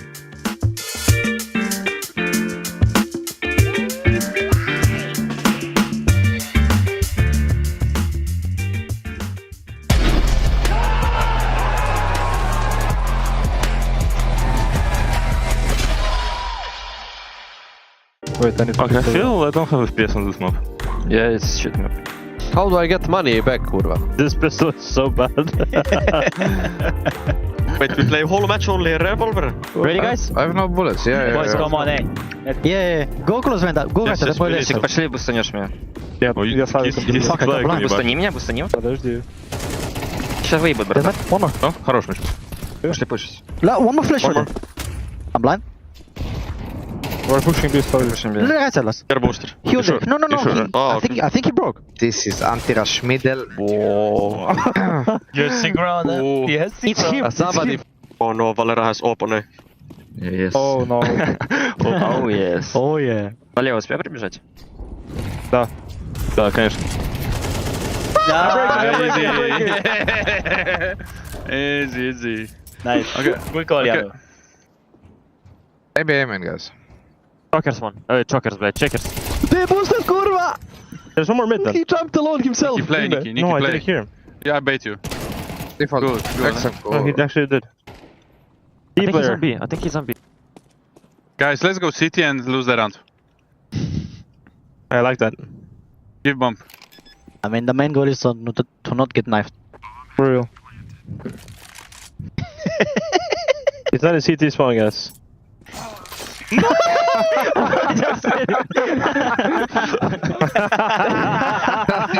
Hello, Aki. Hello. Well, how it's possible? So main goal, do not get knifed. 9 seconds. But they cleared, no? Or was he close left? Yeah, we'll do 5. I mean, the 10 or curva 11. I do front flash, good one. I'm only highway. Flashing front, flash. Boom. Flashing again. Kurva. Good. They are right as well, Mario. Good. Rush A. I'm speaking. Good. Don't plant. Rush highway. Molly car. There's one sandbags running. One coming city. I'll go highway. Truck. One is still mid. Where? 3. Out there. Oh, what a wonderful triple. Keep it. What is he doing? Bro, what's the guy doing on A? Nice, Mario. They will get mid, guys. We have no smoke. It's okay. Wait, I forced. That's very good. Go close, Sailaway. Okay. I flash one more. See that? Good. Let's go to vent to B, guys, now. Oh, kurva, sorry, brother. Fat finger, you know? Could be hiding behind checkers, guys. Careful. Headshot. No, Nico highlight. Two taps. Kurva, he's fully serious, JL. Come, guys. I run boost from side to heaven. Come. I'm holding behind. You can run boost, guys. It's not there. Okay, let's go. Bro, he's trying to wallbang me. What? Oh, kurva, it is. I'm not even sure if you can wallbang this. I'm behind. Don't wait for me. Under heaven one. On the headshot. Yeah, no. Oh, Jano. Bro, black pass, guys. Bro, fucking black pass, huh? Cool. Knife potential. Ah, he knows. He heard me. 360. Sorry, never. It's Navi, it's JL. Right, so you come into the tournament here at EPL, you play Saw, you go down 2-1, it's a very, very tight match. You take each other's maps. Was it rust or was it a surprise?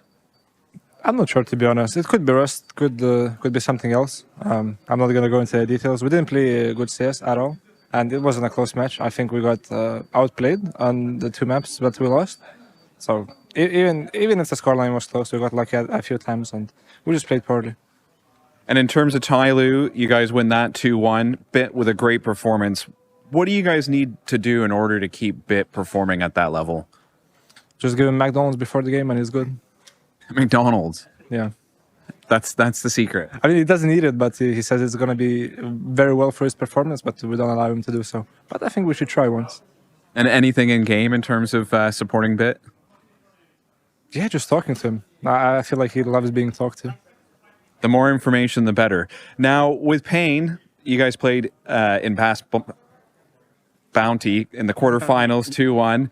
It was a tight affair.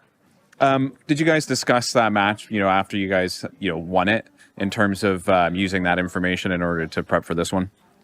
Of course, we used some moments from that, but afterwards they played a lot of games after the Blast Bounty, so we used the more recent games. But even in that game, we didn't play as well.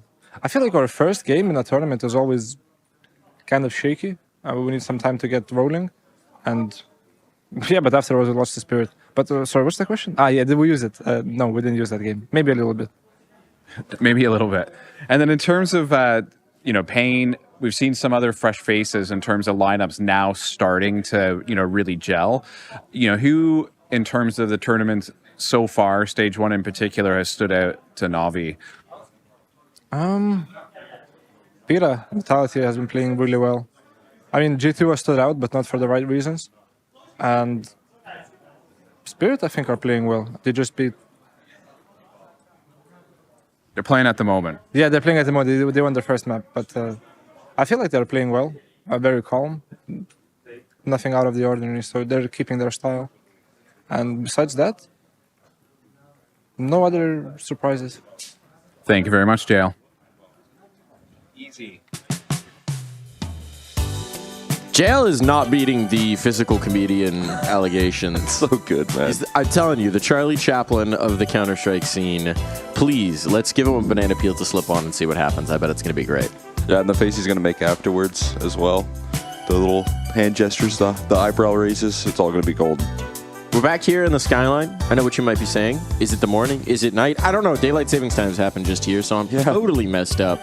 But we are going to be hopping into some Counter-Strike, and that's how I set my clock every day. To Counter-Strike. When there's no matches on, time becomes meaningless to me. And this one's going to be a matchup between Pain and Na'Vi. So Na'Vi, a little rusty against Saw, a little shaky against Saw. Needed to feed Bit some McDonald's, apparently. Maybe some Max Burger in there. What do we make of them? Yeah, I mean, so far, obviously, they're looking for a bit of a bounce back. Even Tyloo, their matchup there, seemed a little bit frustrating, but they get the win here, crucially. They get another matchup here in which, Pain have shown some tougher results, but also looking to be on the bounce back, right? I mean, both these teams kind of looking to bounce back into the Swiss stage, and I think, if you're Na'Vi, you're kind of warming up into things. You're looking a little bit better in that second series. That's what they're kind of gearing up for. I think the thing that's really concerning for Na'Vi, and it's not really concerning, that's a dramatic way to put it. The thing that was surprising about yesterday's games, you may have seen the clips circulating. They were front page Reddit, making the rounds on Twitter. Seemed like pretty frustrating games for them. We heard JL raging about the game of Counter-Strike 2 in general. We heard Alexi B essentially telling Imma to pipe down Pipsqueak.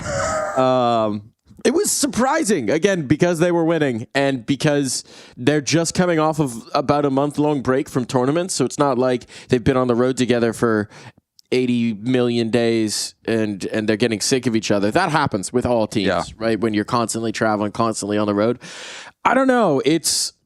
I don't think it's a red flag, but it's a beige one. Yeah, I think most of all, what's going to hurt a little bit is probably the discourse around it, right? That being such a like huge thing right now for everyone to look at and kind of lean in on, what's going on with Na'Vi. People really read into that more so than what I'd imagine Na'Vi are even thinking about it. But you see, I'm actually a body language expert. So based on what I saw in the player crams in round 6, JL actually was betrayed by Imma and also Bit is a clone of Alexi B from a different timeline. And yeah, JL, you can really easily read his body language, so I think just about anyone can do that. Yeah, some players it's like a subtle hint. With JL, it's like a giant flashing neon sign.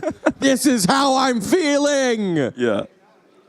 It's good, though. We like emotive players. Always good for an entertaining time in the player camp. You know what the best way, though, to get over some of those frustrations? What is it? Lean in, hug it out right now. And that's what we're seeing right now. Trying to set the tone right here for Na'Vi into this matchup. I feel like we're in the danger zone with Wonderful's hand placement on Bit. Don't slide any lower. Come on. Keep it kosher. I like the wiggly fingers that he was doing. Yeah, a little tickle, tickle of the teammate to get the game going. You got to make sure that you're on edge right now. So, making sure that you're keeping your teammates locked in. Blade's like, all right, guys, everyone cup the cheek of the teammate to your left, and we're going to make sure that we're really feeling comfortable going into this. Always interesting to see the Na'Vi team huddle. Meanwhile, on the other side of things, Pain, they've been all over the place. In the stage 1, they were kind of very rocky. Stage 2, it's actually looking a lot better. And this guy in particular, Snow, showing some good stuff, it feels like. Oh, he's stuck in the snowball. Or is he building the snowball? Building momentum throughout the EPL so far. I think that's what we're seeing right now. He's been playing phenomenally. It's really good to see him shine, especially because not only is he continuously shouting, always loud, never loses his energy, but he's also showing up in the server in a big way, constant impact here. Out of a player that I think we definitely knew was a risk for Pain when they picked him up here and when they were trying to make him work in this roster. He's just consistently grown throughout these this last year or so, and that's a really exciting prospect for Pain, given that he's so young. There's so much more room to grow here from his rifling and just playing with confidence throughout the entirety of this event so far is great to see. It really is. It really is. And it's exciting as well because he's sort of become the emotional heart of this team. Now, there are some problems with that in that when you're that loud and dynamic a player, look, we're NACS guys, we know it all too well. Sometimes if you go quiet when you start losing, it's tough to pick that back up. But I think we've seen him mature a ton just in the short year or so that he's been competing at this level. And you're right, there's just so much more room to grow that we don't really know what the ceiling is yet for Snow.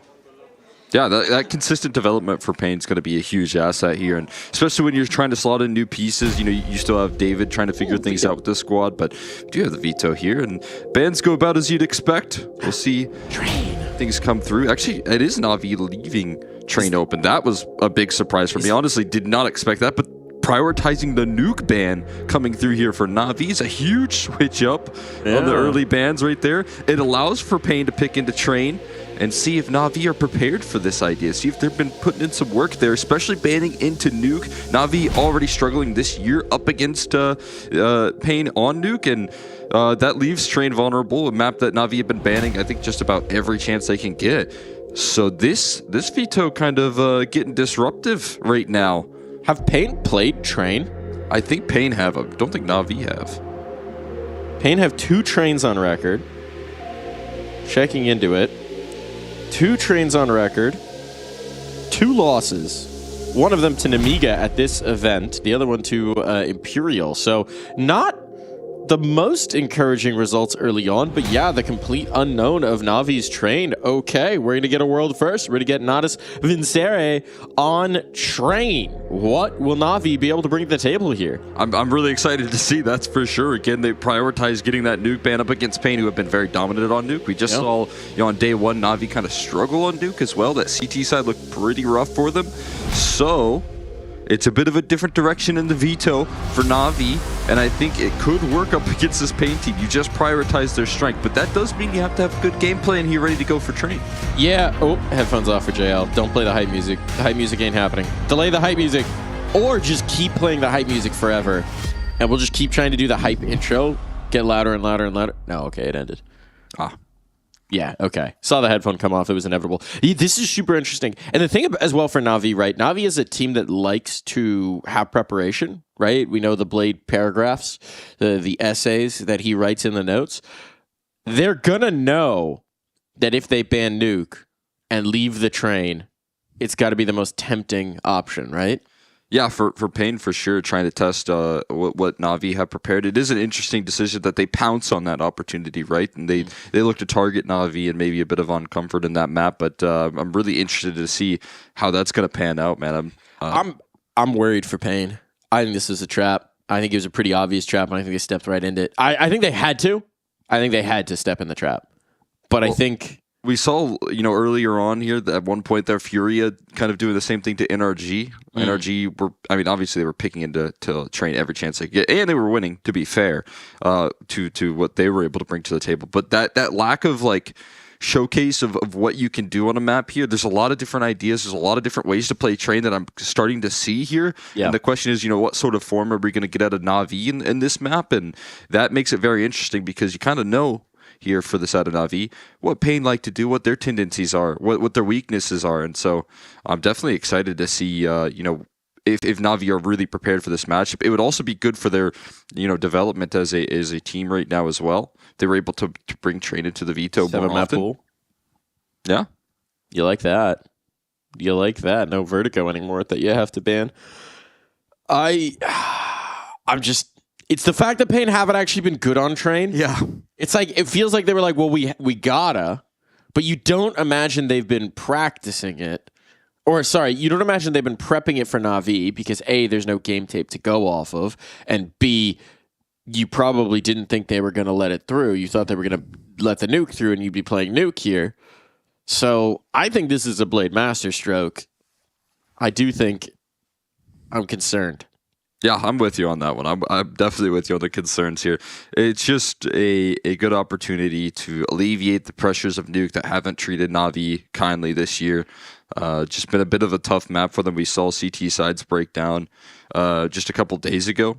So that kind of focus in right there is a big detail right there. Audio tech bug now. All right, it started with JL. Now we're on to Rix. He's got the earworms. What's going on? The earworms? Earworms. Got to dig them out. It travels throughout the headsets. In the canals, yeah. Who do you think started the earworms? Who brought them to EPL? I don't know. Whoever was using the most Q-tips. I think Harry was trying out the headsets, seeing how they sounded on stage, and suddenly everyone's got earworms. Trying to test some beats. Look, he's a man who's made some earworms in his time. Yeah. Thinking about... You think it's just his music playing in Rick's headset right now? He's like, bro, I can't hear comms. I'm just hearing no shaft, all balls on repeat. No twig, all berries. I don't know what this is. This doesn't sound right. This isn't Counter-Strike music. It's an all-time favorite of mine. That one's golden. Like that one. We do have the hype music back, though. And we do have all the headsets on. All right, here we go. Train. I am so very curious. Honestly, for both these teams, right? Pain, they've learned some tough lessons on this map, perhaps. But I don't know that they've necessarily put the picture together yet. And for Na'Vi, blank canvas. 2 players start inner, 3 outer. Pretty standard-ish pistol. That nade, a little too deep. Doesn't quite hit the timing. Lose your upper player, but Imma can at least find some blood. Needs more. Or to set up Wonderful for it. So now Numbers in the advantage, and the bomb's headed outside. Back through Pop. So Na'Vi bit on this, but JL's going to be able to get back in time. Now rallied the troops. He spotted the bomb. They're still committing towards finding this inner kill. Kawes will punish them for that decision. Still so focused on Kawes. He's doing such a good job of drawing out attention. And while the bomb is getting planted on the A side, JL moving out, waiting for his teammates to get in better position to retake and Big U. It's allowed him time to scale through into Ivy and get himself tucked in. This is so cheeky. Do you have the diligence to clear this? Yes, okay. Good awareness from Alexi B. Biskula with the brain power. Coming on through. Time's running out, though. Time is really running out. They don't have a kit. That shot should make it a lot easier. Now you can get on the stick. Now you can just duel with this guy out towards T-Con. Doesn't have the angle. Doesn't really know exactly where the angle is. Again, new map. So bomb will be defused. Big Uzera will be dead. And Na'Vi strike first. Yeah, nicely done right there. Smoker on top of that bomb is going to make life really difficult. And Na'Vi do their diligence on the retake. They're now just about everything, not allowing for any element of surprise. Lovely shots connected there on the retake as well. Keeping things nice and safe. In the hands of Na'Vi on the pistol. We'll see if they can keep it up here on the gun rounds, because you got a force buy back. You're David with the rifle, AK in hand. A lot of firepower brought to the table on this one.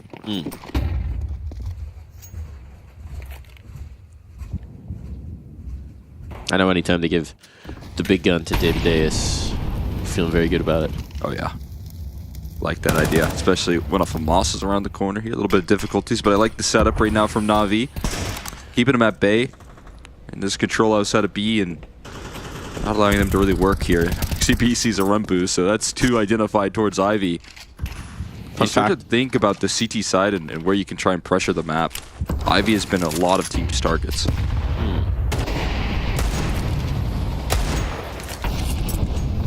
Action in the Pop Dog smokes. Na'Vi have put some deep smokes in, and Pain are very wary that they could be getting pushed.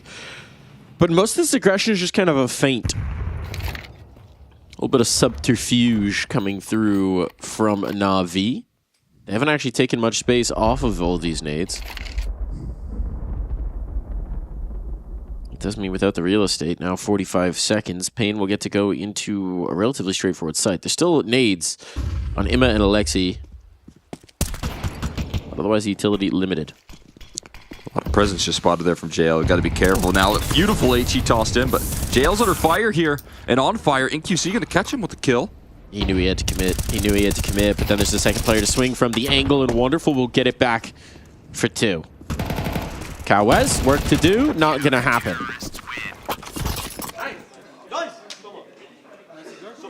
Fun fact for the audience, they may not know this. Exner over here actually has a full Davideus back at 2. Just says my Deus, and then it's a portrait of his face as a god. In like, yeah, you would think like Renaissance iconography, you know, saint portraits, that kind of thing. But it's Davideus. I'm not gonna lie, that would actually go hard the more I think about it. Pretty cool. Just that idea in general. Like gold illumination. Yeah. Yeah.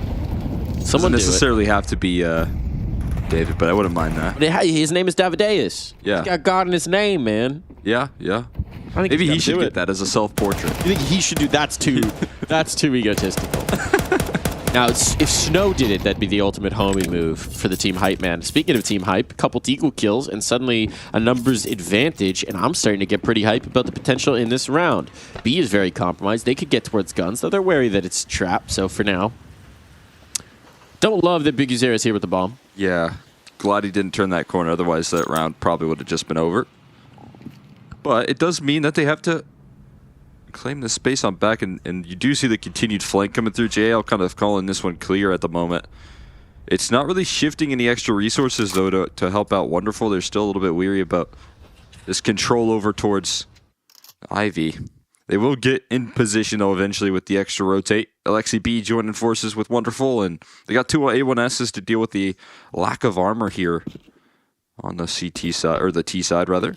You can still play out the Pop Dog. Oh, well, this makes it easier. JL's gone the full distance. Now there is no escape, and that MP9 cuts through the unarmored opponents so very quickly.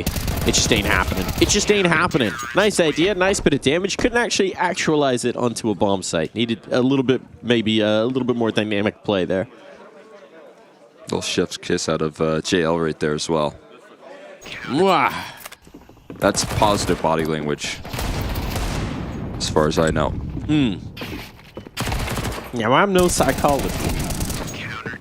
But you are a body language expert. I am a body language expert. That's right. I did say that whole rounds ago.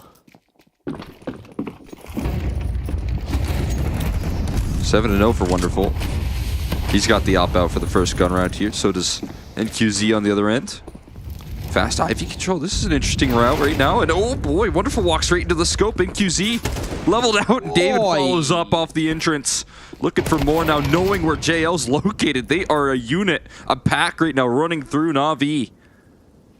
Talk about fiending on these peaks. Him at least is finally going to get one without just an instant delete. Feel like no one from Na'Vi got a chance to shoot back. Okay, bomb recovered. Nice smoke there. That's gonna provide some extra safety. It's gonna walk Let through it open. Okay. Hold on. Okay, it's gonna be watched. Good discipline. Cheeky attempt there from Bit. But yeah, it's gonna be him back your way. Would have probably liked the second gun, but oh well. Someone's just gotta try things on a new map, you know? Gotta risk it for the biscuit. Train seems to be a little bit retakeable here. So maybe make it more of an effort in a lot of these rounds. So not gonna get given any chances to be the hero. Na'Vi on the first gun round. Fall flat up against the Ivy push. Payne really working that Ivy control for the opening round. I like InQZ setting up his riflers by holding that right side angle, then they can scale quite effectively. That's a nice sequence coming through from Payne as a unit. It's popping off round 4 here. Na'Vi instant pause. Straight on in. Single round loss right into those blade timeouts. Like the idea early of trying to settle things down. And for Wonderful trying to string together some confidence with that AWP, but beating the other end of the scope there in AQZ is a positive sign here for Payne, that looking to take that head-to-head. For a player that's 7-0, you're going to be swinging on that first gun round, that's for sure. Oh yeah. Always be swinging. Swing or be swung, as you say. As many say. Yeah. It's been whispered on the streets. It's the way. It's even better when you swing with a whole lot of teammates behind you. That does help. That does help. Just the death ball pack rolling on through. I think what that does here most of all for Payne is it kind of maybe eliminates some threat for a little while towards Ivy attacks and the pressure that usually comes in that department. It's really interesting how much utility teams are devoting to just that crack above the train out T-Con to prevent the T-Con rush. The aggressive posturing here from E-Box. I'm not sure if I'm convinced that it's the most effective use of it. I guess when you have the excess nades, it's good because you prevent that aggro play. I think it's good, right? But I did just watch like Payne bounce a couple missed utility there, and I see a lot of teams missing that. So when it actually gets nailed down and when players kind of work that utility, perfect in the future, that's where I think it's going to look a lot better. I think the molly makes sense because then you just get the ticks, you get the info, right? If somebody's trying to push you down. It is an interesting one. Here on the Ivy fight, a lot of space being afforded to Snow. Oh my goodness, he's got all the room. All the room to rumble. Alexi B on the other side, but Snow could just wrap in towards spawn if he wanted to. It's being contained by Imma. For the moment, Snow's just going to be content to hold on to this corner. Stay active later. JL can drop the bomb. Is it cleared? Yes, it is! Trade's good. Frank QZ. Massive kill coming through. Now Snow activates, pulls that offer off the angle. Now they know Wonderful's painted into a corner. Is there Molotov for it? Yeah. There is going to be deployed. Wonderful. Not taking it. Went too deep. A bit lost. Wonderful still stuck in a corner, and they know exactly where he is. Amadeus posted on the corner, posted on the angle, slides right into the fight. And we'll set up Kawas in a clutch. Imma, can you bring this all the way through? You know where your opponent is. Information's given over.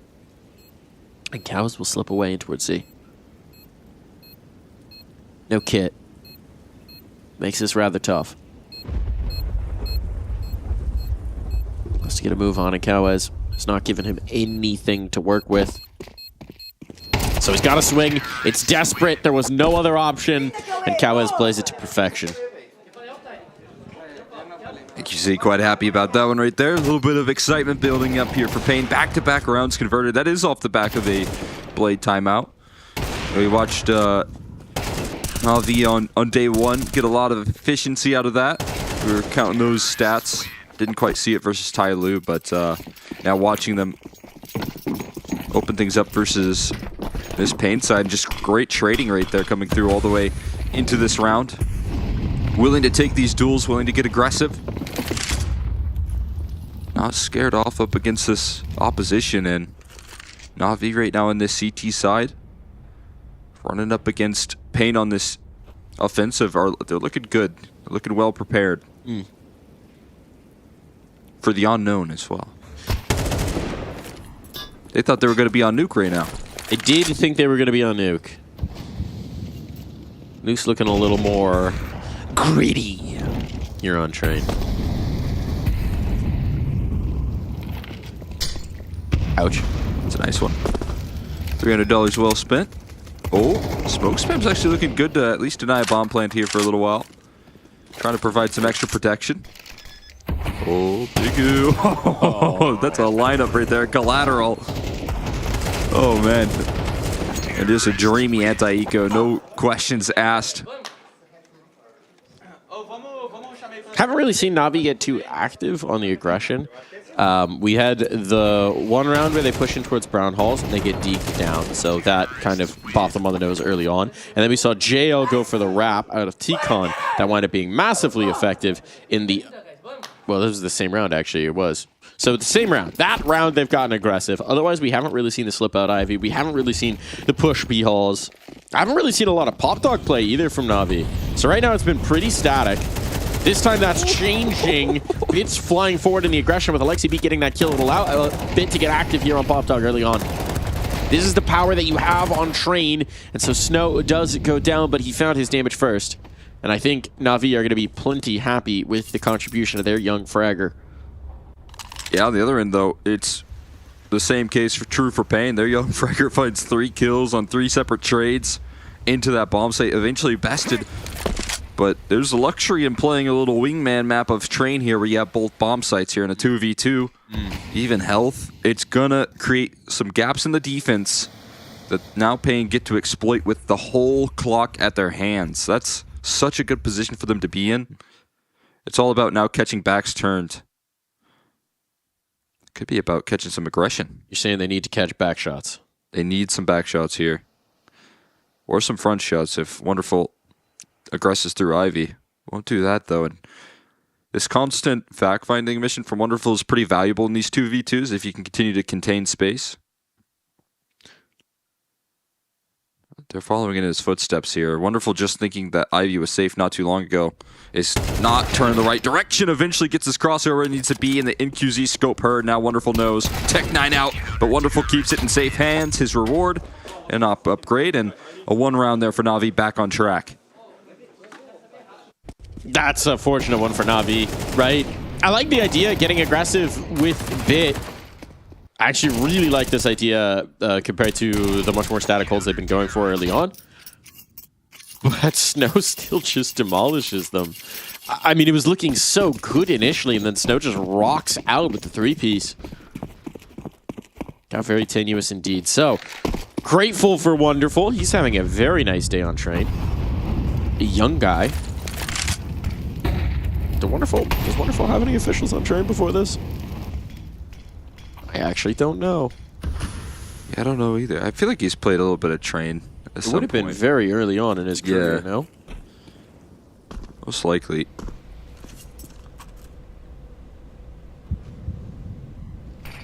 He's got a scope right now. Walking back into NQZ's AWP is not something he's interested in doing in towards Ivy. Bigu, though, opens up access up T-Con. Now Snow lurking about through this Ivy smoke. Starting to lose numbers, but they still don't know about Snow's positioning here. Alexi P does take some valuable space in towards T-Con, but Snow's already passed the crosshair. Snow has around the palm of his hands here and could completely uproot the defense. Helped out by Bigu. Couple of quick access points there, and Bit on the other side of the map is going to be on the outside of this molly looking in, and likely going to just go ahead and offer this one up to Pain here, who do not stay down for long. He's 12 officials on Train, so he has in fact played Train before in what was the team old iteration. I would have to go deeper in. I'm not gonna do that exploration. I just did the quick stat check. Yeah. 12 officials on Train, 316 rounds played or something like that. So there is some data, but it's a small sample size, to say the least. Sample size for Pain is growing. Looking good as well. Happy Pain noises in this one. I don't know if you can make happy Pain noises. Well, again, if you're talking about that pain scale that we were... You're right, there is someone into it. Yeah. Yeah, that's a good point. That's a good point. The happy Pain noises. Oh my goodness. I think Snow's too young to see those. Yeah. Not too young to battle it up against Na'Vi, though. Keeping a great fight in Biggie with a couple of tough kills towards Tikon as well. So that's a little bit frustrating because you're highlighting the idea of Na'Vi getting a little aggressive on the CT side, and they finally take some more space towards Tikon, and it's just punished because, hey, we just walked through the smoke and deleted you in that last round of Biggie. That might scare you off of any further aggression as he's been effective in his lurking around in this position. Dual Beretta's on the eco. Do you rather have a P250 or dual Berettas? I feel like P250 on these sort of rounds is a little bit better, but 100% P250. I know the dualies have exploded in popularity, but against armor, when they got hats, I don't know, man. Punching power of the P250 is just kind of nice. Am I burning? Oh. Power's out. Oh boy. Okay, hold on. This is getting very messy indeed, and you've got that rifle in the hands of Bit. You gotta be very nervous if you're Pain. Smoke's going to be deployed.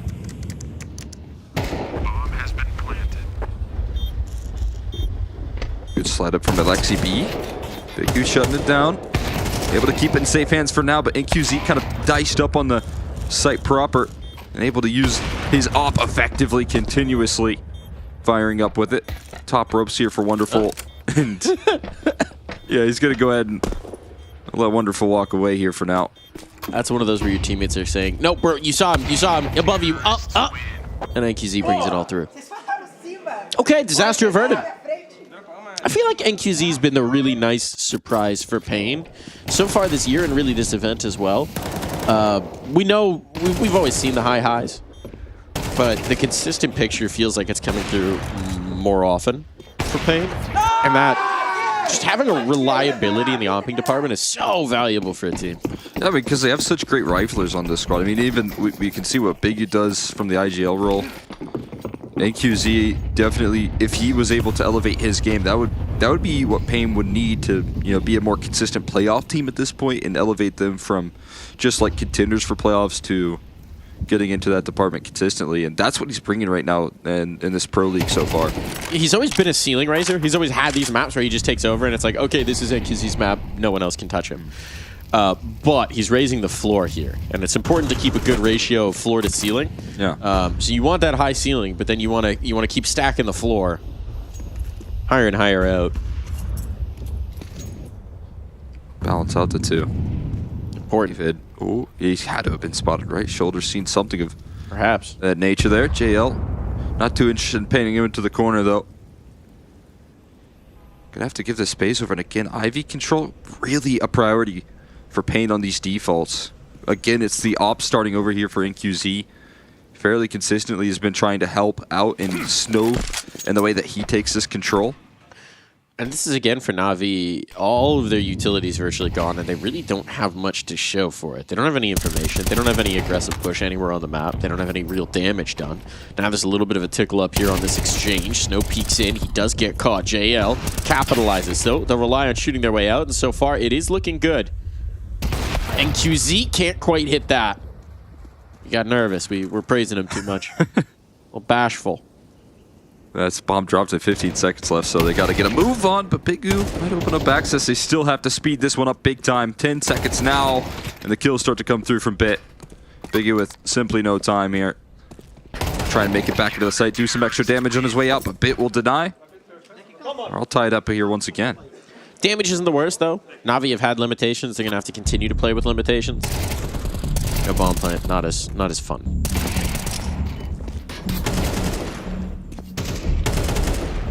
Not quite.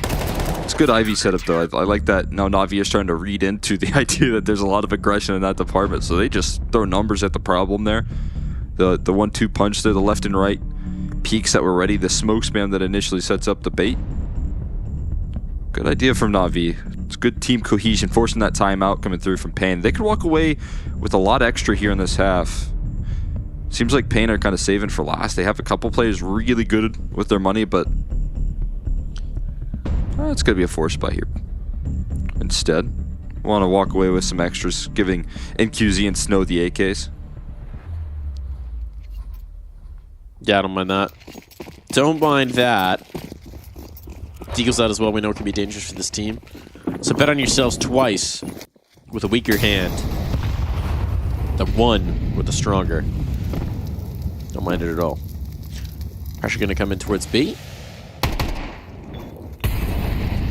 Pushes the initial face off. Bit has to withdraw. He doesn't see anything conclusive. He'll draw one teammate in, but they can't rotate the full numbers. That's a nice nade. Like if you're Na'Vi and you're in this position, right, you've already lost a little bit of your utility on that B side, you might want to get a little aggressive, start to press some point of the map here in this 5v5. They haven't shown a lot of that though, right? Philosophically, they don't seem to agree with us. They don't like the aggression. They're very content to play back and try and keep these engagements as far away as possible, which, I mean, certainly with the pistols does help. Yeah, that is all that they've seen so far, right? A couple Tech 9 shots. I don't think they've quite experienced the AKs just yet in this round. But the bomb moving back over with the rest of the squad here, and it will be a B-side finish. So the fact that they do have two defenders, even though it leaves that A-side a little bit weakened up in terms of the numbers, not going to be a big problem, but it's Big U's fake going to sell and he rotates over. Are they going to jump the gun on this at all? With that deep T-con smoke that's tossed in, I don't think they really need to. Yeah, no one's moving. No one's moving. Does that actually fully cover off Icon? It does indeed. But EMS now spotted the presence. It's the one. Bit reveals himself. Gotta be a little shaky here, but wonderful here to provide oversight. And the bomb still hasn't made its way down. A diving attempt, a Bit wrapped into the spot they were trying to take. And now it's messy on the site. Biguzera and Snow shooting their way out of this. Oh, and Snow will keep his captain alive, keep his captain up, keep his captain in the clutch. Wonderful gone to the sidearm, needs to close distance, wants to close distance. Biguzera on the other side. Oh, picks up his teammate's rifle and brings through the 6th for Pain. Oh, Snow's so happy about that right there. Got coverage for that bomb plant when time was running low once again, but this time Pain, they get those numbers punched in, and Big U in a clutch going to deliver. David with that Deagle firing up, even despite a bit of a scare there early on.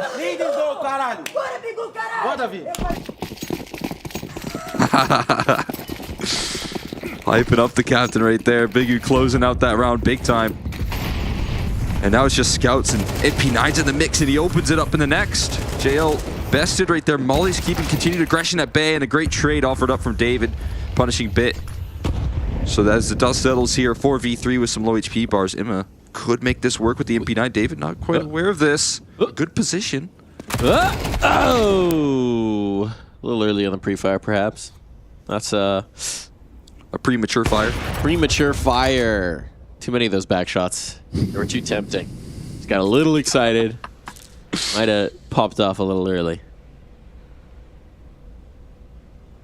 I was just about finding wonderful. I mean, no, it just sets up the wonderful 1v4 scout clip. You believe? Time for brilliance. Oh, smoke blooms. No one gives him the shot. Do they hear him? So frustrating, man. Where do I go, man? He just peeked both angles and just smokes bloom in his face, man. That is the problem with being an Ivy player. They know where you're coming from.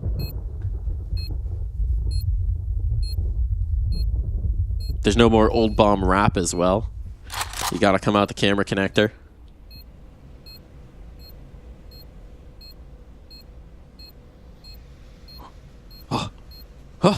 I mean, you gotta go. You gotta give yourself a chance, but NQZ will not be allowing it. 2-round lead.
Some jump scares here on Train. Always a player lurking around the corner.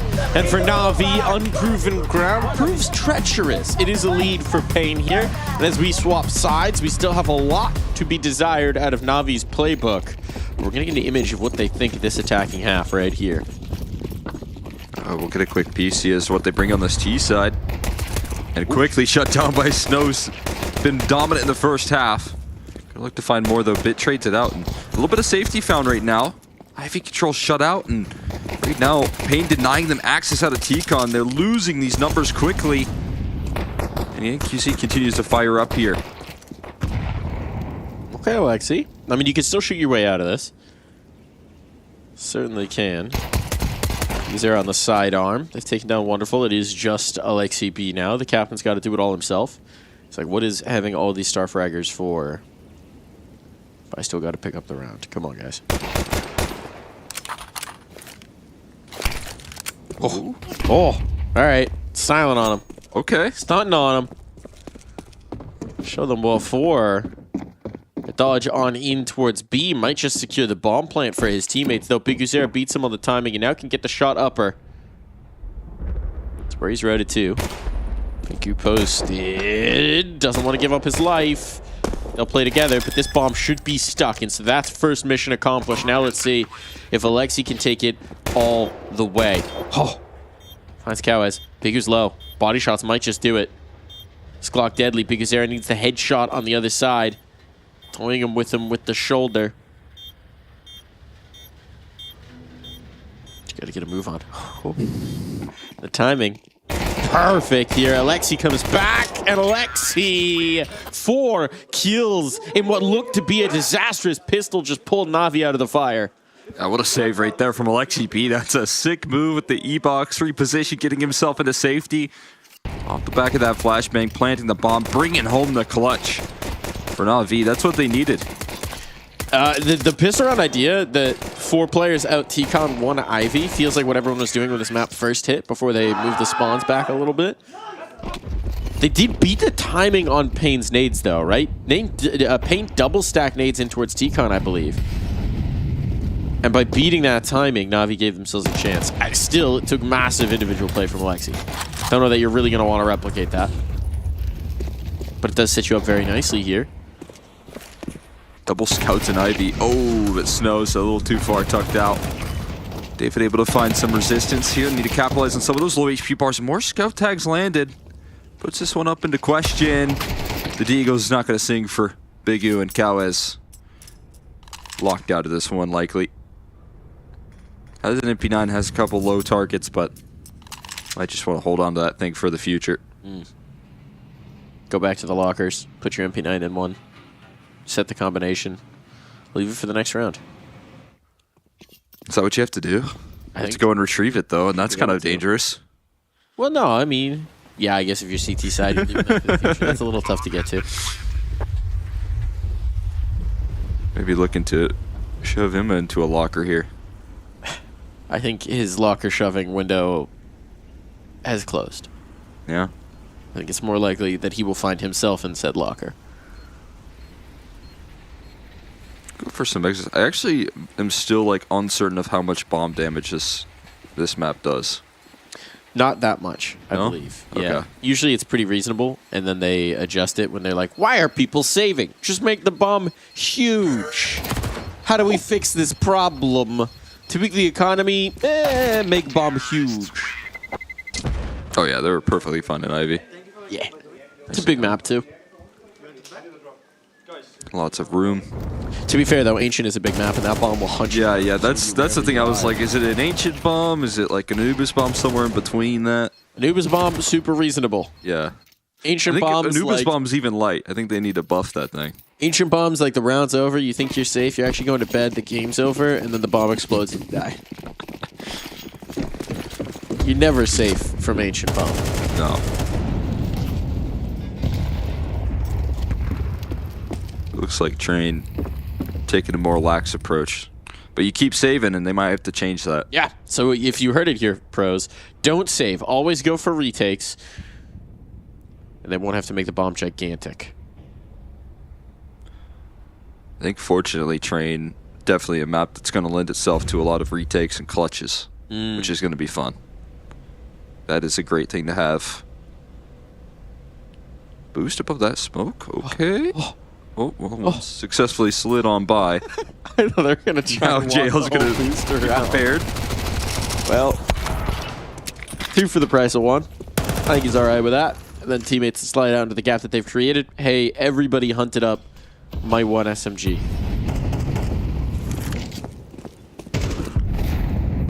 Was that bounce on the molly? What was that? Did you see that trajectory? Wait, what? It went straight up. I thought it was just air bursted, but no, it bounced. What? Hold on, can we get a replay of that? Are these trains bouncy? They made of rubber? That might be a bug report right there. It looked like it just hit some particle on the ground and just went skyward.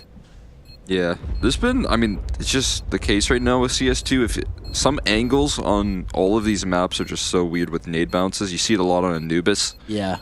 See it on Inferno quite a bit, where like sometimes you hit like a small ledge and CS thinks it's like a rounded corner or something like that. And the nades just fly in any direction but where you want it to. Well, it's gotten a little better, but there was also just the era of the corners just eating every flash. When Anubis first came out? There were like 6 pixels beyond the actual corner that would just snag your flashes or your mollies and bounce them. The fixed geometry update was huge. We do like actual geometry. Snow did save a T-side molly. That's crucial. You like a T-side molly on train? You do. You do. Dumped the MAC-10 though. Not about it. Understandable. I think this is a tough map to make the CT MAC-10 work. I don't think you can... Like, just the sightlines alone, I think if you go for the aggressive pop dog push, it can work. And speaking of which, look at this. Big Uzera gets the 1. Not able to follow it up. No teammate along with him. It's just a solo mission. But that sustained spray from Imma does not really connect. Davideus is getting run down, but not in time. NQZ there to provide oversight. They really want this kill. Wonderful, trying to do it all himself. Brought it down to the clutch. He's going up high, doing the rifle work. And nades on to harass, but it's NQZ out of play, and they have Cowes painted into a corner. But he'll shoot his way out. JL. 2nd kill, 9th round. Bringing in this T-side here. That's super aggressive. Yeah, all right. That was an all right round. The kills. He's happy with that round. For some reason, he is Italian. It's those hand gestures. Actually, most of his expressions in his face, but that's quite an all right. He raises his eyebrows even when he wins that clutch. He does a little eyebrow raise. Nicely done from Na'Vi. This much needed timeout here from Pain to slow the roll. I mean, that one just felt like, again, you know, get it out of T-Con as soon as possible, try and disrupt for the opening gun round. Big U really kind of isolated in his move through pop. Thought maybe there would be some B-side play there to follow it up, but it was just him hoping to succeed there. And quick trade from Na'Vi. They just get access. It is something that I think is a repeated phenomena with Big Uzera, is that sometimes he will just try and put all the pressure on himself to make a hero play. When it works, obviously it's great and it can be massively impactful, but in that kind of a situation, maybe bringing a 2nd player along with you would help set up that maneuver. It's maybe one of the few critiques I have of Big Uzera is that at times, despite being the captain of a bunch of young fraggers, feels the need to play a little hero ball. This time, he's brought the whole team. This time, it's a passing game. And Cowes strikes first, Bit losing the awareness that a player could be crouched down on the steps. Alexi B now under pressure. That does mean Bit's rifle is lost as well. And they're coming flying in. Goodbye, Alexi. You're not going B this round, I'll tell you that much, Na'Vi. Yeah, that's a complete non-starter there towards the B side. Now Snow has to provide a little bit of resistance while players try and rotate in. The Eagle does not quite provide and 8 kills, but some more damage chunked off, and the bomb has to be recovered. So Ivy play looking successful, looking to recover for Na'Vi until Big U steps up to the plate here. JL around the corner, but sticking out too wide. And there's 2 very low Pain members left. Trying to offer up the rest of this resistance. NQZ is activating though. Goes a long way. T-Con kid giving some angles on towards Imma, but you can tell Imma's paranoid. Knows they could be anywhere with that early B-Hall's aggression, or with that early space taken.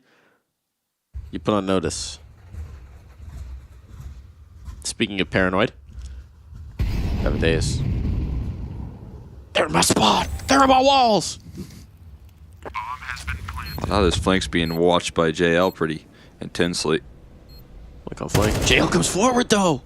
Doesn't just stick on his position, and now this position revealed, but he can back away. Knows where NQZ is coming from. Awareness of each other.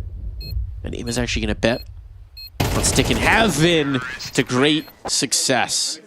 Na'Vi clutching it up. So many of these rounds are getting tenuous. I love the ideas that are coming through from Pain, but they don't just always have the firepower to actually back it up.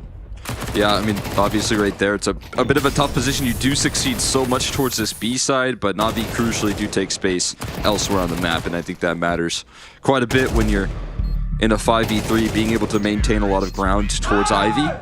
So it's not completely winless when the reaction is swift from Na'Vi. This time, though, I mean, as you highlighted there, you've got Big U with a little bit more resistance behind him, a lot more support. Ooh, what's the adjustment here? Blake getting active, talking specifically to them. What are they going to shift up, right? Because this is coming off of some wins, but maybe shakier than you'd ideally like, and knowing that this is the round where you can put them away. It's another guy who talks with his hands, Blade. Yeah. That's important for a coach. I think if you could track every single one of his hand movements, you would find that he's actually just perfectly drawn the minimap with his finger. It's visualizing it in his mind. Yeah, just X's and O's fully like on the board. Iron Man there moving the pieces. Just thinking a beautiful mind, but that works too.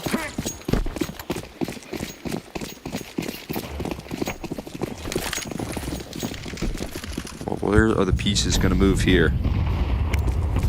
Where's Molly going? Is that what another pop Molly? Kind of in front of the red train here. Emma has to clear out two players on his left. He's going to slide by here and completely back turn. Thought maybe it was covered, but they surprise him. Huh.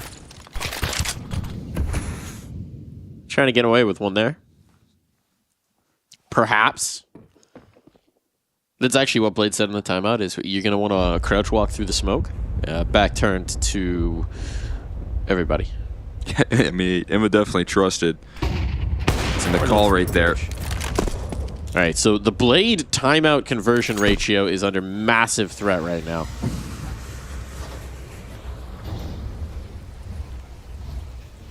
It's not looking good for the statistic. No. Again, not sure of what things looked like yesterday versus Dailu, but today right now might be 0 for 2 if they can't capitalize on a 3v5. Just two really comfortable opening duels here. And Na'Vi have yet to really shoot at the enemy team at the moment. Bit, looking at the long dog. Gonna pet for good luck. Thing reminds me of Falcor.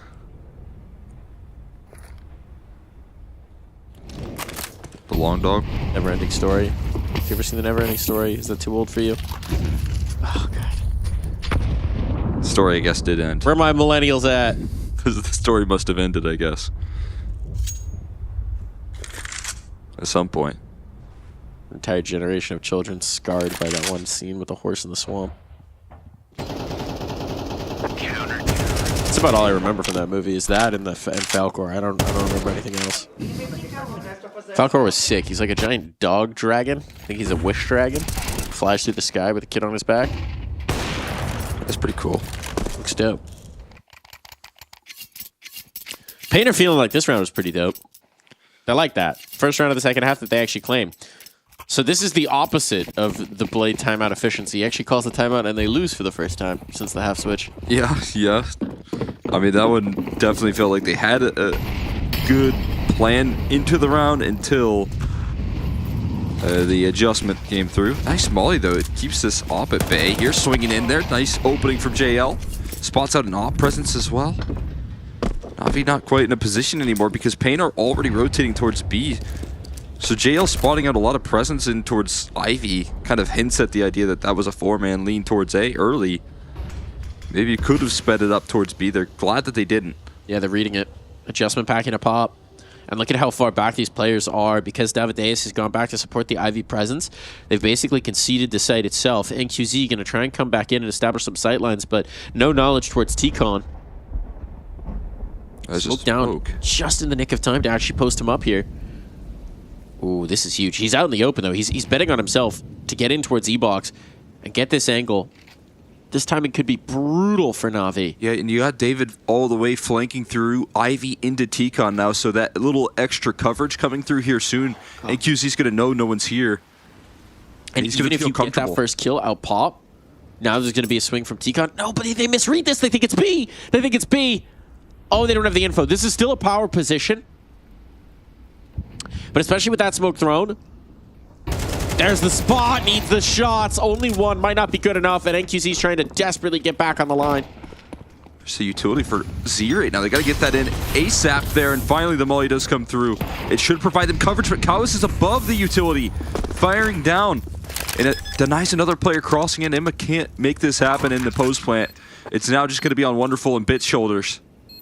That patience from Na'Vi gave themselves the opportunity here, though. Now can they capitalize? Bit slips into hell. Means that these players are going to be pretty isolated in their fights. And if Wonderful tries to take this angle, NQZ is posted, waiting. Patient. Oh, but not hitting. Wonderful slides past the scope, and now Bit can activate. Deny the defuse on the first, leaves it all on to Cows, who knows he has to chase one of these fights, but will find himself stuck between the two. Well, that's just a beauty right there coming through from Na'Vi, and the patience paying off in a big way. Excellent trades.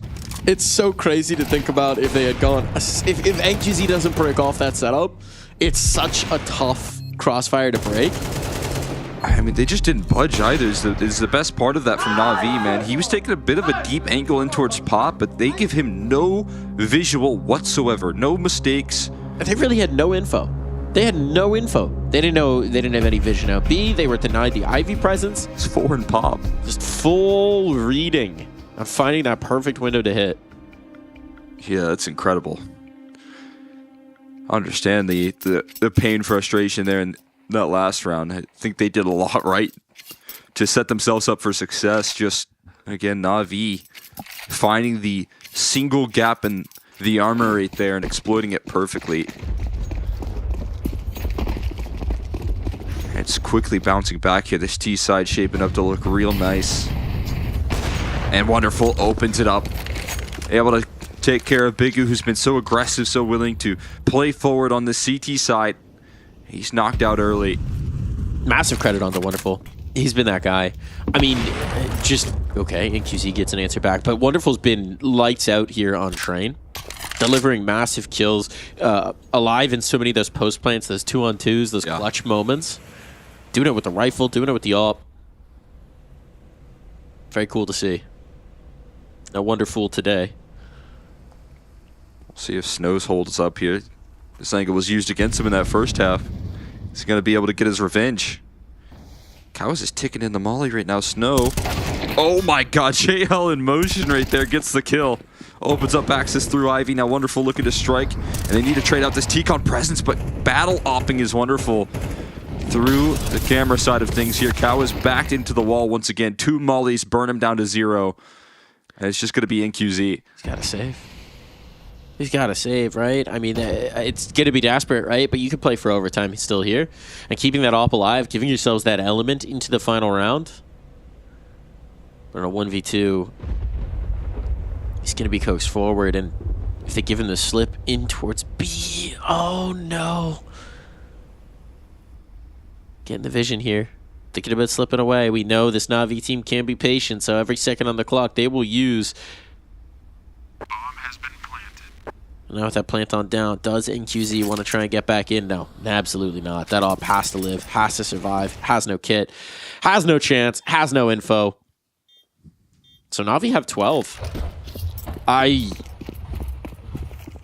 He said it could be a trap for Pain, right? It could be. And I think it was. And I think for Na'Vi, I think this is going to be, if they can get this dub, if they can actually secure this W, this is going to be the best kind of W for a coach like Blade, because it's both successful and you can see the moments where things went wrong or where ideas need tweaking.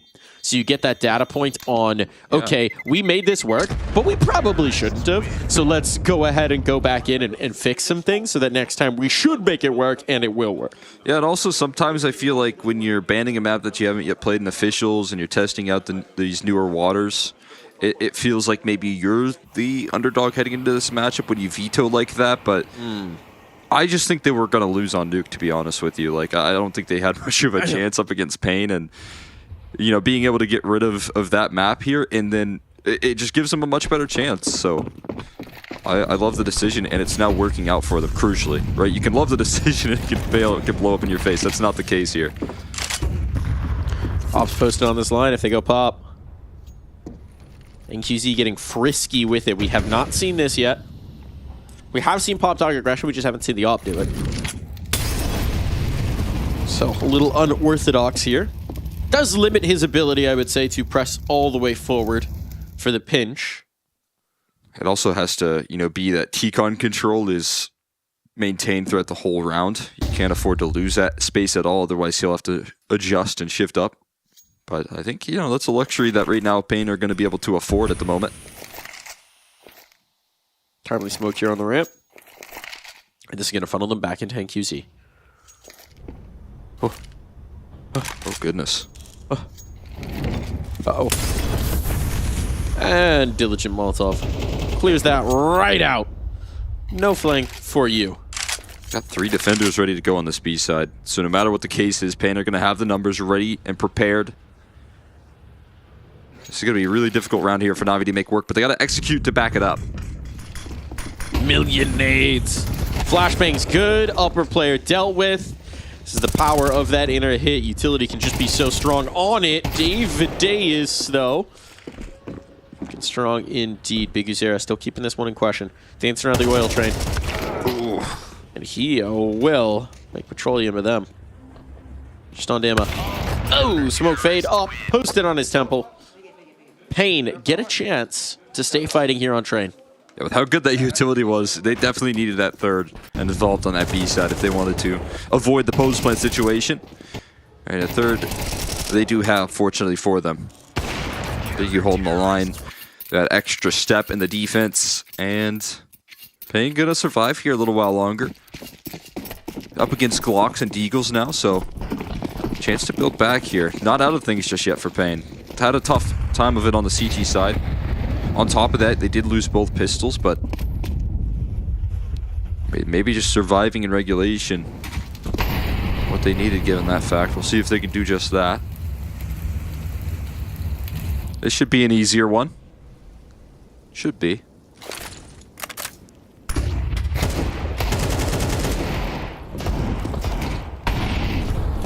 Should be. I like that Snow doesn't give up right there, you know? Doesn't get that insta headshot. It's like, I give it a couple extra seconds.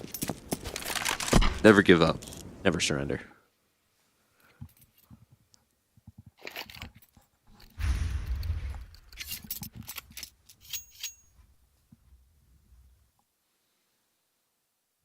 That's a nice walkabout. Cow is going to have some fun.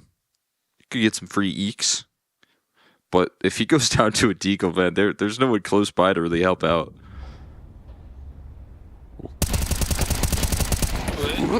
Sustained. Nadage. Just gotta get a little extra fluffing of the ADR there.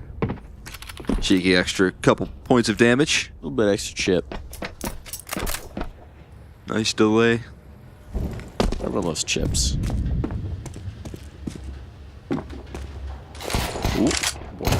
More chip damage. Successfully dodging out on the Deagles, but it will be handled.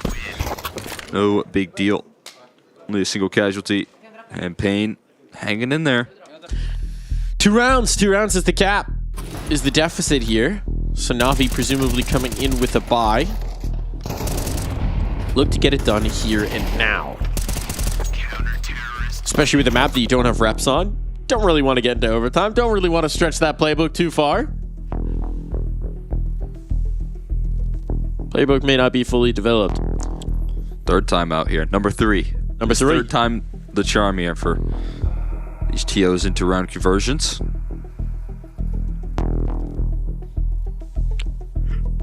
Last time, I mean, able to bring in a really good B exec that I liked quite a bit. They walked in. I'm seeing Snow though. He was looking very chatty right there at the end of the table there. So what I'm gonna do is I'm gonna headshot 2 of them, and then you guys trade them, and then I shout Bora Carayo. That's the strat. And then we take it into OT. I like it. I like the strat. See if the kid can pull it off. Anticipatory smoke here for the Molotov. So they want to take this aggressive space. Alexi's got it.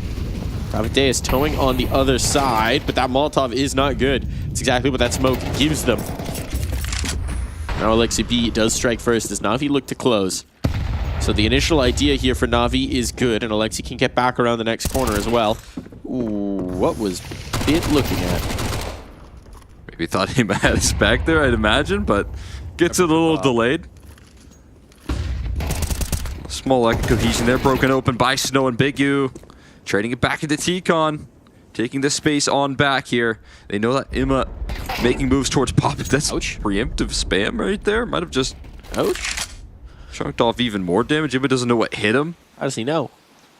That's enough to scare him off. They know. I don't know how they know, but they know.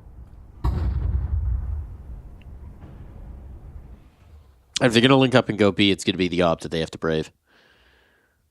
Cheeky and QZ here with the AWP. Now, if they've been studying their train mollies, they might be able to clear this position. Might look to make a contact approach, just a smoke to scale out. That AWP could have some influence. Yeah, that's the ideal sight line for NQZ. You just create a little box for him to scope into. And wonderful, this would be the best clutch yet, but it starts strong. Giving himself a chance. He's been the guy all map long. Doesn't have his favorite weapon. The AK might be better for the task. Wants to fight forward. Oh, sidewalk? You're not going to expect this rapid. Leaves him so exposed to ramp, but he's found the timing. And Big U's Arrow opts to go along up top. Oh, but Snow's got the read. I love the idea there for Wonderful. Takes a huge risk, gives himself a chance, but Snow is diligent. Yeah, so it comes to one. Right there to seal it in. Plays back there while his teammate was flanking through there. Big U going that long route as well. Could have seriously cost him, but Snow has coverage. And safe hands despite a 4v5. The great opening from Alexi B. Cal is remaining confident. They're taking some space on back. And the follow-up there towards T-Con as well completely shuts it down. Job not finished just yet here. You're thinking about if this becomes the hard way here for Na'Vi of how they have to finish out train, or if they get the job done here now. Like you said, that playbook. How deep does it go? You know, some cultures have thought you do your thinking with your stomach, so I think Alexi B hitting the stretch there to give his stomach a little more room to think. Oh boy, Snow's he's steaming up right now, and he's gonna find a multi. JL and Wonderful knocked out, and it's looking like OT on the line right now. Alexi B with some long-range Mac 10 duels, but not a chance. Down to 24 HP. A little overexposed. It's always a chance. It's a pretty simple no, I'll give you that. And that chance goes bye-bye. We're going overtime! We're going overtime on train. Na'Vi couldn't get it done. Looked good in the second half until suddenly Payne actually got their feet under him. And now, here's the concern point, Cole. We talked about it. How deep does that playbook go for Na'Vi? Yeah, starting to feel like they're running a bit out of ideas. Snow leveling up on the CT side. Had a couple big moments there alongside Big U in that first half, but second half, not oftentimes really available. But the energy's right back there. It's like a mantra. It's like a mantra. It's like a you could just hear. Sometimes the energy's in it, and sometimes it's just like everyone has to say Bora Cryo. It's required. It's part of every round win ritual. It's the cult. You know, consistency is key there, so after every round win, say the same thing. You gotta keep everything nice and tidy.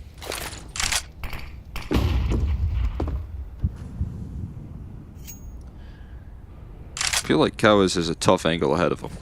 Okay, that's a smoke that'll help him out. Flashes don't do him any help, though. Molly back to the site. Kawis does get collected. They know there's a second player here because of that smoke, so they run it down. And Na'Vi thinking, why can't we just do this in regulation? Man, this could have been done. Could have been over. I've been thinking about Mirage. I mean, that's, you know, simplifying, shall we say. classic sidewalk smokes, utility out, flashbangs on, all good. Yeah, I was going to say their B exec looked really good, even when they were playing up against 3 players, right? They were able to gain the space. So like that 3-man lean was the reason that they lost that round. Yeah. So, you know, they just do it pretty early here. You're likely not going to have 3 players ready to go. And QZ looking to make a save here. Oh, lick shot. But flank comes through eventually anyways. And Na'Vi going to get on their 13th, just a little delayed, a little late.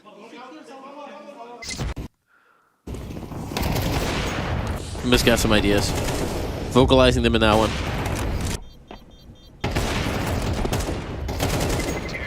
Hopefully this time Alexi's not telling him not to talk after the round. I saw Alexi. It just has to be positive after the round. Especially when you win. Keep the mood nice and high here, but this aggression in towards T-Cons. We're going to put Emma under notice. That's a tag to the wall into David. He's put it down a little bit lower. HE's going to dunk down even more damage, and David's looking to hunt down Emma, but he still gets blasted here. Flash is looking good to get Emma out of T-Con, but Big U just spins for the win there. Another kill coming through, covering Pop and T-Con. He's been starting to stack up the numbers in a big way. Trying to catch up the Wonderful.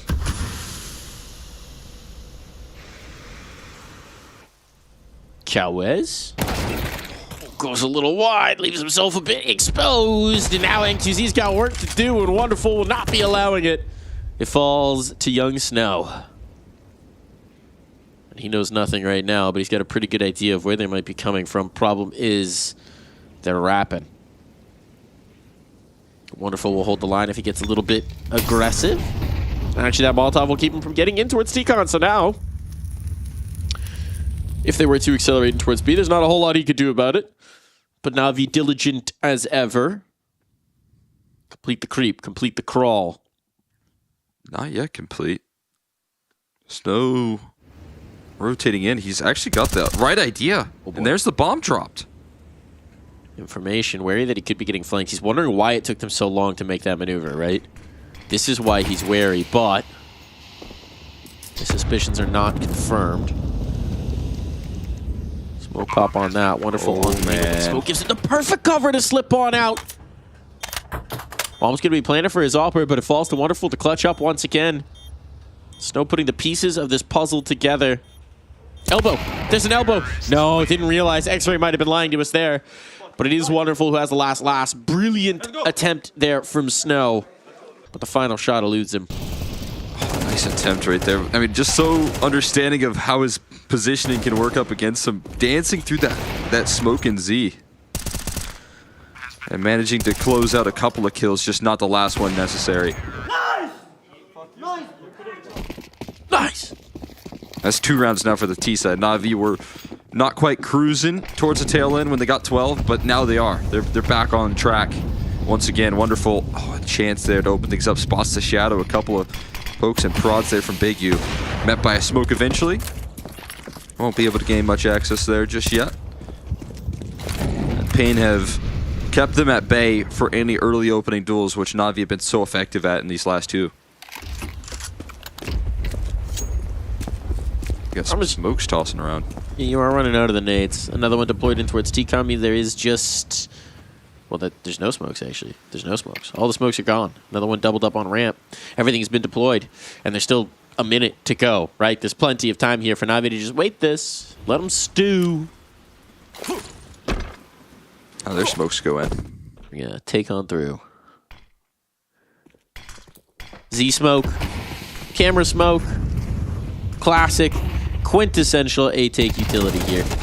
Oh boy, Snow's vision clears just in time. Thought JL had him dead to rights. He ate that flashbang hard, but Snow recovers. Now with that Ivy presence denied, they can focus up. Gazera tucked in the corner here by Hell. Nima's starting to gain some ground.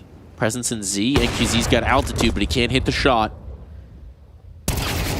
NQZera deleted. Imma knows that angle, is familiar with that maneuver. This pop dog fight could be everything, and Bit will claim it. Now they've got comfort, they've got ground to fight from, and it's just on the snow. This time even more of an impossibility.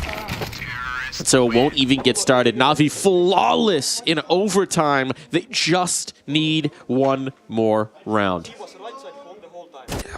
Well handled. Looking at Alexi B and Emma right there, chatting it up. So again, that's another great round, but there's a lot of discussion, a lot of discourse. Rolling out right there. They keep it nice and safe, though. Wonderful thought it was over. He thought it was done. He just started taking off the headset. He's like, wait, it's 16? You need 16 rounds? Yeah, you got to get that last one. It's going to be a challenge for them. They had a couple of map points there in regulation. I guess I'm just not used to MR30 like you old men. That's what Wonderful's saying.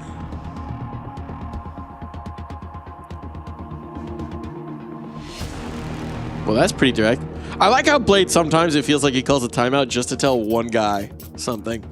Just looking straight at Emma. Yeah, I mean, that was after I saw Alexi B and Emma talking. Feels like getting called to the principal's office in class. What did I do? What did I do? Everyone goes, ooh. Were you a good kid? Yeah, I was a good kid. You a good kid? You get called in a lot? No, I was pretty good. I was a perfectly good kid. I was somewhat disruptive, shall we say. You're a chatterbox? I was loud. And yeah, shockingly with my chosen career, with what it's turned out to be, I like to talk. Certified yapper right now. Right now, though, Bit needs to frag. No talking necessary there. They just walk out of upper and get access into the bomb site. NQZ cutting off the rotates as well. So, again, job not finished just yet for Na'Vi. And in a post plant, pretty severe positioning here at the moment from Snow.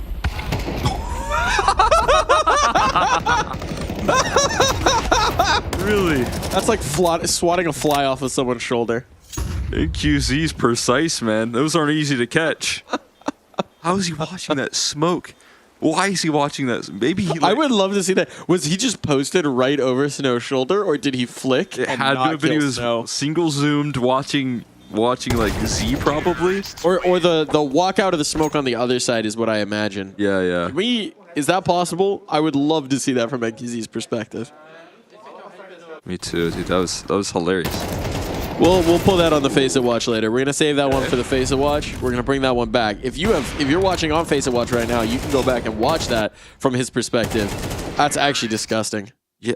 Well, the replay looked like the smoke just bloomed, but I thought it was there already. I don't know. Yeah, we'll have to watch that on Face It Watch there. It'll be a good one. Get the timeline, the order of operations. NQZ and his awareness. Snow placing a lot of faith in his teammate right there for good reason. Yeah, they'll spook the hell out of you though if you're Snow. You saw him. He was where? Freaking out. Spiders crawling all around here, but Pain surviving. Would one day like to put themselves in a position where they can thrive if they keep on surviving. But for now, Na'Vi just controlling all of these map points. 2 more chances to try and close out on the CT side here of Train.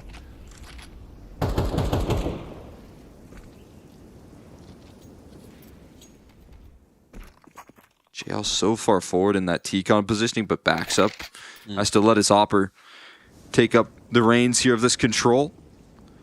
Wonderful's been good. Oh boy, that's a nice find. Bigazero just trying to see how much he could get away with for free. Now they spot the bomb, now they spot the shoulders, and there's this forward ground, but the reinforcements are going to be here. They got to shoot their way out. It's chaos, it's pandemonium. Wonderful, still so quick, keeps the numbers even, but he cannot escape. Knew he was committed in that angle. Little bit of a cheeky smoke to play around the edge of. Still a molly for Bit. It's not molly. Takes the bomb, so they've got some good idea. They've got some information off of that. Utility continuing to pelt in, but someone's got to move behind it. And you still have this factor of NQZ holding the sightlines. NQZ holding the angle, NQZ collecting and keeping his teammates from having to brawl, NQZ locking it down. It falls to bit. 2 players posted up, no other concerns. Their Opera have given them that blessing. And so Pain, the gap shrinks to just 1 once more. And you got to look at that Na'Vi setup right there and feel for Wonderful and what he does in this round. He's fighting tooth and nail to defend, and somehow his riflers are all locked out of positions. They can't find any, room to fight right there. They're all hiding back while Wonderful's just left dead to rights. And if he had any of that extra assistance from the rifle presence and towards out a yard, you'd imagine he'd be able to find a little bit more influence, shut down a couple more picks, or at least distract them. But somehow it's so discombobulated right there in the setup. No up this time. I think he did get it. Or at least Bit dropped it over. Did he drop it over? That's very nice of Bit. He had 6K, so you have to get Wonderful and op, right? That's the priority, yeah. Has to be. Doesn't mean that Alexi will be sitting back on the FAMAS. But yeah, good prio there. Give yourself the best chance to close this out. This is now the 5th map point the Na'Vi have had. Let's see if they can get deep here. A massacre on a Team K. Or kill. For getting formal. And NQZ brings it through, looking for more. Still man disadvantage, but we know what NQZ can do, what he can cook. Ducks back in, avoids that flashbang being absolute devastation, but Wonderful is now posted. Dodges the flash himself. They're dancing around. Nobody can see anybody, but Alexi B can see kills. He can see a W. He can see victory. There's a chance for Cowas in a 1v3 clutch here. What's he trying to do? You got the bomb. He wants to get a kill here first. I feel like, because he does have a minute left to work with, I mean... This is such a risk. He's going to be surprising at the very least. This is such a risk. The problem is with Ivy open, eventually they do have to go back and check this. You can see now Alexi B is adjusting to consider this possibility. And Bit will be watching it as well. This could be a bit of a vulnerability, though. It's an interesting idea for sure. The problem is, if he gets that kill on Bit, is he going to expect Alexi to still be posted up in hell? Well, we won't have to answer that question. Na'Vi, take it! It's a brawl. They have to claw and fight and bite to get this over the line, but 16-14, the first train game for Na'Vi in this iteration of the game is successful. Yeah, they just wanted some more reps there in overtime. So they are able to close it out eventually. Takes them a little bit of depth there, and in that overtime, being able to sweep the CT side that they just couldn't really get that 13th round on is a really big luxury. Took them a little bit there later down the line, but they end up closing it out and bringing home this victory here. And again, I think it's the right adjustment when it comes down to at least trying to avoid Pain's nuke. I mean, not only have Na'Vi had a little bit of struggles here so far in this event throughout the year on nuke, but most of all, it is just Pain in a powerhouse map for them. So now, be more so willing to play Train here. It's a really interesting long-term vision here for Na'Vi of if they want to target more bans here and switch up, maybe this opens up some new avenues for a new look Na'Vi. Working into the pool for sure, getting the 7 mapper, giving yourselves a lot of ability to maneuver. And I think we could see them learning a lot and figuring things out on Train. Adjustments coming in, changing up the pace, trying different looks. The discussions that were going on between Imma and Alexi, it's always going to be different when you have the theory, when you have the reps and scrims, than maybe when you need it in a live round. It'll be a different ball game. So it's a very good one to find. And of course now, for anyone who's doing lazy vetoes, just looking at that win percentage, 100%. There you go. Yeah. 100% dub. Well, you got to get a couple more wins. Nah, 100% dub. Before it shows up on HLTV. 100% dub. But yeah, you're right. That is true. Flawless success rate on Train so far for Na'Vi.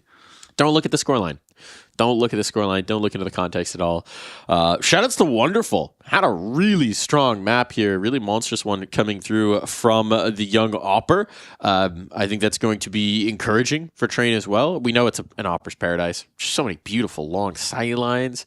No one can rush you down. You can't get swung by a Tech-9. You can be posted back so far. And clearly Wonderful having some fun with that one. Yeah, he looked fantastic, though. So it's going to be an exciting opportunity for Na'Vi to continue to build upon. Wonderful there. Now, if he can play throughout the confidence of this next map here, they're going to be in a good position. And the fact that they were able to close out this map again just leaves a lot of relief here for the squad. Will be. But before we get to the next map, we got to get to the next map break.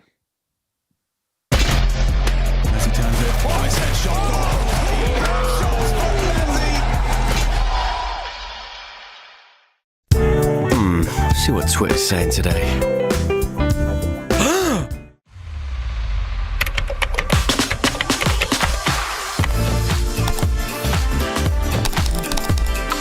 The new Cash. Now live on Faceit. Join the Cash Club Challenge and play until Monday, March 17th.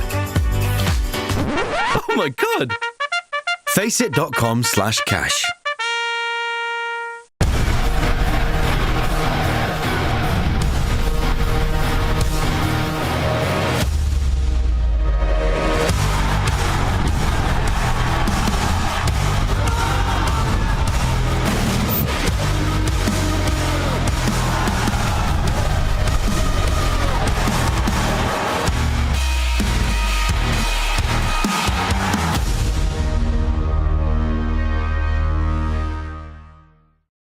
Alexi, is it true, confirm or deny, that you are considering pursuing a career in acting when you hang up the mouse and keyboard? Because I have to say, that skit, you were a little too good, a suspiciously good actor.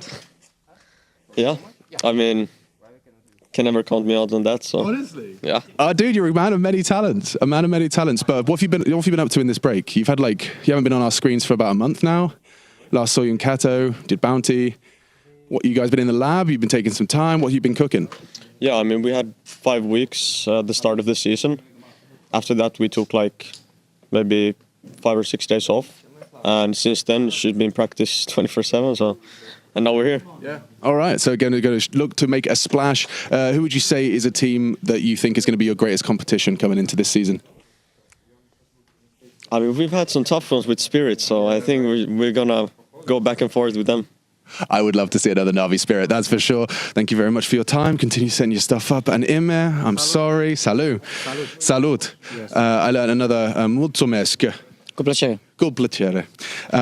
But yeah, that's all the Romanian I have. But I wanted to ask about Cluj because you showed up and it was like a hero's welcome, bro. Yeah. It was so, I got emotional and I wasn't you, but just seeing like a whole nation supporting a player, I'm getting a bit teary-eyed now. It was just it felt very special. Did it feel special? Yeah, it was special. Like I said to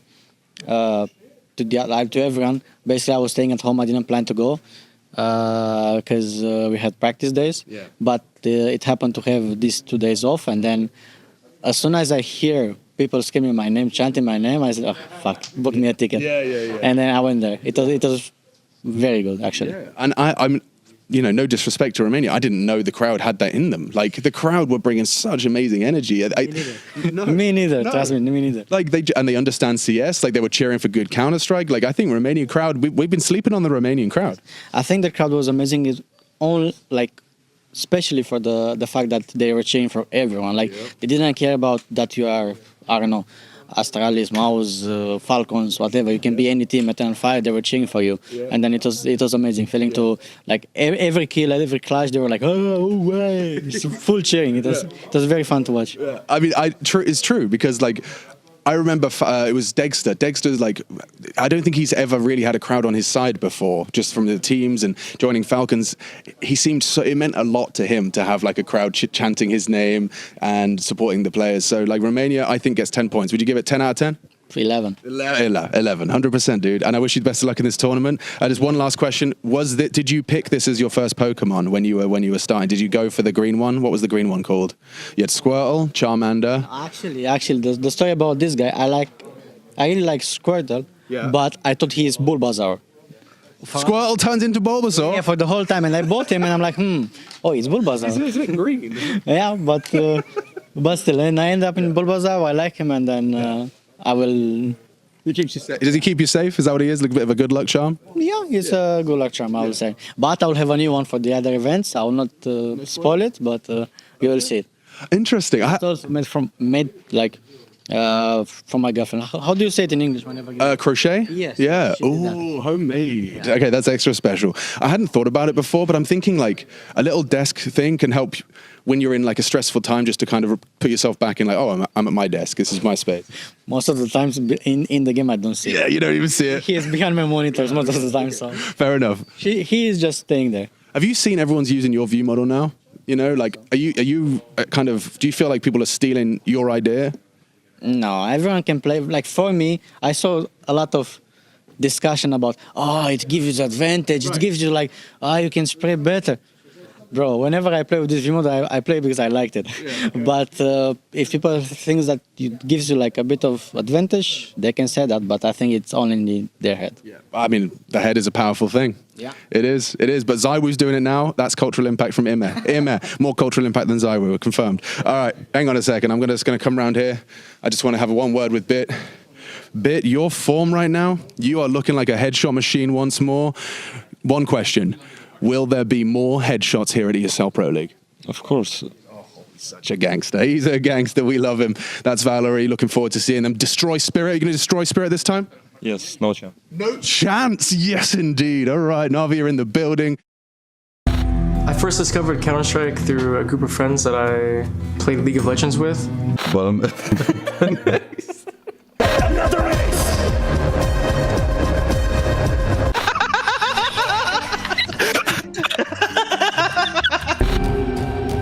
No, it's all wrong. So right. Never mind, it's cooked. The world's different now. For the defuse, he has to get it right now. Oh, my God. To pick off players, 2 in a row from Apex. Hey.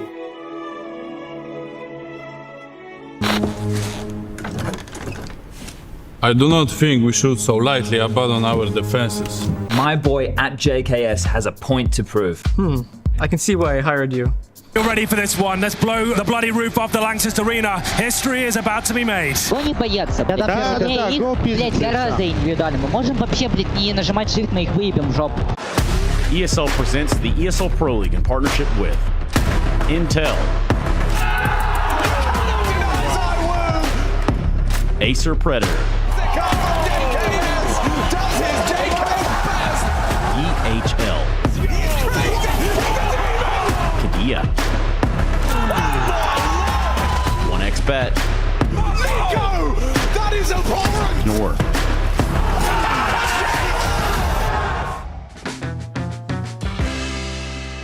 Oh, we're live back in. Getting ready to get on with this second map. And based on what we saw in that first one, we had to bring in an expert here. We had to bring in an expert to give a little bit of extra advice here to Payne about how they might close this one next time. This is the #1 Counter-Strike coach in the world, Mr. Noodle. And never mind, he's we can't afford his consulting fees. It was a good try. Yeah. I mean, he's an expensive presence there, a bit of a diva on the broadcast. It's hard to find reasonable people to work with. Mm-hmm. He should never work with animals or children, and he's kind of both. So doesn't work out very well. I think that one's going to be a little frustrating for Payne, right? Some big moments slip away from them, some big clutches, big rounds coming through from Na'Vi. Certainly a monstrous performance from Wonderful. 31-18, a 93 ADR. Ooh-wee, he was looking good. Yeah, that's just so nice from Wonderful right there. Great opping all the way through. Got off to a very hot start on that map as well, and then finished strong with a couple of big impact moments from him. And QC, on the other hand, was playing good as well, right? He was keeping up there, was able to win a couple head-to-heads actually versus Wonderful, which is a positive sign for Payne. I think some of the bigger issues and some of the bigger frustrations that we see from Payne, both pistols lost. That's 6 rounds off the back of pistols for Na'Vi. So they do get into overtime with the fact that is the case, right? That Na'Vi do get kind of 6 rounds with the economy situation. And that's a impressive feat right there that Payne were able to keep it close. The issue is you just didn't get the win. And now you got to play up against Na'Vi's Mirage. I just love the Blade mentality. Quintessential Blade, that we go from a graphic that shows how damn good his opper was into a camera feed of that opper, clearly getting an earful from Blade about something that he could do better. something that can change for the next. That's just always the Blade mentality is there's always something to improve. There's always something to tweak. There's always something to focus on heading into the next one. It's what made him such an effective coach, but it is hilarious when that guy just bailed you out of train. Yeah, I mean, especially if you're not necessarily like winning events, right? If you're trying to get back to that point and you've started off a little bit rocky here in EPL and you hop into stage 2 looking a little bit rough with that loss to Saw, you lose a map to Tai Lu. It is kind of, all about the details now from this point forward. You got to be playing, tip-top shape. If you're winning rounds, but you're doing it in a fashion in which that's not the game plan, that's not according to the plan here, it can still be a problem, even if you can shoot your way out of these situations here if you're wonderful in that last map. But, you saw it even with Emma, again, just like reading into some of the stuff that was going there. Found a couple of entries. Timeout gets called. It seems like you see Blade discussing straight up into what's being said there for Emma. So it's really interesting to see. But I think it's all about getting Na'Vi back on track to be in that tip top shape. Yes, indeed. We got Mirage coming through. I gotta ask you, what is the Quamanon? Quamanon Logging Museum. It is so. If you've ever, do you know anything about the Upper Peninsula of Michigan? I don't know much. I know it exists. Yeah, so it's pretty much like it's just very, very like rural. Shaped like a mitten? Yeah, well, Michigan is. I always kind of upside down the mitten, and the Upper Peninsula is like this area. But actually the lower one, yeah. It's just in the middle of nowhere. There's this like logging museum that I went to. Loved it. It was really cool. If you're ever in the Upper Peninsula, go and check out Newberry, Michigan. It's a small town. I don't think anyone will ever be there in their life that is watching this, but yeah. You know what? We've got strong reach. Right now there's like one person who's in Newberry who thinks that you're doxing. I got someone message me about the U of L sweater that I was wearing yesterday. That one was pretty sick. Thank you. It was a good one. This one's also very solid. Yeah. So did they make you chop down a tree at the logging museum? No, not quite an option. But I did learn a lot about history, and there's like old schools there. And did they have Paul Bunyan? Oh yeah, there in person. Yeah. Well, they didn't have him in person, but there's like a little like statue kind of deal with him. I remember I had a game for it was either, I guess it was Windows 95 back in the day. That was Paul Bunyan. It was Tall Tales. Paul Bunyan and what was the other one? John Henry, maybe? But it was like you played through the Tall Tale of Paul Bunyan. And I'm trying to remember. There were different mini games. I just remember there was one about eating flapjacks. And that's mostly what I remember. And also that his giant blue ox was very cute. Yeah. Shoutouts to Paul Bunyan. Shoutouts to Paul. I mean, logging pretty big up there in the Upper Peninsula of Michigan. So they got a lot of wood there. There's a lot of trees. Pretty big, as I understand it. He's a big dude too. Everyone high five everyone. Make sure you have high five synergy there. NA legend Flashy, assistant coach, analyst there for the Na'Vi camp. One-time head coach of FlyQuest Red. So we get to claim him. Yeah. He's with us. And now with Na'Vi, of course. Spreading that NA influence. The key to them winning. Yeah. The guy with some association with NA, clearly. I mean, this is just such a North American team. We got a Fragadelphia gamer in JL. Yeah, true. We've got an NA coach in Flashy. Clearly just so very North American here. It is always wonderful breaking out of Texas accent in an interview at this rate. Can he do a Texas accent? I don't know. Has he tried? I might have to ask here if they end up closing the series out. See what he can do. Seems like we're locking in. Fist bumps on. A little touch of the tips of the fists. And now we dive into Mirage. Miragi. How are you feeling about the Mirage here? I mean, I think it should be a good one here. I think both teams very strong. It's just Na'Vi looking a lot more confident and up against tougher competition more consistently. So Na'Vi putting themselves in a great position to try and sweep things out. But this team has some serious fight on this map here. This combo effort here between Snow and David can be deadly. That's the reason. They do shoot good. They do shoot good. Out on towards A they go. And QZ also doing some shoot good. Here we move. Fresh territory. Fresh fallen Snow. Looking to find some kills off of his big Uzera. Takes 2, and this one should be done. Bomb control lost. Space not available. Cowes with the kill. And we move on. The snow starts strong here.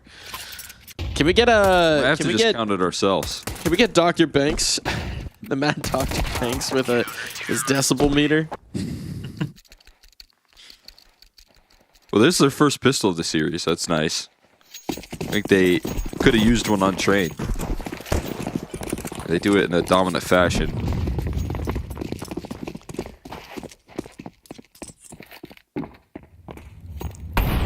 Leads to the JL Deagle buy. You like the one Deagle buy into the 4 Glocks for a little bit of damage potential. And a whole lot of discussion. Show them so many Glocks, they think, it's only Glocks. Then bam, Deagle. Right in your face. Right in your face. They'll never see it coming. Unless they do. Have an aim. Ouch.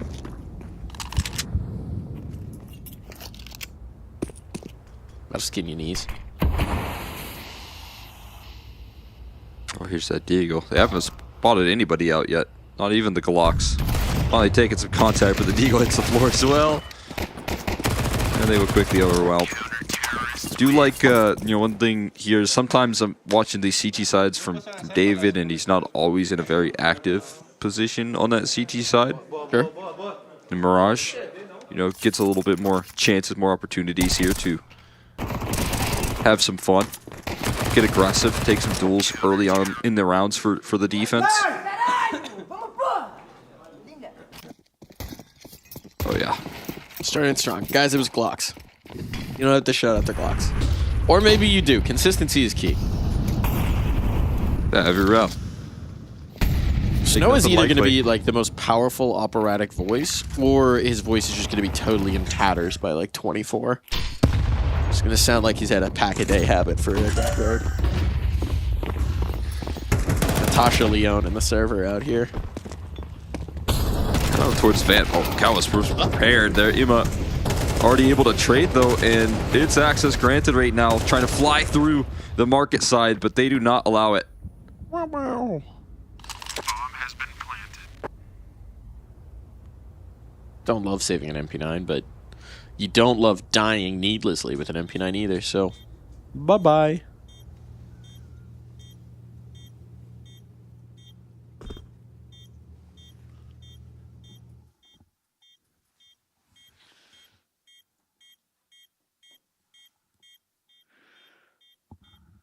Psychological warfare right now. Cole's not familiar with this game. What he's doing right now is he's making inquiries. Okay.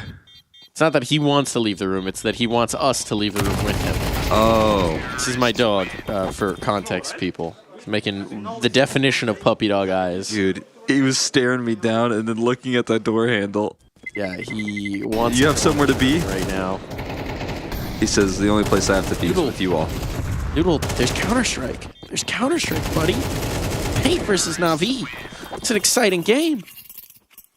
It's the first round win for Na'Vi here on Mirage. He doesn't understand. No. He will never understand. But he can block your vision of the monitor. He can. He's very effective. He's good at that. Very good at that. So good. He can do no wrong. He's never done anything wrong in his life. Faultless. Unfortunately for these teams, not so faultless. Mistakes have been made at times. Because that's how Counter-Strike works. One team makes an error, the other team exploits. Nature of the business. Aggression coming through from Pain as they look to neutralize the variables, find some information, give themselves something to operate off of. Saw nothing down ramp. But they also didn't take it deep enough to be uber confident. Still with the mid control up, that deep nade is nicely called out. But they got a bit of a forward boost here as well from Cowes, but they're up catwalk. They're very quick about this here, and there's no close by rotations whatsoever. It's going to get very overwhelming on the bomb site. David has to deliver, but eventually traded out. And again, rotations are pretty far removed here. Look at Emma. Emma might just completely shut down these rotations. Boop. Goodbye the first. the second. Can't quite find. And that doesn't mean that it's a clutch up on the site, but because Snow is so far removed, NQZ needs to take some space ahead of it. Nearly gets caught. JL trying to find the kill with the HE. 4 bullets. Good work. 4 bullets, all headshots. Has to get the reload, and 4 bullets was not enough. Needed more bullets. Yeah, he probably needed to reload there at some point, but never got a chance. And that's a surprising retake right there. That one felt like it was locked up. They had all the access, all the trades necessary. David does a massive job to bring 2 home right there in that defense. But NQZ, you know, cutting off Bit before he can plant his feet in the, I think he maybe was trying to cross in towards Catwalk, but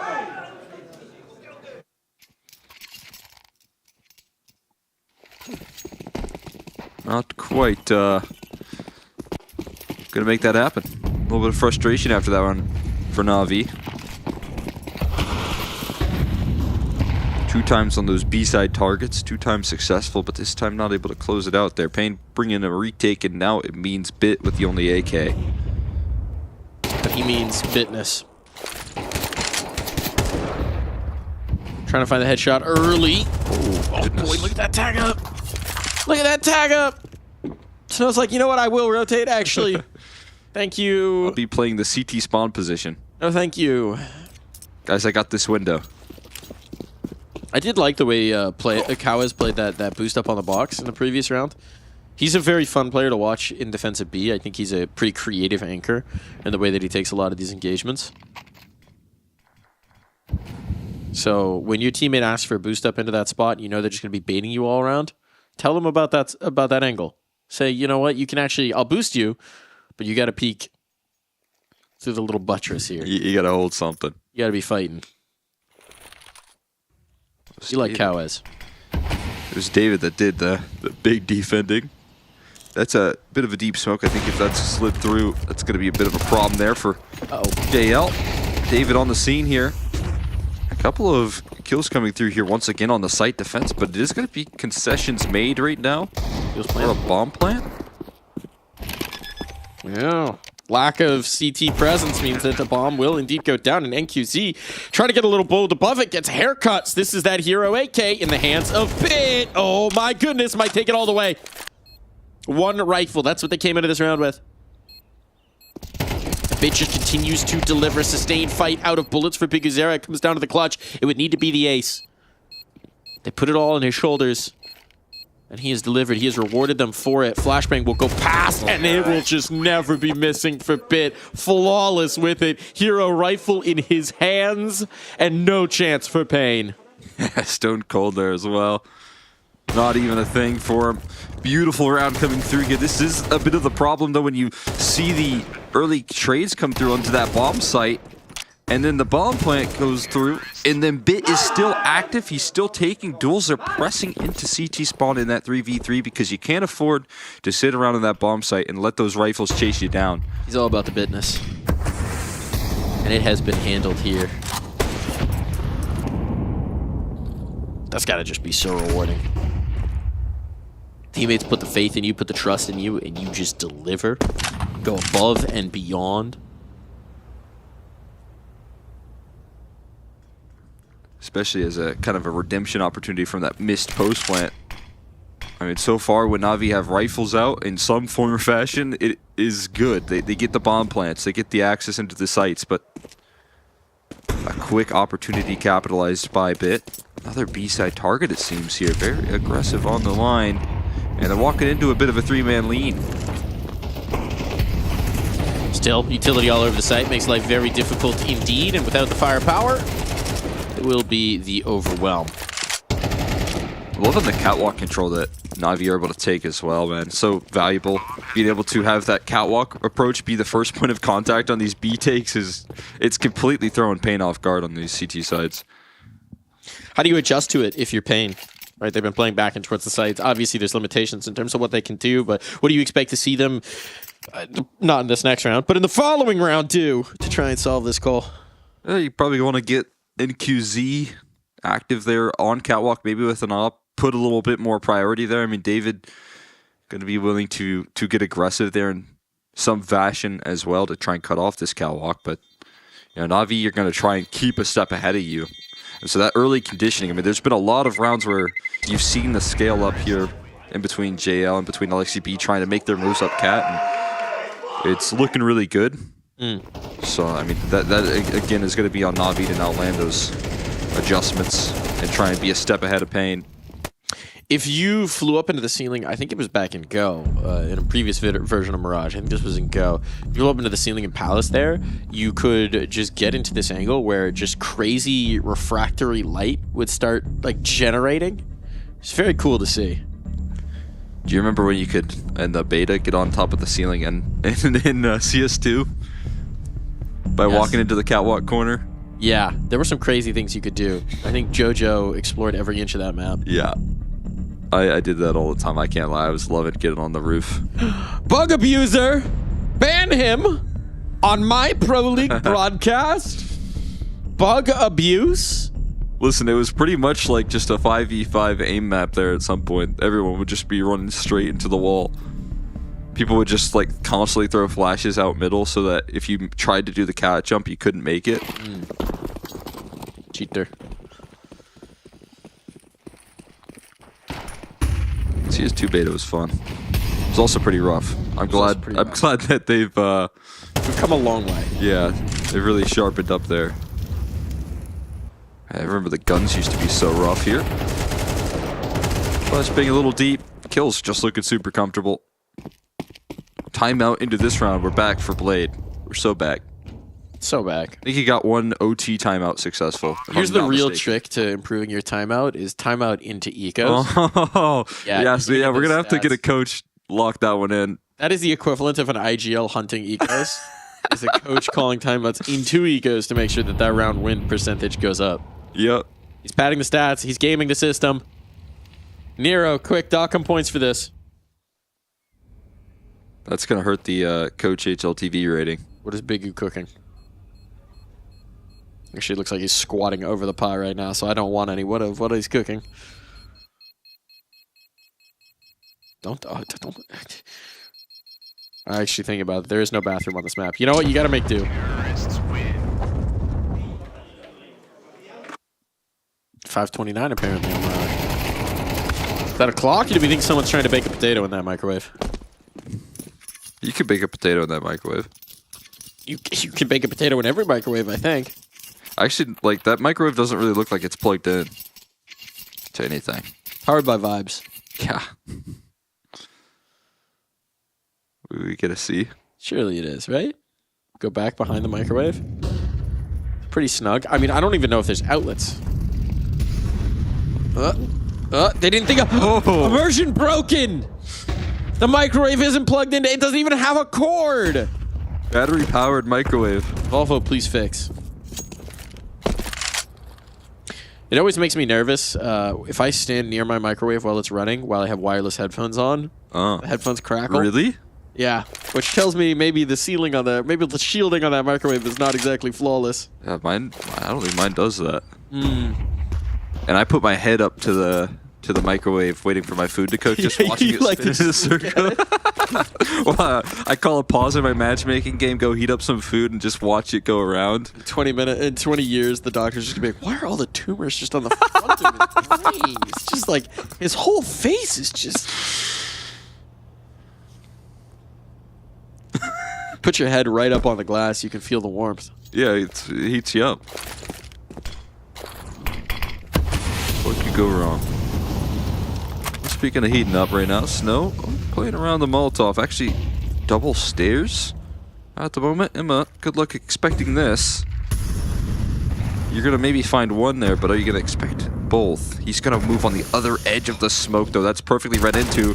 Alexi B not so fortunate, but that's when Emma could strike here and identifies a second. This double setup looking vulnerable, and it is broken down. Emma spins as well to keep jungle control. A flank coming through underpass, but it's going to be delayed. It's going to be a tad bit late, and now David not mollied out of position. He's still kicking. And Ticket Boo, this could be the saving grace, but it seems like they still identify, and they know. Oh my god, they know. Yeah, they know. Certainly. Wow, great shot from Wonderful. Chased out by the spam, by the spray, straight into the op. And for Na'Vi, this nice streak continues. Kawez finds no Kawe into this round. And now it'll be the cow save. You know, all that discourse around letting me go up connector. Okay. What if we both go up connector for Alexi B and Emma? There you go. That seems like a good solution. They found a solution. The power of friendship. Hold hands. Well, what if we held hands while we jumped through the connector? Yeah, they just both of them move past the smokes on opposite directions, and they're just slowly breaking apart. Their hands slowly release, and Emma, the one that thrives. It's a beautiful ballet dance. I love watching Wonderful just track the head. Yeah, the little moving head. It's like seeing the Predator in a just little lasers following.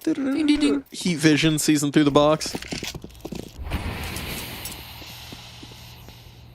It hasn't been required to do massive amounts of work here on this D side, but there was a little bit of impacts threaded in. Looking good. On the smoke pop. Bye-bye. Who's going to war on Catwalk right now? Bit's absolutely dueling with David. I mean, respect to getting that much impact out of it, but yeah, this one is done. Absolute massacre. JL with the control on towards B. They might even know where Snow is. If not, they've got a pretty dang good idea of where he has to be, based on the spacing out from everybody else. Oh, we will get the one at the very least, but the nade quickly trades. Send him cartwheeling, spinning, flying, on through. It's tough form for a cartwheel landing on your face. Look at that. Jato's trying to steal secrets from MIBR, just watching. Get a little peek. Might catch some strats. Catch some strats. Staring at Blade, trying to absorb as much of his energy as possible. You got to make physical contact. That's the issue. Is that true? That's like, what we were saying yesterday. Like the power transfer. That was for Brolan specifically. Oh, okay. Power transfer, the energy there. I think that might be the secret technique of Cyclone. Yeah. How he's made so many of these rosters so good. Yeah, he might actually just be looking at his own players, which would make more sense. That would line up. That would check out. But I choose to believe he's trying to mind meld with Blade. You got any tips for me? He tries to mind meld, but then he just realizes he doesn't actually speak the language Blade's thinking in. That was always an interesting question for people who are spending this much time working in their second language, right? In terms of Blade, presumably, like the question is his internal monologue at this point still in Ukrainian, or is it in English? I always do wonder when people live and operate in a different language. Yeah, that is interesting. I think QZ, okay. Able to shut down some of that A play right there. Now you're only going to have the internal monologue here for the rest of the round for Bit and Wonderful. The language is death. They've just got to be thinking. You can't talk while you're dead. Well, you can. You can. You can. They allow. It's just your teammates in matchmaking don't love it.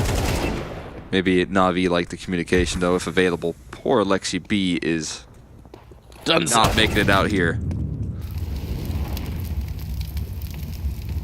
Heck of a way to stake your ground here for Pain. Not just about the round conversion now, but how many of these Gunnaroonies you can keep up.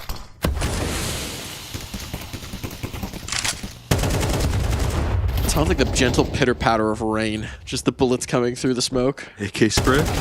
Oh! That's a tough loss for him. Would have been nice to drop an extra gun. David sharp on the draw. The flank. Oh! He got it! From beyond the grave! Little revenge there for JL. David's laughing that one off.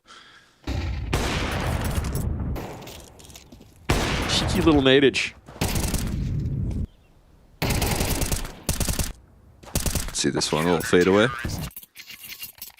Bop. So one exit kill there for Na'Vi, but a very good round off the back of that timeout. Rick's bringing in a good timeout into a big round win. Brought to you by NQZ. This time tagged down low. Head to head there. Wonderful looking to meet him where he's at. And the Opduals come out favorably for this T side of Wonderful once again. HE this time on the money for Imma, and he is overwhelmed. Double swing into connector. Snow handling a huge problem from just a couple rounds ago. But there's this jump up in towards window. JL's quick on the motion, but a little bit of a shot. Distractions maybe? I don't know, but it's freebies from Bit and JL. Both sides turned. Never got the memo. And NQZ, so low, has to be flawless. He does actually deliver. Onto the Palace player. Gets a smoke down to try and buy time for his rotates to make it through CT. Oh. Well, some awkward bounces here. It's that pesky geometry now. Oh, but Kawa is trying to cross in. That's a difficult task. Bomb is moving into B because there is a player out B. That's Alexi B.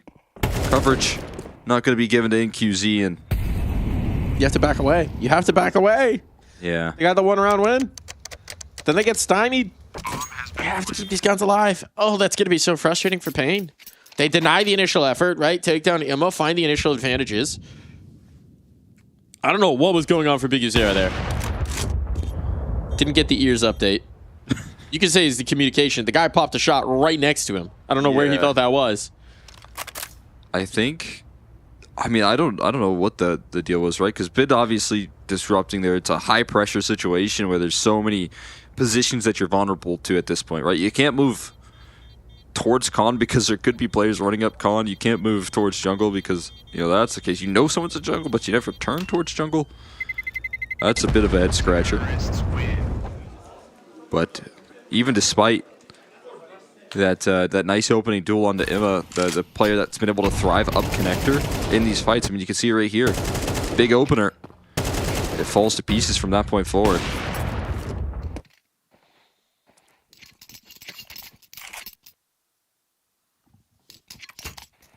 I like the confidence that you gave off that desk pop, and then you still go for the check. It works out. Works out for JL. Aggressive up middle. Just window smoke.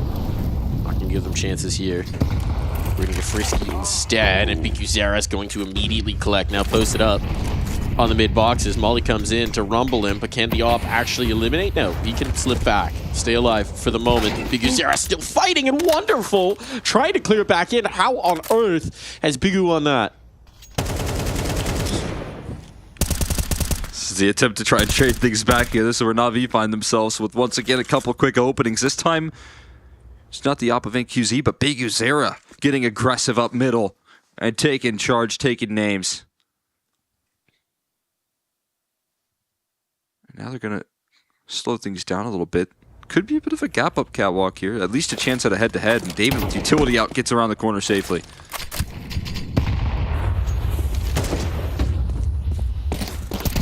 Bit needs to be tremendous here. He's already had one hero, AK Ace. This time it'll be stopped after just Uno. And it seems like Na'Vi might be stumped in this final round of play. Imma, shot to the back of the head, and it is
Yeah.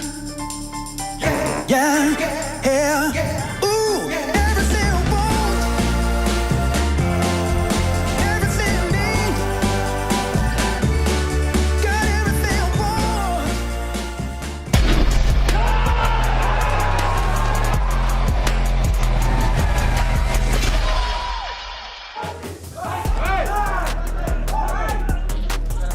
Little grimace there. Little grimace from Emma. But still a solid half coming through from Na'Vi. This very much could be closed in two. What do you think, Cole? Yeah, I'm thinking Na'Vi in a good position to do just that there. Nice cherry on top of the half, though, for Payne, getting that last round. They start things off into the next. I thought they missed the window smoke. They missed the window decoy, crucially. Didn't throw a smoke towards window. That's a key piece. You're getting the decoy. Maybe you just then confirm whether you actually do know the smoke lineup. Yeah. Like, I missed the decoy. Back to the drawing board. Time to check your notes in the Steam menu. Just got a drawing of the trajectory. As closely as possible. There's a little bit of retake utility, but just a molly and a smoke to try and work off of here. Recontrolling towards jungle as the rest of the squad moves through CT. Not quite planted for this jungle position, though. That's a bit of a problem, so a smoke and a diffuse kit still in play. That diffuse kit not picked up, though. It's going to be a 10-second defuse, and the knife is out there. The backstabs are coming through, but protection for now. Eventually, NQZ finds him, and it'll be a 1 round for Payne. It is not pretty, but the job is done. How many times did he get knifed? Like 3? I feel like they were just stabbing like different players at some point. I don't know how he tanked that. I didn't know you could make that happen. Oh, Bit died with the kit in jungle. Ouch. Yikes. Yeah, Kit would have definitely won this.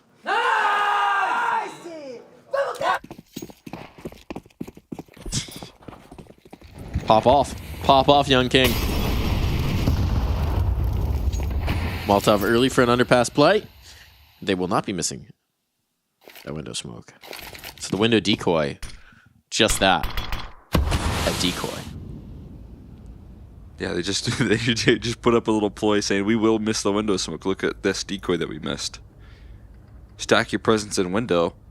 Next level mind games. And we'll walk out A. And then you just get nothing for it here. Control taken, Bigu in a prime position on the box. To get very explosive here as these A players are looking to scale forward. But that's a crazy push right there. Wonderful disrupting and another peek in through connector. Some problems arising for Payne. Uh-oh. Uh-oh. They do have this ground on the site proper, but that retake is going to be merciless. Snow trying to thin the herd before they do so, but he's losing teammates left, right, and center. Look at the health. Lexi B can just chew them up and knock them down. Nice, boys! Ooh, fist bump action angle there.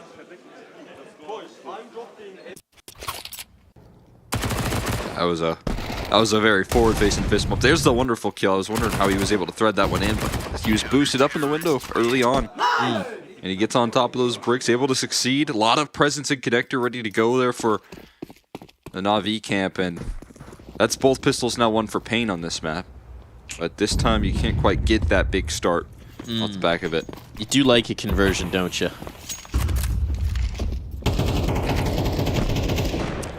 You know it's not as good as a conversion, but it's okay. Okay. Winning the force buy. If you win the force buy, yeah. Yeah, that's pretty good. That's a big if. Yeah, you lose the conversion, but then you get it back. Another chance. Take 2. That still feels like a big if. Right now at every seam, they're getting locked out of these opening duels that they're attempting, and Na'Vi remained pretty active on the map as well.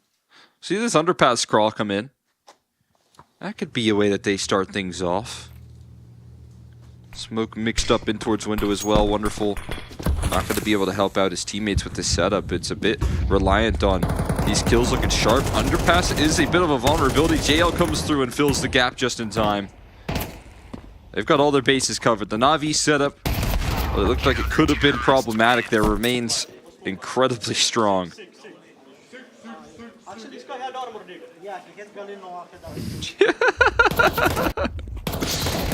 Wagging the finger at the monitor there. No, no, no. No, no, no, no. He will not go through underpass. Not to happen. Talk to him, JL. Visualize. I think he's a guy who's actually quite big on visualizing. Thinking through how they're going to win. Manifesting. Imagining it, and then manifesting it. I think he's talked about that before. Seeing himself lifting trophies. And then realizing it. Who gets to eat all these tasty Glock ecos? Alexi B. Setting up JL. Never mind, Alexi B is Alexi dead. This could be a bomb plant here. Nate to try and chase. It does indeed deny that stick. But now, no harm, no foul. Just Alexi B down in the dirt. JL and Emma were manifesting those ecos a little bit too much, and it cost him Alexi B's life. Well, Alexi B didn't manifest his own ecos hard enough. Come on, you're the IGL. What you're supposed to do is you're supposed to chase into the pistols. He just threw a flashbang. He was like, this is all yours. You know, that's a real IGL right there, trying to get his stars excited. Doesn't even want the ecos for himself. When you know the Glock rush is coming and you don't get any. Oh, that sucks. That sucks. Blade taking the time out here. Interesting. This is, again, I think we saw the same situation on Train prior, right? It's if we win this round, we've won the map. Problem was on Train that they didn't win the round then.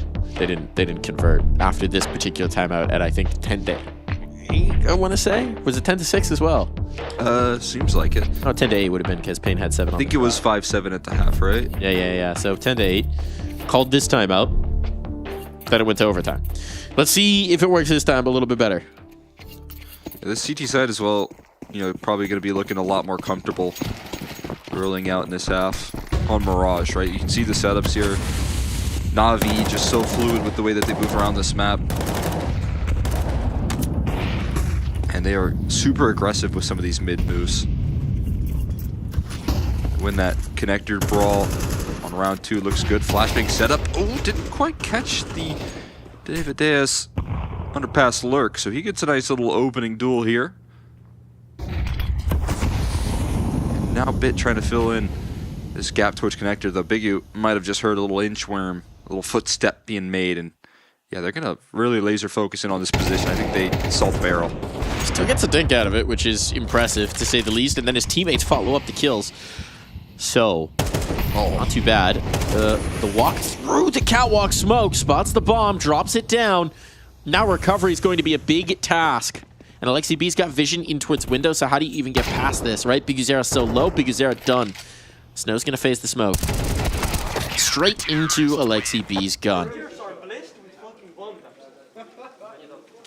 All smiles here for JL. I mean, that one just turns into chaos right there, right? That's a round that you have to get rolling very quickly. It's a 5v3. They start to scale out of Palace Sleep, but then the bomb's going up Cat, so it feels like Payne were all over the map right there and couldn't quite find their target in the right direction. Feels like Payne might be rolling their way out of this series, unfortunately. A little frustration there.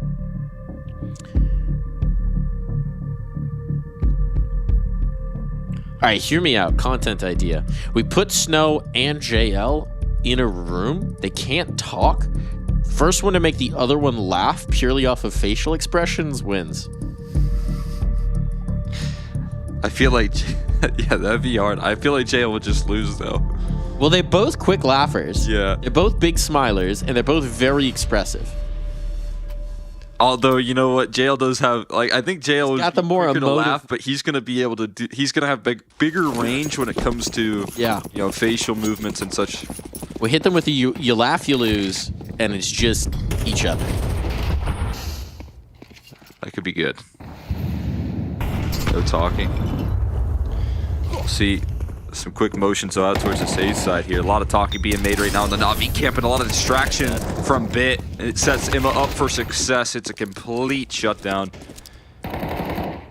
There's quite an investment there in the half buy to try and make that play work. Yeah, they're betting a lot on a bomb plant. And that gamble has not paid off. However, he's like, I really want this Tech 9, but I don't want any audio cue. I'd rather have an audio cue than although that doesn't mean 5 players are looking your direction. I mean, you've got ages. You can walk all the way back to Palace, throw it in the furthest corner, and then come pick up that Tech 9. That's a good point. I don't hate that idea. He's going to stick on the Glock. And I don't really think it'll make a difference. No. Well, JL hands off keyboard for a second there. Yeah! Wow! Something stuck in his mouth? Yeah, you got a hair stuck in his mouth?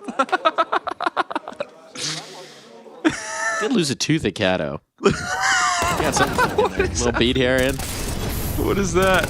As somebody who's had a couple teeth replaced, a couple implants put in, when you first get that, sometimes it's very uncomfortable for a while your mouth adjusts, or you need to get it adjusted. Oh, yeah, I do. I remember the mask situation there. Yeah. That looked like a hair. Little hair that he was trying to get sorted out there. Just need a little extra fiber. Ooh, ouch. Desperation for pain. It all hinges on this, and they get naded down early. David is put on notice.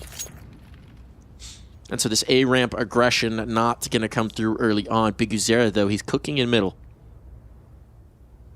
And he's got a lot of ground with which to cook.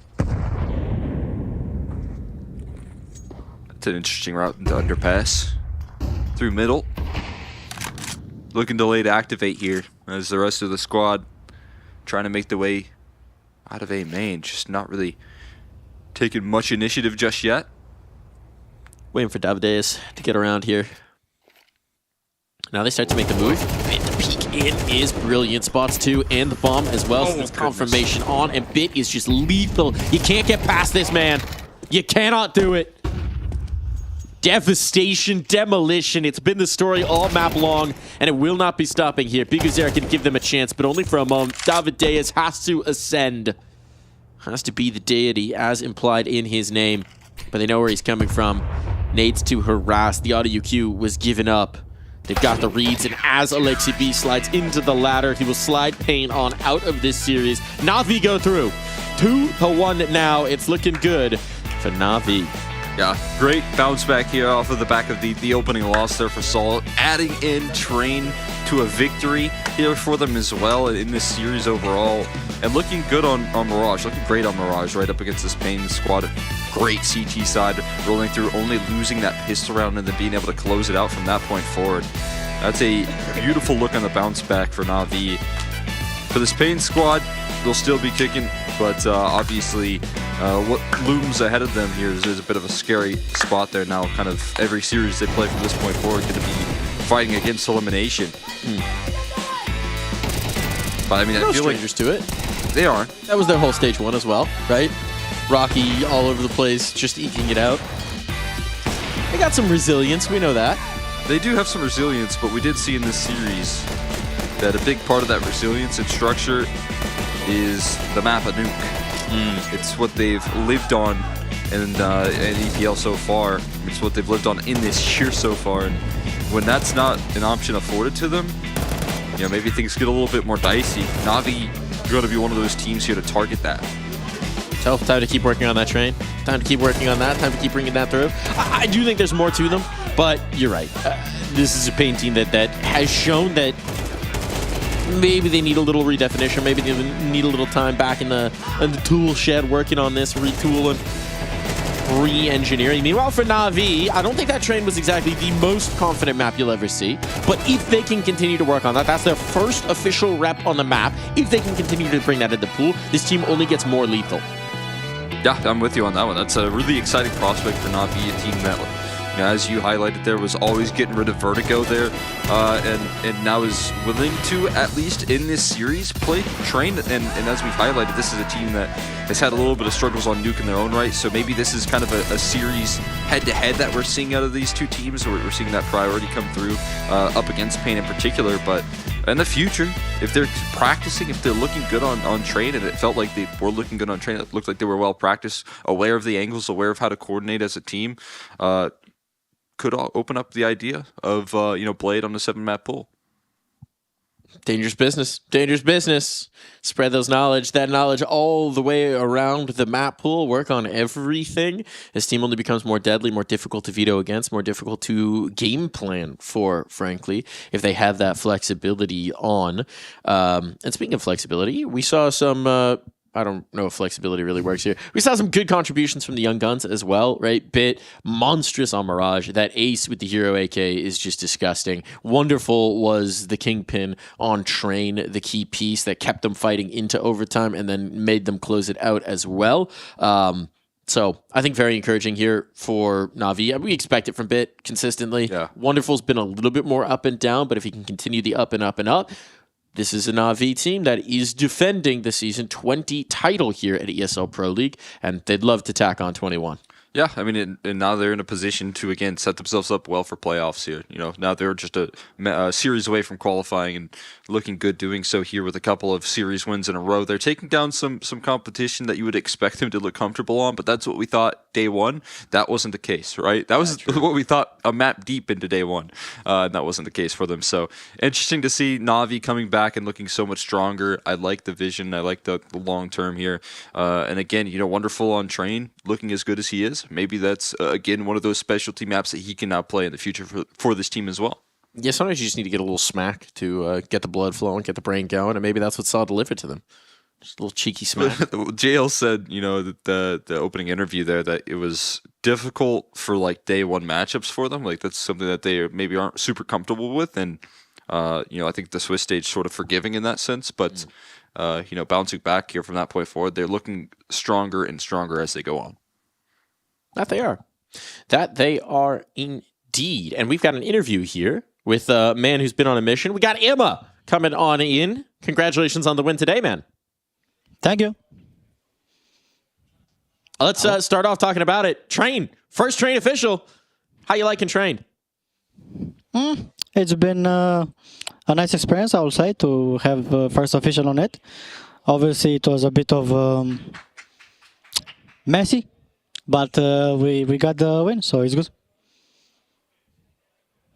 Yeah, I kind of want to follow up there. I mean, you guys know that, you know, Nuke is kind of a stronghold for this Pain squad. I mean, obviously you guys choose to go into Train here in this veto. Is that kind of a vision for Na'Vi in the future, or was that more of, you know, a matchup specific thing here up against this team in particular?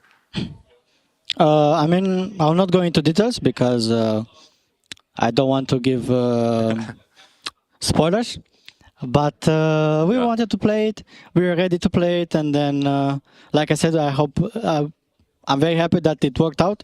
It went good because it was maybe not good to start with a lose. Even though even we are like losing that map, we still have to see like some information what went wrong, some mistakes, and so on. And then it's just a learning process.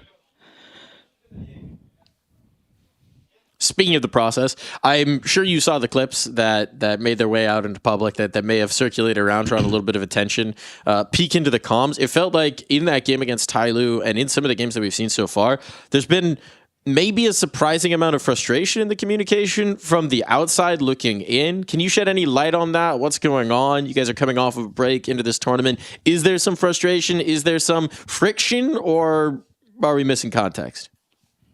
It was, I think that clip, it was clearly out of context because I saw actually someone that replied to one of the person who posted that clip that even though that game, I fucking say high five to Alexi, like very good job, you did 4K kills on B or something like this.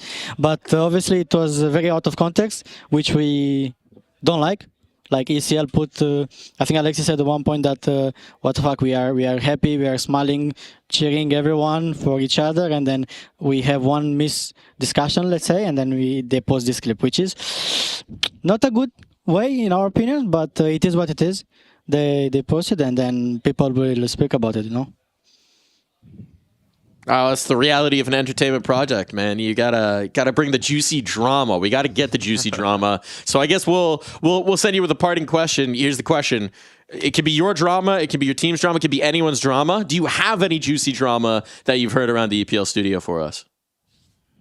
No drama, and I'm no snitcher. No drama? Not even Harry? Harry's not causing any drama? That's crazy. Well, congratulations on the win. The 2-0, certainly no drama. And look forward to seeing if you guys can move on through. Thank you very much. See you. No drama. Disappointing. No drama. Yeah, I mean, you know, it makes a lot of sense with the out of context. But like you said, you know, it is fun to see those sort of communications because it is such a normal thing. You know, I mean, you'll do it with your teammates in matchmaking, but certainly it's so much more intensified. Every detail here with Na'Vi, it's like, okay, if one thing is not up to snuff, we're going to call that out. But that's a normal thing for teams. Yeah. And situations like this. So pretty cool to see that insight. But yeah, definitely interesting to get his side of the story.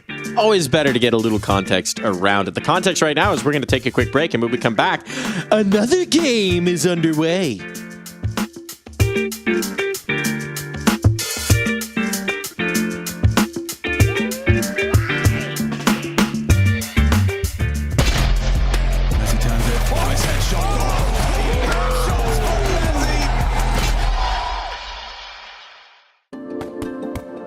Hi, it's Bob with Face It. The official broadcast is better than ever on Face It Watch. Yep, that's right. Switch it up with the POV selector. 4 angles, your choice, from the main broadcast to your favourite player's view. And it's available on the Face It app and Chromecast. But wait, there's more. Keep watching, keep winning. That's how we roll. Watch ESL Pro League while having the chance to get skins and Face It points. Look at this beauty. Change the channel and control how you watch. What's your name? Lee. Lee, mate, nice to meet you. What's it like being part of the best crowd in esports? If you're not here, you're not living. Let's go, the boys! All right, for now, we're going to send it away. Let's show the world why we're the best crowd! You're champions!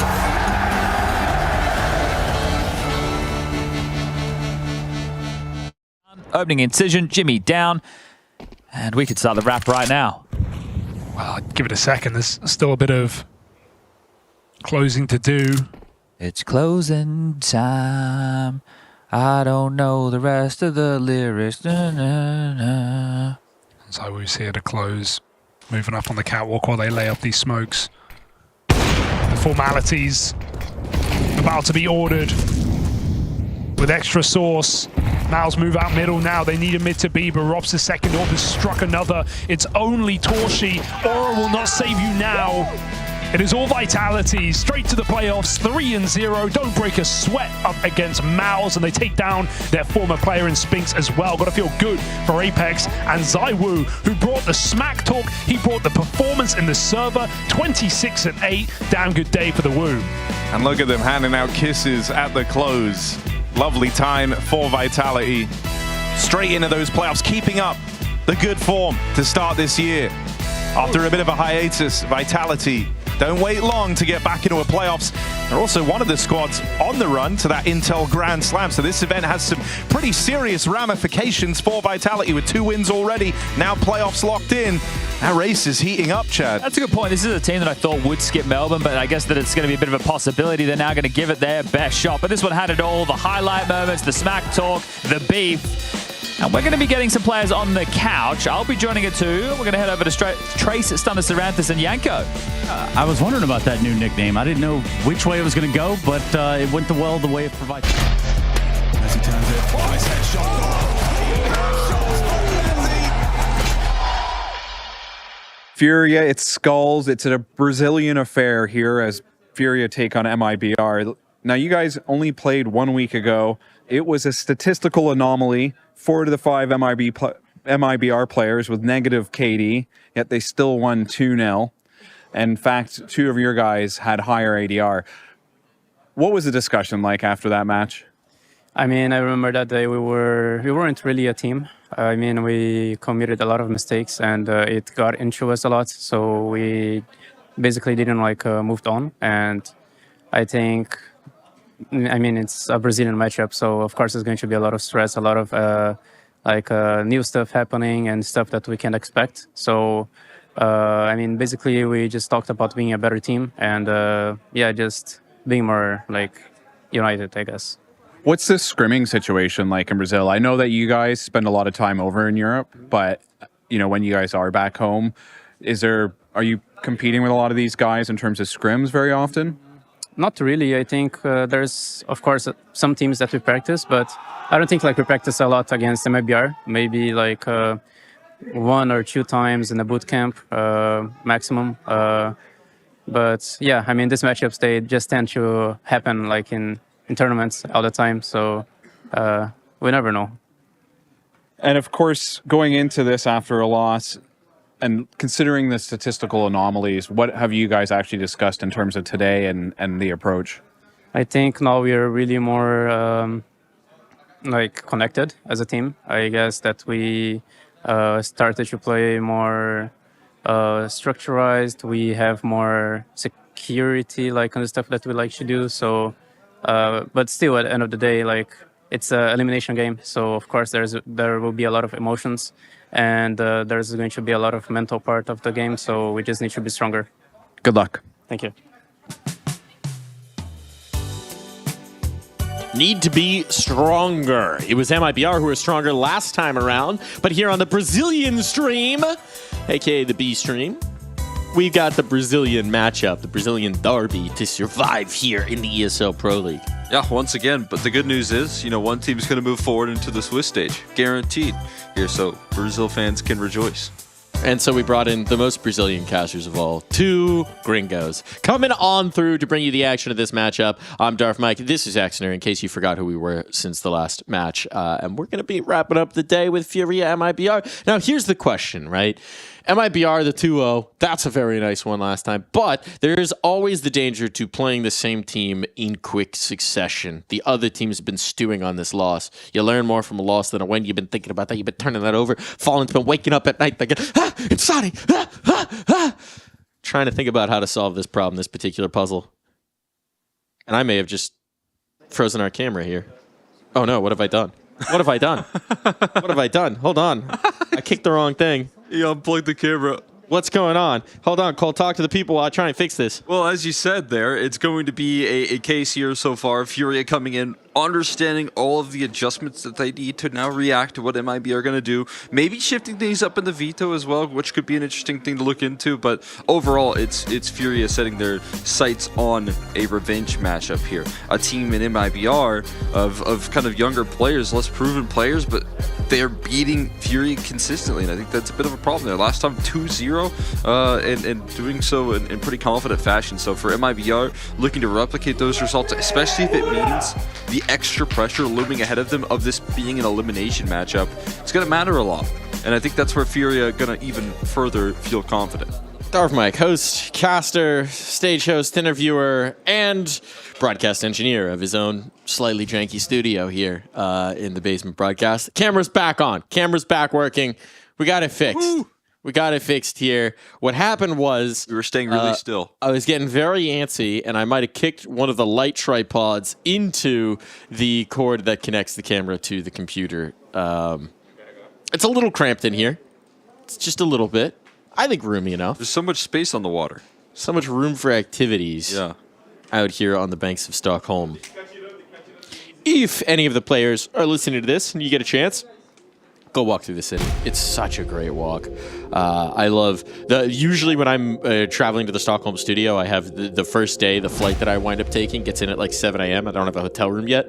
So my general Stockholm routine is drop my bags at whatever hotel we're staying at and then just start in the southern end of the city and walk all the way up, taking different paths each time because it's just so beautiful. There's so many nice details coming through. Speaking of nice details, the veto is changed up a little bit here. We got the Anubis coming through from MIBR. That was last time. But last time, Furia wanted to play the nuke, left the Mirage to the decider. This time, they'll go for Mirage right off the bat, get rid of the nuke, and we're going to play Inferno. Yeah, so Furia are the team that has to shift things up from the last result, right? So they're doing so in the veto with some big priority. I thought maybe Furia were like, well, what if we picked into train again?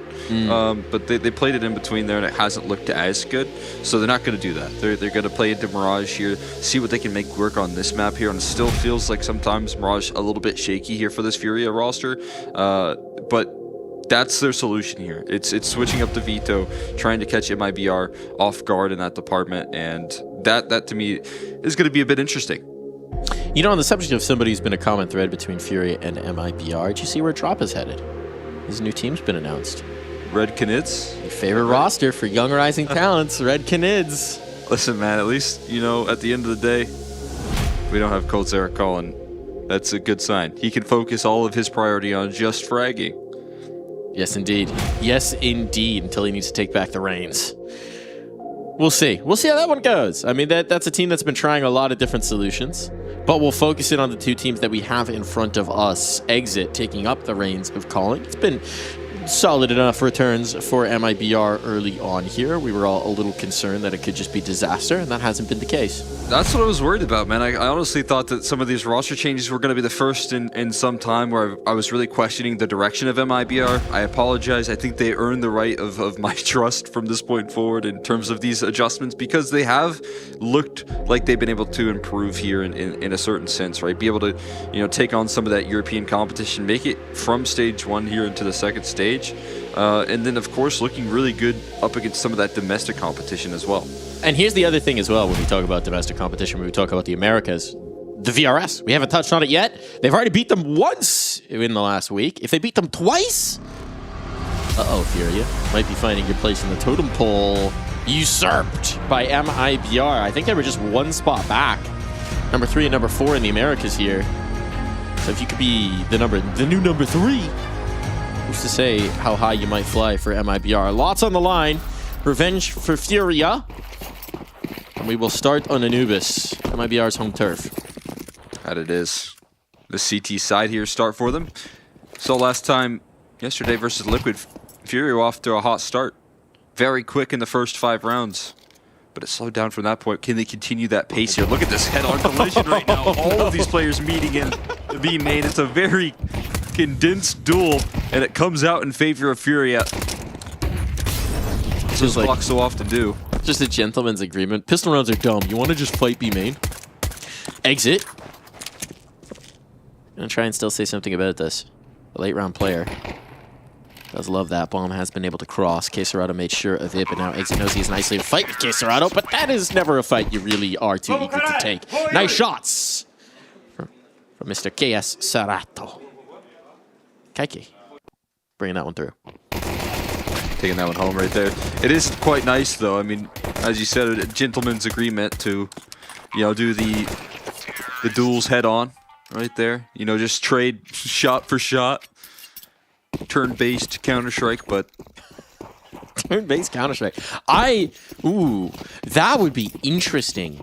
Counter-Strike, but it's like a chessboard where you can see where your opponent's positioning is, but you have to take turns in terms of moving for map control. I'm following. I'm thinking about this. And then if you have a certain player, he's more powerful and can... No, I think if you get into the sightlines, you get the duel, but you both know it's coming.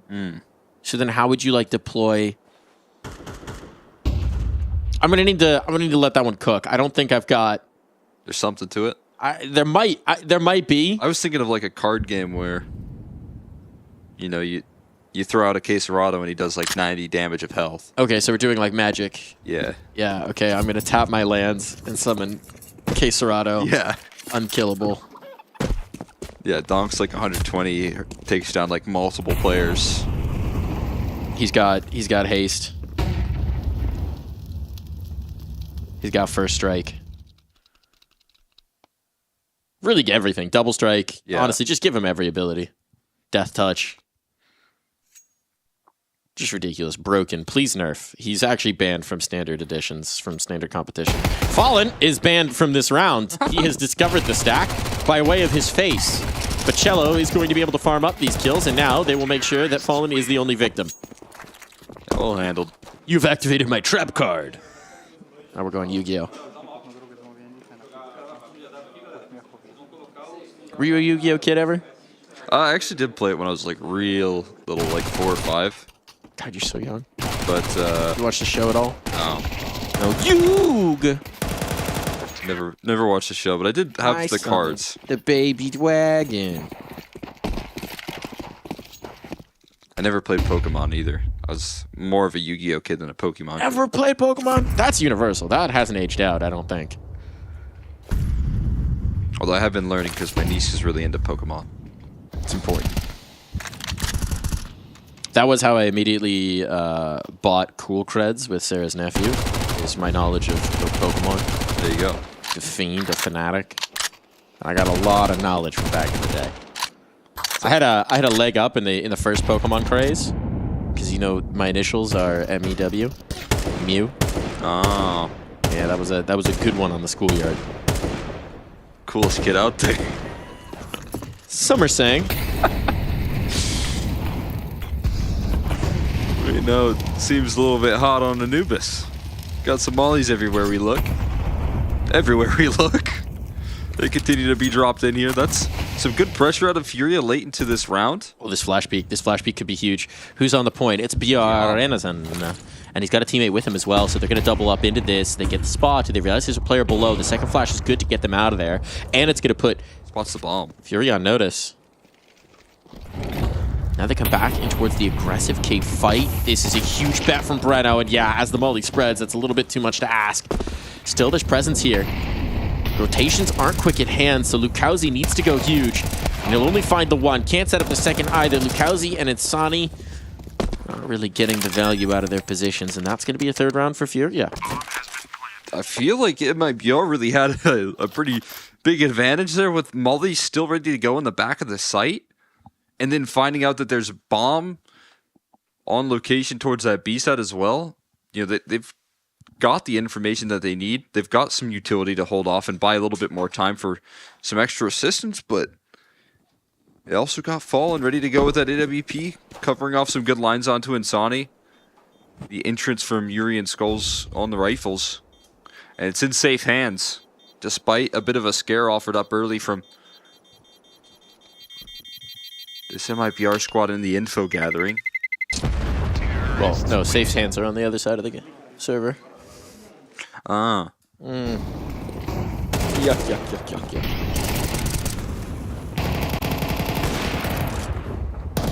Oh, wow. Okay, that was a good flashbang. Just didn't matter. Fallen ignored it. Put his sunglasses on. His special card ability. Bad Fallen. Bad Fallen, yeah. Flashbangs. There you go.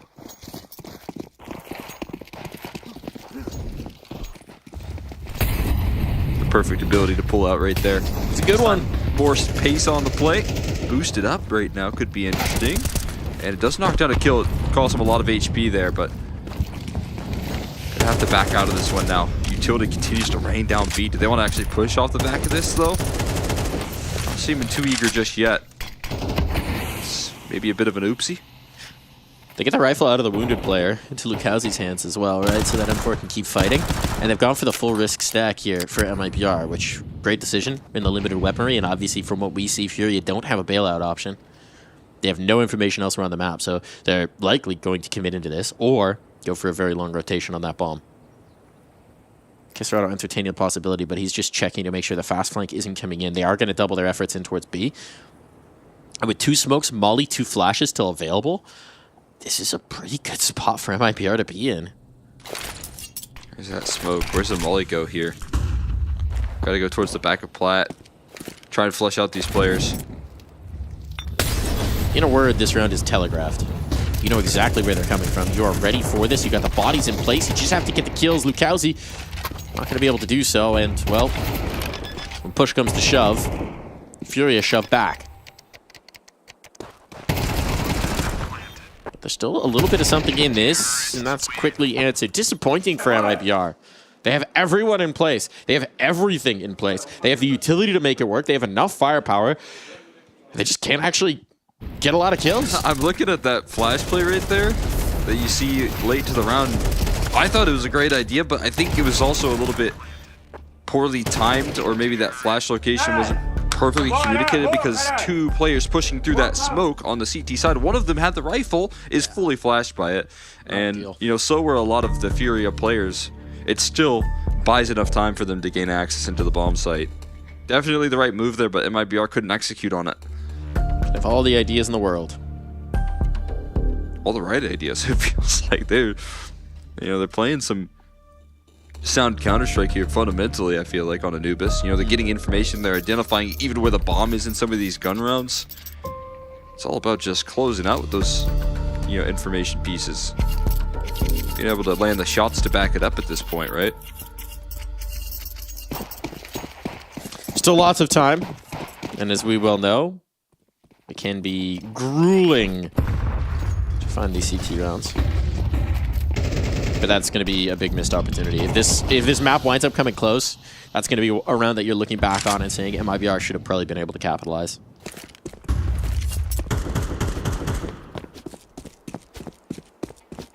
Furia, meanwhile, holding back. Knowing that there's now reinforcements on the other side, expecting potentially some aggression to come out from MIBR. Lake Cave smoke. Safe goes ahead of this. Alright. We get a peek see through canals right now. Got a lot of that ground. Hearing the footsteps about middle. Flashbang avoided. Steps out for the fight. Oh, but he unscopes. Like hearing the jump too much there from up above, and that forced him into a very uncomfortable duel. That looks like a brilliant bit of jiggling from Queserado. Gets just maybe that slim bit of information. They've got the idea that Safe is posted forward. Calls in a teammate to punish. Gets the punish himself, so very nicely maneuvered. And actually, Queserado's picked up the op. That's specifically to cover off this line, apparently. They're going to get the bomb down. They're very confident that they're going to get this bomb down. Nades. A little too late to deny, and while the molly might just finish, it's Yuri instead who gets one off the HE. They're already on a bit of a hunt as well. Why not? Got a little bit of cash flow going, so looking to contain them into some open fights right now on this T side. But there's a round right there from Furia that looks overwhelmingly successful. That's a round where MIBR tried to get aggressive, try and get an opening duel. It's read into incredibly well by Furia. They shut it down. And then just walk out B accordingly. As the mid pressure comes through and as that rotation's made. It also punished. Feels like one of those rounds where that factor that we talked about of playing the same team on the same map in so many days is dangerous. Because that feels like Furia knew. Okay, here's the first gun round for MIBR. What are we anticipating? We're anticipating aggression, so everyone hold back in the default for the early maneuver. See if we can punish it. Okay, that didn't come through. Now we set up some util, think that they might post beyond or push beyond those smokes. See if we can't bait out that offer. It's good awareness right there. That smoke landed perfectly on this. Right side up. That's impressive. Thought it was interesting. We always want this tidy narrative with in domestic competition that there might be practice partners and there might be scrim partners. Still saying that's not necessarily the case. Oh boy. Cello. He's finding some dance partners. And he's stepping on their toes.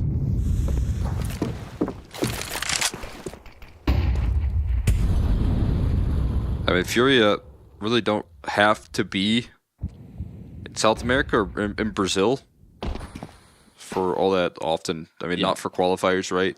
Last year they did have to play some qualifiers in South America. Right at the beginning of the year, yeah. Came back in, stomped on everybody, left. Refused to elaborate. And you know, now kind of avoiding that here with the VRS, which is good to see, but like you said, it probably limits the practice. It hasn't held MIBR back from improving, though, with this roster. Right now, though, a couple entrances around the smoke, and they are so well read into this one. And it's B side, man. Yesterday, I mean, if you remember yesterday, they were putting a lot of work towards that A side early. Yeah. Versus Liquid. I mean, they were testing the waters constantly towards A. And, you know, in a lot of cases in that early part of the half, doing a good job of it. But this time, they're not even touching this side of the map.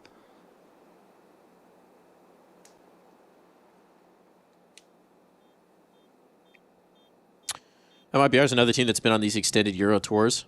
Once upon a time competed in NA.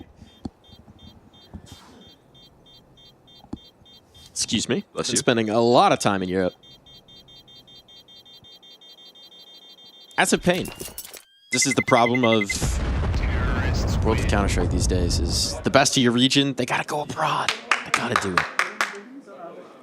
It's the only way to play against the best, to practice against the best, to become the best themselves.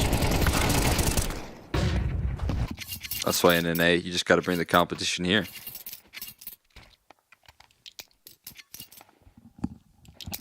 We'll keep petitioning Jackson for the Philadelphia ESL Pro League season in my basement. I can make it work. I promise. Do you think we can get 10 PCs set up here? It might be a little cramped and my electric bill might be a little high. But you know what? I got gigabit internet for a reason. Surely it'll work. Surely we can get the networking done. It may not conform to official standards. Official standards, but fortunately, the Players Association is long since dead. So I think we can get away with it. I'll have to talk that one out there. Maybe we can get things rolling. Sounds like a plan. We'll be old school, guys. We'll just say it's old school. And yeah, that's good branding. It's all about the branding right now. And right now, getting branded in the molly is safe. Burning his toes, and he can't escape the wallbang from Fallen. He's going to at least capture him for a kill. Again, it's another one-for-one trade. It's going to spread that defense thin. Ouch for Queserado. Damage onto Queserado and Yuri, blunting the fangs. And now with this aggression out A main, there's some vision to potentially gain for MIBR. We haven't seen a ton of it. And if Furia just accelerated in towards the site, it may not really matter. They need to get a move on. That's a huge kill from Breno. Gonna slow this down, drops the bomb, puts them on notice. So as they try and gain the space out of Cave, there's a crossfire potentially established here. There's 2 players on the angle, and Breno's putting in great work. It's just not missing. And that allows the time for the cavalry to come through and ensure it. What a heck of a way for MIBR to get on the board. The man who was benched off the bench into the score sheet. Onto the board right there for him. That's an excellent round from Breno. Struggling to really lift off in this map there, but the 3K to defend this B side when it's been a bit vulnerable, when Fury have been consistently testing this side of the map. Able to step it up. And that's got to be something to lift MIBR off. Finally being able to defend on this B side. A little relief for them. Right back to it again, Furia. They know where they want to go. No questions about it. Already an E-box here, so some really valuable real estate taken by Yuri at the moment. Fallen looking to follow in his footsteps. It's seeming like they're going to retake this control, though. Deep smoke in. You can see this unit working together right now between Breno and Insani. But they hit the pause button just yet.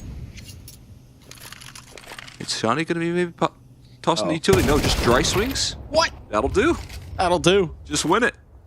He's heating up. Heating up is Breno, and this time the molly won't deal with him. Shot missed from the upper. Queserado and School's trying to keep this one in question, but Insani just wants to battle forward. Brawls all over the map. Queserado's found the kills towards A, but now he's got to try and get the bomb. Now he's got to try and get the site. Flank. Flank on. Oh, no! Oh, shot missed. Well, warning shot. Warning shot. Now you know where he's coming from. Smoke up. Fight with the B main player. Doesn't know where he is, though. There's no clue. Trying to rattle out a response. Doing some guesswork here. Molotov picked up. Might give him a chance at the bomb plant. Okay. Does Safe just risk it in the flames? He does indeed, but that tick gives away the info, and Queserado! 5 seconds to spare, but no more time needed. Oh, and now he's out of his chair right there, man. And he sits down MIBR. That was hot. Oh my goodness. Playing that one to perfection, working the clock. Playing around his utility, and that one missed shot from Safe. He had the back turn. He had one chance here to catch Queserado with his back turn. And when you don't get that luxury, you don't get a second shot at him. Oh, now they're chirping. Now they're chirping. You talk about 2 teams that can perfectly understand each other on the trash talk. That's Fury and MIBR. Safe could be in his head now against his old teammates after missing that sitter. What should have been back turn. Yeah, that stinks here. Early on in a series with the implications of just winning that round outright. Instead, it gets ripped away. It's the ultimate punishment for that missed shot. In a missed opportunity for MIBR to continue winning ways. Even if he doesn't get sucked in on the molly fight, I mean, it's brilliant from Queserado, to be clear. Like, that is an insane play. The guy is nuts. But you know who he is. You know what he does. Giving him those opportunities is just killer. Ouch. That's a nice HE. One way they have been able to win rounds here is by limiting the health of Fury and K-Serrano with utility on some of these opening prongs of approach, and that's a dang good job of it. 1 HP for Yuri off the back of it. You take those. He's not even seen his competition just yet. He's just getting airstruck. Just don't let him headshot somebody. He'll still do it. He's a madman. Right now he's going to be watching the flank. Gonna have responsibility for that while his teammates start to work a little bit of control here in the middle of the map. It's Insani on the other side. Safe posted up on the smoke fade, but K-Serrano slipping away will not give him another back to shoot at. Sonny, he does like a good mid duel here. He likes to go for some swings. Fallen Zop trained in on his location if he goes any wide. Range it in instead. Gonna back out, and it's gonna lead to an explosive take through camera. Nice smoke. Oh, boy. Missed opportunity. That one a little tighter on the angle. Now a brawl out camera. Down you go. Safe can at least get one before silence, but with Insani gone, the door on this round is closed.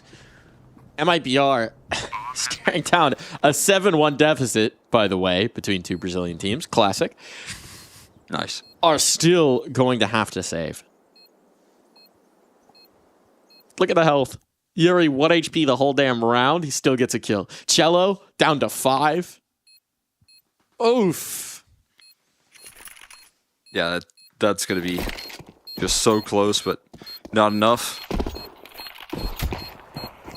That bomb damage not going to force too many problems. I think the issue with you know, losing out as an Opera on the CT side of Anubis and kind of losing your confidence is then you're going to not make as many aggressive duels. And for a CT side to succeed, I think it has to be helmed by your op presence, probably taking fights all over the map, you know, being very active, getting space for your squad. And if you're missing here today or you're just a little slow to start, sluggish a bit, it's going to be missing here on the CT side of Anubis for sure. Yeah, and I mean, we're not seeing any of the big contributions, right? Lukowski has had monstrous performances on this map. Shh, whisper quiet right now. And Sani's had a little bit more success, but it's really been Breno who's been the engine. Certainly got them that 1-round win, and otherwise, big impact has been tough to come by. Good flashbang, good peek. Exit just chases it forward, says, you know what? We got to get something. We got to get something, and I'll be the hero. Yeah, well, if it's not going to be the operator, it has to be the riflers picking up. And as you said, getting a little bit more loud here. Great setup from Insani. Look at all this space from Lukowski. He's in the spawn. He's in your walls. Oh. They're going to come back to clear him, but they've missed him slipping back towards spawn. Now as they take a little bit of mid control, there's always going to be that threat of the flank. Yeah, but I mean, even with that idea, I think it's still a little bit nervy right now with the mid space here. He's got to continue to activate on this flank. The thing is, if Yuri stays behind to cover off what they assume would be the natural flank angle, Lukowski could catch him, but no, he's going all the way, expecting them to be in towards canals. So he's going to clear this out, but for whatever reason, MIBR are remarkably confident that they're not up in mid.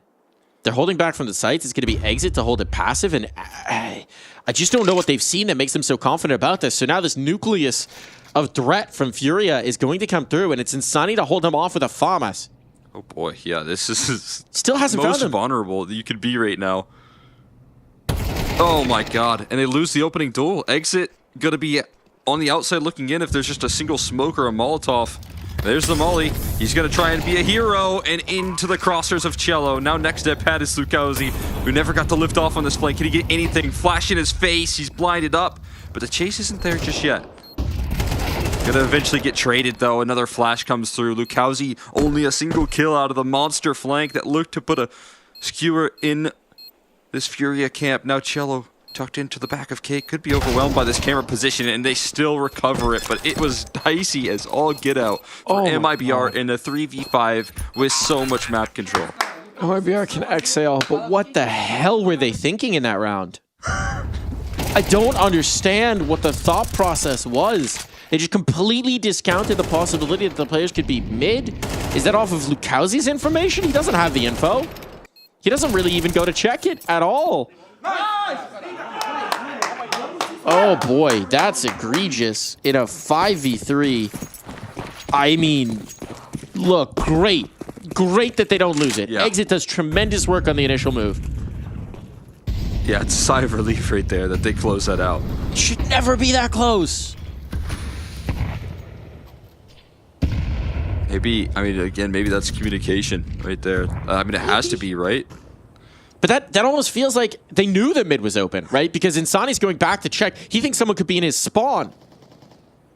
Oh, now they're getting fallen. Inching out with that AWP. Oh, and a step through from Breno. That's a lot of players to deal with. Bomb dropped. Bomb dropped. They have to commit. They have to commit. If they get this cave presence, they do. K-Serrano, good for it. Now all the pressure on the safe shoulders. Insani trying to relieve it, trying to shoulder some of that burden, and the spam is good. Safe collects. Finding his line through the smoke, and for the moment it seems that Furia are rebuffed, but as I say that, Skulls continues to take ground, and if a player pops up on that smoke fade, no, Insani ready for it, and Exit now on the flank, could drop this bomb and keep them from ever getting into the site proper. So K-Serrano's like, I did my job, but no one came along for the ride. Always having to face through here. I mean, again, MIBR relieved that they win that round 2 rounds prior. This is a solid hold coming through in recovery. And now they could end the half with 4. Yeah, I mean, this is a fine position. If they could get that 4th, even with 3, they give themselves a fighting chance. It has not looked good. But at the end of the day, it is Anubis. If you get to the side SWAT with enough. Yeah, I mean, you can afford for these rounds to be scrappy. If you can just squeak out a couple here, hop into your T side, get a pistol going, something of that nature, you can quickly scale back into this thing, especially with how Fury have looked on their CT sides that fell a little bit flat yesterday versus Liquid. Fell a little flat last time they were playing up against this MIBR squad, so... They have been kind of cheeks on the defense. Yeah, I mean, that's kind of how it goes, especially if you're not super comfortable with the map in general. Well, but it's been on every map, too, for them.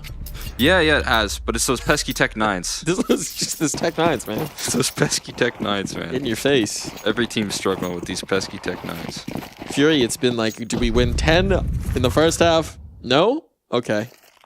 Not good. GG go next. But let's see. They've done such good work here on Anubis, but it's not going to be in this round. A massacre! Aggression! And Lukowski chews them up. This is the way it was always supposed to look for MIBR. They might have found their footing just in the nick of time. K-Serrano praying that he finds a headshot through these smokes. As they whittle him down with nade after nade after nade. Exit on the very long flank.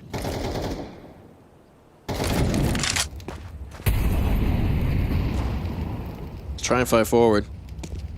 Try and brawl, because the more time that he wastes, closer Exit comes to finishing off this round, and he's just going to play contain. No information which way do you go. Rock in a hard place here for K-Serrano. Already had one miraculous clutch, but this surely... much to ask. Smoke in his face. Oh. Hags on back, down to 18. It's death by suffocation here for K-Serrano. Just slowly leeching the life out of him. And we know Exit is patient. He will wait this whole damn round if you make him.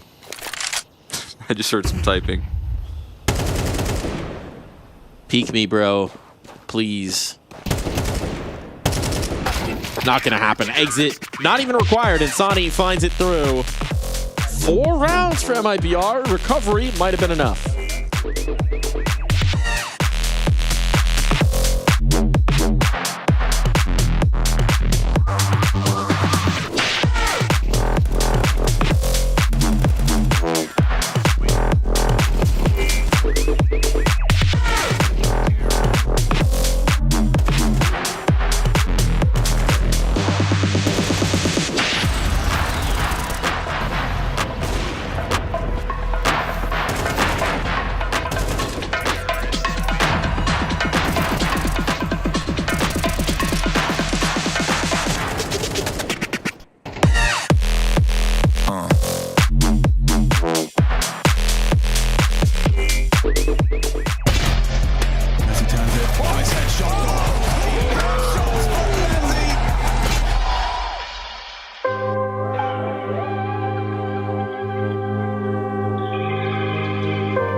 logged it back in. Procrastinating a little bit there, MIBR, but finding the rounds just when they needed to.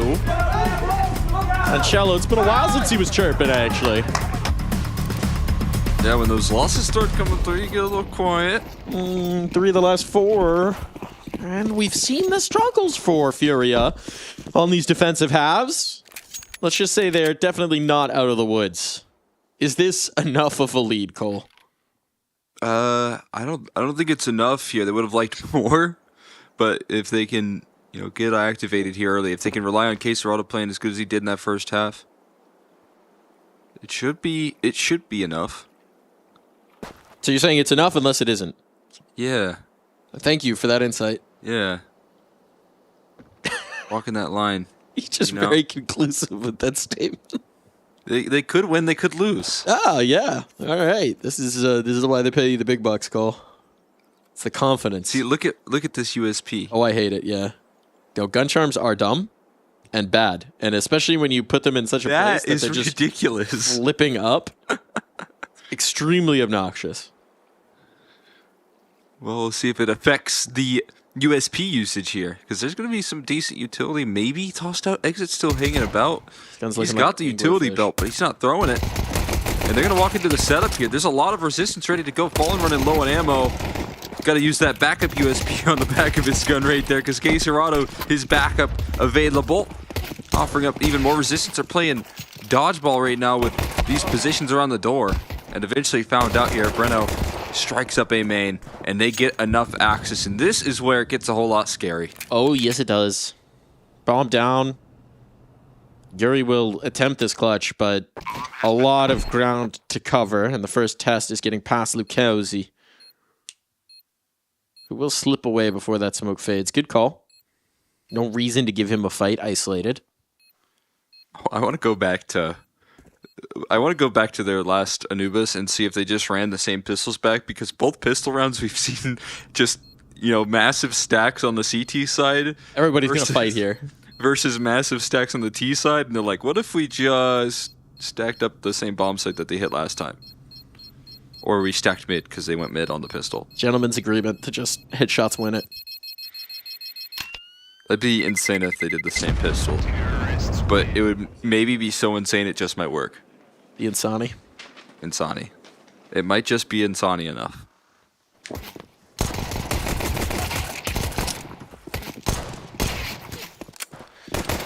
Hold on. I'm thinking it's... What are you thinking? It's the MIBR text. Bren over, girl. You're making me Insani. You know you're safe with me. And I don't know how to work exit in there. Lukowski, I have no idea. You're making me Lukowski. Oh, okay, wait, hold on. Exit, girl. Bren over. You're making me Insani. You know you're safe with me, Lukowski. So Lukowski's safe with you? Just say Lukowski. Just had him on the tail end right there. Sure. JNZ not a fan of that one. We can use some more. It's a hard team to make that work with, to be fair. Hey, girl, I'm out of my skulls for you. I've fallen. Well, cello the B bomb site for MIBR. Make me want to play my cello. That'll do. Long range engagement. Exit. Gets break control on the Galil. Nice. You get 2 kills on the flank there, you're going to start to think, hey, maybe... What if we just left? We don't hit this bomb site. Or kill everybody everywhere. See, now they've left the bomb site, and actually they should. See, that's why Exit's going to call it clear, and he's going to spot someone out, and he's going to say, all right, let's just go back. All right. Actually, just, yeah. No, I'm getting a little concerned here. Just a tad. Okay, I think Safe will beat him. Yeah, the mid reposition for Fallen. You're saying Fallen gets the drop down out of window, gets the instant shot, but with Breno there, it ain't happening. Rifle can be saved for Yuri. It's nice. Nice. I would like to see Fallen go for some decent legs. Let's try and get up some cash with that that MP9. Extra 600 potential. Good for the op in the 4th round. Do in the next round. Yeah, we'll do it later. It's fine. Me to my taxes. You got plenty of time. April 14th? Why tax day? It sounds, you know, it doesn't sound fun necessarily, but it does sound like a holiday. But it should be like tax due date as the actual like name of the day, not tax day, because it's a little misleading. Why is that misleading? Just it makes me think it's a holiday, and in reality, it's not very fun. It's the worst day. Yeah, yeah. It is one of the worst days of the year. Pretty consistently. Especially for us freelancers. Yeah. Hope you've been paying your estimated, kid.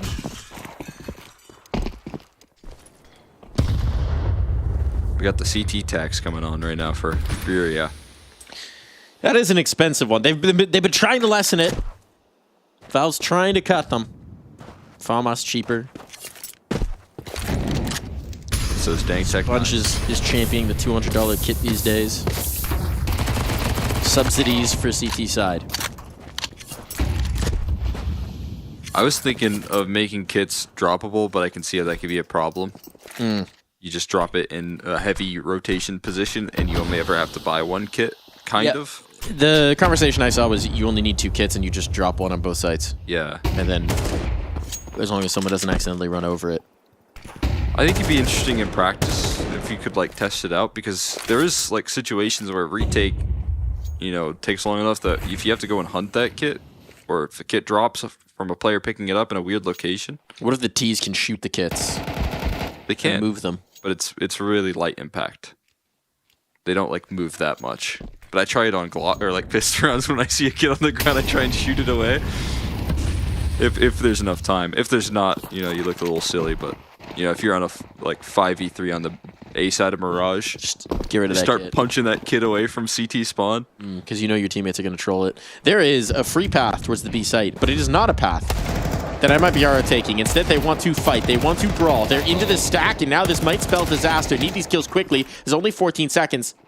Can Quesarada deny? No. No health. And the time will be enough. Look at the remaining HP bars over there for MIBR. That one got a little frisky. Yeah, I mean, they've been playing some of these rounds a little frisky, but surviving in them. This round's still decent. Little 3 players still standing, but they do walk into a pretty hefty setup, all things considered. So happy to get past it. Well, they're very happy to get past that one. Coach getting loud. Yeah. A manager. What? Jeez. Well, That's one way to burster from mitigate Skulls. things. I like it. I like it. You need that CT aggression. You need the blood pumping here for Furia. You come out the half flat. Drop 3. Now you've got the guns. Now you say, we're not letting this slip away. Not again. Not again. Not another dismal defense. Skull's trying to take matters into his own hands.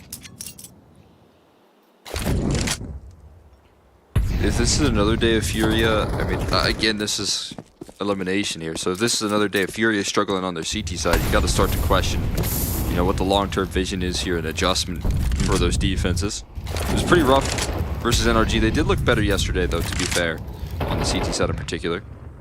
Not on Anubis, but on that follow-up. Dust 2. Flash play back into the duel here. Not really caught by it, but Yuri's still thriving. Lukowski trades it out. He's low on HP here, and MIBR dude got to get a move on. Talking to come down to Cello. He doesn't have anything else to stall this up. He's trying to call in reinforcements. Fallen's coming to support him with that AWP, and Quesarada's pushing down middle. The window spot, the window shot. Quesarada patient with it, but he hears them running past him. When does he go for the drop? No. It's wrapping a B main instead. Thinking better of it. Fallen deleted. Better get a move on, Quesarada. This site defense is going by the wayside. Bomb can't cross. Cello placed to deny that. And now Quesarada has more time to cook. And they still don't know where he is. Bomb's going to be stuck down. Breno's wary. Quesarado won't quite be here in time, but where does Breno slip away to play the post? Back around the obelisk, in towards Glyph. Does he tuck? No. Spotted? Quesarado saw it. Crosshair train of the position. He knows. He knows exactly where this is coming from. No way. Molly on, better get that gun out. It's got to be the headshot. And for Quesarado, it is good. When he knows where his target's coming from, he's just not going to miss that. But you do start to fear that there's a chance he swings into that Molotov and he hits a right nice as you one. pull it out, yeah. Yeah. So, a little relief right there for Quesarado, closing out another clutch. It does come down to a 1v1, though. It's a very pricey defensive round. It's a round, though, that they needed to convert to get on the board here as soon as they get those rifles out. There's still some, question marks, and a similar idea to like what we saw out of the rotations from MIBR. You have this mid-aggression coming through there from Quesarado, actually, but then you see Fallen covering off that idea of a mid-flank potential instead of covering E-box, which is where Quesarado hears these like very loud footsteps running up from.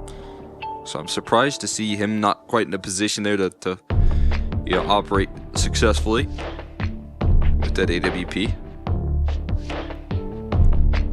I feel like those are all just communication details. You gotta, be able to communicate where these players are, where they could be. One's B main with the Lukowski trade. Like, there was so much info for Fury, and it still felt like they were a little confused in that defense.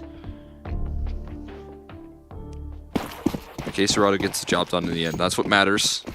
Keep the op.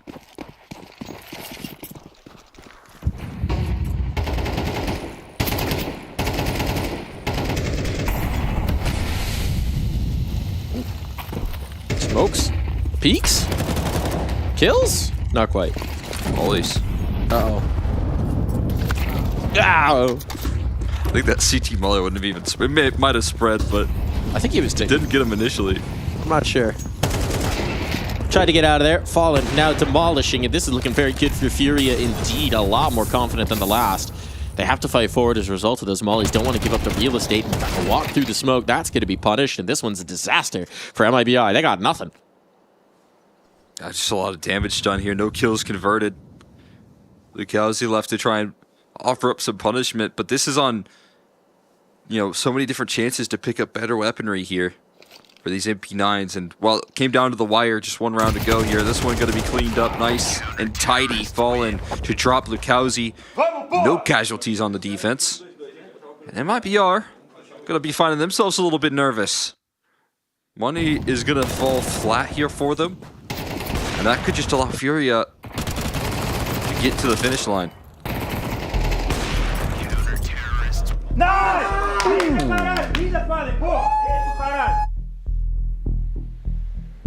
You got to be liking that a whole lot if you're City, right? Coming off the timeout, getting that confident round on through. Now MIBR backs up against the wall, not getting these bomb plants. They go into the hero rifle on exit.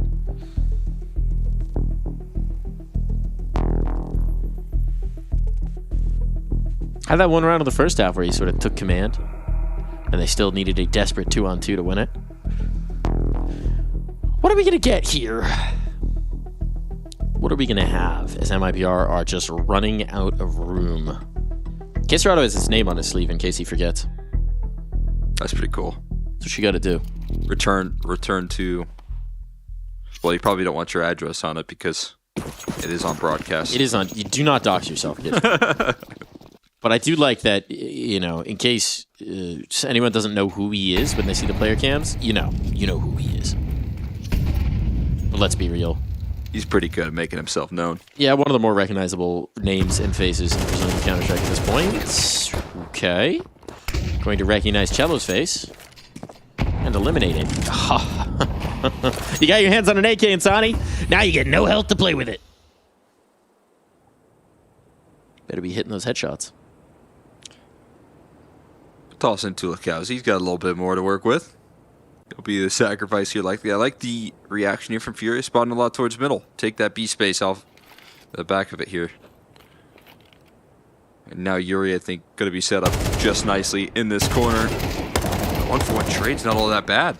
Breno making some strides into this fight here. Skull's aim thrown off. And, well, that Hero AK starting to look like it's worth its weight. If they go fast, they're not going to go fast. So Queserado's already on the angle, so now B is closed for business. But if Breno gets his kill in middle, it's a big if. The professor is trained on the angle.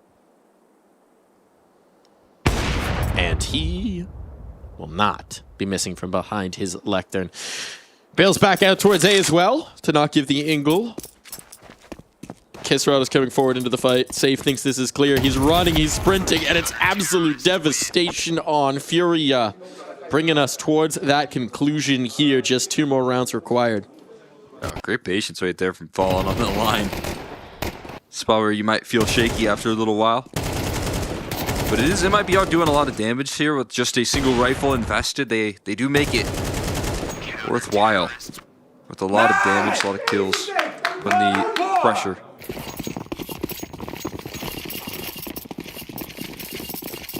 Just a couple more required here from Furia. Back into the guns once again. Eggs has got the MAC-10 though. About that AK last round here. It does cost him eventually that HE. Oh, not as good as I thought initially. But the op in position could be.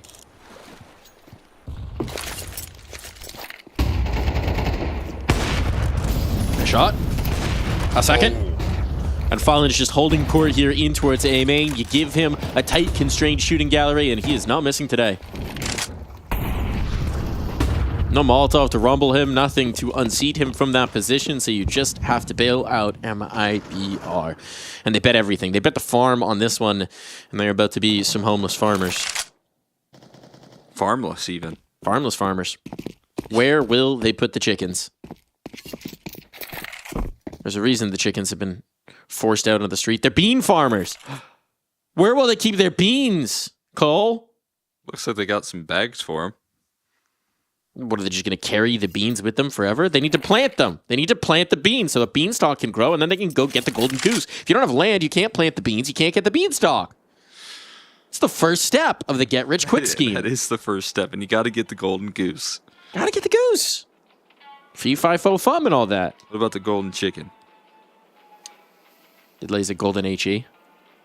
Or golden egg. No eggs in Counter-Strike. HEs, though. They're the most egg-shaped of the objects, I think. Yeah, good enough.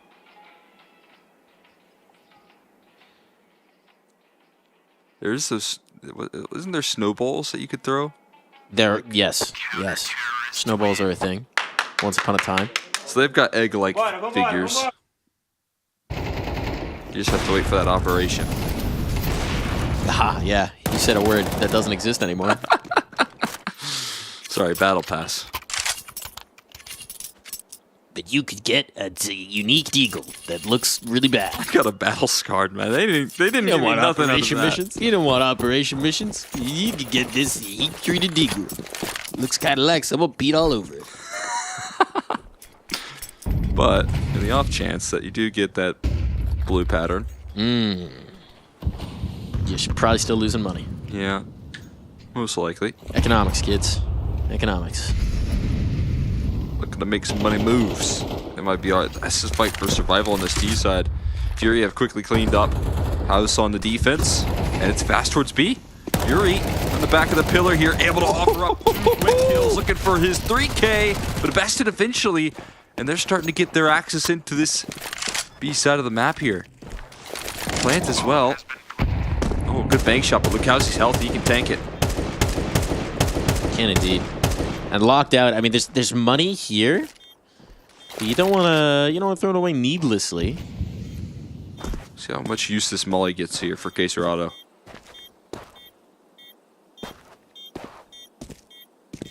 I don't think this one's workable. So you're going to go for the molly in towards cave. There's no smoke for the stick, so the B main players would still be open. Molly in towards cave. Go for the tap. Try and force the fight. Try and force the damage. They're fully committing into this.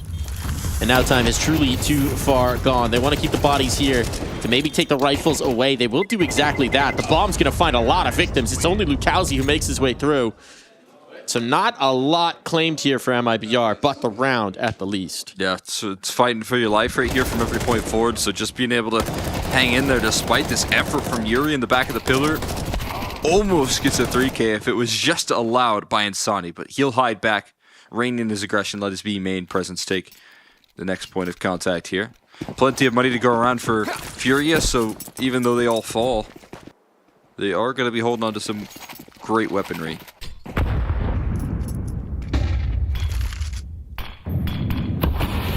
There are some concerns right now. This one drops. MIB are going to find themselves in hot water, or rather, Fury are going to find themselves in hot water. Yeah, eventually the bank does run out. There'll still be more opportunities. You can save, too. But you want to get the job done as easy as possible. Don't leave it up to imagination.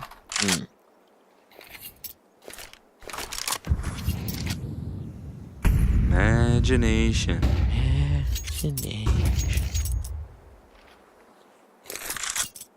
Kind of a very passive setup. Look where Yuri is on the map right now. F is for Furia, who play CS together. U is for you and me, Cole. N is for anytime at all to execute straight on to B. But there's a Fallen in their way. Oh boy, Fallen. That's what F might be for. Oh, go wide. Peek wider. Be greedy. Go for it all. It's not listening to me. Probably a good decision. Definitely a good decision. Could be, but there also is a T-side molly that could have left him alone. They're gambling. They're leaving Fallen on an island. Uh-oh. Maybe needed to go for it all because now there ain't no one here, and this is looking like it might just be a save. With the late time, they tried to risk it on the call. And with that bomb planted, you got to pull the ripcord here. Yeah, this just has to be a save here. Can't make the effort on in, but that also means the one important gun is going to be out of play here. It's not recoverable. They're all going to hang about, get their feet wet at the beach, but this is not relaxing at all for Furia. No, they're puckered. The sweet sounds of the waves offering them no comfort. It's nothing worse than being in a beautiful paradise and not being able to enjoy it at all because you're having to worry about work. Yeah. No swimming. No swimming for you, Furia. Why wouldn't you be able to swim there? Is it because there's too many boats? Crocodiles. Crocodiles? Crocodiles. They coming to get you? We're in Egypt. Actually, the hippos are really what you got to watch out for. Hippos are scary. Hippos you can easily run away from a crocodile, just got to go zigzag. Or in loop-de-loop. What? They can't go in circles. They'll get dizzy. I haven't thought about that. So the strategy is you circle around the crocodile. Yeah, because think about how their body's so, you know, flat. Yeah, they just need to go straight. Yeah. What if there's multiple crocodiles? Well, you never want to be in a position where there's multiple crocodiles. Yeah, okay, so just keep yourself out of that. Yeah. Okay. I'll keep that in mind the next time I'm at risk from a pack of crocodiles. Yeah, I mean, just stay away from Florida in general. They don't have crocodiles in Florida. It's alligators in Florida. That's the other one, yep. They're pretty similar, though. Same idea. Well.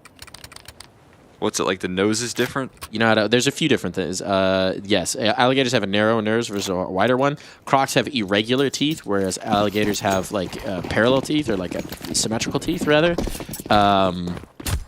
There's a few other details about it, but those are the big ones. Crocs tend to be a lot larger. Didn't you watch Steve Irwin as a child? I did, yeah.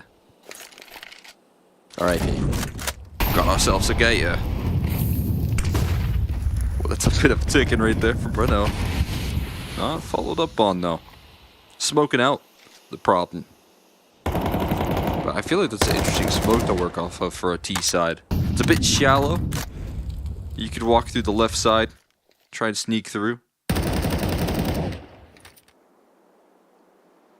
This is some valuable real estate, and the last time we saw MIBR in a position where they took this E-box control, it overwhelmed the B-bomb site. It's just going to be this duo of Yuri and Skulls trying to offer up resistance, and they're playing passive in doing so. Good timing on the molly. Well, as teammates get active, they get the space outside of A main, so when do they rotate that third player? When does Cello get active? When does he move? They're still wary about the mid presence. They're not going to be confident on this, so for the moment, Furia need to hold on B. These mollies are so good, so punishing. Was that a bouncer? Yeah, it bounced wrong, and it just mollied them off. Now these rotates are coming through. It's still not going to be quite in time, but there's a lot of damage on the planter. Oh, is that a bank nade? No? No, Not this time. Didn't get here in time. Fallen's got one, but Too little, too late, so smoke pop instead, and might be able to slink away. Damage onto Insani, but no kills just yet. 10 alive in the retake. If this is how this map ends, we're getting an absolute bloodbath. Here we go. Util's all been spent here for Furia. They got to shoot their way out. No more smokes to cover. Here comes the tap onto the bomb. Kills are all stacking up the weight of Furia for the moment, but Exit has something else to say about that. He's gone. It's on a safe and Breno. And they're battling on him, but someone's got to get on that defuse. Someone's got to get on that stick. And they will have it just in the nick of time. Furia are bringing this one through. Here it ends Anubis. Revenge for Furia as they snatch away MIBR's map pick. And what a perfect way to close it out there for Furia. They've had struggles on their CT side. It seemed like that was going to be the biggest problem heading into this season here of Pro League. But they step it up versus MIBR in an elimination matchup in the last round. A 5v5 retake. Maximum coordination in between these players and what they've got covered. Communication has to be flowing in a situation like that. And the way that Furia finish has to be the cherry on top of Anubis, which has been a map that's haunted them. Has indeed. Has indeed. That one's going to be a massive pressure release. Doing it on the defense. So commanding here. Letting some rounds slip at the end there, but it's all good. It's all good. And obviously that hot start's a thing of beauty for them. They're going to be very pleased about that. So we head towards Mirage. Avoiding the nuke this time around. And I suppose good things for the Furia camp. Yeah, I mean, it is a really interesting direction in the veto here. They shifted up just about everything in the veto to try and set themselves up for success. And Anubis even goes well. And that's what we talk about. Sometimes it is hard to beat a team twice here on a map of Anubis. I mean, it comes down to how strong you are, but if you're Furia and you look at the direction of that hot start on the T side, again, not touching B side, or A side rather, of this map at all. They were avoiding that map like the plague. Didn't really get a lot of fights towards middle, some smoke spams here and there, but mostly E-box into B, quick attacks coming through from Furia, and it got them, you know, a 7-1 lead very early on in the half, and that feels like Furia setting the game plan up for Anubis. Well, I guess then it's a very good thing for MIBR that they didn't play Mirage last time, that they didn't get to that decider, because now they don't have to try and beat a team twice in so many days. It's new territory, it's new ground. Unfortunately for them, it's also very fertile ground for Furia. They like to plant and sow their seeds in the soil of Mirage. So these farmers might just be heading home. One of these teams will not be surviving through the day. We'll be back after this.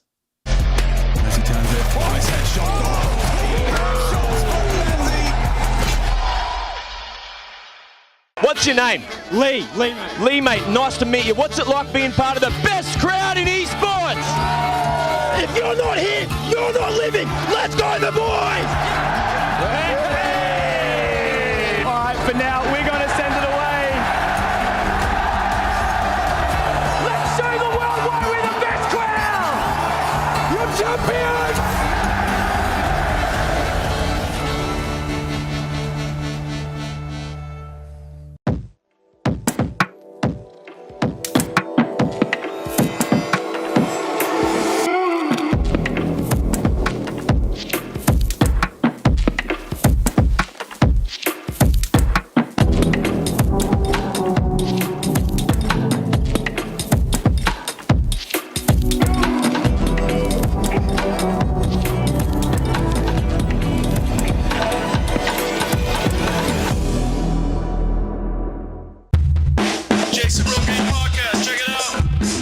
Jason Rogaine Experience. Counter-Strike by day, Jason Rogaine Podcast by night. All right, here we are. Welcome back. Another episode of the Jason Rogaine Podcast. I've been trying to get one of you guys into my show for a while now, so it's great to have you. One of the members of the Audio Only Listeners Club. I do love listening to your show as well. Audio only? Yeah, I know that you guys do the video. Yeah. But just like all the content that I consume, audio only is my option. Yeah, that's your preferable way of doing it. Is there a reason for that? I just find that I really like to paint the picture visually. Okay. And I think if I watch the content, it detracts from my imagination. If you're visual, you got to watch. You're sat, you're focused, you're in one spot, you're on the couch, you're in a chair. This is true. If I'm audio only, I could be doing God knows what. Well, first of all, how does this show go for you audio only? Do you normally feel like we do a good job here presenting the picture? Look, occasionally when you do get an hour in, I'd like to hear how long you've been talking for. Okay. If you possibly could, maybe say the guest name a little bit more, because as I get further in, I might forget the names of some of the guests. Okay. But overall, I'd give it a 7.5 out of 10. Okay. Well, So- could I ask you what your name is? Gareth Smeagol, IHSP. I IHSP. go by on the internet. Okay, nice. What does that stand for? Not I have a small penis. I have smelly pants. I have smelly pants. Yeah, now this is the online realms. Okay, so it's something like, hey, we're about 3 minutes in now. I'm here with Gareth, and or I have smelly pants, depending on where you know him. You can call me whatever you want. Okay, great. Okay, so just little updates like that, I guess. Yeah, and look, I could be in the kitchen doing some dishes. Sure. Maybe I'm in the laundry doing some washing. Have you ever felt like it's a little bit crazy to expect these kinds of updates when you're not paying attention to the content? Well, this is the thing, and this is a common misconception that I think a lot of visual viewers do have. Is the audio-only listeners, we are a part of the community. I need to know the player name, the score line, where we are. I want to be immersed. Okay. And I feel that commentators of Counter-Strike, they don't respect the audio-only listener. I listen to a lot of sports. Yeah. Like darts. I mean, darts, karate. they tell you exactly what number it lands in. 180. Yeah, they update you with the score every All single the time. Look, now I will say this. I will have it on the television. You just don't watch it. I'm listening. It's just there. Yeah. Now, do you ever glance? I glance now and again. Occasionally. Oh, look, I just finished wanna chopping ever the onion. I wouldn't want to be caught glancing. Okay, yeah. But that might go down bad in the community. If your audio only community found you in watching football, the game, I can picture you'd be the in some deep pitch. shit. I know that number 9 is kicking to number 3. Okay. Right? They're really good at that. They'll just say the player name. But frequently when I am doing things and listening with audio only without a whole lot of visual ability, I just internally accept the fact that I'm going to miss details. I don't think that's acceptable. But I think when you are only paying attention 10 to 60% of the time, you can't be choosing. You can't be begging for different styles. You can't be begging people to adapt their work to your 20% of attention. I'm paying with my time, excuse you, to be consuming this content. There's been an uptick in preferential treatment to audio-only listeners this EPL season of 21. I'm glad that our concerns have been heard and are being met. Well, okay. Well, that's lovely. I'm very happy to hear it. Jason Rogan Podcast, check it out. The Jason Rogan Experience. Counter-Strike by day, Jason Rogan Podcast by night.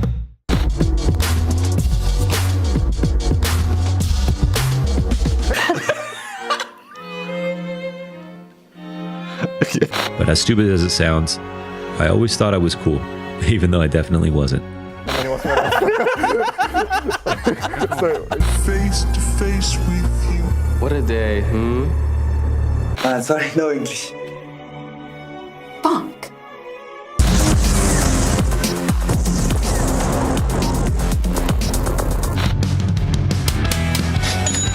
As long as tight. Well.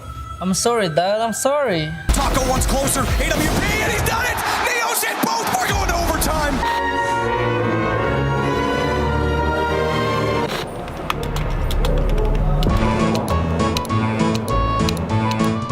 Hey guys, I'm Torji, and this is Play Like Torji.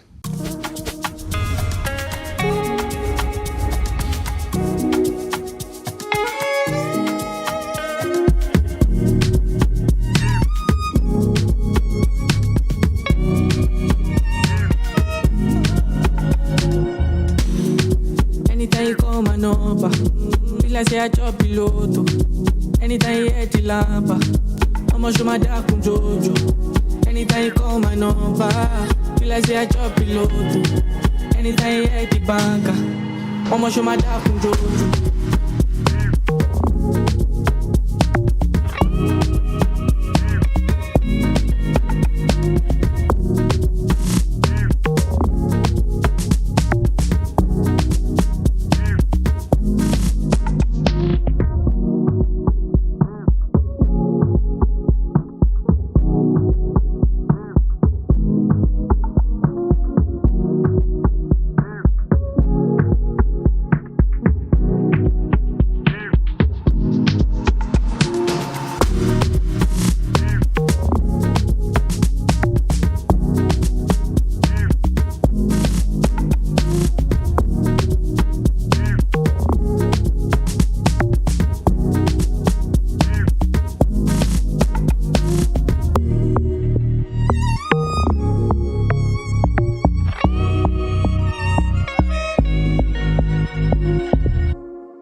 Before they would say it's true.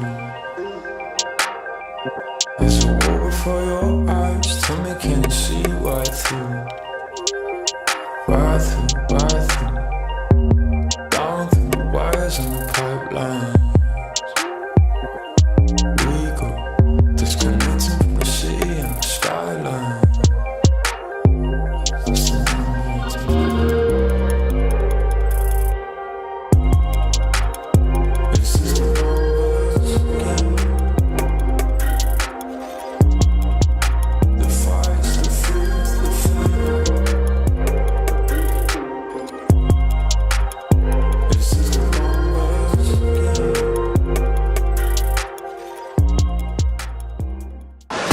ESL presents the ESL Pro League in partnership with Intel, Acer Predator, EHL, Kadia, 1xBet, That is abhorrent! Nor.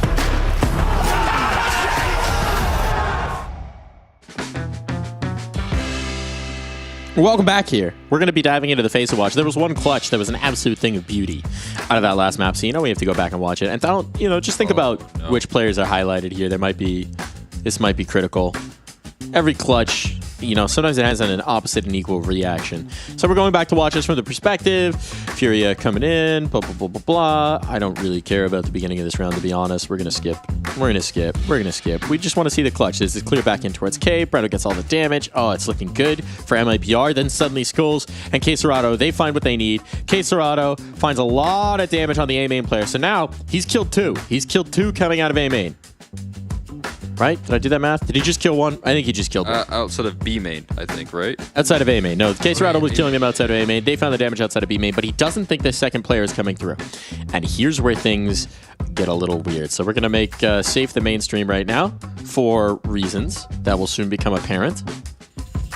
Safe coming through, creeping on in. We didn't get to see this from his perspective, but he gets... Oh no, hold on. We're just going to have to... I want to play back do this there. to him. But you're going to have to do this here. Every clutch is set up by some mistakes. In this case, they're mechanical. So if we see this frame right here, back turn, bomb on him, K Serrato, the round. 1v2. That is, in fact, the round. That stops this momentum from Furia instead. Wait, how does he miss? Actually, how does he miss? Did he get CSGO'd? I think we're not in that game anymore. I think we gotta I don't know. We gotta see where that bullet impact is. Hold on. We're watching it one more time. We're watching it one more time. See, this is the thing. We couldn't see it live, so we thought he just absolutely badgered it. But that looks good, man.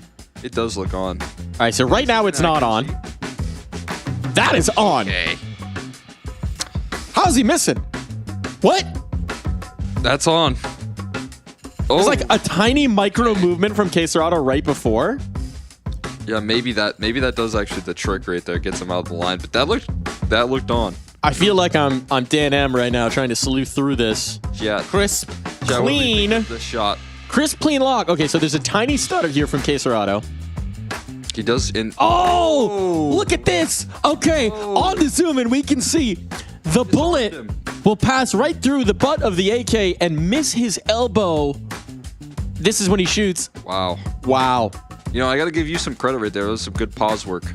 That's a fantastic pause work. We had to know. And now, we'll watch the K Serrato main perspective because now K Serrato wins.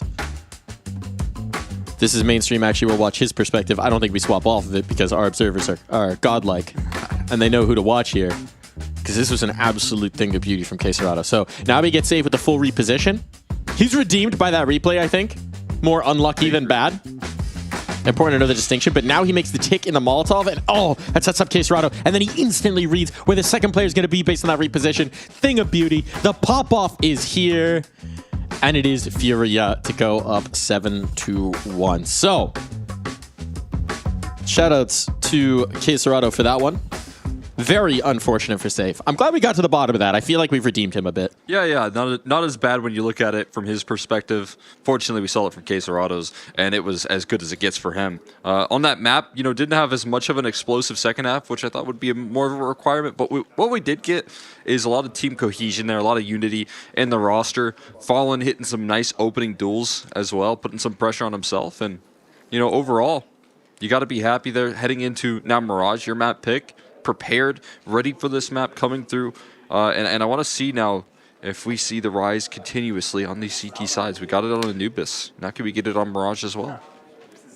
I'm actually so happy that we redeemed Safe there. I'm still thinking about it. That's so frustrating. He had that gun center of mass. The scope was right on the perfect angle, and then just that little adjustment from Quesarado. Just enough to throw off the aim. I saw, and I don't know if that was necessarily it, but I saw Flom talk about it still feels in some occasions, and I kind of get this, that the op presence when you're moving is still a little bit awkward. Yeah. When you're on that last frame counter strafe step, yeah. Sometimes it feels like you're counter strafing effectively, and the op shot's not agreeing with you. I don't think that was the situation here, but yes, I have definitely been aware of that. I think this was that micro adjustment from Quesarado, just throwing off the aim enough. Literally just maybe a millimeter away from that round being over. But we'll need some more of those millimeters here for MIBR on the back foot here, staring down elimination from Stage 2 of the ESL Pro League. Fallen's looking young in his It's the smile. He's just kind of beaming. Happy Fallen. No bad Fallen. A little ray of sunshine here. He's cheesing. And we remain on another sunny map. No rain clouds here on Mirage. Just quick aggression up the catwalk. Yuri knocking down these openings, but they keep the distance and safe this time. Oh, Skulls checks. Skulls checks. This guy just cannot get a break. Fortunately, his teammates are going to be there. Of course, it's on Quesarado too, man. This guy just cannot catch a break. I hate that for him. This guy, you can't make it easy for him. Golly, that's so brutal. I'm so glad they end up winning that. That would have been just heartbreak. He doesn't care. He doesn't care. He probably cared in the moment. Yeah, I cared. You care when you win. That's what you care about there, and it's all redeemed. He has some good teammates that stand alongside him that have been hyping him up, and that's what MIBR are looking to do here in this comeback effort. Would need a reverse sweep to stay alive here in Pro League Season 21 of the ESL variety.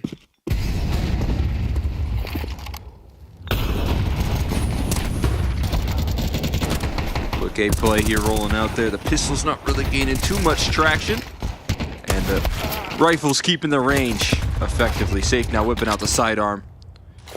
Skulls has one of those too.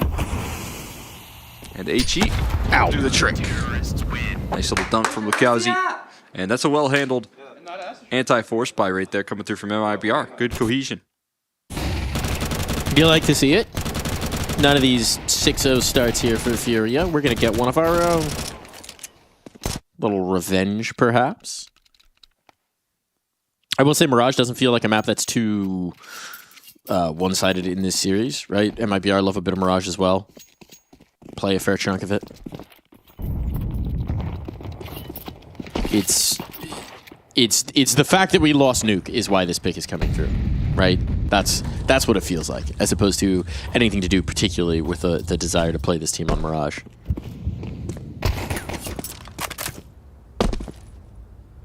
Yeah, that definitely is what they're kind of gearing up for, right? Trying to avoid that map that they did previously lose. Maybe that would have been, good for Fury to try and run it back. Yeah. It seemed like they landed some nice adjustments there on Anubis, kind of used to MIBR and what was working well for them on that last map. And then pressured on the other side, effectively.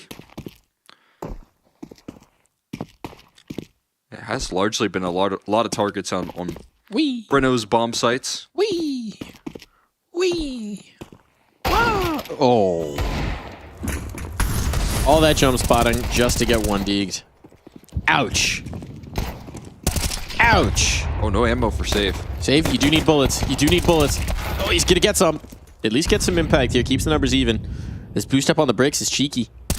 Oh. And effective at that. Trusted that smoke. Didn't know about the getting on top of the bricks check. Uh-oh. Okay, Serato? No. No. Gets antsy.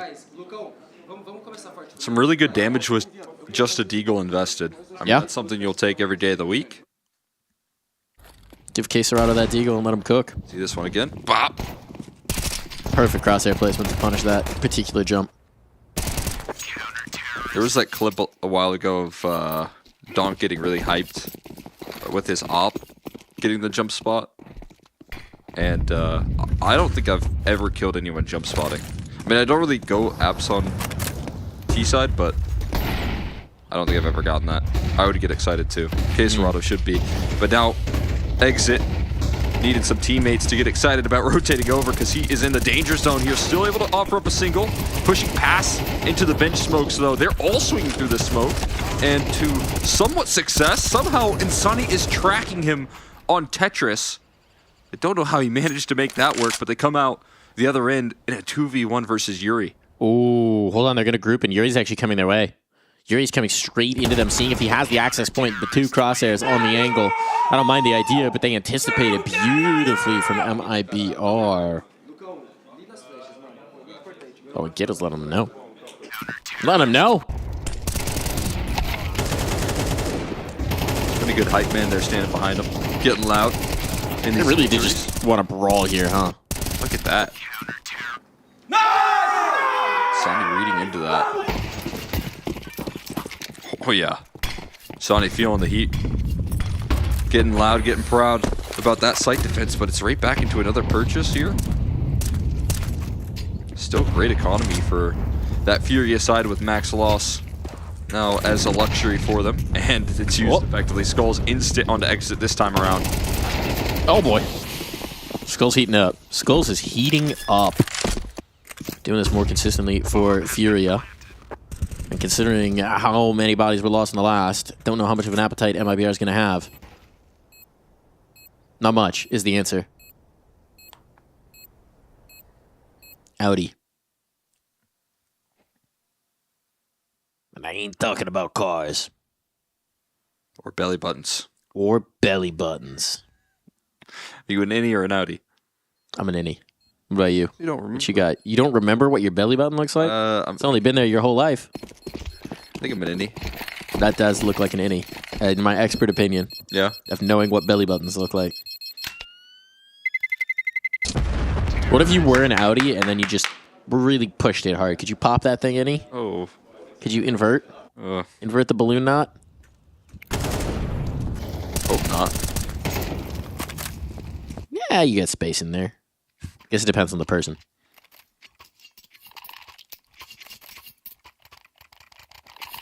I don't know, give it a try. You know, I feel like an Audi just creates more drag in like swimming activities. And he's efficient. Yeah, that's why Michael Phelps is such a good swimmer, actually. Yeah, his itty belly button. That was actually the key difference between him and everyone else. Go for speed. Bruno.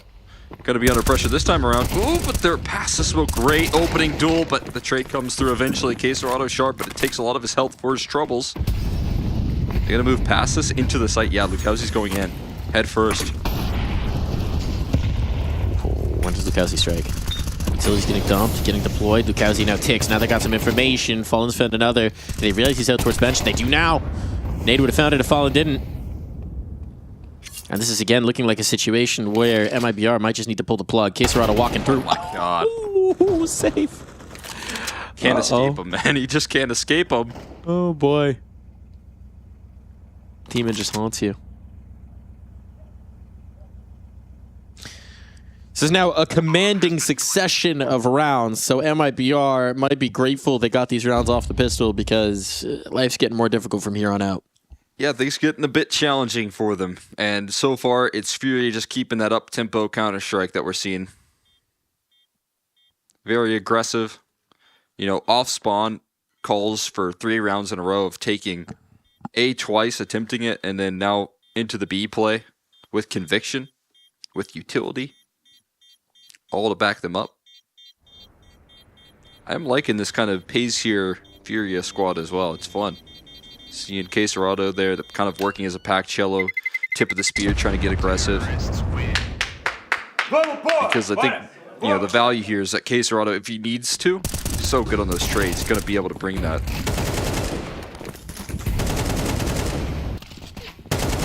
And that helps too. The fall and plucking one out in rotation through the smoke. And understanding the vulnerabilities. There was so much chaos right there in that execute with the smokes and utility all put on display, but they hear the tick and they just flush Lukowski out of that round as well.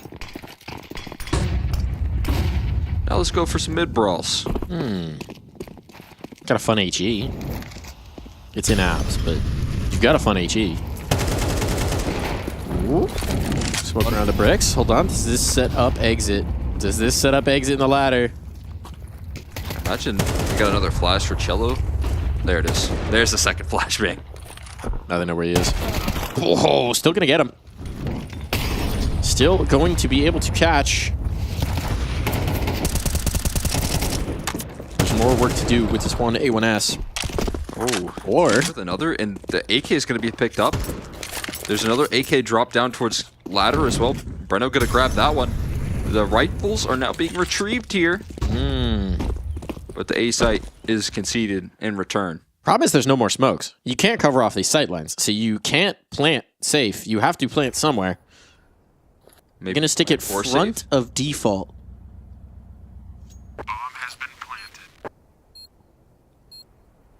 An unorthodox spot, and with no peek coming through from jungle, it is in fact safe. But the retake comes in here. No armor on most of these players. They're gonna have to be quick on the shots. Now they know where everyone is moving. Falling on the angle. Certainly no kit. Gotta get on the stick. If they're gonna do it, it has to be now. And Spam will long since push them off. Everybody might be going up to this bomb. But this bomb is going off one way or another. Exit withdraws, but this is too little, too late. What graffiti did he put down? Although, you know what? The one guy with armor and a rifle living through a round where you came in with pistols, that one hero gun, and nobody's surviving on the Furious side, so it's not a bad result for my BR. Yeah, it's mission accomplished. So little invested, able to do that amount of damage. Definitely feeling the rounds here in a row here for Furia, but... Oh, there's the graffiti.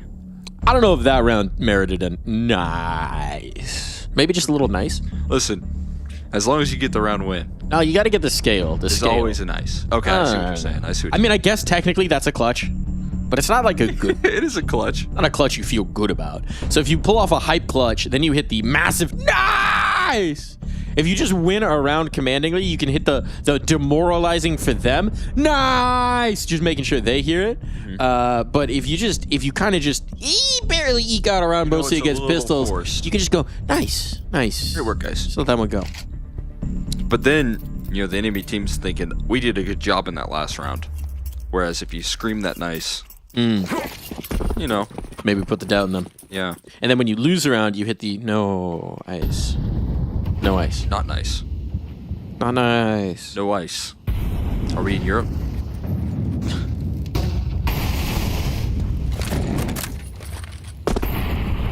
They are. No cubes for that water.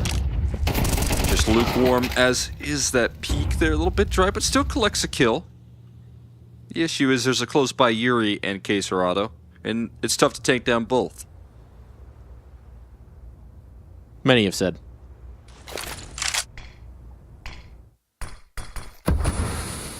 Bouncy banker in towards the window. Now they've got the space. This double cat setup could be interesting. Especially with exit looking on into support. They're going to commit with this Molotov flush forward. Now it's very messy indeed. Breno under threat, but he finds the AWPer and now can find more. Double dipping. Look at the damage. Oh, God. Safe is wishing he had a Negev instead of this AWP right now, but the nade might do it. Oh, splits the difference between the players, and now they are probably much closer to him than he expects. running to B. Combat up. Spots a leg. Doesn't connect. Cello dancing with him, trying to keep him occupied while his teammates slip in towards that B site.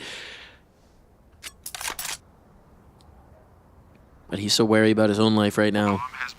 Can't even consider the possibility of denying B.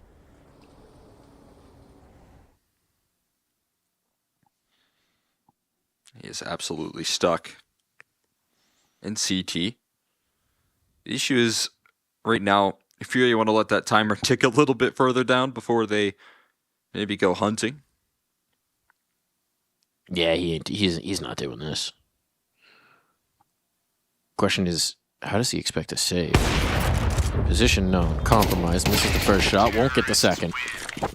There's going to be pressure and punishment from one direction. Even if he got that kill, that snaps Cello into action. Unlikely the gun would have been held.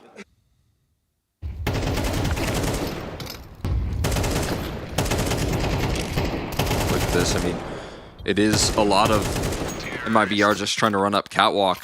And it could have worked if there was more of a lurking presence as opposed to the full Furia squad ready to punish them. On that double up. Oh, okay, wait. Op given. What are we going to do with it? The one hero rifle being an AWP, the biggest of the rifles. Why does the biggest of the rifles not simply eat the smaller rifles? And become bigger? Yes. Maybe that's the goal here. And more barrels. More scopes, more zoom. Imagine you more kills. 4 op barrels. No more leg shots. Make the no scopes a lot easier. More precise. He's in a position. That's disgusting from Cello. That is obscene. You can't show that on TV in half the countries. Wow. Bomb's gonna go down. That op can at least be retrieved in the hands of Exit and slip away, but what? They just refuse to let Safe build any confidence here. Yeah, and the way that they just swing him together as well. There was that two, double up, one high, one low swing coming through right there. And again, it's that catwalk pressure from Furia that adds an extra element to these B takes. Continues to overwhelm. Op's looking good to hold on to here. Exit, again, doing a lot of exit damage. Yeah, which is nice. Don't get me wrong. It's nice to have it. You'd rather have it than not have it. But it is becoming something of a formality at this particular juncture. That would have been nice if Insani could have gotten himself a gun to add to the save. But as it is, 2 players surviving is fine for Furia. As they swing into the leads, they start to take this ground against their rivals. That was nice from Cello. That first shot was just disgusting. It was pretty. It was pretty. Cello been looking crisp this tournament, I feel. Yeah. Which, I mean, is another thing that they were hoping to get more involved. It seems like that as well. He was talking quite a bit in that matchup with the NRG, but he was trusted so much with the hero rifle.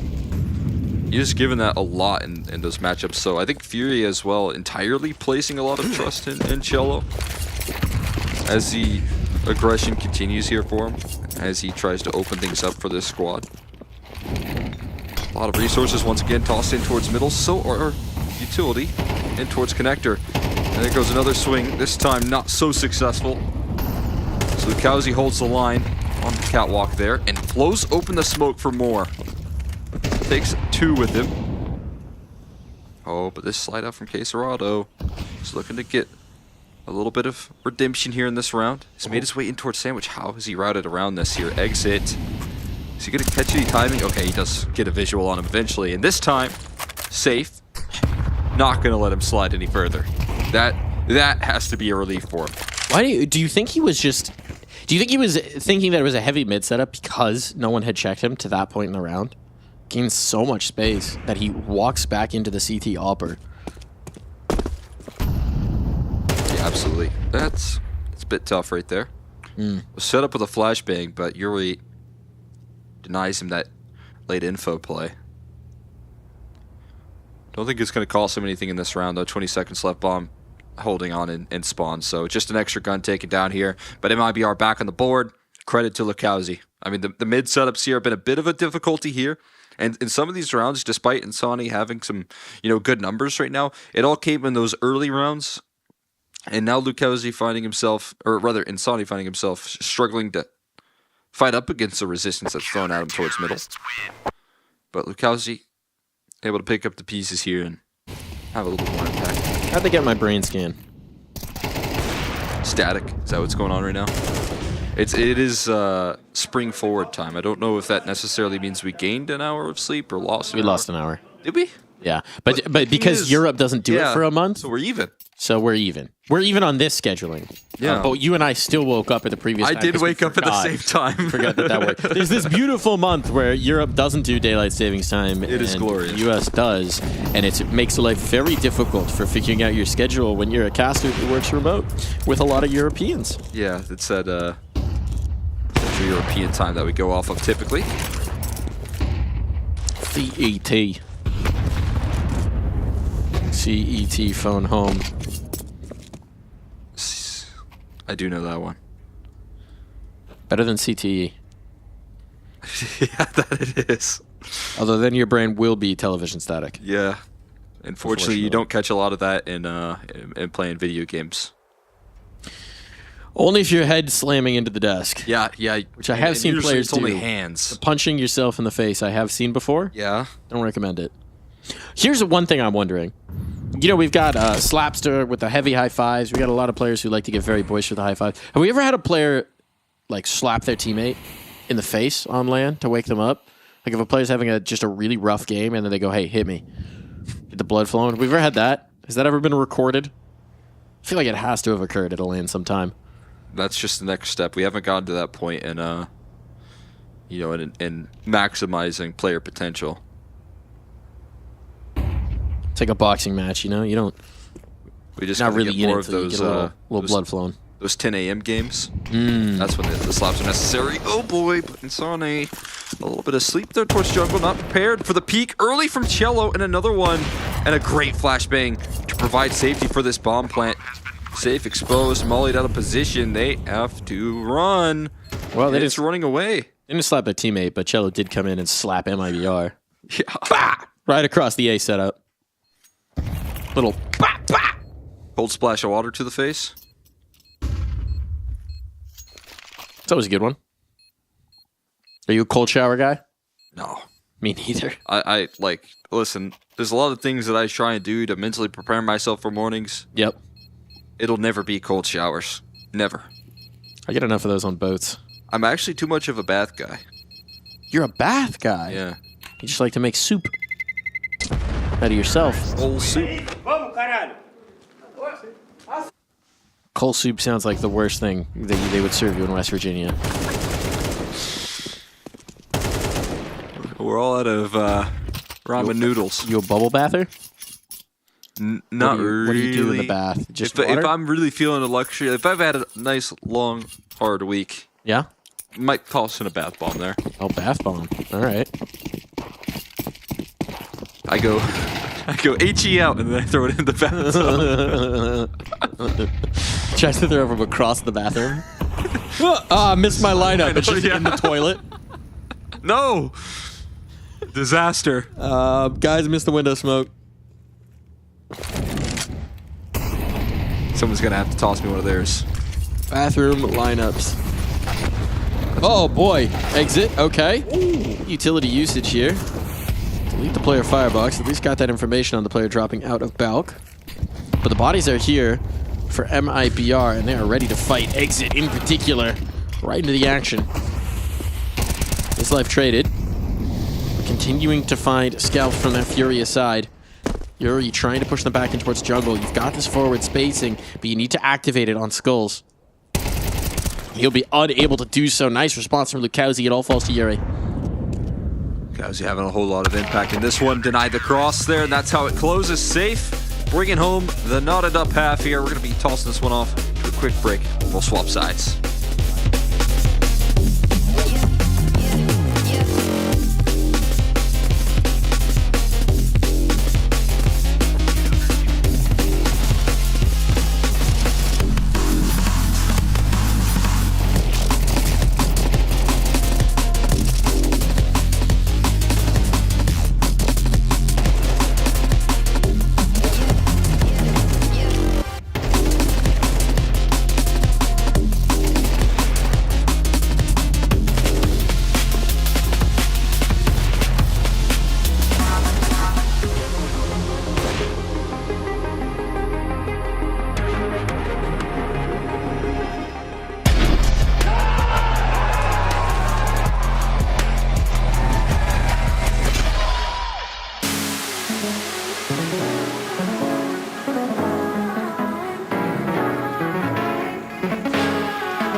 9 hits, some more 8-liners.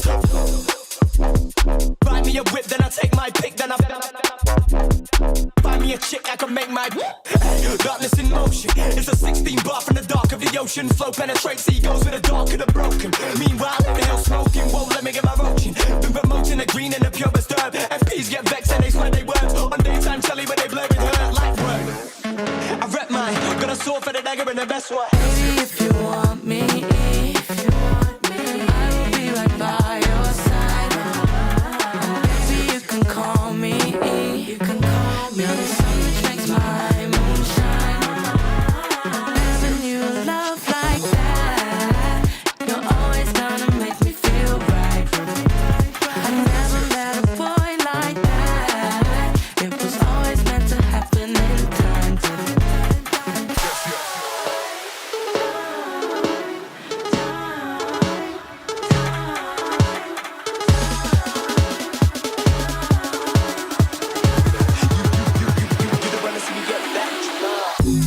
See me get vexed. Bars on your phone, son of man, you can't jack. The big guy, the ones who can't stretch. Breaking the neck when we in the car next. Dead bars, need a fibrillation ASAP. Get boxed with a straight gap. I'm reminded of my state payback. Every time that they climb, we go way back. Only wanna be is just proof.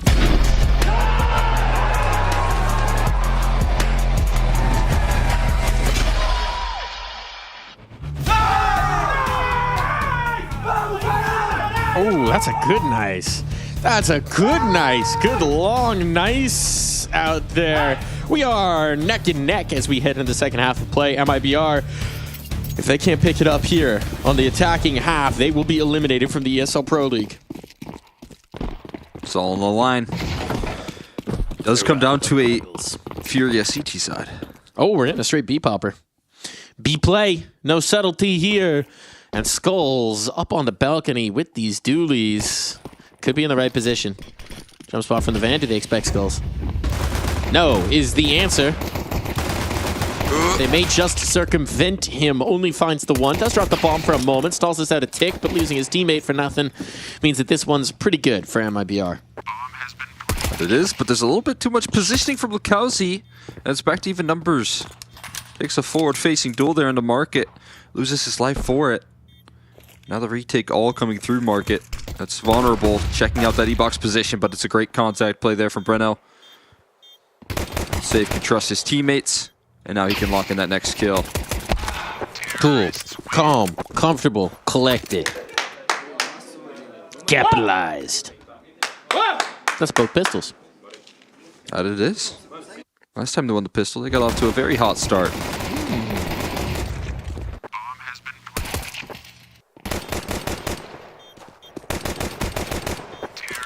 Good play there between Breno and Safe. Sorry, every time I become aware of the gun charm on somebody's gun, it just... so hard. He's just got a little pickle guy hanging off of his Glock. Just got a little pickle guy. I know I don't have any of the gun charms, but I do like those little pickle guys? Pickle guys. I got a pickle guy if you want one. Yeah. I've got one. It's not on anything. The only thing I put a gun charm on is a Zeus, because if I'm buying a Zeus, I'm already trolling. So I might as well have a charm on it. On your cool Zeus skin? In my Dragon Snore. This round might be a bit of a snore. It's going to be quick save called out. Might get some more fight here towards middle. Caserado is not so fortunate, but he moves past the smoke. And MIB are going to quickly move on up to 8 here without too much concern. Yeah. What? Less concerned now. You survived the fallen scouting. To make t-shirts for it. I survived fallen scout. That's just like the academy teams used to have. The fallen scouting. Ah. Was it yeah? That was the old squad? Yeah. Well, I don't think it was technically... I don't remember what the arrangement was, but yes, there was definitely some ownership from those guys involved. I think it was like... Dead started it, and maybe Fallen had an interest in it, or there was some sort of connection there. And actually, you know, Skulls was on that team. Really? Yeah, gaming with Swisher. Skulls was on that team? I think so. Hold on. I'm going to go back and double check before I say it. But I think he was once upon a time. With Swisher and with Boo? At Boo, yep. And for like 2 seconds twice. Joining of NA and SA, that was Yeah Gaming. Oftentimes it was just Dumao and Barton that, I think. Maybe I'm wrong, actually. I might be thinking of Dumao. You're right. Skulls was not on that team. Yeah. I'm spreading lies. I was about to say, I'm spreading outright lies. That's some crazy lore right there, but I didn't remember that. Yeah, it was Dumao, RCF, Fasten, alongside the crew. When I spread a little misinformation. Yeah, it was a long time ago. Shoutouts to oftentimes Mustache Masters team, Yes Gaming. Yeah. That's Vi's team, right? Yes.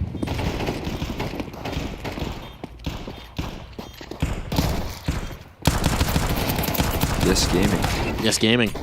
I do like some gaming, so when someone says gaming, I say yes. Quesarado does finally finish that off. Fallen sticks around maybe a bit too much. Disarmer's worth having. They wanted to make sure as few players lived through the round as possible.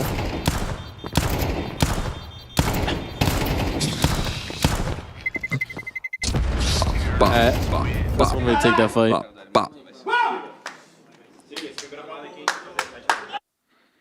Moving to the tune of his own beat right there. It's Quesarado. We'll hold on to that armor. We'll be able to bring in a little bit into this next round here, but this first gun round here, this is what they were able to lift off on Anubis. Now they got to do it here on Mirage as well. When they get those rifles in hand, when they get the op in play. Back for Fallen. Try and see if they can get safe activated as well on this T side to counteract some of the aggression that we're seeing. But for now, aggression in towards A is where the main prong of approach is for Quesarado and Yuri. The buddy system between those two. Make sure you have your buddy when you peek into A main. Very important. Very critical. Ooh. Flash, bounce. Not quite so effective. Everybody wants to fight here. Skulls will get the damage. Going on to exit, but everyone lives, so space taken from IPR at the cost of half of exit's HP. That's probably worth. You trade that out. Yeah, with the amount of resources that were put there. Take that any day of the week. Now you got Lukowski boosted up in towards window. What does he activate? Something of a patient gamer. This is like a battle of patience between Quesarado and Lukowski. That might be two of the finest examples of it. Skulls takes out that post, though. This is going to be a B-side play, though. That's where the finish is going to be, and that's perfect. That's exactly what MIBR are hoping for. There's just such a lack of resources in that department, and both lurks are the ones that are able to operate first here. Cello under fire right now. That smoke looking to buy him time. How does Cello pull this off? He somehow slipped through. Oh, can't find his way out. Could have maybe caught the planter. Instead, he's just dancing around these pillars, but now Cello activates and exit holds him in the spray. Great transfer. So, Yuri gonna have to withdraw with this AWP. And it seems like we were thinking after Anubis, maybe Furious CT woes were on hold for a moment. But MIBR with another hot start are putting them back on the hot seat. Yeah, this time not as strong of a first half to lean in on, so less room for mistakes, especially being your first gun round. MIBR, that's a play that they dreamed to draw up right there and for it to go as good as it did, right? You're talking about Lukowski getting boosted up, finding his opening duel safe as well, working up catwalk, finding another one on the fall in there, that head-to-head going successful, and all you have to do at that point is figure out where on earth Cello is inside that smoke on the B side.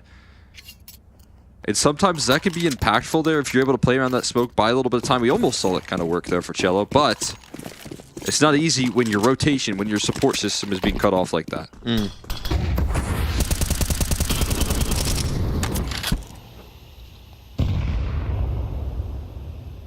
So all according to plan here on MIBR's T side.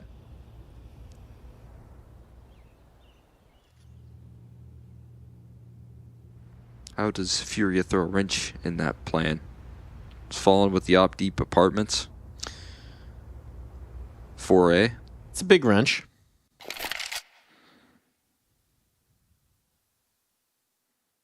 It's similar to a setup we saw in Anubis, though, where if you manage to isolate out that fight with Fallen, there's just no backup. There's no chance to retrieve that op either. So it's certainly a big risk. I think the nice part about this deep apartments line is there's a lot more room to fall back from. Unless they come up cat. Exactly. They're kind of threatening that idea with these smokes that we're seeing boost above it. Cheeky. What is going on here? What will Quesarado see? Or will he be seen? Oh, he spotted out Lacaz. He saw some movement here into connector.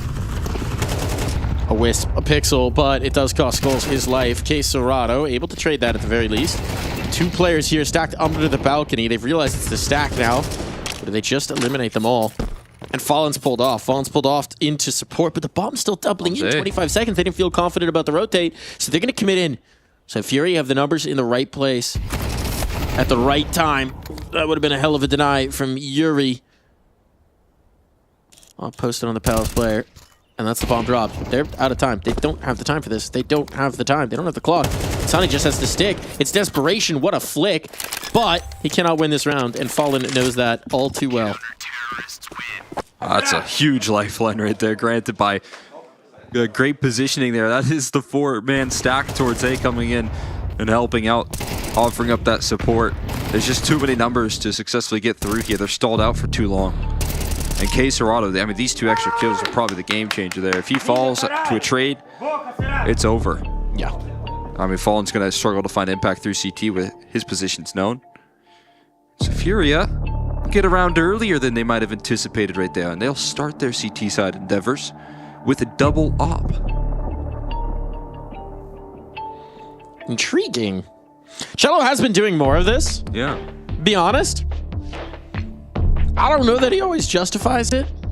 I don't think he's bad with the op. I just think a lot of the most exciting Cello plays are very dynamic and aggressive, and you can't have that same mobility with the AWP. So we'll see. I'm skeptical. Yeah, I mean, it does, give you the same sort of opportunity to do what Fallen did in that last round, and that's just get a deep line onto apartments. Sure. Makes it maybe a little easier to stack your resources towards middle. Your catwalk player can become a lot more active.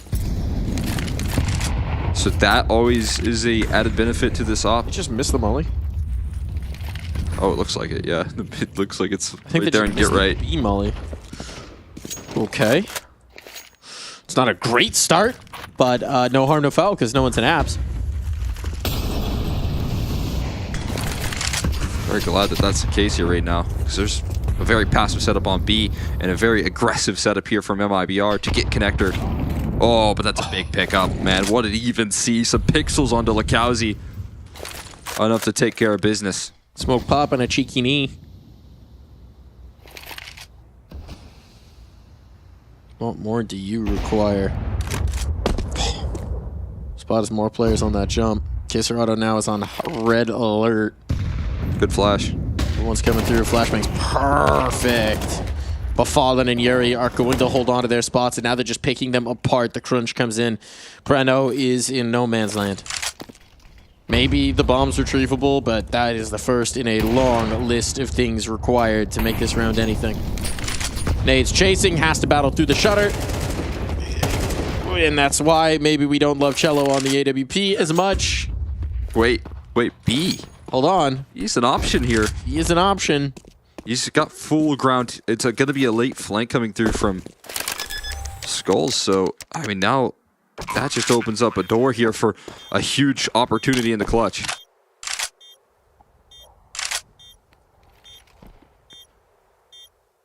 Wait for the contact there, finally given, but his position revealed. It's going to put a lot of pressure on location, and the op to shut it down. Not going to let that one slide. Don't do it, Yuri. Don't do it. He's going straight for that thing. Don't do it, Yuri. No. No! All right. Hey, you know what makes CT sides a lot easier? A nice telescope. Cello would have had that kill bang on with any kind of rifle. I think he probably would have got it at 5-7. Yeah, that's a fair point. Like, I think Cello is fine as an opper if he's sitting on the angle and shooting, right? Yeah. But it is just that he's a rifler, you know what I mean? Like, he moves like a rifler. It doesn't... Takes fights like a rifler. We'll see if he can justify it. I'm skeptical. No, as a Cello fan, so. I'm not a fan of the Cello op. Rightly so. I think it's more about the system it can create here for the rest of Furia, like we saw in that last round. Letting a player out of a 4v1 into a bomb plant? It just makes it a lot easier to spend your resources in different parts of the map. Okay. I mean, typically, what you see out of this B-side op there, we saw it last round, you can just sit and mark it, maybe get a pick. So, that's the vision. This time, to get right with the op. And we'll see if it passes the test this time around. Pass Mustard. Doesn't even take a shot.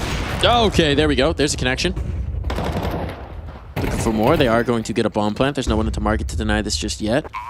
No Molotov from the Cat players to stall this out. So now they've got a smoke.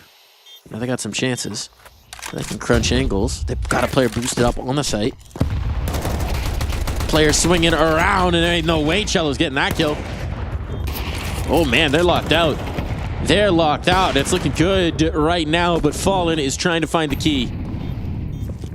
Call him the locksmith. And the health is low for these MIBR defenders. Fallen might do it all with the USP. Gets the rifle up. Swapping around. Getting gun game. Knows where Insani is. Just trying to run this down, but Insani's so patient. So what does this system allow? Yeah, I can't lie. I never seen someone op and get right. I mean, that's crazy. That position is crazy. I can't defend that one, Cello. I can't defend op and get right. That's such a difficult position to play for him with the op. It's got to be that you're taking deep lines in towards apartments. This is what I'm talking about. It's just he's always positioning himself like he's got a rifle. Yeah. And he's on the big green, man. You gotta... It requires different instincts. So now, I mean, we look at this situation and we go from a double op sustained presence for Furia to looking at a map 3 potentially coming down the pipe. You invest all the way in here, you are gambling on it. Map 3's Inferno? Inferno. Yeah, banning out Nuke there in that second phase for Furia. Inferno to close us out if required. And it is largely going to lean on this buy. Top mid window and con throne. No vision for you. Let's run it back towards B. Cello does not have an op this time. And he's going to have a real tough time. Unless there's any sort of damage successful from Yuri, but there's just not. Catwalk pressure already coming through. A connection from safe and return right there on the edge of that smoke. Make it a double while he's at it, and it is a done deal. Seal this one up. MIBR on to 12 here, and their opportunity to stay alive and Pro League might start on Mirage.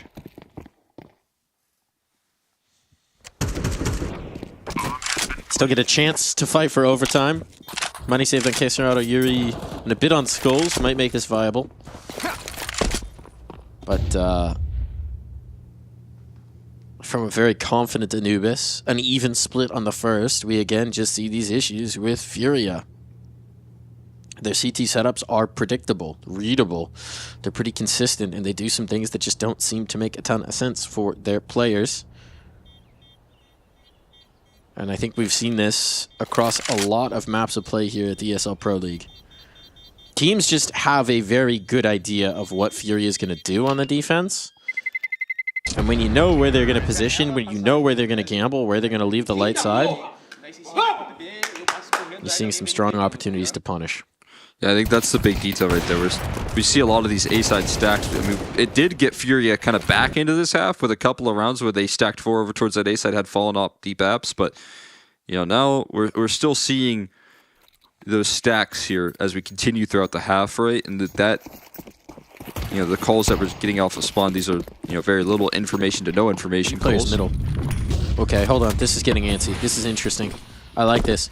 Aggression up. Skull's calling his number. Utility to try and set him up. Airbursted Molly. That's not ideal. What about another one? Another one, this one will work. On the edge of the smoke, they pop the smoke, and okay, Lukowski, that's enough utility that he knows that something is up. Still the second element here of Quesorado. Caught on the fade dink, but not a kill. It's a Khalil on, and now they've got the B site, but everybody's here, ready to brawl, ready to fight. It falls to safe. Again, they found those inroads in towards B, but this time it was a bit of a trap.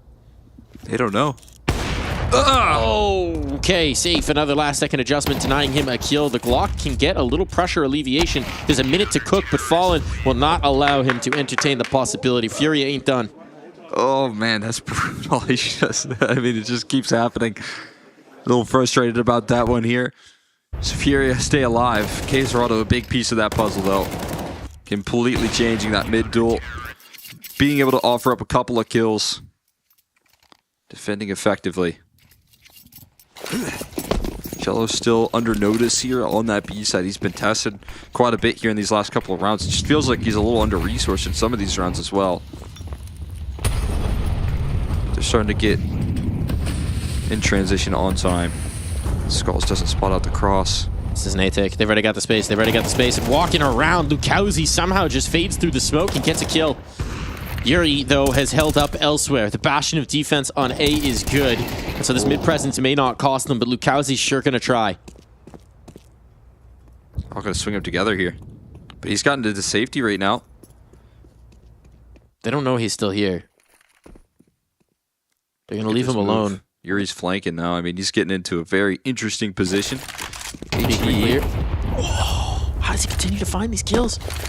They're trying everything. They're throwing everything. It's slowing him down here, and he just continues to spot. Both players seen.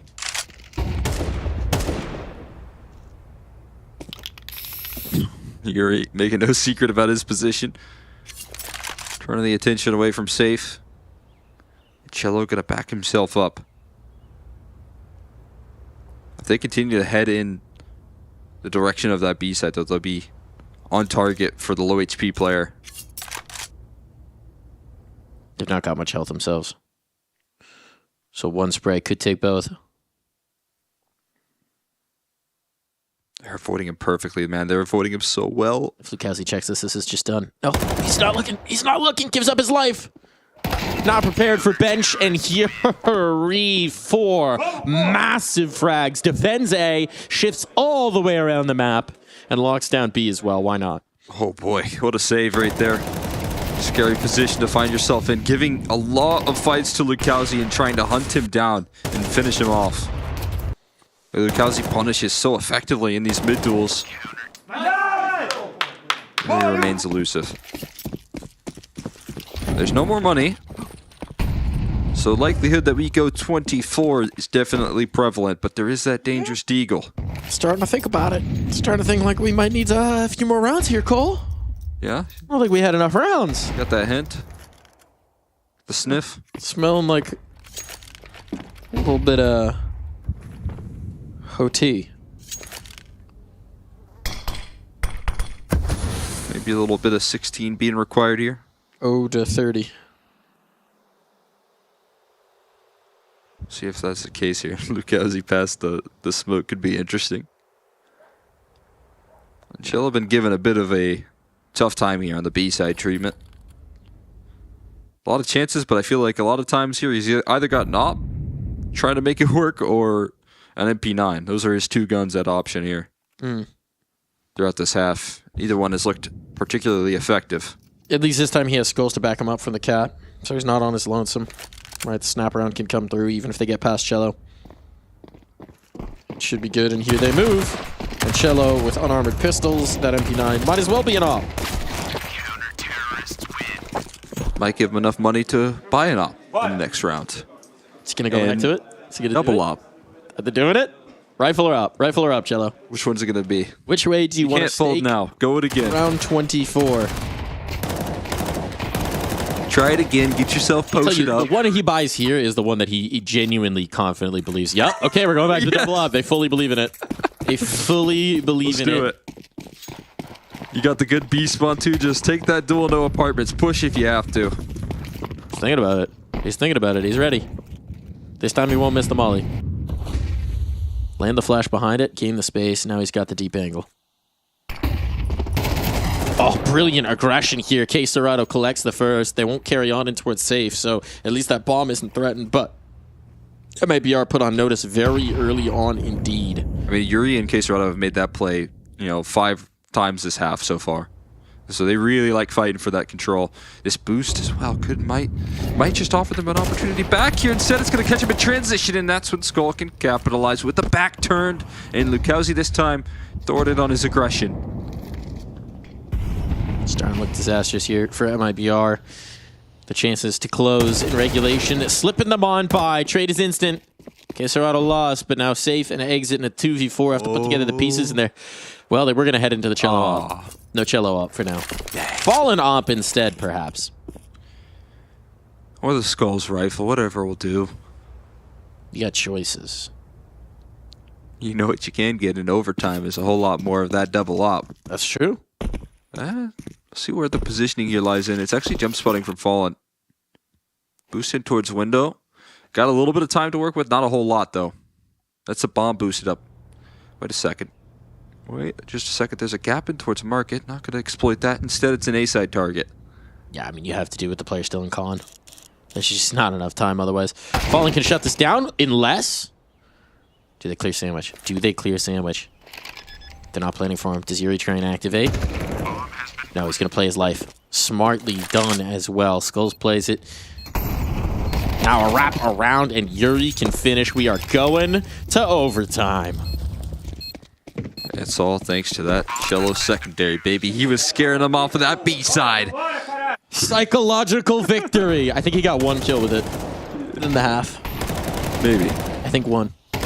Might have. He definitely got 1 on that B-side hold from Get Right. So that's good news. But for the most part, it is that aggression towards A and a successful A-side defense coming through between Yuri and K Serrato.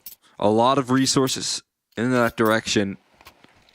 And Furia thrive in it. And oh, baby, it comes out again. Of course. Yeah, I mean, as you said, if it's coming out in that last round, you definitely trust that it is the right decision.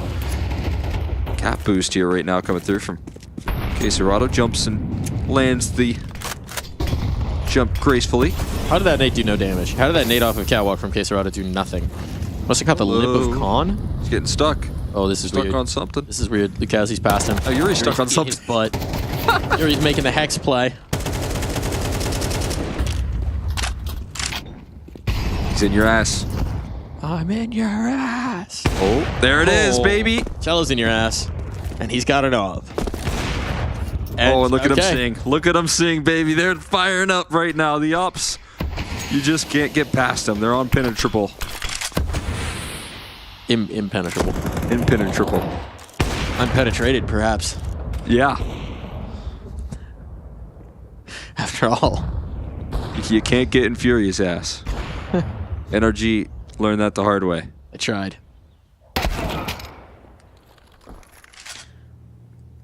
Unless BR Enazan, Breno himself, he's dead on the first phase. Not happening here. So Furious strike first in OT. And a reminder, they did win map 1. They won Anubis. So now if you're MIBR, you've done all this brilliant work here on Mirage. You battled your way through. You had the pistols. You had the starts. You're not going to get the luxury of the pistol here. You got to do it the hard way. Absolutely. And you got to do it up against consistency in the opping coming out here. Maybe consistency more so in having the availability of bringing the op out for both Fallen and Cello. And it is a little bit frustrating. We got safe right now. Getting very vocal. It's the best way to best the op here. It's to try and get one on the other end to activate it. But I don't know, if you do see these double ops coming through here, and we have seen the effective tool here right now for MIBR to get past it is maybe a quicker B pop. Trying to catch Cello out of position. Make sure that Cello can't get that same spot that we just saw in that last round. I would tend to agree with the general idea, right? Especially because Furia has shown that if they can get him in a position, they really do like to leave him very isolated. Skulls is pretty quick to go in towards supporting the mid fight, or in this case, starting window. Here's this just deadly duo right now. It's just missed the window smoke or molly again, or the apps molly rather. No, certainly not, right? Is That's just the mini map. I hope it is. There's no way. You don't miss it twice. It's a pretty easy lineup. But look at this. I mean, again, you got the deep line here. 3 players on A, ready to go, and it's Yuri, Caserado, and Fallen, this trio. But this time a flashbang for Fallen. Oh, that's As you good. said, you got to fight fire with fire. Safe said, I can get him. I can get him. Just set me up, wind me up, and let me go. And now, because Skulls went further into supporting the B stack, they do not have a lot of presence here. Molotov's going to buy them some time. But it might need to be Caserado here under the balcony. Playing off his comrade Yuri, not going to be able to do so. It falls to Yuri now. Pressure on, nades all available. Flashes good and kills better. Cello at least gets one off the catwalk, but they've been locked out. The numbers are heinous. And look at the wrap from Exit. He's low HP, so he's going for the Giga flank. Trying to get back around, trying to get backs exposed here off of catwalk. It's going to take some time. And they need to move fast. This will be the finishing blow. If he can catch vision. And he can indeed. Falls to Skulls. No health to spare. No chance. No time. Just trying to go for some consolation frags. And while he will have those, he will not be having this round. Love to see that out of MIBR. Love to see, Safe calling a shot right there as well. Get a flashbang in. Feels like you're just having to read the mind of Fallen in that round. And when he makes that sort of play off the back of the utility, you know exactly what's being said in that pause time.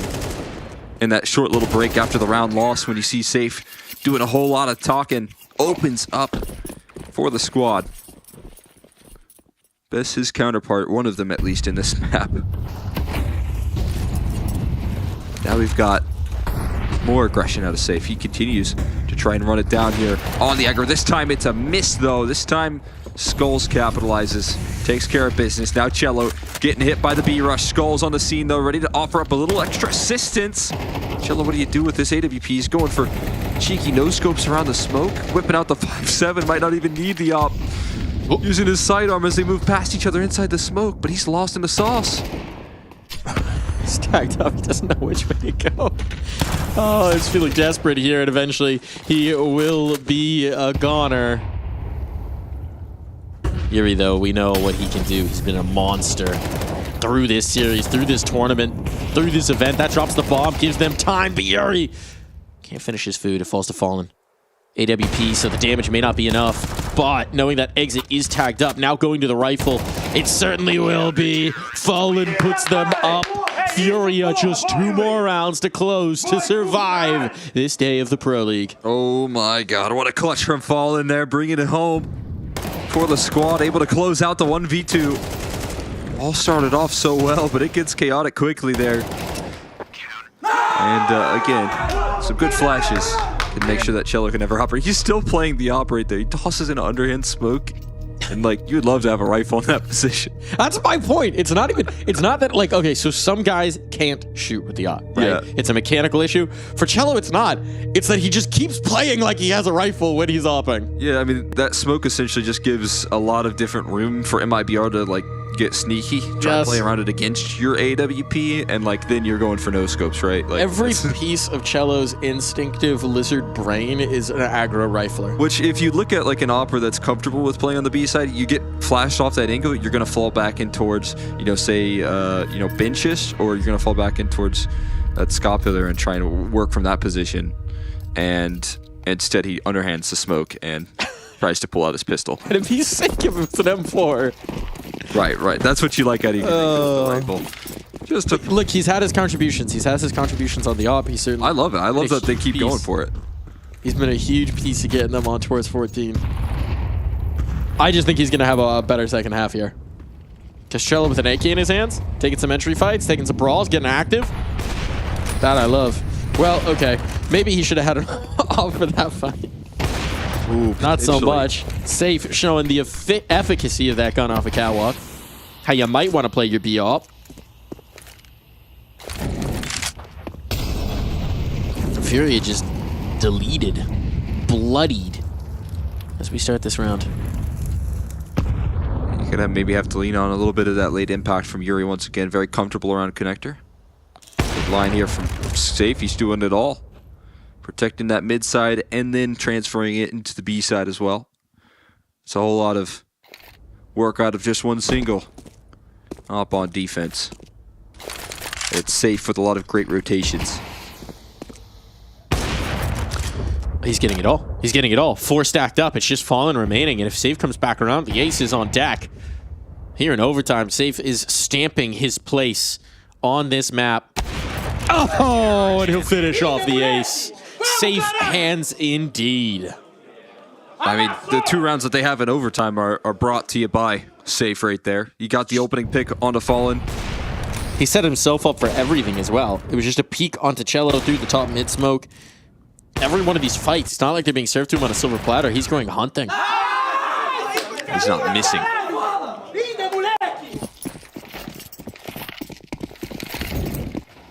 Makes the life of those rifles a whole lot easier. Just gesturing at the 2-up setup from Fury. You see what they need to. Get even an ounce of my power? An ounce of my power. They're going to need a lot more of that here. Safe heating up in OT. Been good throughout this map here, but he's been great in these rounds won from MIBR. And again, it's about surviving.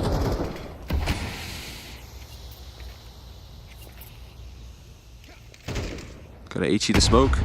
Try to take a mid duel this time. An overheat. Can't get 6 kills in a row. No. Shelly gets the last laugh on that one. And the point man taken down for MIBR. Now it's going to be the rest of the squad that has to do the heavy lifting.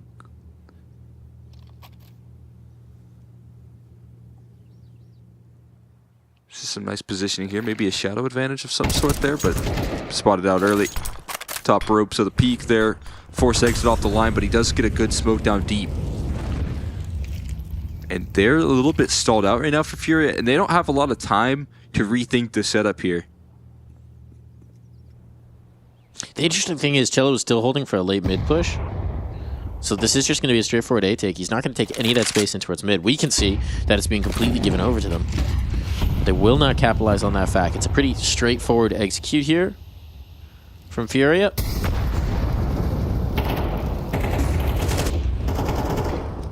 Time is getting very low indeed. Palace player gone. That means no pressure valve release. Now the ticket players are here, and it's just a complete shutdown. Furia totally telegraphed, playing that clock all the way down, and despite getting that opening pick, they just did nothing with it to find presence or map control.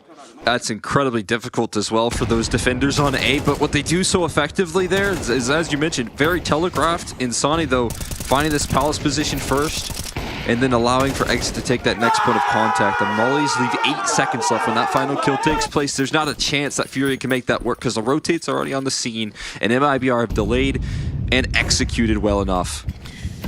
What a save. They missed the top mid smoke. That's not where that's supposed to go.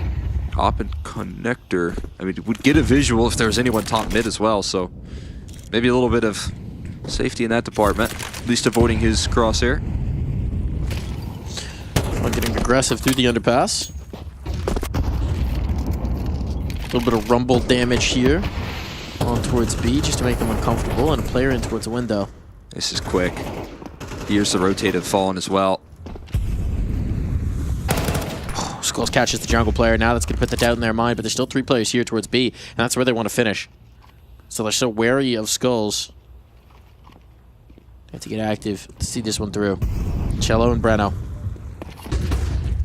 Could be the round. It's not to be. Quesarado manages to trade that out just now. Kowzi under pressure. Molotov out, but he finds his kill. It's being traded back both ways. 2-on-2, 45 seconds here. Fallen goes to the rifle, but the nade will be enough out of Skulls. Bomb down. Now Exit's got to clutch up to keep us out of another period of overtime. 30 rounds may not have been enough. Exit, ever the patient fisherman, leaves his hook in the water. But eventually he's going to have to get out the net. Go take a more active approach. I think he was just spotted. It was close, but I think Skulls might have gotten vision. Now he's making noise. Running out of time. Running out of clock here. Has to make the maneuver. Has to pray that this nade lands, that this nade finds home. As they wrap around the pillar, Fallen will finish what he started. Gotta snap that line quickly. Can't get away. Exit gonna fall here, and we go again. Furia hanging in there. Haven't quite captured that series point just yet to try and look to eliminate MIBR, but finding their way in these scary situations here. When their back's against the wall here, that's where I think you can lean on this experience the most. And it's a whole different scenario from that stage 1 matchup here as well. This is elimination on the line. This is extra pressure added to this. No room for error. Especially when you're mapped down right now as well for MIBR. So leaning in on some of that experience. See if they can continue to bring this T side. I like the look out of that last round as well. Getting that quick boost, getting skulls in their face early on. Put a lot of pressure on this defense where they could position themselves right now, positioned pretty heavily in towards that A side. And again, that safe containing all that information, allowing for the stack to take place. And if he's never pressured off, why would you ever budge? As long as you can keep some sort of sight line on catwalk here.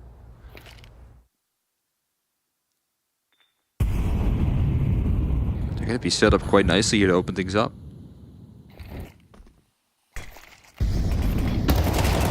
On.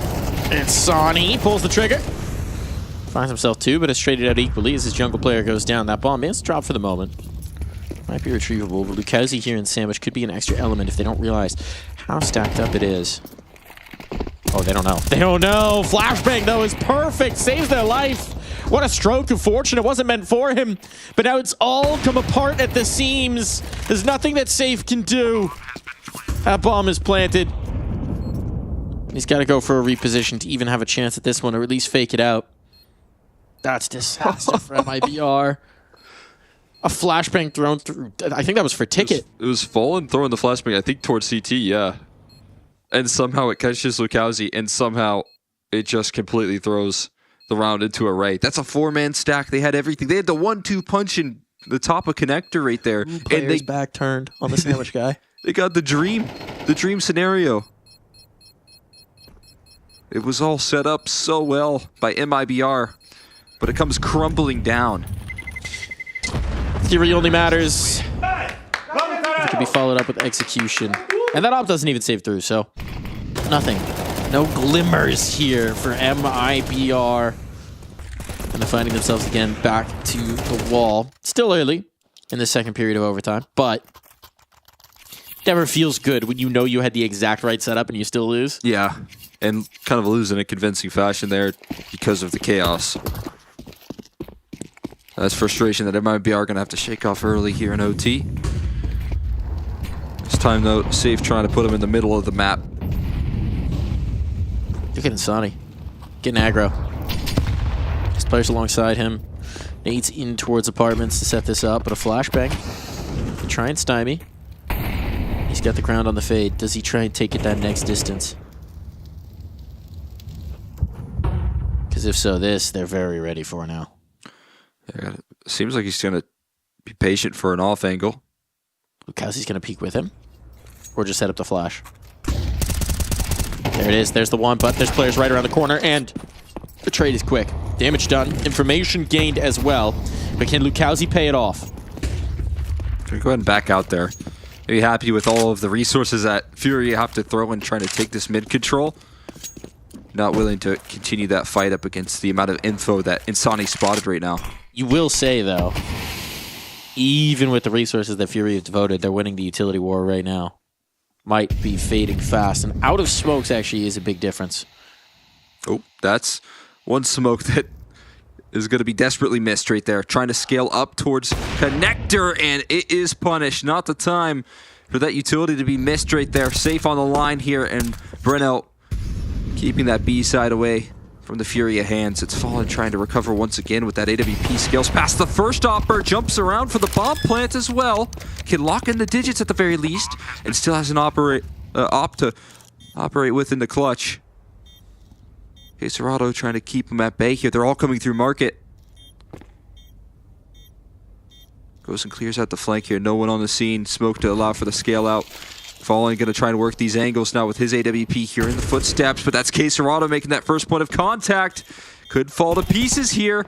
Barrel spotted. Fallen feeling the pressure right now, trying to fight in a close range claustrophobic angle. The HE not going to cut it, has to get past the op line, and Safe not going to allow him to cross there. Caserado blasted, and MIBR bounced back.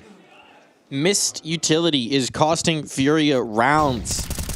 That directly leads to Yuri's death. We're seeing a lot of it. I'm not sure who exactly threw that smoke. But there's been a good 4 nades that I've noticed that are just blatantly missed. We had a top mid smoke missed. We've had repeated mollies in towards apps, just somehow biffed off the door frame or the window frame. Like, this is... Furia are still fighting. They're still doing a good job of it, but they're making life so much more unnecessarily difficult for themselves. I think the way that they're fighting is what we saw at the end of the round, right? Where you can see Fallen and Caserado playing really well off of each other. Yeah. But it does come down to those details here, and when you're missing out on those details, it's going to cost you, and it's going to make your life so much more difficult. It also just this thing out. Can you keep trusting your utility, your teammate's utility? If you're Yuri and you're scaling up, and again, I actually don't know if Yuri threw that or who threw that, but if you're trusting a con smoke, and then you turn the corner and there's an op looking at you, that doesn't feel great. That doesn't feel good. That's not right. Suboptimal. It's getting messy here, so no miss smokes in the early setup. A lot of mid pressure here. Quick smoke for the molly. They're going to speed this one up towards B, but a great bit of utility to buy a little extra time and do some extra damage that Lucchesi will capitalize on. Brownout dancing around here on the site. Pillars, they want to battle through, and that's going to cost them. Caserado waited for it. Brownout's found his impact, but now it all falls to Caserado. Don't say he can't, though. The ace put together, chased on down, and it will be BRNSN to put MIBR into the lead. Dancing in those smokes right there. That's how you get the job done with the rifle on that B side. Able to play so elusive and mobile. That's that HE as well. I mean, it's a small detail, but it tags them up and it really disrupts the utility that Fury are trying to throw as they're exiting out of B. It's going to slow them down a little bit. They're going to bump into each other. It's going to get really uncomfortable on the entrance. Look what we got back. Our old friend. The double up setup here from Furia. My old friend. Still leaves you a little wanting. Heavy util setup in towards mid, but no one's here from MIBR. They're just trying to end this with a fast A take. And I mean, it's a good read, right? Players are relatively out of position. They're stuck behind these smokes. Fallen's nading the smoke to try and give himself some vision, but it's a bit too early. We might just see. Okay, you don't need to nade the smoke if you can just hit the timing shot through it. That's good. That's good. That's a nice result. But Insani, back the other way, sprays down 2. Now numbers leaning for MIBR, bomb planted as well. And if Fallen can't find something back from Ticket, it might not get his teammates back into the site. Shell's gonna adjust around the fight with him. 2 ops on the retake. Safe posted on the angle. Inching forward, coming off the scope. He's gonna collect. That's Fallen gone. Cello behind him. And he's backing away. He's backing away. He's wary of the wrap. That kill will come through, but it buys precious seconds off the clock. And that should be the round win. It's still not safe. Starting to land some lovely shots there. Gets overrun eventually. That's both ops falling in this round right there. And then MIBR add another 2 chances to take us into the decider. 2 more opportunities. Manufactured. That's a 4v5. Let's see what Insani did. Blowing open that smoke. That's 2 crispy headshots coming through from him. My God. Started off well. You think you're able to plant your feet. Okay, we got the 4v5. Let's play that retake. Not the chance. They're betting it all, to be fair. Won't matter if they lose this one, but sticking to their guns, quite literally. You can't re-peek into safe right now. It's not something you can afford. Whoa. Taking some risks. These engagements, but Safe will take advantage of the smoke to get a little bit of a reposition here. So everybody's kind of given up this mid space. It's actually Safe, the only one who remains. And as he peers around and realizes he's been given this ground, can't quite believe his luck. Able to escape without a trace. No indicators here from Furia that mid has been retreated by MIBR's camp. And again, it's a very passive setup towards B here. You do see a little bit of utility tossed in towards Apps. I thought maybe that'd lead to some motion from Cello to try and get some more positioning, but that's not the case. Instead, going to hold the line and you're going to lean in on, again, a fallen CT op position. It's going to be another flashbang for him and safe. It then assembles. Counter flash, but Sonny! The flick around might just have put MIBR through. This guy's unbelievable, unstoppable, but Yuri much the same. Instani still battling. Wanting to get right up in the brawl. There's only 30 seconds. He has to go forward to retrieve that bomb, and now he's on his lonesome. 34 kills on this map, and he's only been heating up. The bomb's down in time that molly won't finish him, but he can't quite escape the flames. We aren't done yet. And the double op can be retrieved, so that will stay beating and fighting. Unless they could buy it. They would rather have the AK, I think. They're going to buy it if they want to next. But what a hero moment for Yuri. Despite Insani, another crazy, effective Palace lurk. It had to all be on his shoulders to close this thing out. He's having a crazy map for himself, right? He's been so effective on this Palace positioning, but having to do it all, that's a tough task here for the young gun. See who can step up. Is it MIBR going to close, or do we go once more here on Mirage? Mid space is going to be taken, gobbled up here by Lukowski. He's advancing, but there's a reason why he was left, and it's for that trap. Lukowski's going to realize a little too late. And one of the fast B play, but Fallen was watching. He still gains this ground, but they'll back away. Leave him in ladder. It's a bit of an insurance policy. But no, perhaps just wanted to regain some util. Tons of Molotovs in from Furia, letting them know full well that 3 players are here, that the stack has been assembled. Yeah, this information would be really nice here if MIBR had lurking presence. But right now it's just exit hanging about towards ladder. Could get the jump on Skulls, potentially. They've taken Palace control on the Furia side. They have a lot of information around the map. See how they take this cat fight here. I mean, think maybe you get on the bench and try and draw a lot of attention, let exit slide in, but they're just going to try and ignore Skulls here. And he can strike from behind, and that's exactly what he does. Uncleared, unchecked, but still, Breno able to fight back there. 2 crispy kills coming through from his rifle. Bomb dropped in connector, and Queserado not allowing them to exit this round here, but exit will open up a new path towards B. It's completely wide and free right now. Cello can't deny the cross. And they're going to get the numbers punched in. Cello will have nothing to say unless he burns in the flames. Down to 15. HE nearly does him in, but he survives on 1 HP. Hanging in there by a thread. And he's got to exit. Boxed in towards E-Box right now. How has he lived? How has he survived to this point? MIBR on the precipice of map 3. You've got to get out market. You have to brave this E-Box player. You have to find exit. Baiting with the barrel, but exit is not fooled. Patient as always, and Cello knows this is utter desperation. No way, no how. 19 rounds is what it takes, but MIBR, they find Mirage. They stay alive here, and we are going to go the distance. Our first Brazilian team will be eliminated in stage 2, but it'll take Inferno to find out who. They gotta survive a little while longer here. It's gotta be 3. It's gotta be done in the decider right now. As both these teams fighting tooth and nail.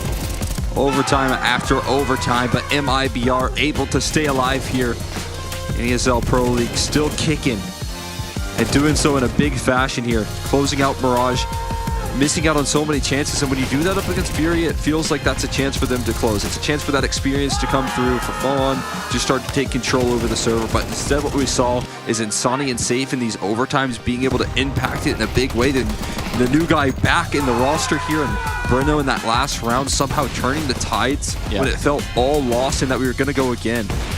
There's moments that change the tides of this game here being brought by MIBR. It also felt like, especially late down into the game, MIBR had the better reads, had the better field. Furia were getting red, were static, were predictable to a degree, and also missing some of the details. Little bits and bobs of utilities getting missed here and there. Eventually it stacks up and it costs you those margins that you need to win a map like this.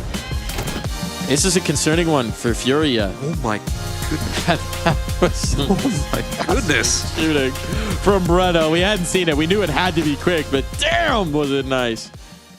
He was on the bench. He was on the bench. They benched him. That's what I mean, you were talking about it there, but there's, again, these different options that you have when you kind of face that adversity. You can kind of fold over, and usually a lot of players, when they're on the bench, they don't get to crawl out of it, especially in South America. If you kind of fall down the totem pole, making it back into the upper echelons of the South American Counter-Strike scene is not an easy task. And Breno getting benched and being able to kind of revive himself with this event is such a promising sign for him as a player. Well, MIBR are trying to crawl their way into the upper echelons of the ESL Pro League, but to do so, they still need to put Furia away on Inferno. One of these teams is done after this break. As he turns it twice, headshot.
A lot of people would say that home is wherever their family is.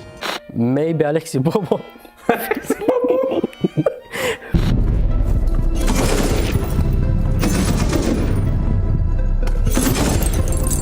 The Astralis roster found themselves in their group decider match against their countrymen.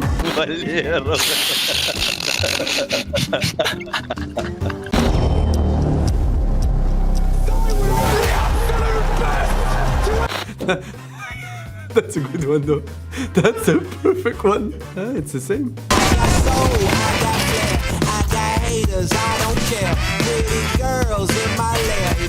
They may take our reload, but they'll never take our freedom! Let's go! Bro think he's Professor Hicks. What the fuck? Nice try, bro. Fucking. A map that we have not yet revealed that we play together is Train, and Schools is playing on the Ivy area, and I'm playing Rotation. So a lot of times we switch positions. Yeah. Sometimes I want to play Ivy, and then he has to get my role in terms of supporting be part mid of control, the mid take, ladder control, and all those things. And sometimes we do some plays together as well. Yeah, I can be more active on the mid part of the map, and I can do some plays at long. Also with him covering me, or we do basically that's it. Yeah, sometimes he hides as well, and then I look for all the kills, and then he kills the rest. Yeah, one of those days in the practice, we are holding A by ourselves. I get Ivy, kill the first guy, and then he's hiding on side, he's not moving, he's not mentioning anything. I try to kill one more, I die, and he cleans up everything after. Okay, you're baiting me hard there, right? Sometimes, if I bait and I win the round, it's okay. Yeah, worth it. Yeah, it's worth it.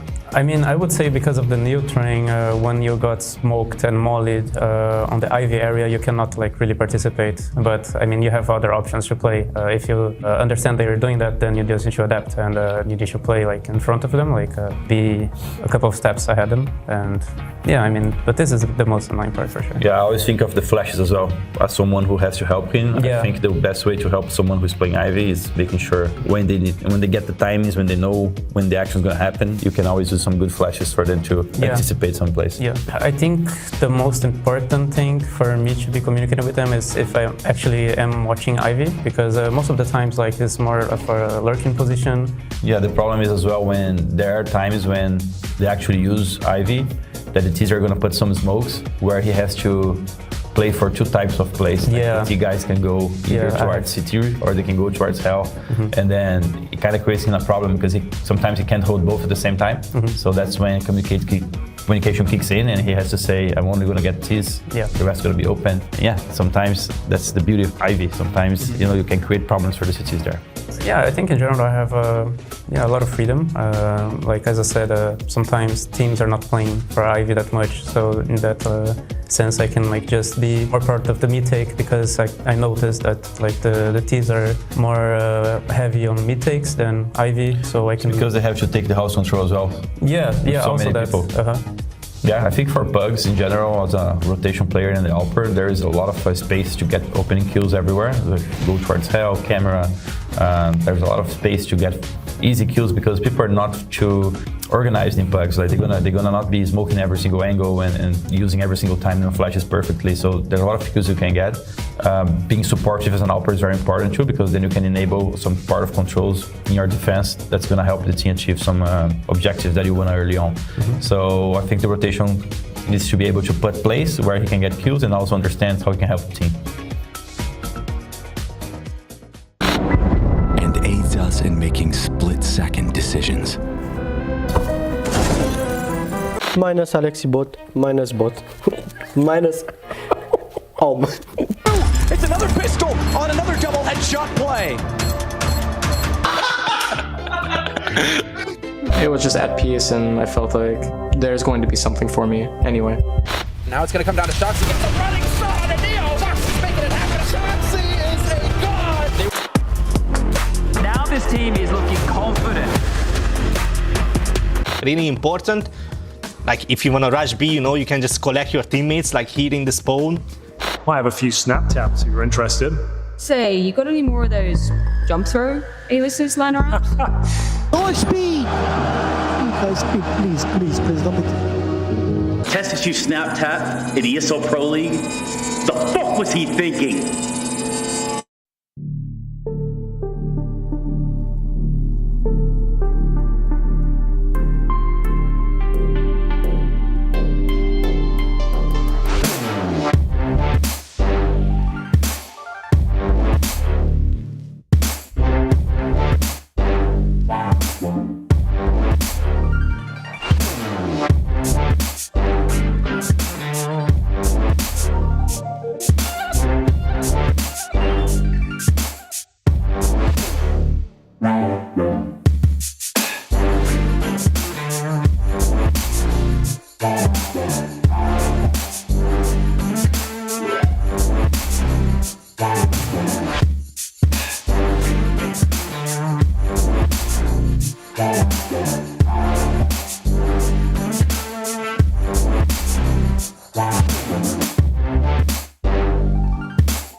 I vote my cozy quotient here, Cole, because you know it's getting cold as the sun goes down here in Stockholm. But the Counter-Strike only heats on up. Furia, MIBR, two bitter rivals. Furia out for revenge. Couldn't close it on Mirage. We have to end things on Inferno. And what better map to do it?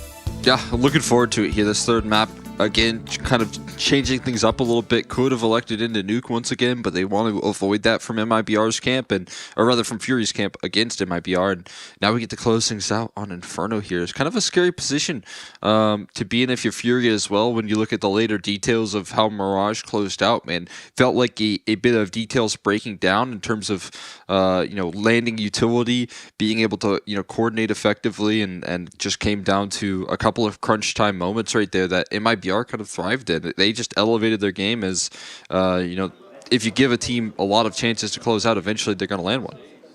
Yeah. Yeah, I think that's definitely the case. And I think for Furia, a lot of the woes that we've seen across their map pool right now, just a little bit of predictability in some of those CT setups, maybe a lack of creativity at times.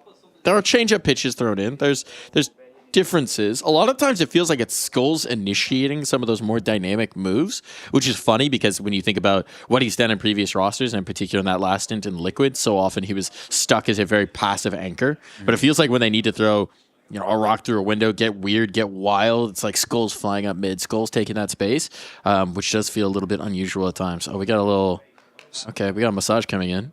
That's quite nice. We also saw it from Lukowski as well for a couple of those defensive rounds, as well as on the T side there, right? I mean, he was able to get quite aggressive and find a lot of success in that department. Meanwhile, on the side of like you said, Furia, you're looking at the game plan there. They really stuck to their guns of K-Serato and Yuri as a 1-2 punch on the defense, trying to get those guys coordinated on that A side and get them aggressive. That's partially why I think we saw so much priority in that cello op. Yeah, is so that those two could kind of work off of each other, and it's an interesting strategy there for Furia. But to watch it for so many rounds, like you said, just becomes very readable, very predictable.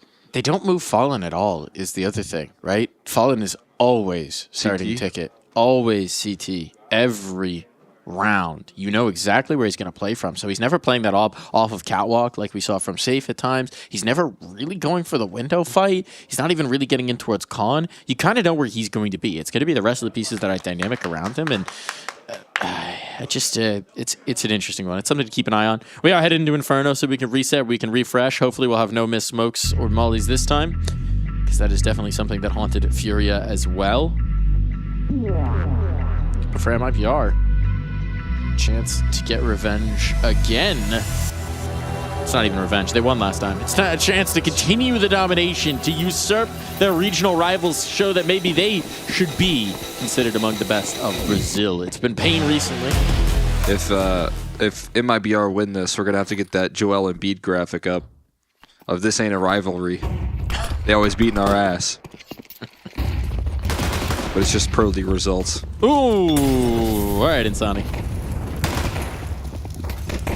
This guy had a lot of impact there on the last map there. He's looking to continue it. Pan into a corner. He has a teammate towards Coffins, but he wants to take the initiative, and so their patience is rewarded. Exit. Still keeping this one in doubt. Safe on this smoke fade. Player out in the open. Safe will connect. They want to double fight him, though, and he's able to back away. You see he has 2 pistols for each of the players swinging him. But now he has no pistols. They're leaving? Okay. They're leaving? All right. What? They're faking. It's going back. Well, not a bad idea, but... You thought you knew. You did just have the bomb plant. You thought you knew, but you didn't. But it's better to have a bomb plant with nobody there to try and kill. There's no chance that Exit can shoot at him right now.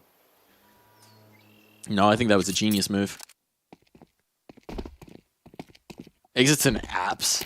It's like, wait, what? What happened? Where'd they go? Ah! I've been bamboozled! Fooled by Fallen again. Wait, you could see he even started to wrap hallway thinking that it was an A plant. Absolutely bamboozled, and now they're backside. He's getting his steps in at least. Yeah, but he's not going to get his round in. How do you get back into this?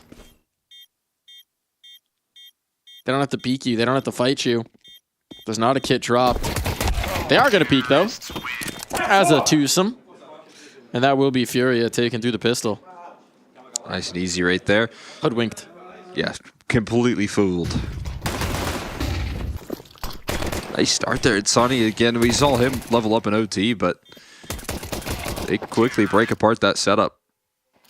It does almost look like, you know, they didn't quite give themselves enough time to try and plant that bomb. There's enough disruption from the CT side that CT smoke fades away. That's a little nerve-wracking there for Furia, but they survive it.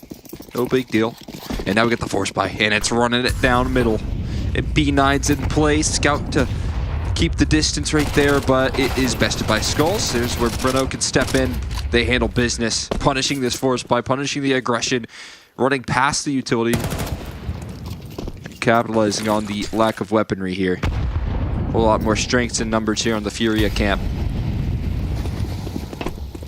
No hesitation on this last kill attempt. Exit does offer up one in return. That's a nice shot on the Queserado. And safe saving this scout. It's not a guarantee. In fact, I wouldn't even say it's likely. No. Oh. I can know. Okay, Cello. Oh, goodness. What on earth? Vamos, caralho!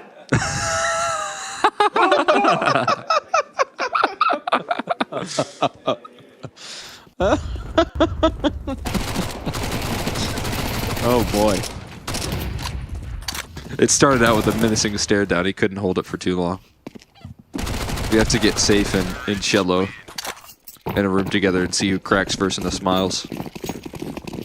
Although I feel like Safe would just start meditating. Yeah. Just closes his eyes, he's visualizing Cello laughing, and then Cello would laugh. What? A little bit of tickle nadage. I know you like that nade stack. I do like that they went for it. I don't like that it wasn't so effective. But I like it. I like the hustle. I like the effort. Still looks like Lukowski's looking at another monitor. It does. That's where he's got the radar, you know? Ah, I just have the mini-map up on a different one. Catch all the details. The sweet deets. I actually play on a 54-inch ultra widescreen curve monitor, you know, for Counter-Strike. All right, Lukowski. Come on now. Well, Zeus? They're coming back his way. A cheeky Zeus for me as a treat? Don't mind if I do. Might be hard if Fury keeps on taking names over towards the B side, if that's where it's enticed in, but starting to spot out the stack. Okay, he's moving through. Oh, take that Zeus out. Oh, he got a little eager. He went past the one into the other. Didn't get the kill, ultimately. Yeah. Zeus probably would have only gotten the one. Maybe should have looked left, but it's okay. I guess equally as effective right there with the P2000 as with the Zeus. Puts a little bit of a scare, not for too long. Lower style points, though. It does. You lose aura for not going for the minus aura subtracted here from Lukowski for not committing to the bit. Safe is doing everything to make sure that Queserado misses him by jumping in backwards. And unfortunately, Queserado will not miss. Does not miss. If I know one thing about Queserado, shoots good. So you keep How that did up? Queserado not get naded? Wow. What is happening? How is he so healthy? It's like the utility's just creating a little halo around him. Yuri catching it in his stead. It's the portrait of Queserado Gray. And Yuri is the portrait. Wait. Right now we got Insani grayed out. That's worth it. Nice opening duel for him. I think Yuri will take that damage happily as a sacrifice there on that 1-2 punch. And these B players don't have a ton of nadage. There's a lot on Breno, but he's on the balcony of the apartments right now, so not exactly going to be able to use that.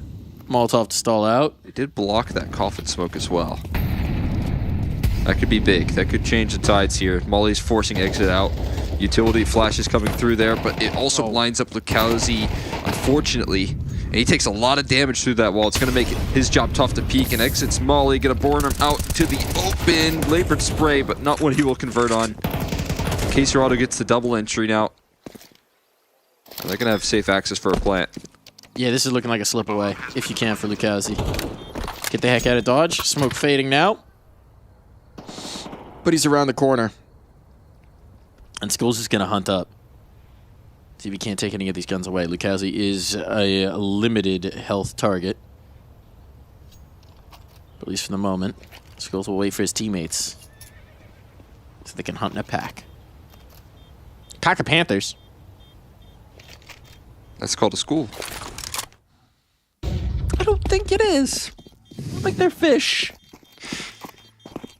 I don't know that Panthers Only do fish packs. can go to school, man. Yeah. It's messed up. That name took a funny bounce. Nice. All right, so one gun peeled away. Good damage done. Good round for Furia.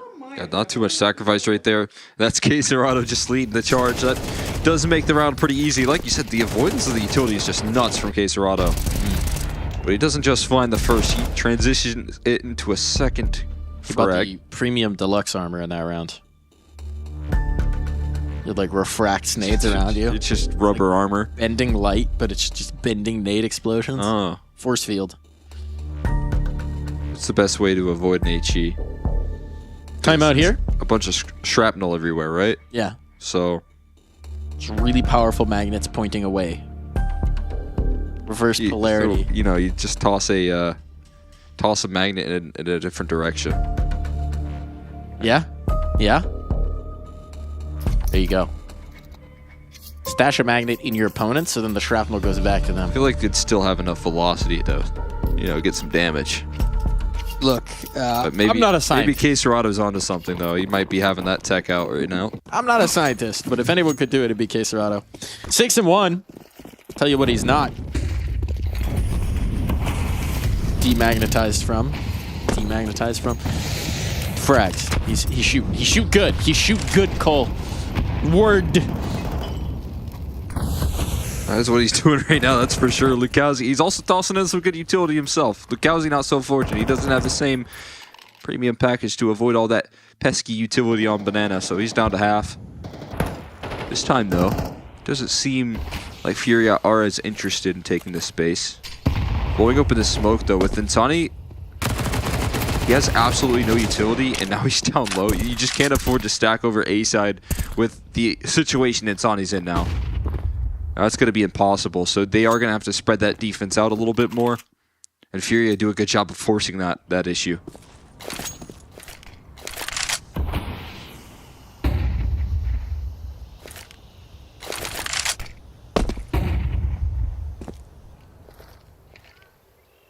There's a spot for Caserado. Baits the molly out right there. Gets all that utility extra out of the pockets.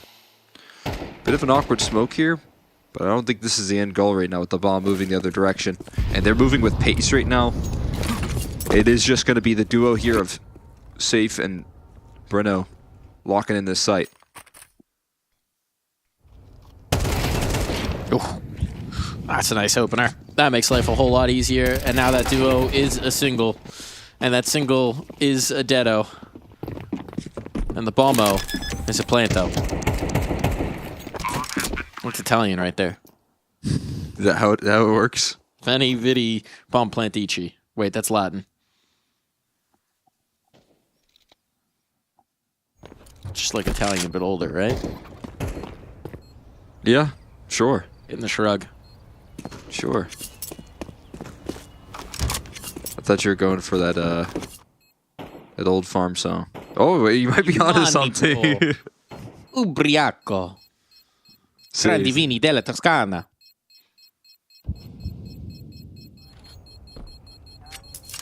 Down 1976. That was my Italian. One of the great mysteries is, why do we have just no Italian players? Too much sunshine. They're outside, man. We got Spanish players. I don't know then. They're an endangered breed, to be fair, but they're still out there. And you know what? No Italian game. Italy has their own map. And it's been there for quite some time. It is. They have a couple maps. Oh yeah, they actually do have Italy. I was thinking of Inferno. There's Rialto too. We like Italy for maps. Yeah, I mean, they got some pretty architecture, so it's not a bad idea to model some maps off of. How things are shaping up. The buildings are too pretty. They spend too much time looking at them and not enough time looking at their PCs. Like really productive members of society, you know? That's true.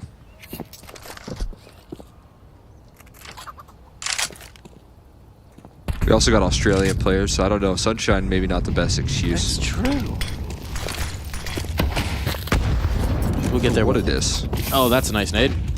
Look at the utility damage that's been taken, and now Exit gets denied by another Molotov, so he doesn't even really get the information here or the control of Banana. We are going to go in to fill the gaps. This 5-0 start is looking good again.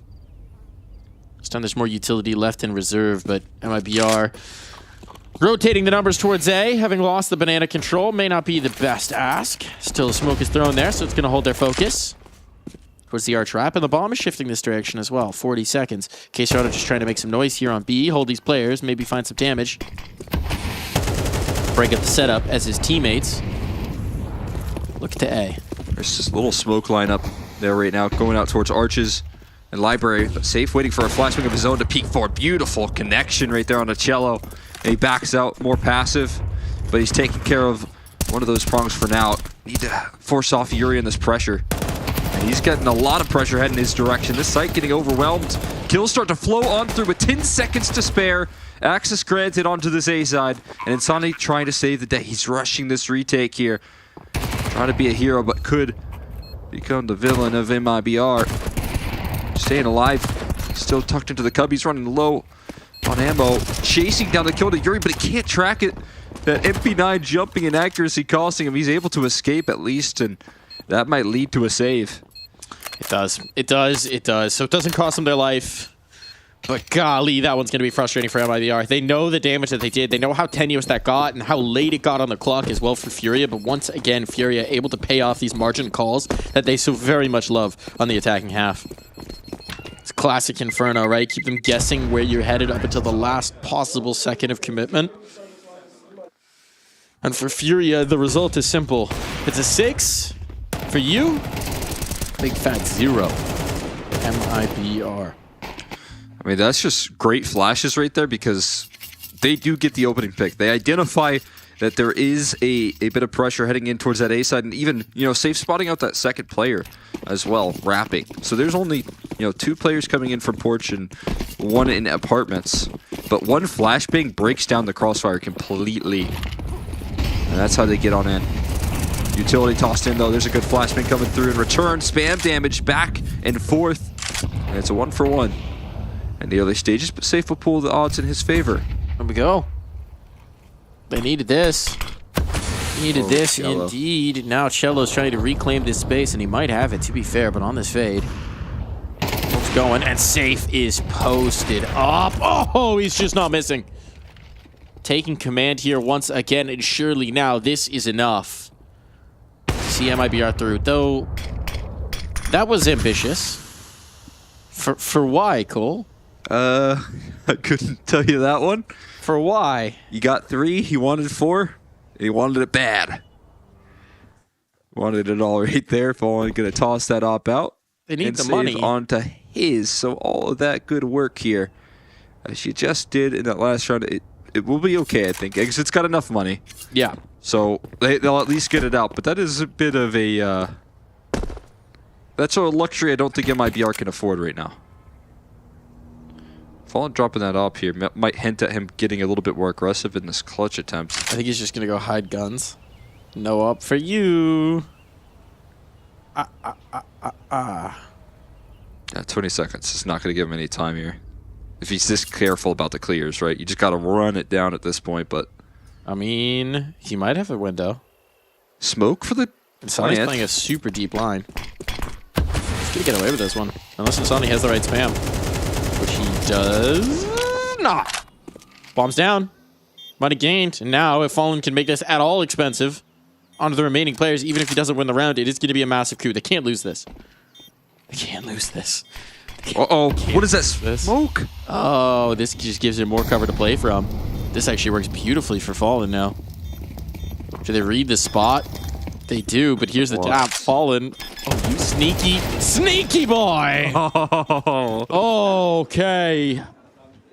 Crisis averted, but still, what should have been a 4v1 with players surviving, only 2 limped through. That's brutal right there. What a rip away from Fallen. He managed to make sure his presence is felt before it's closed out there by MIBR, and it could have been felt a whole lot more if he was able to kill both these players there. Brunison able to adjust in time. They're very happy about that. That's the appropriate nice right there for the round that they just won. Absolutely was. We lost the round. Thank God. Such a problem for them.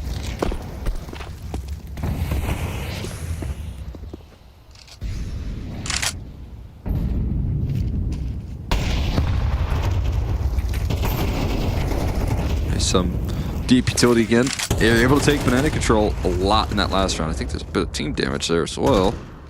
Some good chunking down of this HP here for Queserado this time. Starting to feel a bit of that impact.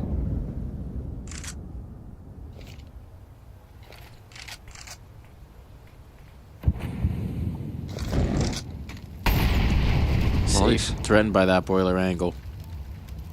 They're grouping up to head his way as well.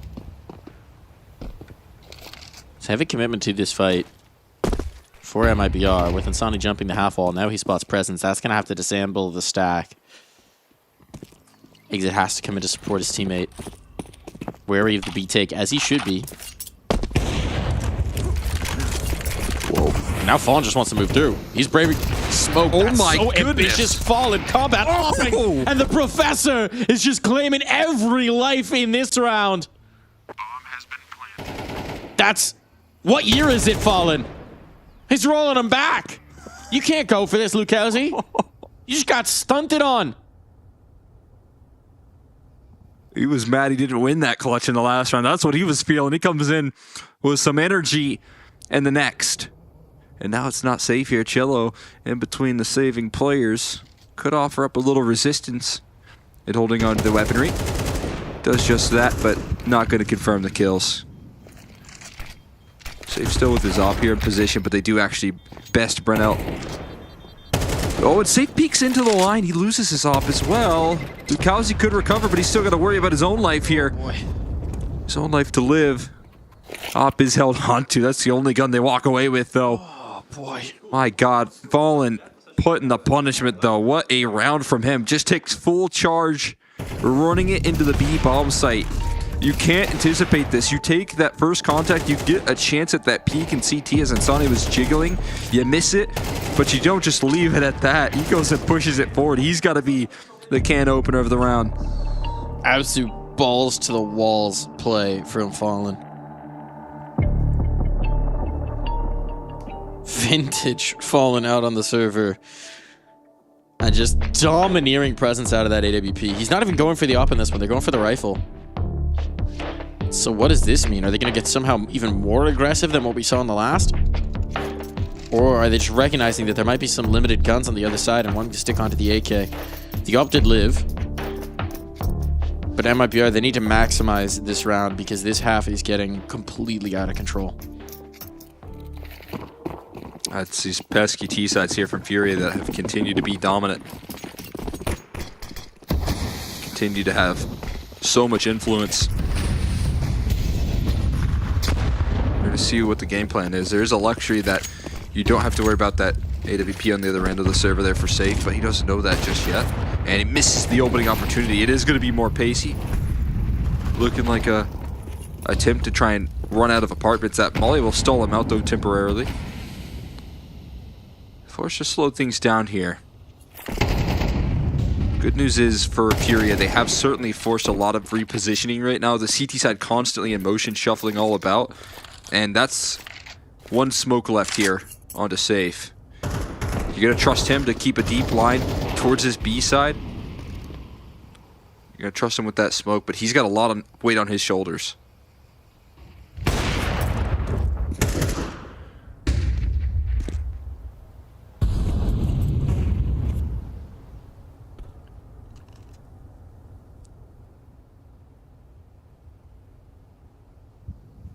Cello inching forward. It's Breno holding the door. And a rifle potentially to support. Timing could be everything here, but that rifle support is massive. And now Breno can hold them, plug the gap, cork them on in, buy some time for his teammates to get through. And taking the off angle, no, can't pay it off.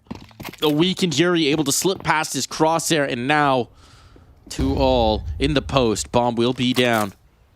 Sonic setting up for this, but he's got to wait. He's got to wait. Safe is a long road to rumble to get back into this round. And it's an op on the retake, and K-Serato's position could be deadly. Here in the graveyard, there's the spot, there's the shot. Forces him back into the corner. Yuri and K-Serato, this dynamic duo. So many 2v2s brought through. How do you best them? How do you unseat them? How do you dig them out of these angles?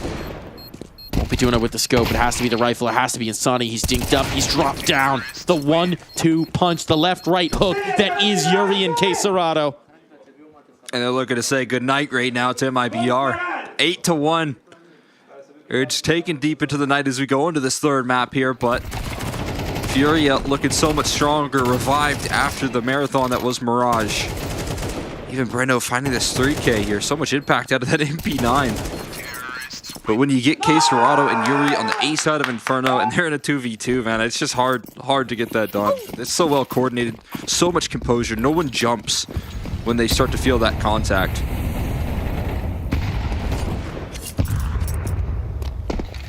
Hang on. Don't hang on. Hang off.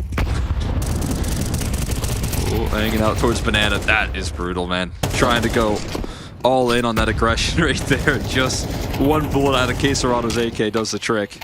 It feels like every round MIBR are just in the initial moments trying to pull their head above water, and then Fury just come in and dunk them right down. They gasped their air for one round, and it was safe. And even still, it felt like Fallen almost dunked their head back in. I mean, he did. He did. Morally, he won that round. That's what it looked like with Cello at the end of it. That's the way I would have been feeling. Not bad. Not bad. All right, old guy. Oh, this is going to be a pretty deadly setup here. Flashbang to turn that corner, and it's going to be really difficult to deal with. Oh, the nades. If the flash wasn't enough, the nade certainly was. K-Serato. The first kill through the smoke, the next two. Leave no room for doubt. Just the number of rounds where MIBR, I mean, I know it's Inferno, but you're saving as soon as the side hit comes through. You never get a chance to shoot back. Furia are toying with them. The Puma right now has the mouse of MIBR on the end of their paw. And as soon as they think they might get a little bit of space, a little bit of gap, they just pull them right back.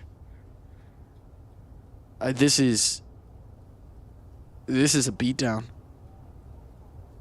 Yeah, I mean, just look at the amount of damage that they take in this round compared to what's sent back in return. There's so much aggression for MIBR. There's so many resources towards that Banana fight. Oh, no.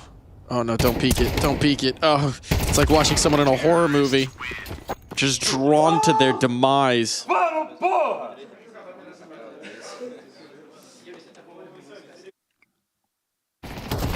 Some shoulder pain right there? Or is that just a little bit too much of a hard rub? Too much of a hard rub. We got in there. You got at the roots. You know, a little tense as that last map, but... That's a hard punch. That wasn't even the bottom of the fist. That was a straight... That was knuckles into the table. You got to be careful there. That's how you break a hand.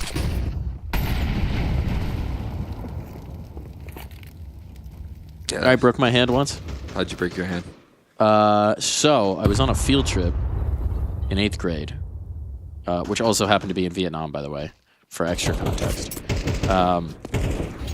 And we were staying in a hotel, and me and a bunch of classmates were like messing around, roughhousing, like, you know, 13-year-old boys do. And one of my classmates, named Alex, tackled me into... It was supposed to be onto the bed, but he missed and tackled me into the bed head. Oh. Solid wood. That didn't break my hand, but it did hurt. And so then when I got up from that, I threw a really bad punch at him, hit him in the collarbone, and that's what broke my hand. Oh. Hold on. Might be breaking their hand on the jaw. Oh. Never mind. Yuri, his jaw is steel. Titanium here. Shattering that of MIBR. But yeah, I broke they call it the 5th metacarpal. I forget which one. But it's the bone on the outside of your hand, essentially. Okay. And then I didn't think it was broken. I thought it was just swollen. You missed bad. I missed bad. My goodness. Tough. Bad. It's what happens when you throw a bad punch. Yeah. That's what you break. Because it puts too much pressure on you. Okay. And so then I left it too long. Tried to play volleyball on it after a week. Oh, no. That hurt a lot. Went to go get x-rays. It had already healed. The doctor then snapped it to break it again so that they could set it. That doctor said it wrong. Then had to get surgery on it. Oh, yeah. That sounds about right. So I wound up getting that bone broken 3 times. Yeah. Don't recommend. I broke my growth plate at my wrist when I was playing basketball, though, so a little bit of a simpler story. So, not as crazy. So do you just have small wrists now? No, they had to re-break it too to fix it, and they realigned my growth plate, so we're all good there. A huge wrist. It's massive. What they say about big wrists. Big flicks? Big voices. That's what Fallen is right now on the server. He's getting real loud. Doesn't even have to. The op does the talking, man. Yeah. I mean, that gun's pretty loud, too. Bop, bop. They're just going to walk, push the smoke, man. Every move they make is just the right one at this point. Furia in flow state. It's just so gutting for MIBR, right? Had an absolutely legendary battle back on Mirage, and you just can't hit a shot here on Inferno. Fallen through, Exit trying to rotate to support his team, and Fallen's just bullying them. And now it's in towards B that they will go. Fallen with that bomb. Just 2 on 8 confirmed. The world on Insani's shoulders, and he has not been able to kill anybody this map. Oh, Caserado, he's so diligent. Just a jiggle right there. Skull's going to late lurk. Does get caught off guard, but they know Insani's location. Good luck trying to fight out of this position right now. Blowing open that smoke, he at least covers off his flank, and that's going to give them new life in this round here. 3v3 to work off of. A little bit low HP, but they've got 2 mollies to flush these players out of position. If they can activate Insani, at the very least, that would be something. It's a cold consolation here, but they need to get past that AWP first, and Fallen is not missing much. He's not missing at all. It falls to the 1, and Fallen will finish 4 kills on the round to put an exclamation point on the first half of Inferno.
That's my favorite That's a Cellar lost reaction round. yet. That was after the Fallen just sprint in, or no, they almost clutch up in a 4v1. That's crazy. That's the only round they lost, and that was the reaction for Furia. Unbelievable beatdown right now. I mean, just historic levels of getting shit on by Fallen.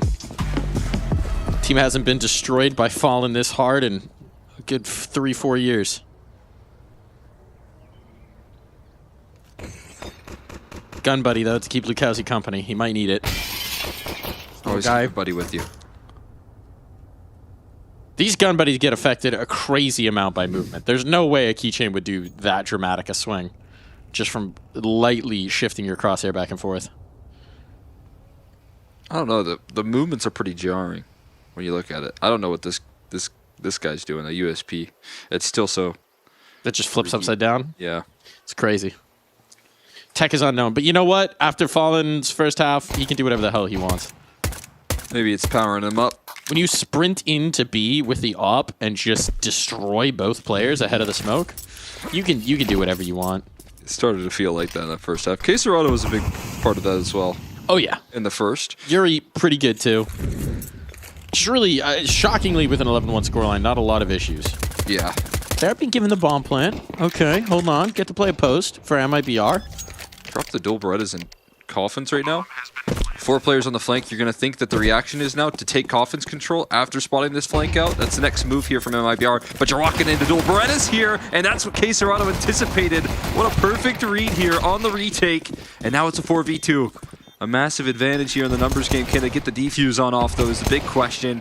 They got coverage. It's being stuck right now. They know where both players are, but they need to land the kills to back it up, and Chilla will offer up coverage. Not enough time here to offer up the defense from Insani to defend the post plant. And that was all according to plan right there for Furia. Wow. Wow. Red, prepared, delivering out a sermon from the lectern, Quesarado. May just bringing this one up to the heavens. It's going to be the force buy, obviously, for MIBR, as they now need to run 11 in a row to get us to OT. They did it on Mirage. This is a little more unbelievable. Oh my goodness. And you're naded to Oblivion right off the rip. Lukowski and Safe down below half. It just is not their day here on Inferno. It's going to make those 4 MP9s a whole lot more effective. It's a lot of MP9s bought out here from Furia. Be punchy as. And there's 4 players here ready to receive because they can just trust Quesarado to get it done if the hit comes towards B. So now all the crosshairs in the world on the other side. You need to put in some serious work. It's not going to happen. This thrust towards Arches denied. The waning moments of this map upon us. MIBR staring down the barrel of elimination. They fought through the first stage, but here in the ESL Pro League, you can't rest on your laurels. You have to keep fighting. And MIBR out here 0-3, barring a miracle. Rifles available, but headshots required. First face, no good. All on to exit, and it will be denied. Quesarado puts his stamp on this map. Furia survive. Furia going to be the team here moving forward throughout the Swiss stage. MIBR eliminated 0-3 in stage 2. Coming through, I think, definitely showing some impressive results in that first stage. I think surpassing expectations. But when they meet Furia up against the wall here, when the pressure is on the scene, that is when we see Furia rise to the occasion here. And it's definitely in that third map. The man on your screen right there giving up the high fives first. Fallen just elevating his game in such a massive way. The professor has just so many more lessons to teach us, it seems. This guy is just eternal. He's eternal. Look, it might take 3 maps for him to gear up. Lets the young guns put in the early work, but when someone needs to put a cap on this, comes out and just stunts on the enemy. For MIBR, I mean, considering the battle back on Anubis as well, we had another hot start for Furia. MIBR battled it all the way. Then we get the crazy run on Mirage. It takes everything they've got to close. This one's going to be so disappointing for them. Yeah, I mean, it definitely is, right? They had the chance to bounce back there. They had the opportunity with this Mirage victory. It just felt like maybe out of gas here for map 3. It was mostly a non-starter. I think a lot of credit here given to Furia. Oh, that's one of the sickest plays.